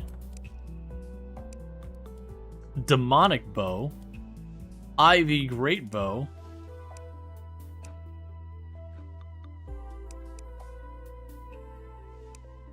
It'll keep you for summoning the boss.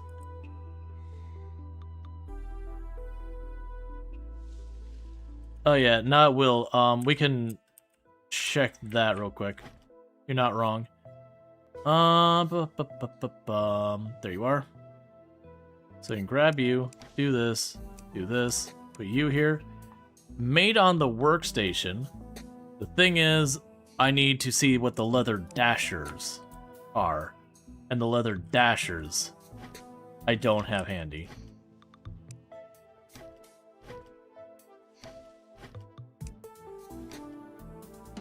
What we can do is see if we have any of these that are due for upgrades.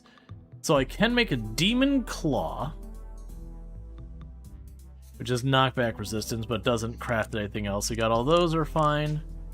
Those are all fine.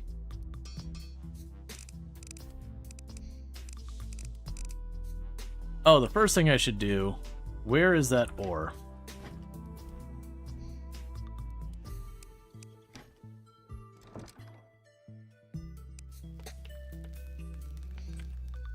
All right.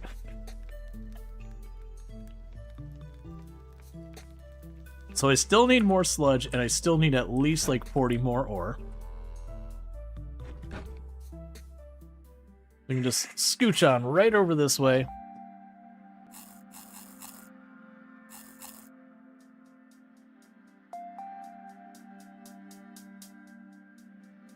Okay.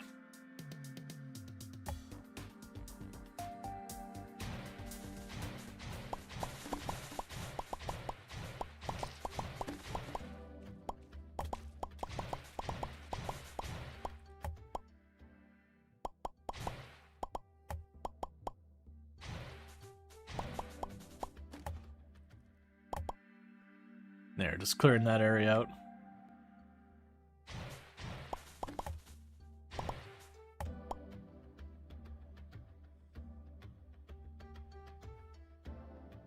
And now my assumption is to get the sludge, I had to kill enemies.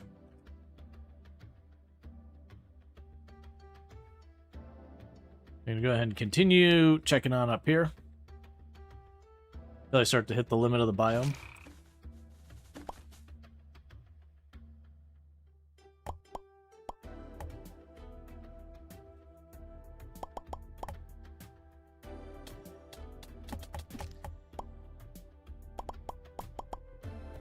That was very strange.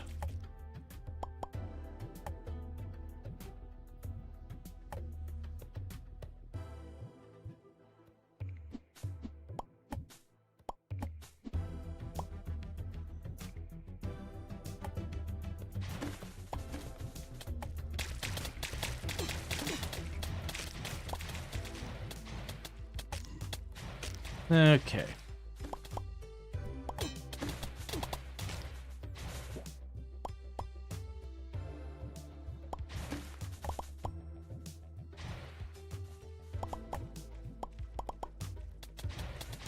It honestly makes me curious with this. When it comes to trying to farm the sludge, if I use a thing that massively increases their spawn rate, but I make it so there's only like one way in, one way out, if I could just kind of meat grinder them up against the wall, you know, have them all come from the same side and just slam them.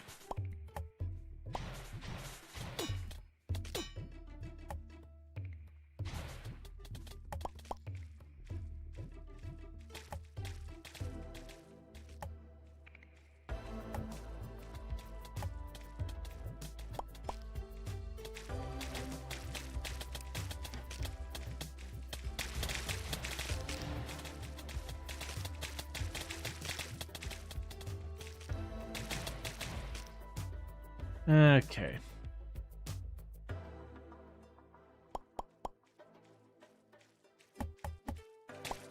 So that was interesting. It was just chest in the middle, but it gave us eggplant seeds. That's probably bad for us, right? Swamp spores.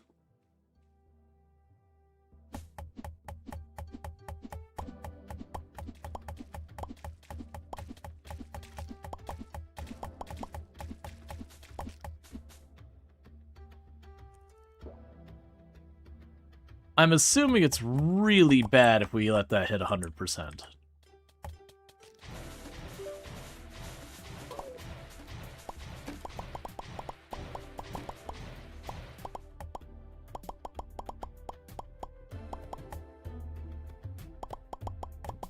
Okay.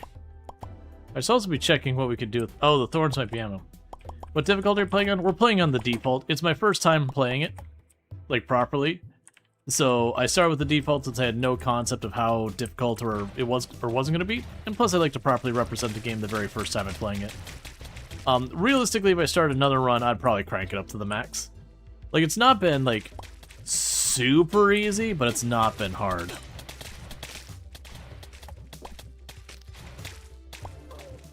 We need to get out of here.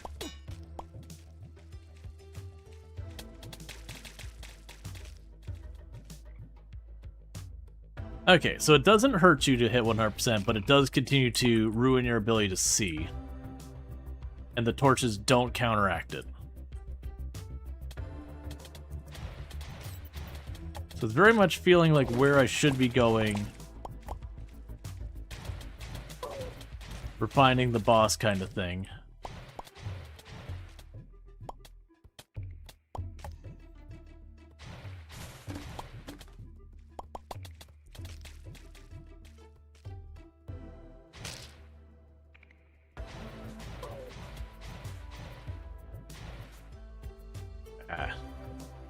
It's fine.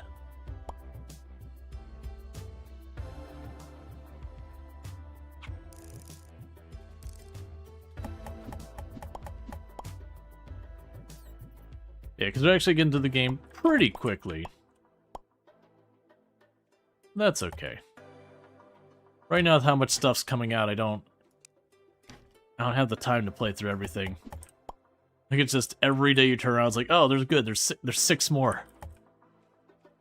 It's one of the reasons when people are like, no new games come out, like, what are you on? And usually the answer is they like, you know, they have a game they like, you know, whether it's Call of Duty or whatever. They're like, no good games are coming out, and they're referring to no good games that are very specifically called Call of Duty.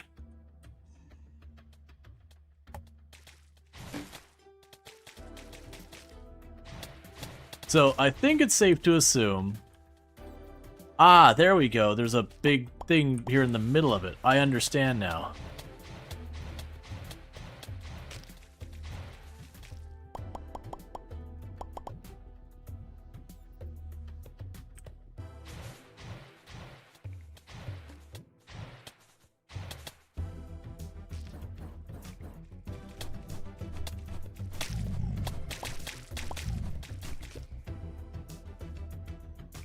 Gotcha. So I get it. So there's a big thing in the middle that you clear because they're like, man, that's gonna be a nuisance to deal with otherwise. I think that's fair though. I did notice they've done a pretty good job about making stuff like that so your minions won't auto-target it, which is good. Because otherwise that just means the minions utterly cheese it. At the same time, like, once you realize, like, no, I can see it, it's fine.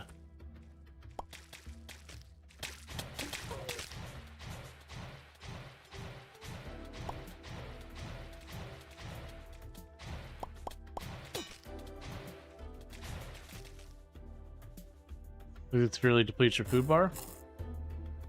Doesn't look too bad. Maybe.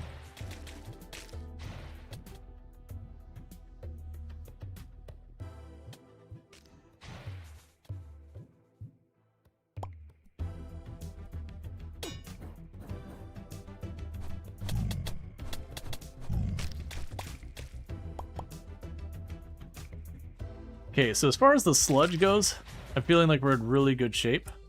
What am I? Oh, it's my angry little bushes.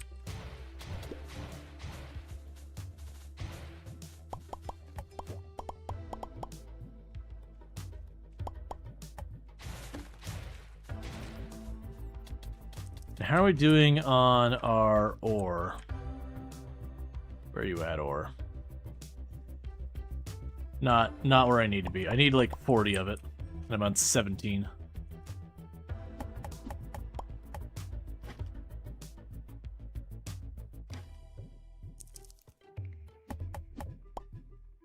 That's fine.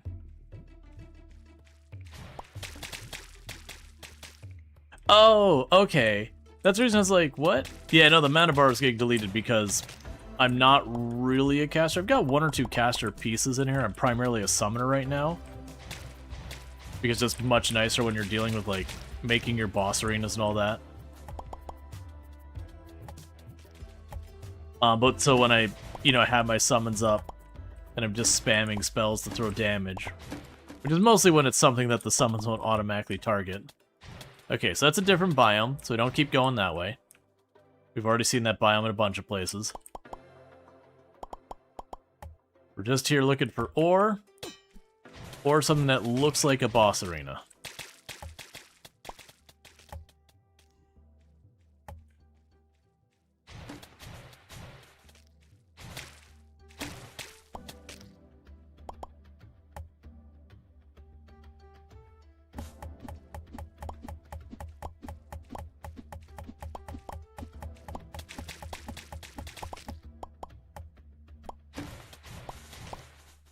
I'm noticing way more dangerous stuff in this general direction. It could be that we're getting closer to the boss area or whatever. Because we noticed that with the other one that we got close and they had a ton of those little dedicated areas. Let's back off for a moment, do an evaluation. Ore is at 29.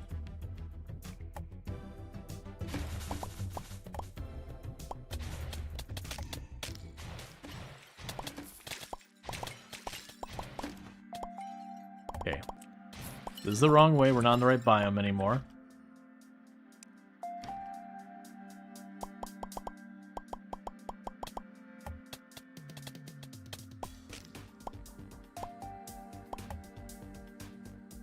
Let's start scooching back over here.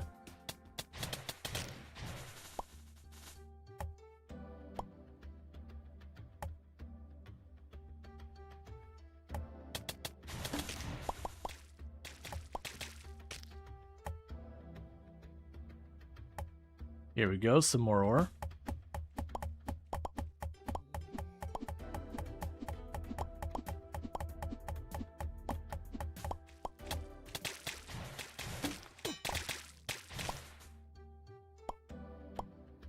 Okay. That puts up to 42, not quite enough to be, like, solidly in the safe zone. Needless to say, as we're going up higher this way, we're not seeing, like, this is the desert biome, so we're not looking for that. To the east there, we're hitting the starting biome. Get wrecked. Oh, that torch is on the wire, so it just turned it off.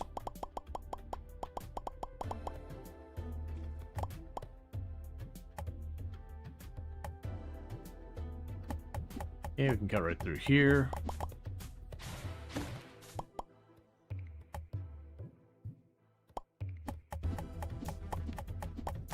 All right.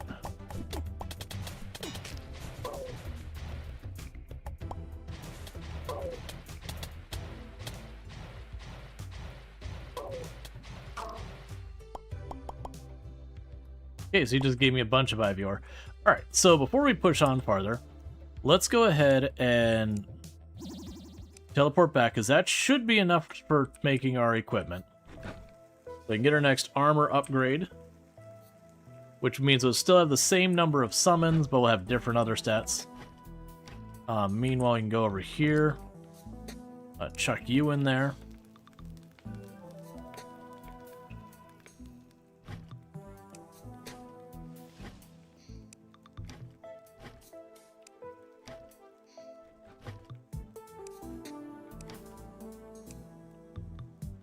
Okay, and keep dropping off everything we can.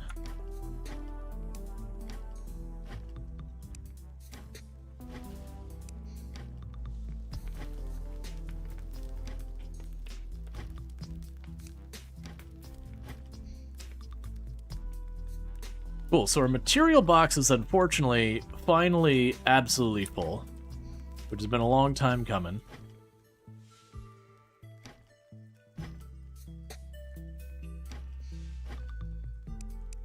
Drop off all these plants. Drop off you. So I did get eggplant seeds. And chili pepper seeds. Let's plant those real fast. I'll probably need to make some more farmland.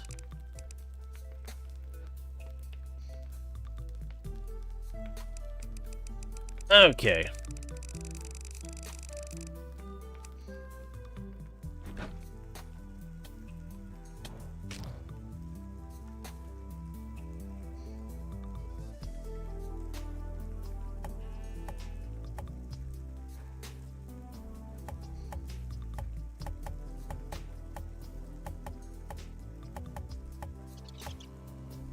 Okay, and we'll put down the eggplant seeds. And little by little, we are expanding our dietary options.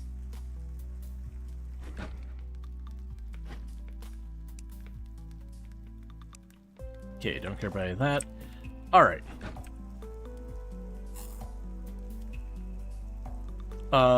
That should be done smelting, so I should be able to take this out and make our full set. If I mathed correctly, which is always suspect. Alright, so with this we go down here. We want the summoner helmet, so there's the helmet, there's a chest piece, and there's the boots.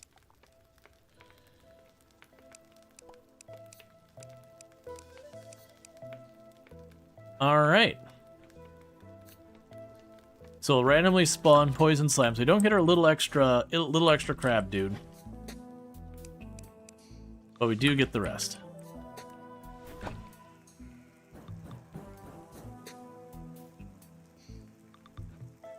All right, that is certainly a look. It's fine. Okay, so let's go see if we can't find this boss area. I've got the item right there for summoning it. What I'll try doing is that for the first experiment, we're just going to walk in there and just going to try summoning, like in an open spot. I don't expect it to work. I expect us to have to look for a boss room again, but I'd rather try it when we can, you know, just have an open spot to deal with it and see what happens. Yeah, this is probably not a good idea spot, but, you know, let's test. It worked. That's not good.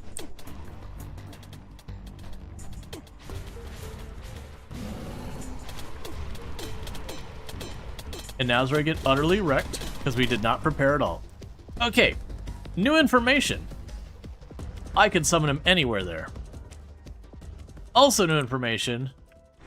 That dude's gnarly.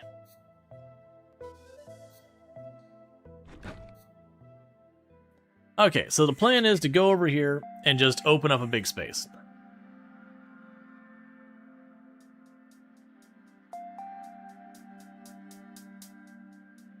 Now what I'm guessing is I saw he was sending these little coil things at me. But I'm guessing he's going to be one of those bosses you can abuse, like, the Destroyer of Worlds in Terraria, in the sense that every link probably takes damage. So if you just start slapping, if you have, like, an attack that shoots across the length of him, it probably just does buku damage. Okay, what are you blinking at me about?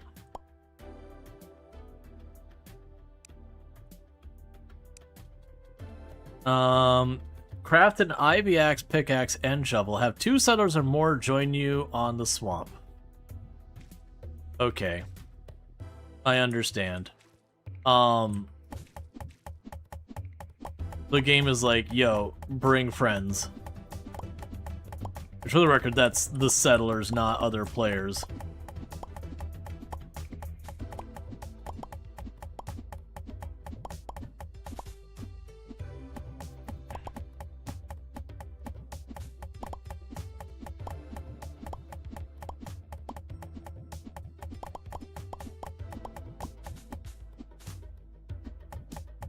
Okay.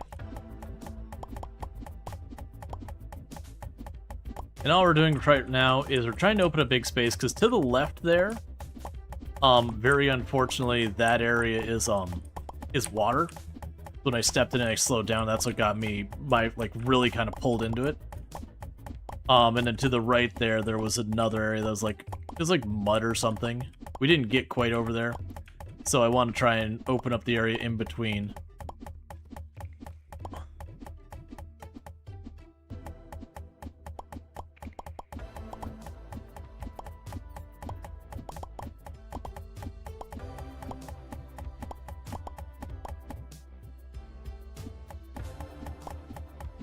Okay.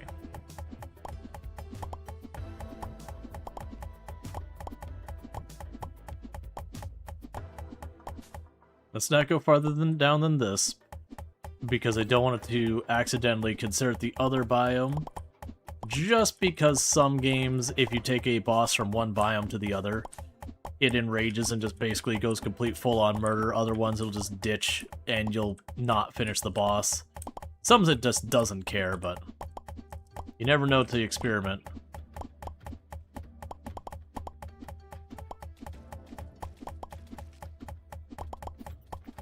Okay. Now I have to see what I need to get another summoning item crafted. Probably a couple of ivy bars. Like 4 or 5 of them.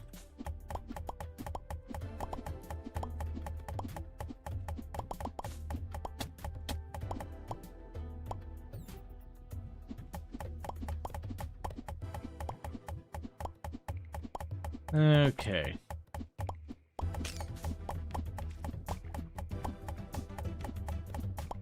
We're just gonna open up this room a little bit more. Then we'll go up top to see what I need to fill in to actually summon.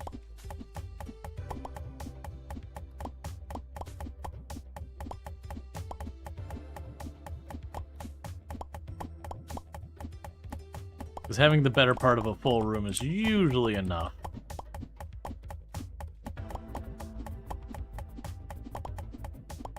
One thing that I'm finding is they have the equivalent of the Hermes boots, the run fast boots, and we have still yet to find them.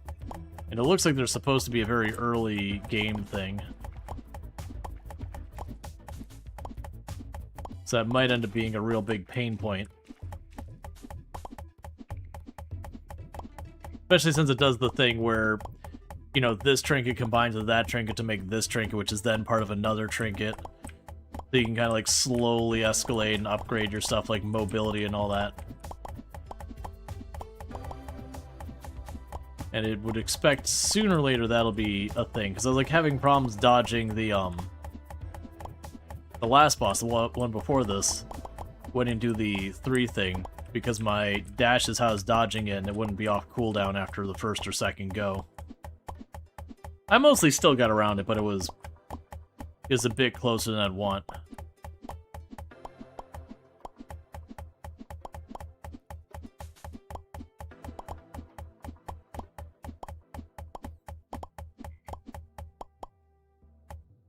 Okay.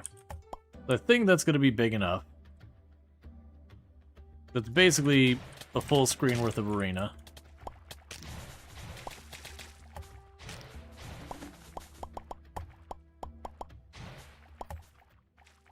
Alright. So let's see what it takes to craft the summoning item, since we didn't find another one.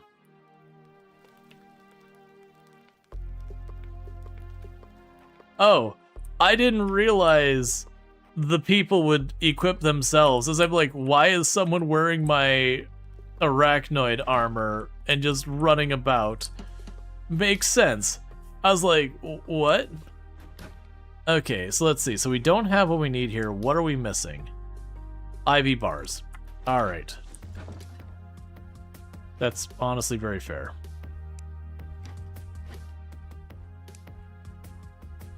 That was not the right button. Ammo pouch, potion pouch, the bag. We already have that one. I think the rest is fine. Oh, take the thorns, take the swamp grass. Okay.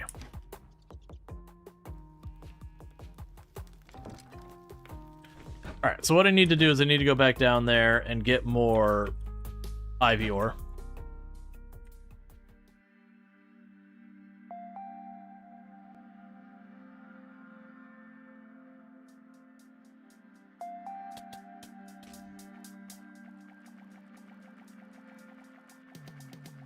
One thing, so we put away the swords because they weren't doing as good for doing damage. They actually might work well on this boss, considering they like kind of launch out. They might hit a bunch of tiles.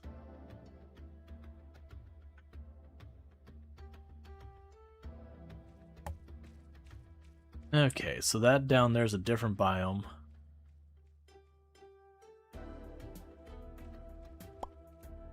Okay.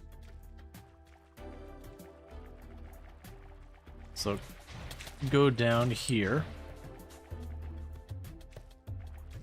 There's a ton of gold right here for some reason.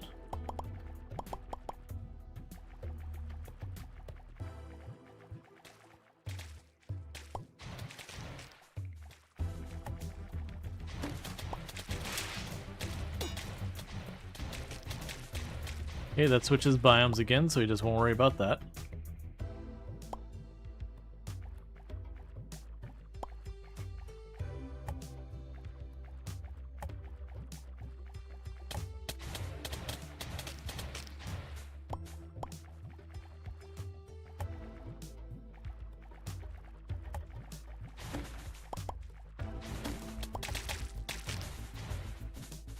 Okay, what we're trying to do is just find a little bit more ivy ore. I only need like 4 bars worth, and it's 4 units of ore per bar. We just need a total of 16.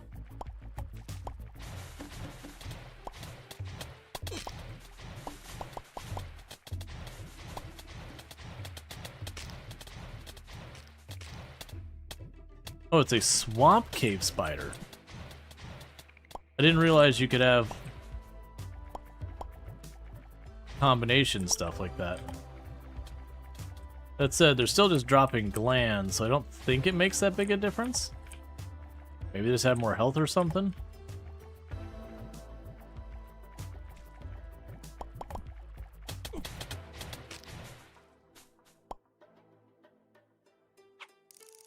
Okay.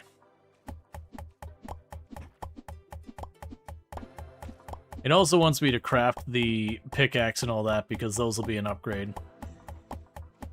Okay. Well, that's interesting. So we have more of the plains biome over that way.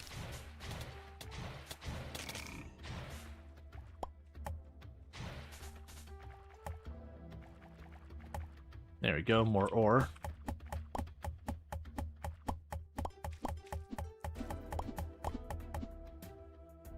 Alright, that should be plenty.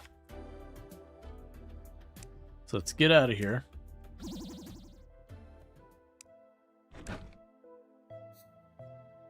Take the time to quickly smelt that into bars.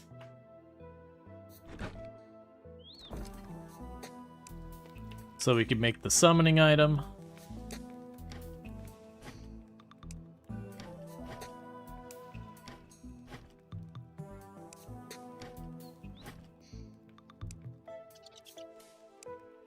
I keep finding I'm ending up with gold in like half of these boxes. Because it's not automatically stacking in there, which I think is fair. Alright.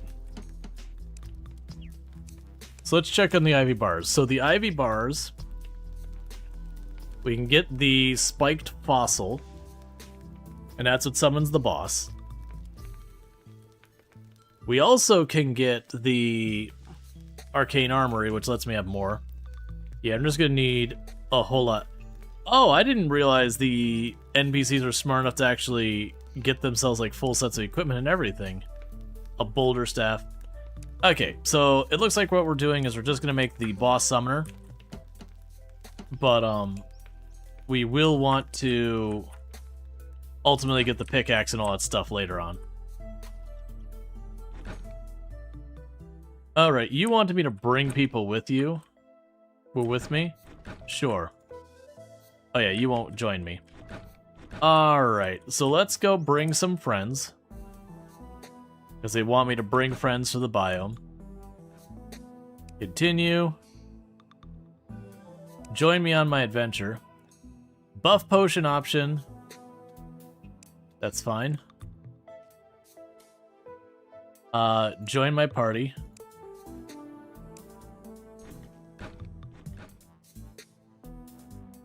Cool.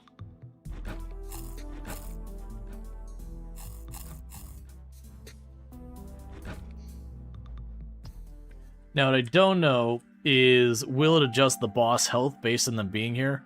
They're both terrible. I haven't bothered equipping anyone.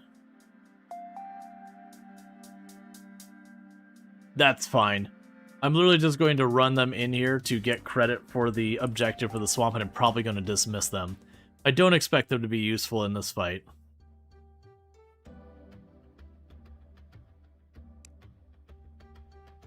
Have 2 settlers or more join adventure while exploring this.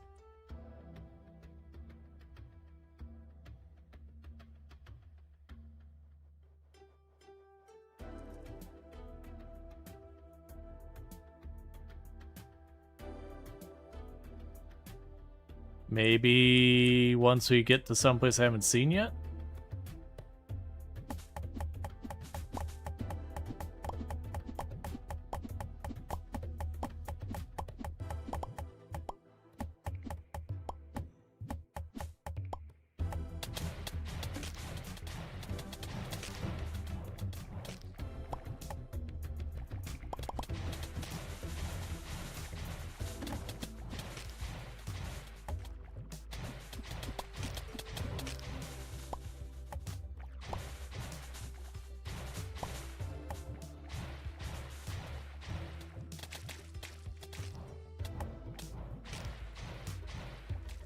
Okay.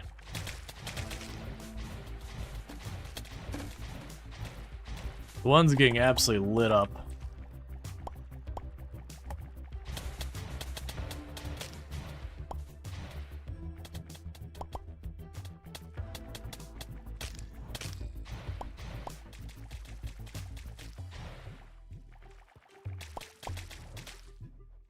It's probably fine.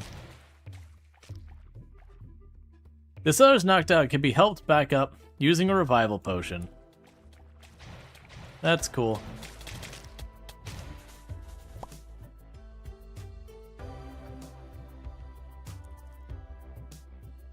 And you are recovering health on your own. So I feel no need to intervene whatsoever.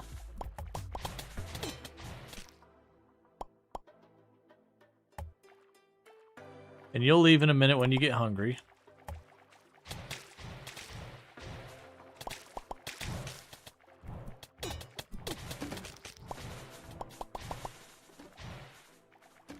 Okay.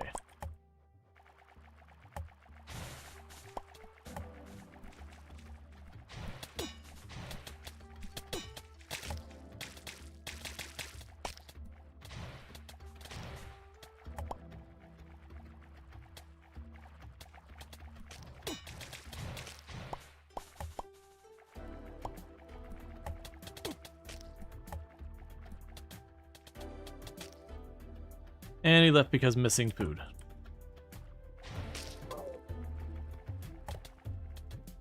Okay, that's fine. Let's work our way back to where we cleared out an area to fight.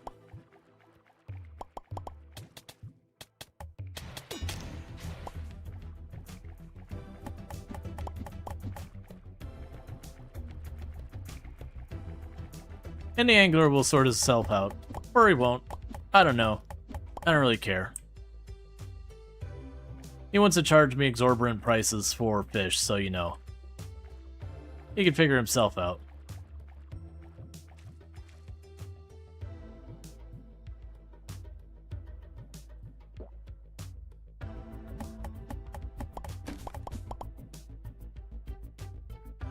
Okay, so let's give ourselves a mo to recover our mana and everything.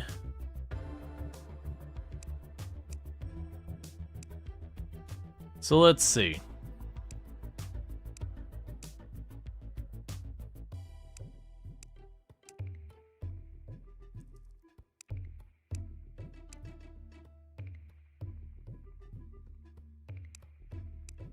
Just gonna chuck some potions down here because why the heck not? Did you get the quest updated? I actually don't think it did.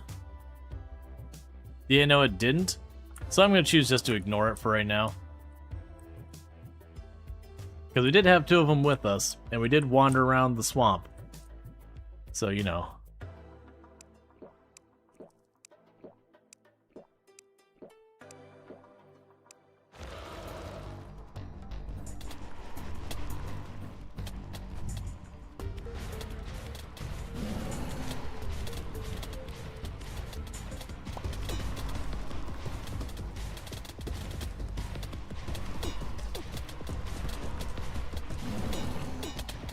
Oh, is there more than one? Oh, I see. I was like so confused. I'm like, I'm watching where the head of this thing going is. How do I keep losing track of it?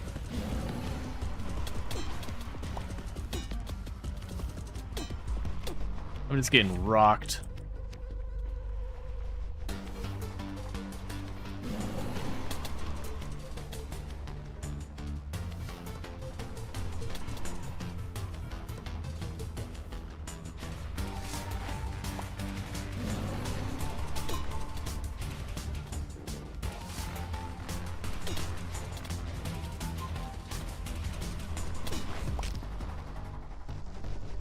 Yeah, so I had it.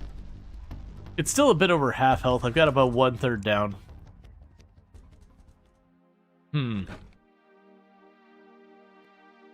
Okay.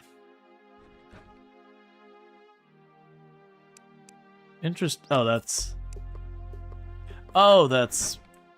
bait. Yeah, it's fine.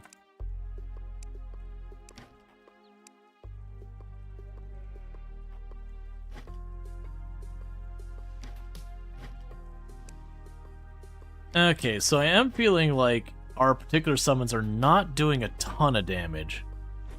The catch being, those kind of enemies, usually if you can get something that shoots along them, and they can pass through targets, can do a lot of damage. This does not pass through them. So it might be time to put away our book. But what am I going to replace the book with? So I got a bunch of junk I wouldn't use here. So if I took you...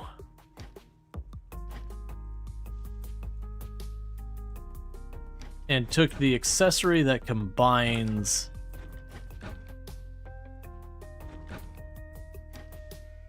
summons, wherever the heck that got off to.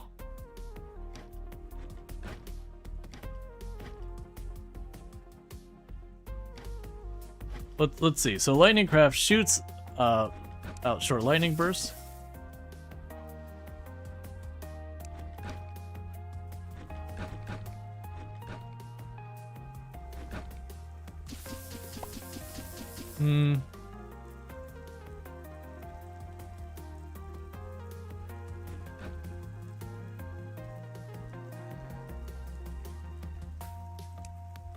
Gotcha. I'm not worried about that.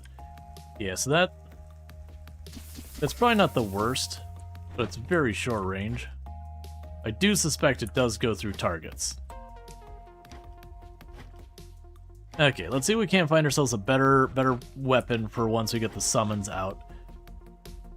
Oh,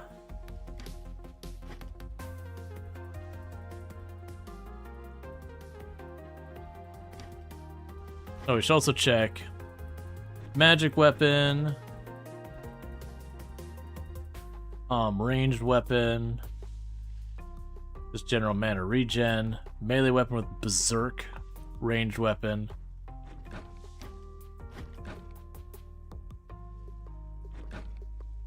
That's a lightning hammer. The void missile is a controllable one, so that one's gonna probably be a bad time.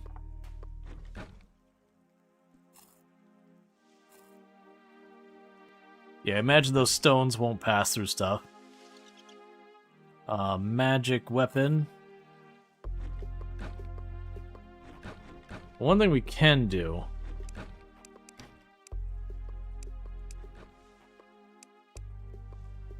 There, so at least jumped that up to be way stronger. It doesn't look like I've got anything for summoning, unfortunately.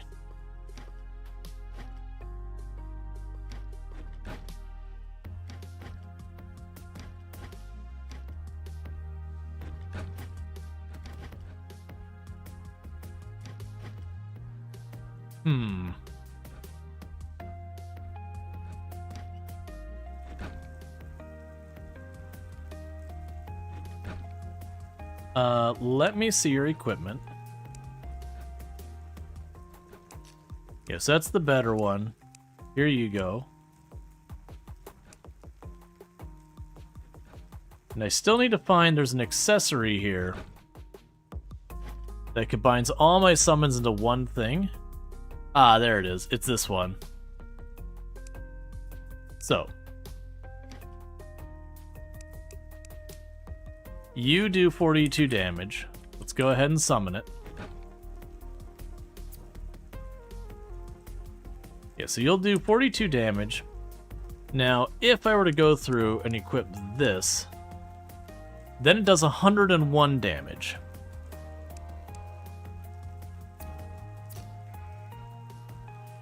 So I could do two of those where they're doing about cumulatively 84 damage. Or slap you on.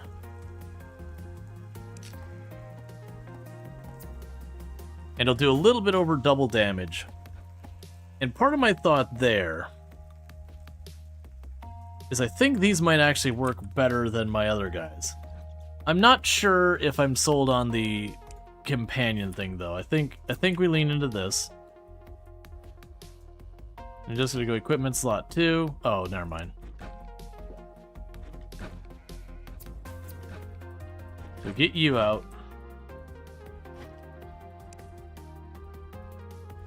It would still be nice to have some kind of follow-up attack.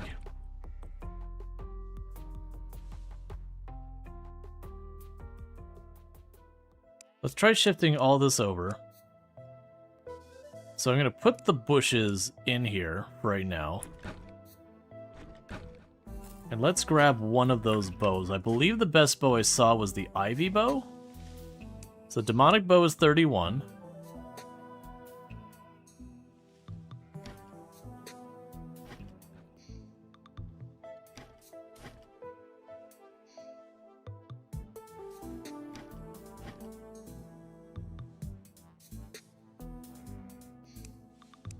Yes, you're 31, you're 23, so the demonic is better than the ice bow. I just sworn I saw an ivy bow, though. But if the other people can use my boxes for their stuff, which I have opened because I didn't want to deal with it, there's a good chance one of them snagged it, which is fine.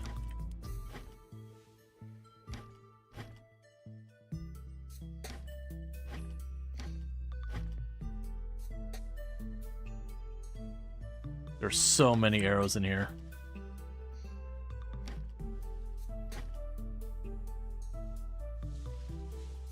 And those are also 31 damage.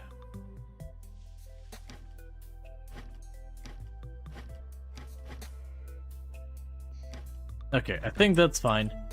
We will put the demonic one there.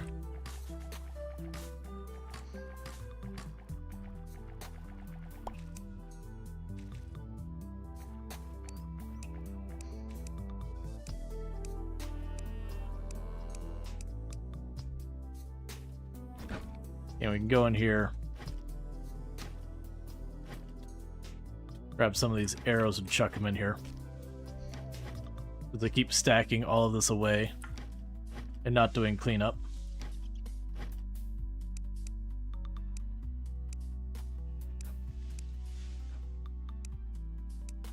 Okay, there we go. Oh, and you're already a really high... No, you're not. Okay, so what we could do here is I've got a bunch of these for... Oh, I actually do have a summoning bonus thing. So you're 20% damage, target range and speed. We won't worry about that. Okay, so not gonna worry about both of those. One of these boxes is liable to have a proper opening up literally the same box. Okay, so masterful range, that's 15% damage.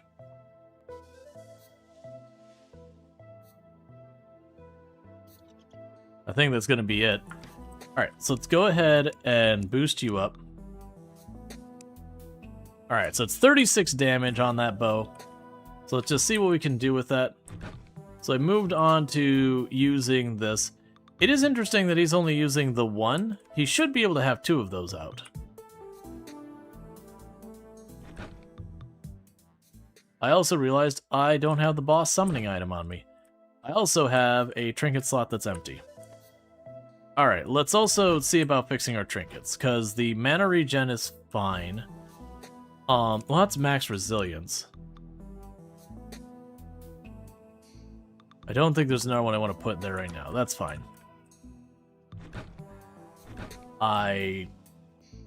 Force of Wind? Oh, what was your crafting materials again?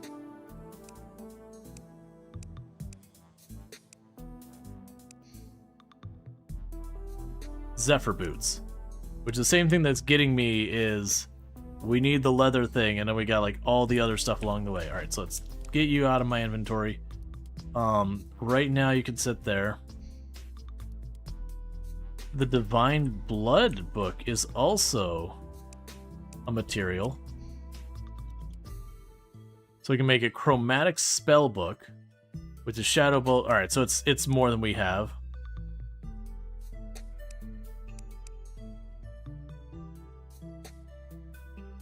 Alright. You are also a crafting material.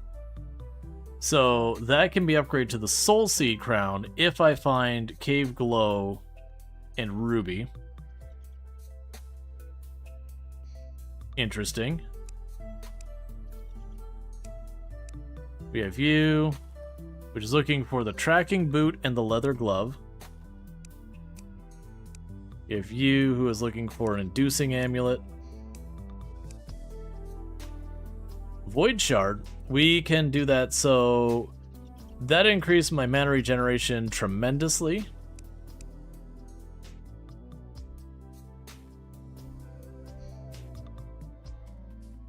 Oh, is it?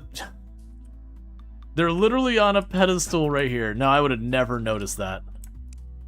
Well... Cool. That'll make my life a lot easier. Okay, so let's go ahead and check. So you combine with the Zephyr Charm, which I have. So let's go in here real fast. There's the Zephyr Boots. And then before I forget, there's the Nightmare Talisman. So you're gonna go away. Well, the max resilience is really good, and I'd love to keep it. I think priorities-wise goes otherwise. So we need to check on what the next upgrade was. So, Force of Wind and Runestone, which I have.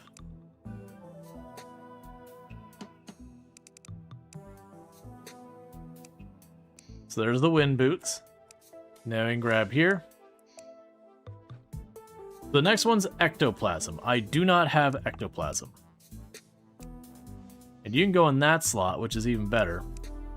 So let's go here to the equipment scrolls and see if we got anything we can do on the boots.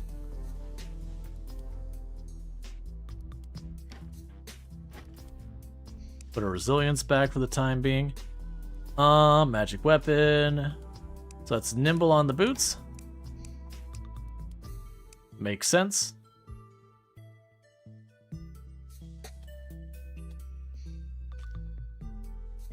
And I realize neither of you have anything on you. So let's see if there's anything we can do with these. Ranged.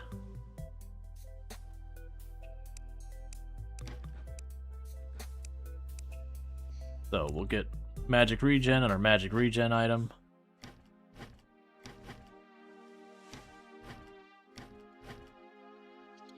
Okay, so let's see. Crit chance we don't really care about.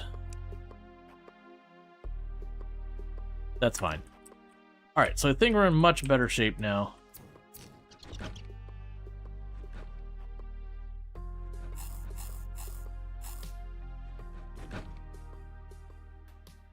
I still have not crafted the boss summoning item. I'm not sure I have the materials to do that. I'm pretty sure I don't, actually. Alright, only craftable ivy bars. Alright, where's my mining dude? Hey. Send you on a mining trip. Ivy ore. Go do it. So, I'll go and try and get my own, but that'll help in the meantime. So we upgraded a bunch of our stuff. We gave ourselves a better fallback for when I'm low on mana. I'm theorizing that these going across will get a lot more damage on it than we would otherwise get. I don't know if that's true.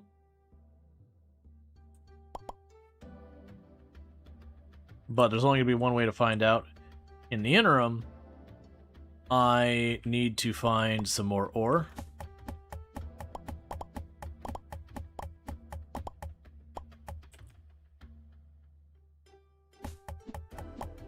I also probably just need to open this area up even farther.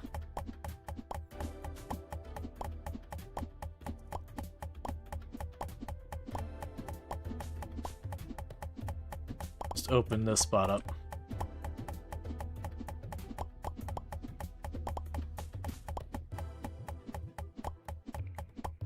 That should work out well, because we went from having no movement speed boost to going up like 3 tiers.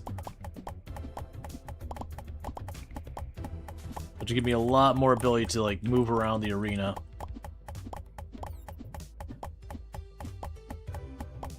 Okay.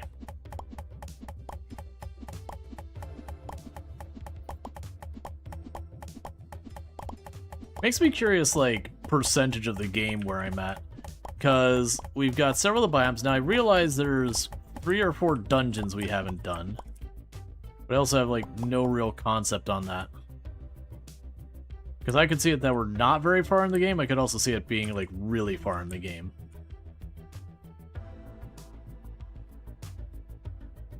I definitely know we have at least a good couple full biomes to go through still.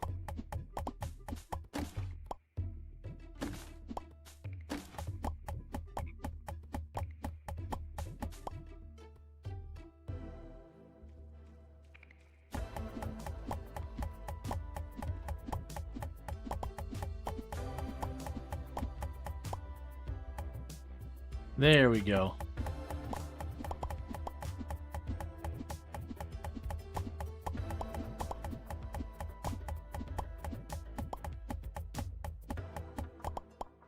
At least some.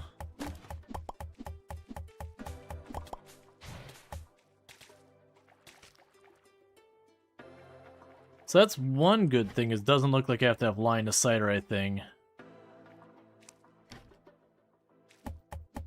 for these to go.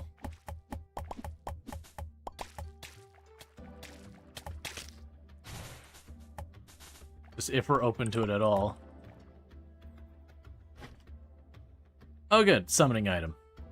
That makes my life easy.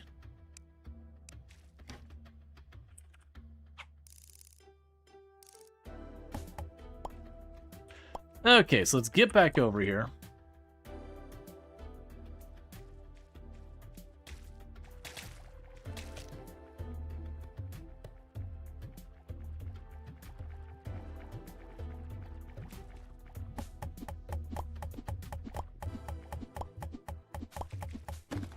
I wonder if they have the idea that a couple of these games have where you hit like B and it uses all of your buff potions. It does.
Like an entirely different boss fight with everything set up right. Like that, I barely tried that one. Okay, more max life. Love to see it. So you can put a mushroom on farmland. Tough Guardian Shell Trinket ability slot. When you press space, you get a powerful shield for a short time. Oh, that's an interesting one. So, I could give up my dodge and instead give myself like a really strong shield. Interesting. That's probably for consideration with playing with others, that you could turn around and just, you know, have yourself have taunt or whatever equivalent there is in the game. And that you could stand there and just like keep stuff on you while everyone else is just trying to not get beaten the crap out of.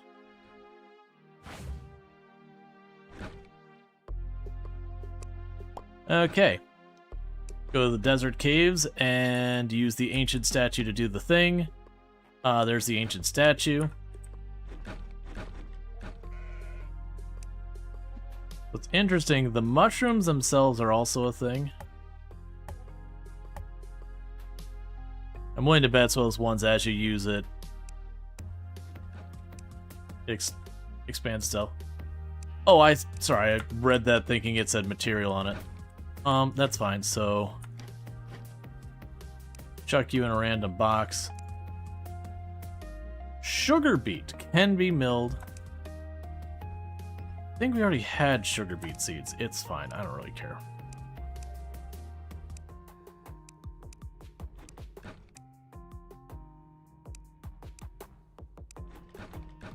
Cool, so we got all that. Home stone must be placed in a settlement.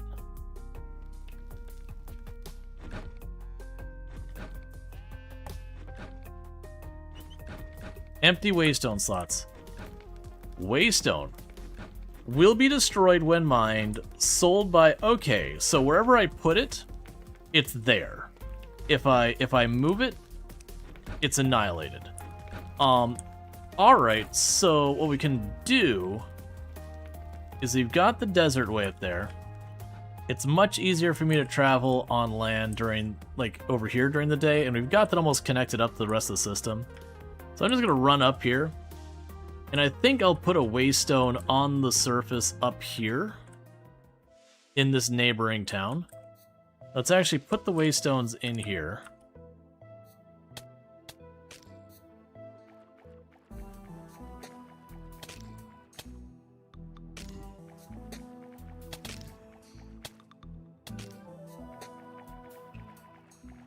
Okay.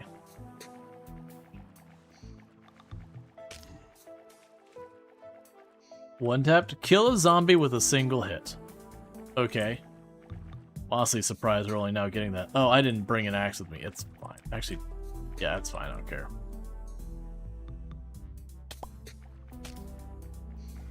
I'm assuming it was the sword got a crit. It did like 100 damage or something like that.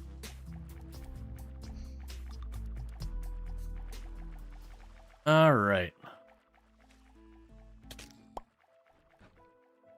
And we're probably almost at the point of taking on the pirates again, too. I feel like right now I'd be able to actually win that fight.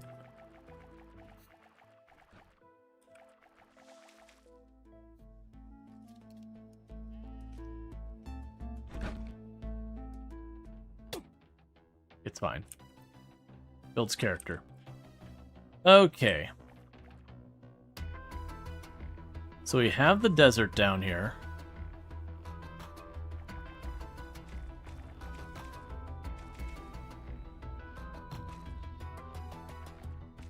So what I want to actually do is pop back up here.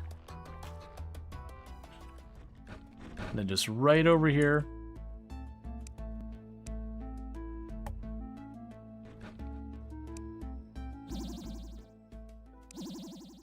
Cool. It's fine.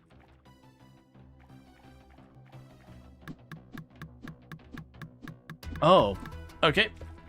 We gotta hold off on that. I need the better pickaxe.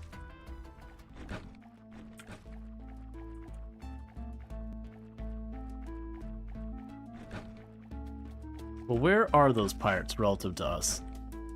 They're down there. Never mind. We just got our person back with the ivy ore.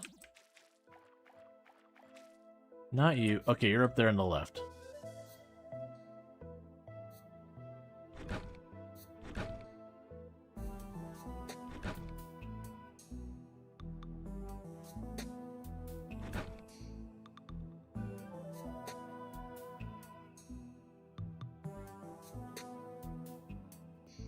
Okay, so you're bringing me a lot of that. So I want you to go on a mining trip. Go get quartz. That's fine. Okay. So let's get this ivy ore turned into ivy bars.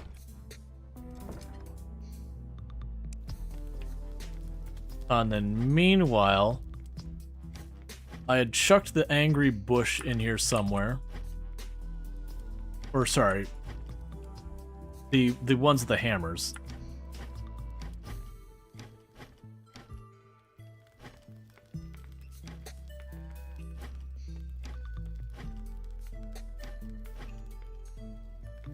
I'm gonna have to go through and do some serious cleanup here, and I really don't want to. But it is continuing to escalate more. Oh yeah, so we have those. Where's the other ones?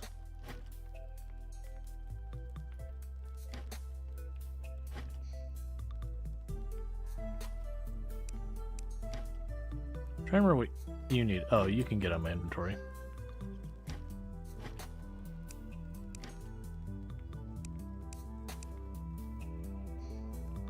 Ah, you were the one who gets the pirate telescope when we're out of combat. And you can just go back in the box. Someday I'll have time for you.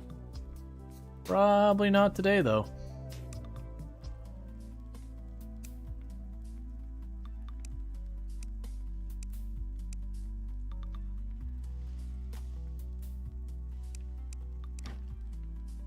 Oh, you're actually full. That's fine. Not there. Oh, you know what I bet? I bet you one of the people running around town took it. It's fine. Let's pop in here. 13 bars. So there's the pickaxe.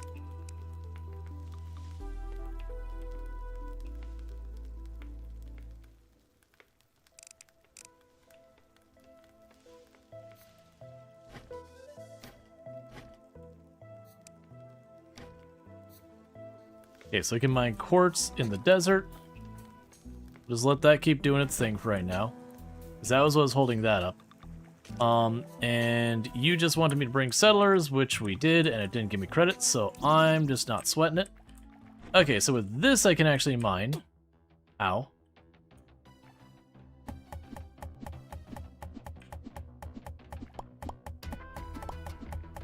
I'm going to start by just opening up an area and see if we can just immediately spawn, or immediately fight the boss.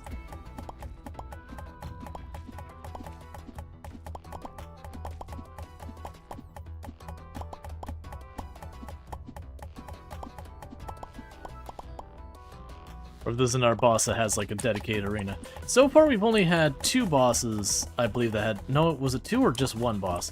Either way, there was not many bosses that had a dedicated arena.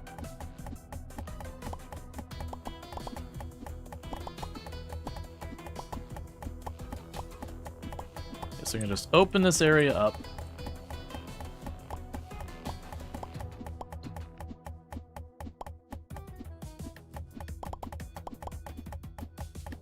Because they already got the ancient statue and all that.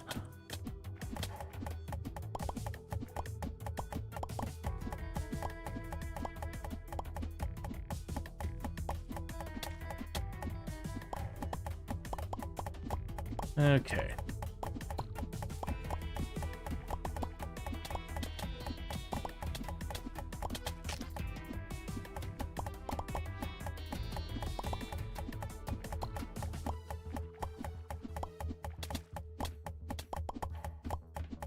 Yeah, so it looks like you get all those slimes, and mostly what they do is when something gets close, they all jump on it, and I gotta wait for them to regenerate again.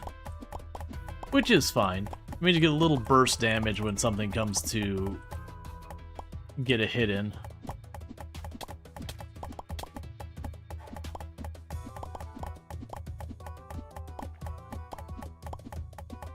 Alright.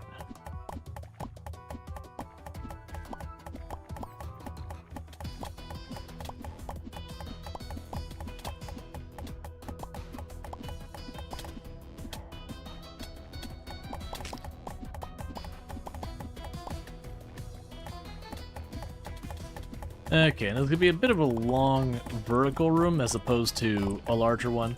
I'm kind of pinned in a little bit where I got the lava there on the right. I don't want to be messing around with. That'd be a fast way to kill myself, trying to dodge the boss. And then to the south there was like quicksand or whatever that, you know, same deal. I'd get in the quicksand, start slowing down, and just get myself killed, irrelevant to what the boss is doing. Yeah, and there's more quicksand up there.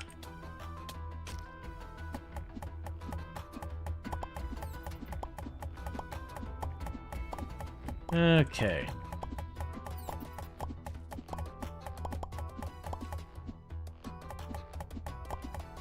Let's open this up a little bit.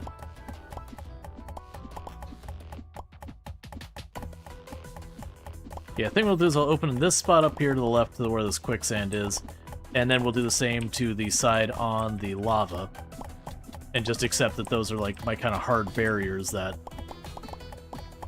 can't go any farther to the left than the quicksand because bad things.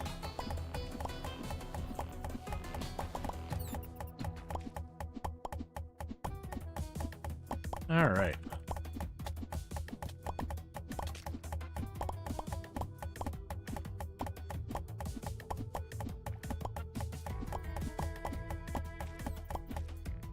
Okay, so we got this. I guess one of the things, like, for switching equipment, I really probably don't need the Will-O-Wisps on when I'm fighting bosses, versus I probably want it when I'm exploring.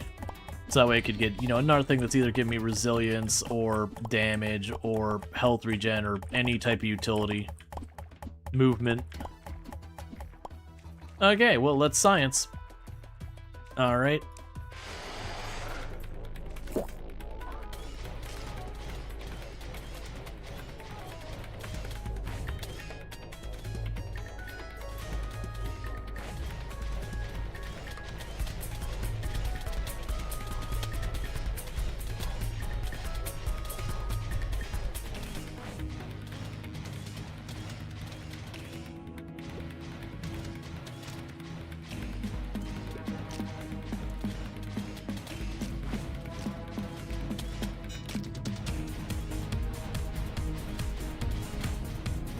Okay, with enough resilience, I see you can just tank straight on hits, even from bosses.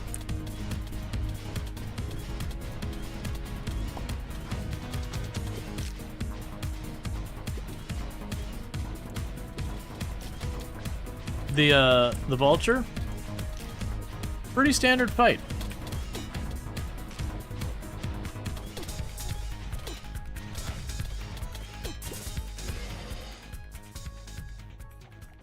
I've fought plenty of bosses like that in games past. Okay, so what did you give me? It's probably another item that's gonna give me a bunch of permanent life. Vulture Talons only hits at the tip, so it's a spear. Is that it? You're just... no permanent life increase? Literally every single other boss did it. Let's just take a little peek here.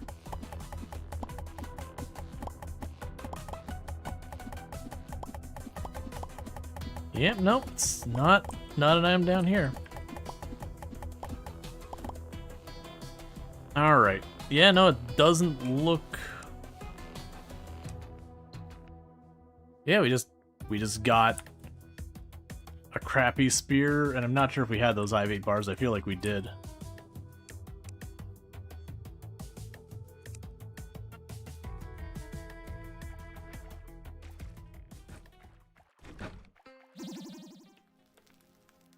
Okay.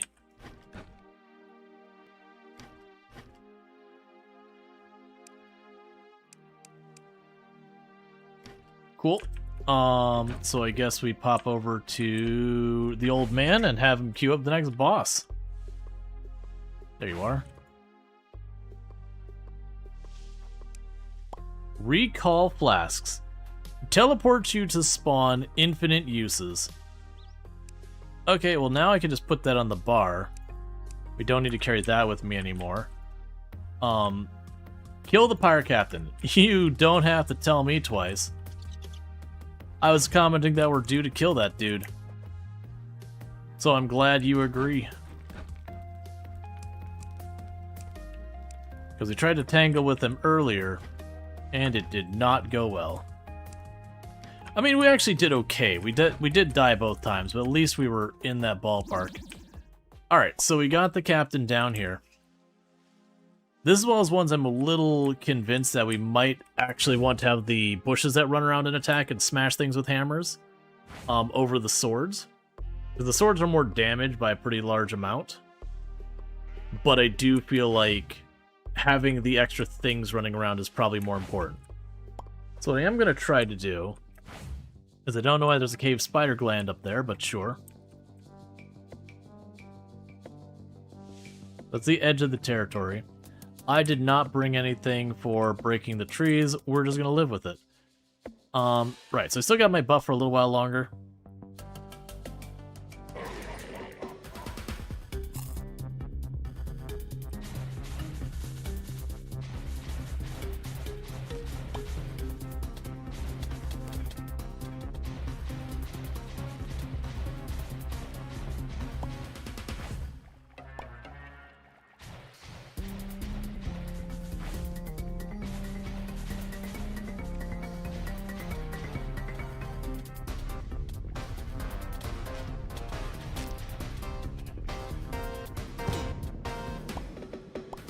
Let's get up here where we got the open space.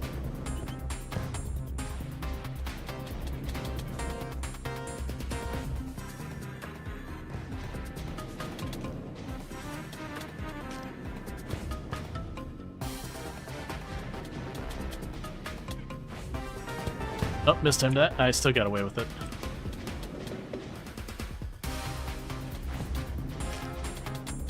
And that's the same tree that got me killed last time. I did the exact same thing and went to dash. Dashed straight into it and then got caught up on it.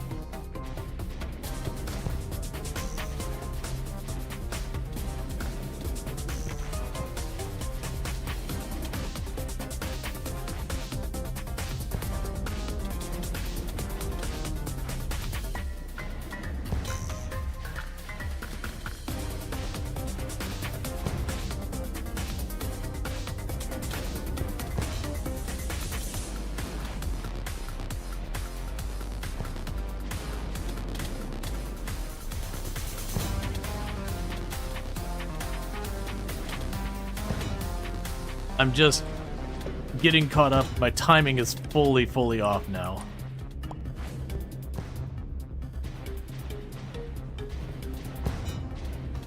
Ah, you're also firing faster.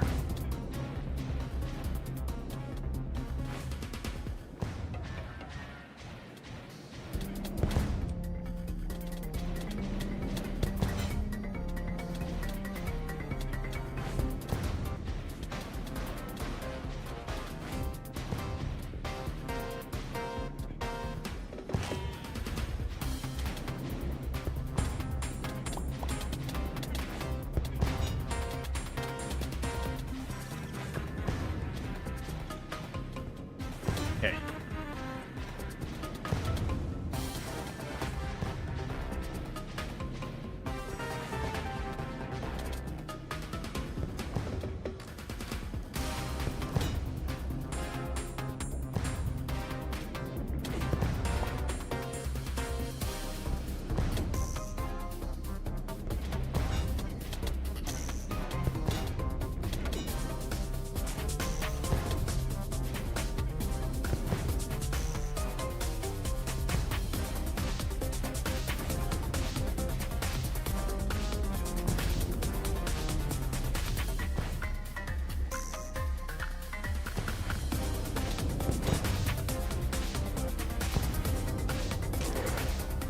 Okay. Got the pirate. You defeated me, now get out of here. Would you like to join my settlement? I'd love to join your settlement. Cool, man. I feel like that's not a smart move.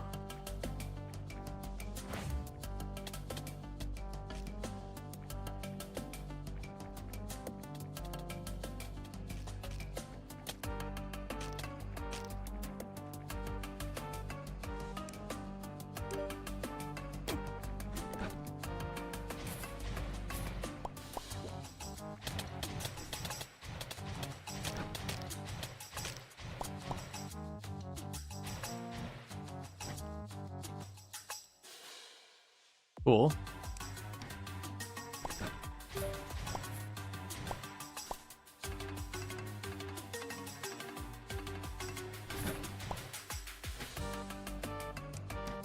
We're gonna grab what we can out of here.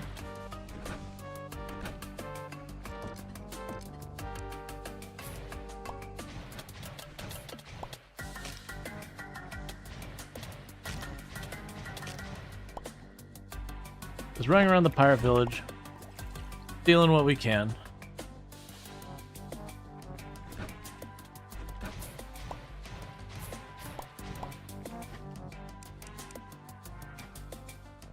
It's a new place, so you never know if it's gonna have something I can't find elsewhere.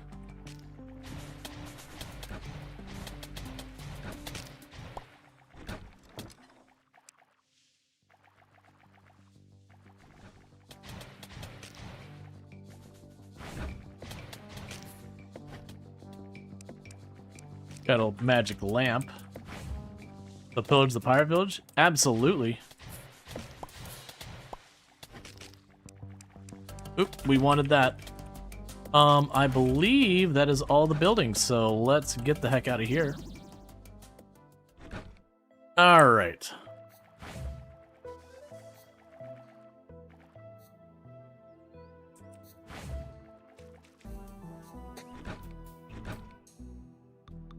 So give me the coin pouch. Store coins pickups. Okay. So chuck those all in there now. And next boss on the list is Kill the Reaper. And bear with me 1 second. I just want to try and keep it from the ad break hitting us and all that here. So give me just a minute. Just gonna keep on snoozing on. Alright, so what do we got here? Defeat 5 pirates while sailing. Okay.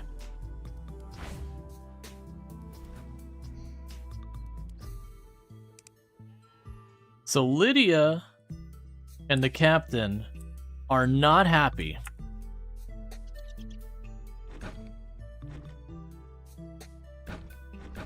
Hey, you. Can I tell you to leave?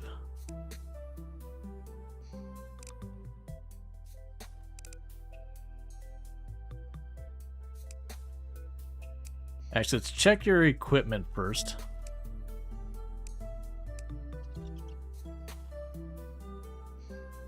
Because he's just a generic person. That makes Kane quite a bit happier. And then Lydia is properly unhappy.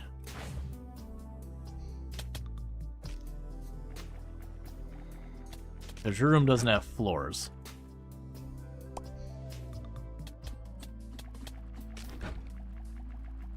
Or a light, or a door. That's fair reasons. Okay, so let's go and get Lydia's room quickly. The key? Would that be something you needed? Maybe. I have to... Ooh. Extra trinket slot.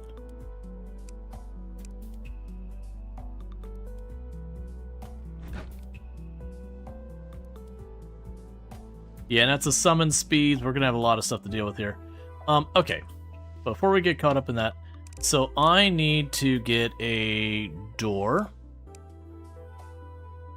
And I need to get some flooring.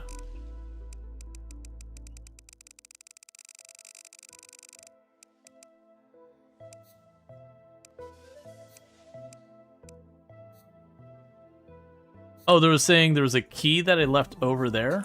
Is that what you're saying? That I overlooked a key? In that case, give me just a minute. Let me get this sorted so I don't forget it. That's fine. And then we'll check back.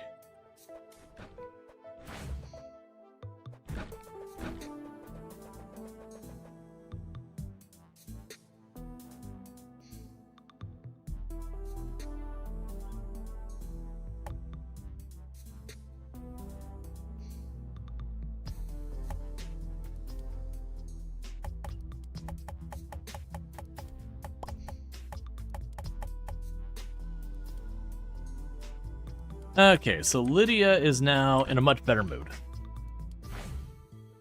Yeah, so I can teleport back there and check and all that.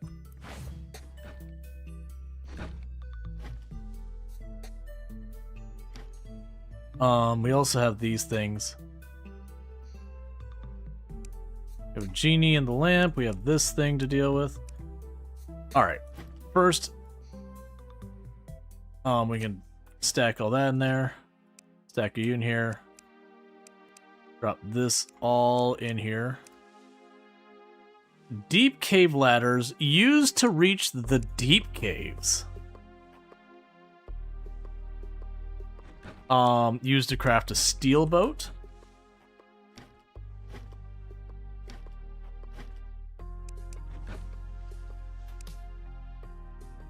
And I already put one of those on.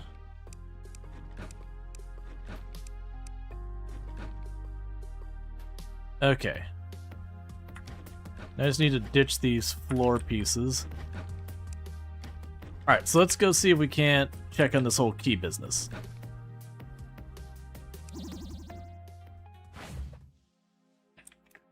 Because it looks like we're going to get a better boat. And it looks like we're going to have a bunch of stuff to craft and a bunch of other goodies.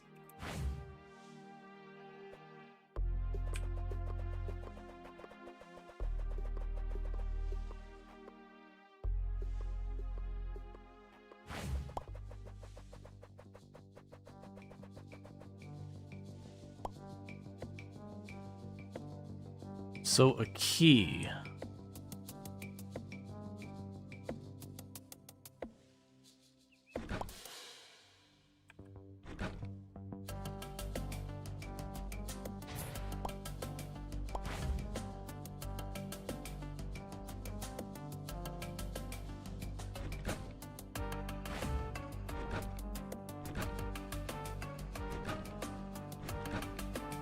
Okay, so I'm not seeing it in the town itself. Let's check where we killed the boss.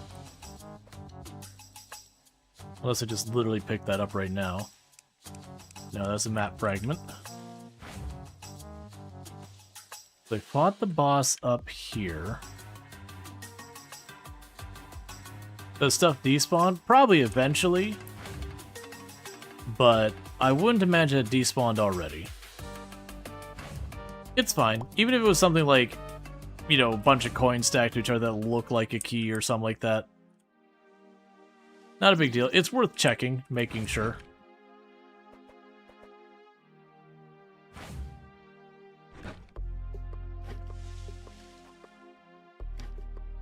Let's drop you all off. Drop you all off.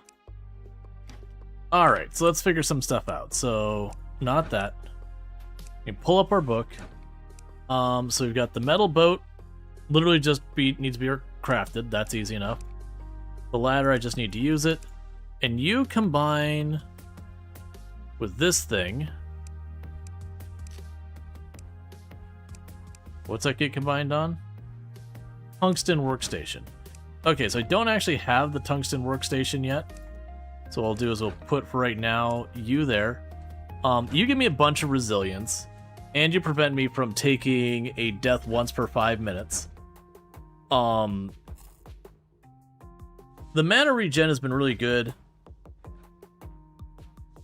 4% resilience gain plus the max resilience there, so that's probably really solid.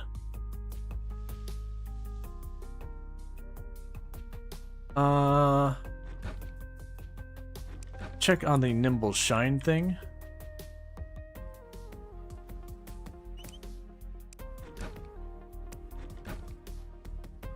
Yeah, it'd be a tracker boot and a leather glove, which we have not seen. And that gives us increased movement speed, attack speed, and lights up the area around us. That's a really strong one. Attack, slow target, and a lot of max resilience. Yeah, without that we don't get the bonus. And then giving up all that mana regen. Alright, we're at that stage of decisions are hard.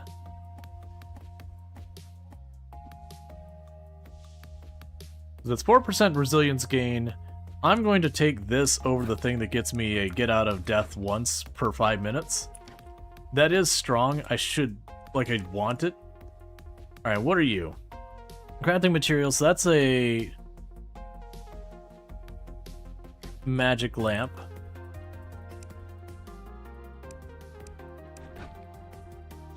Which we cannot upgrade until we get life crystals.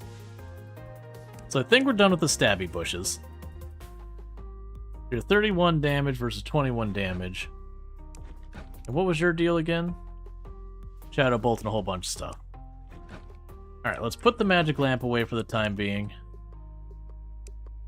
Tuck you down here. Get you out of my inventory.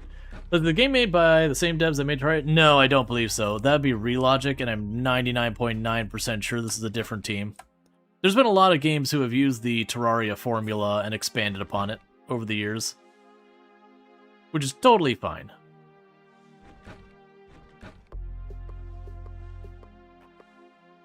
Alright. So let's craft the better boat.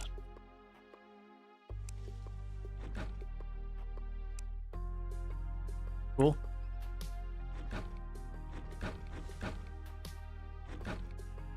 Let's see what the captain does. I want to buy something. So you'll sell me a bunch of different things. Fire telescope, I need that for an upgrade.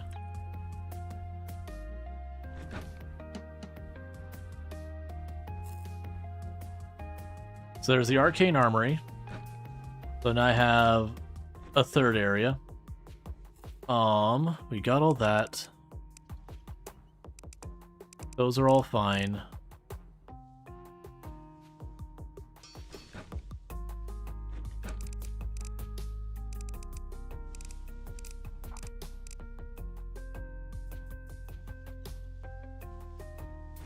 Okay, so let's take one last look here real fast. Ah, it was a traveler's cloak. Oh, that's a tungsten workstation. So I got the material, I don't have the workstation. Alright, that said though, chat, it is unfortunately getting to be that time that I need to be wrapping up for the night. I do hope everyone had themselves a good Halloween for those who celebrate.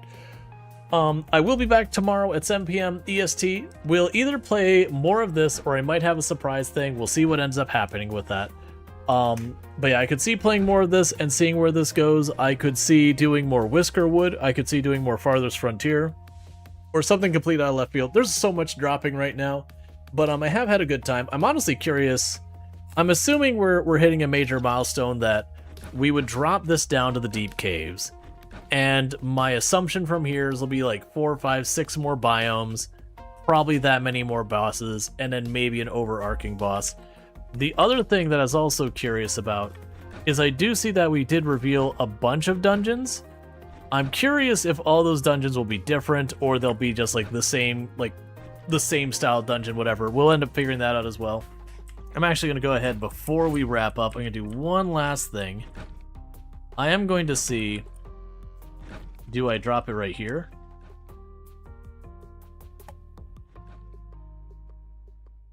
Yep, so this is the deep dungeon. Which I immediately found an even deeper staircase.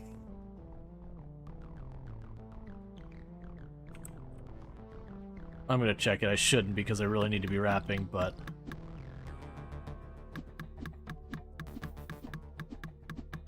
Well, we won't worry about any of that. I'm gonna have to go and get a better pickaxe. That's fine. But with that said, if you're watching over on YouTube, the stream will be ending abruptly for all of you, but thank you for tuning in. Don't forget to check us out again, all that stuff, like, subscribe, all that. If you're over here on Twitch, though, don't go anywhere. I'm gonna go ahead and put up my ending stream screen, and let's see who we can find to drop a raid on. Usually plenty of excellent people on.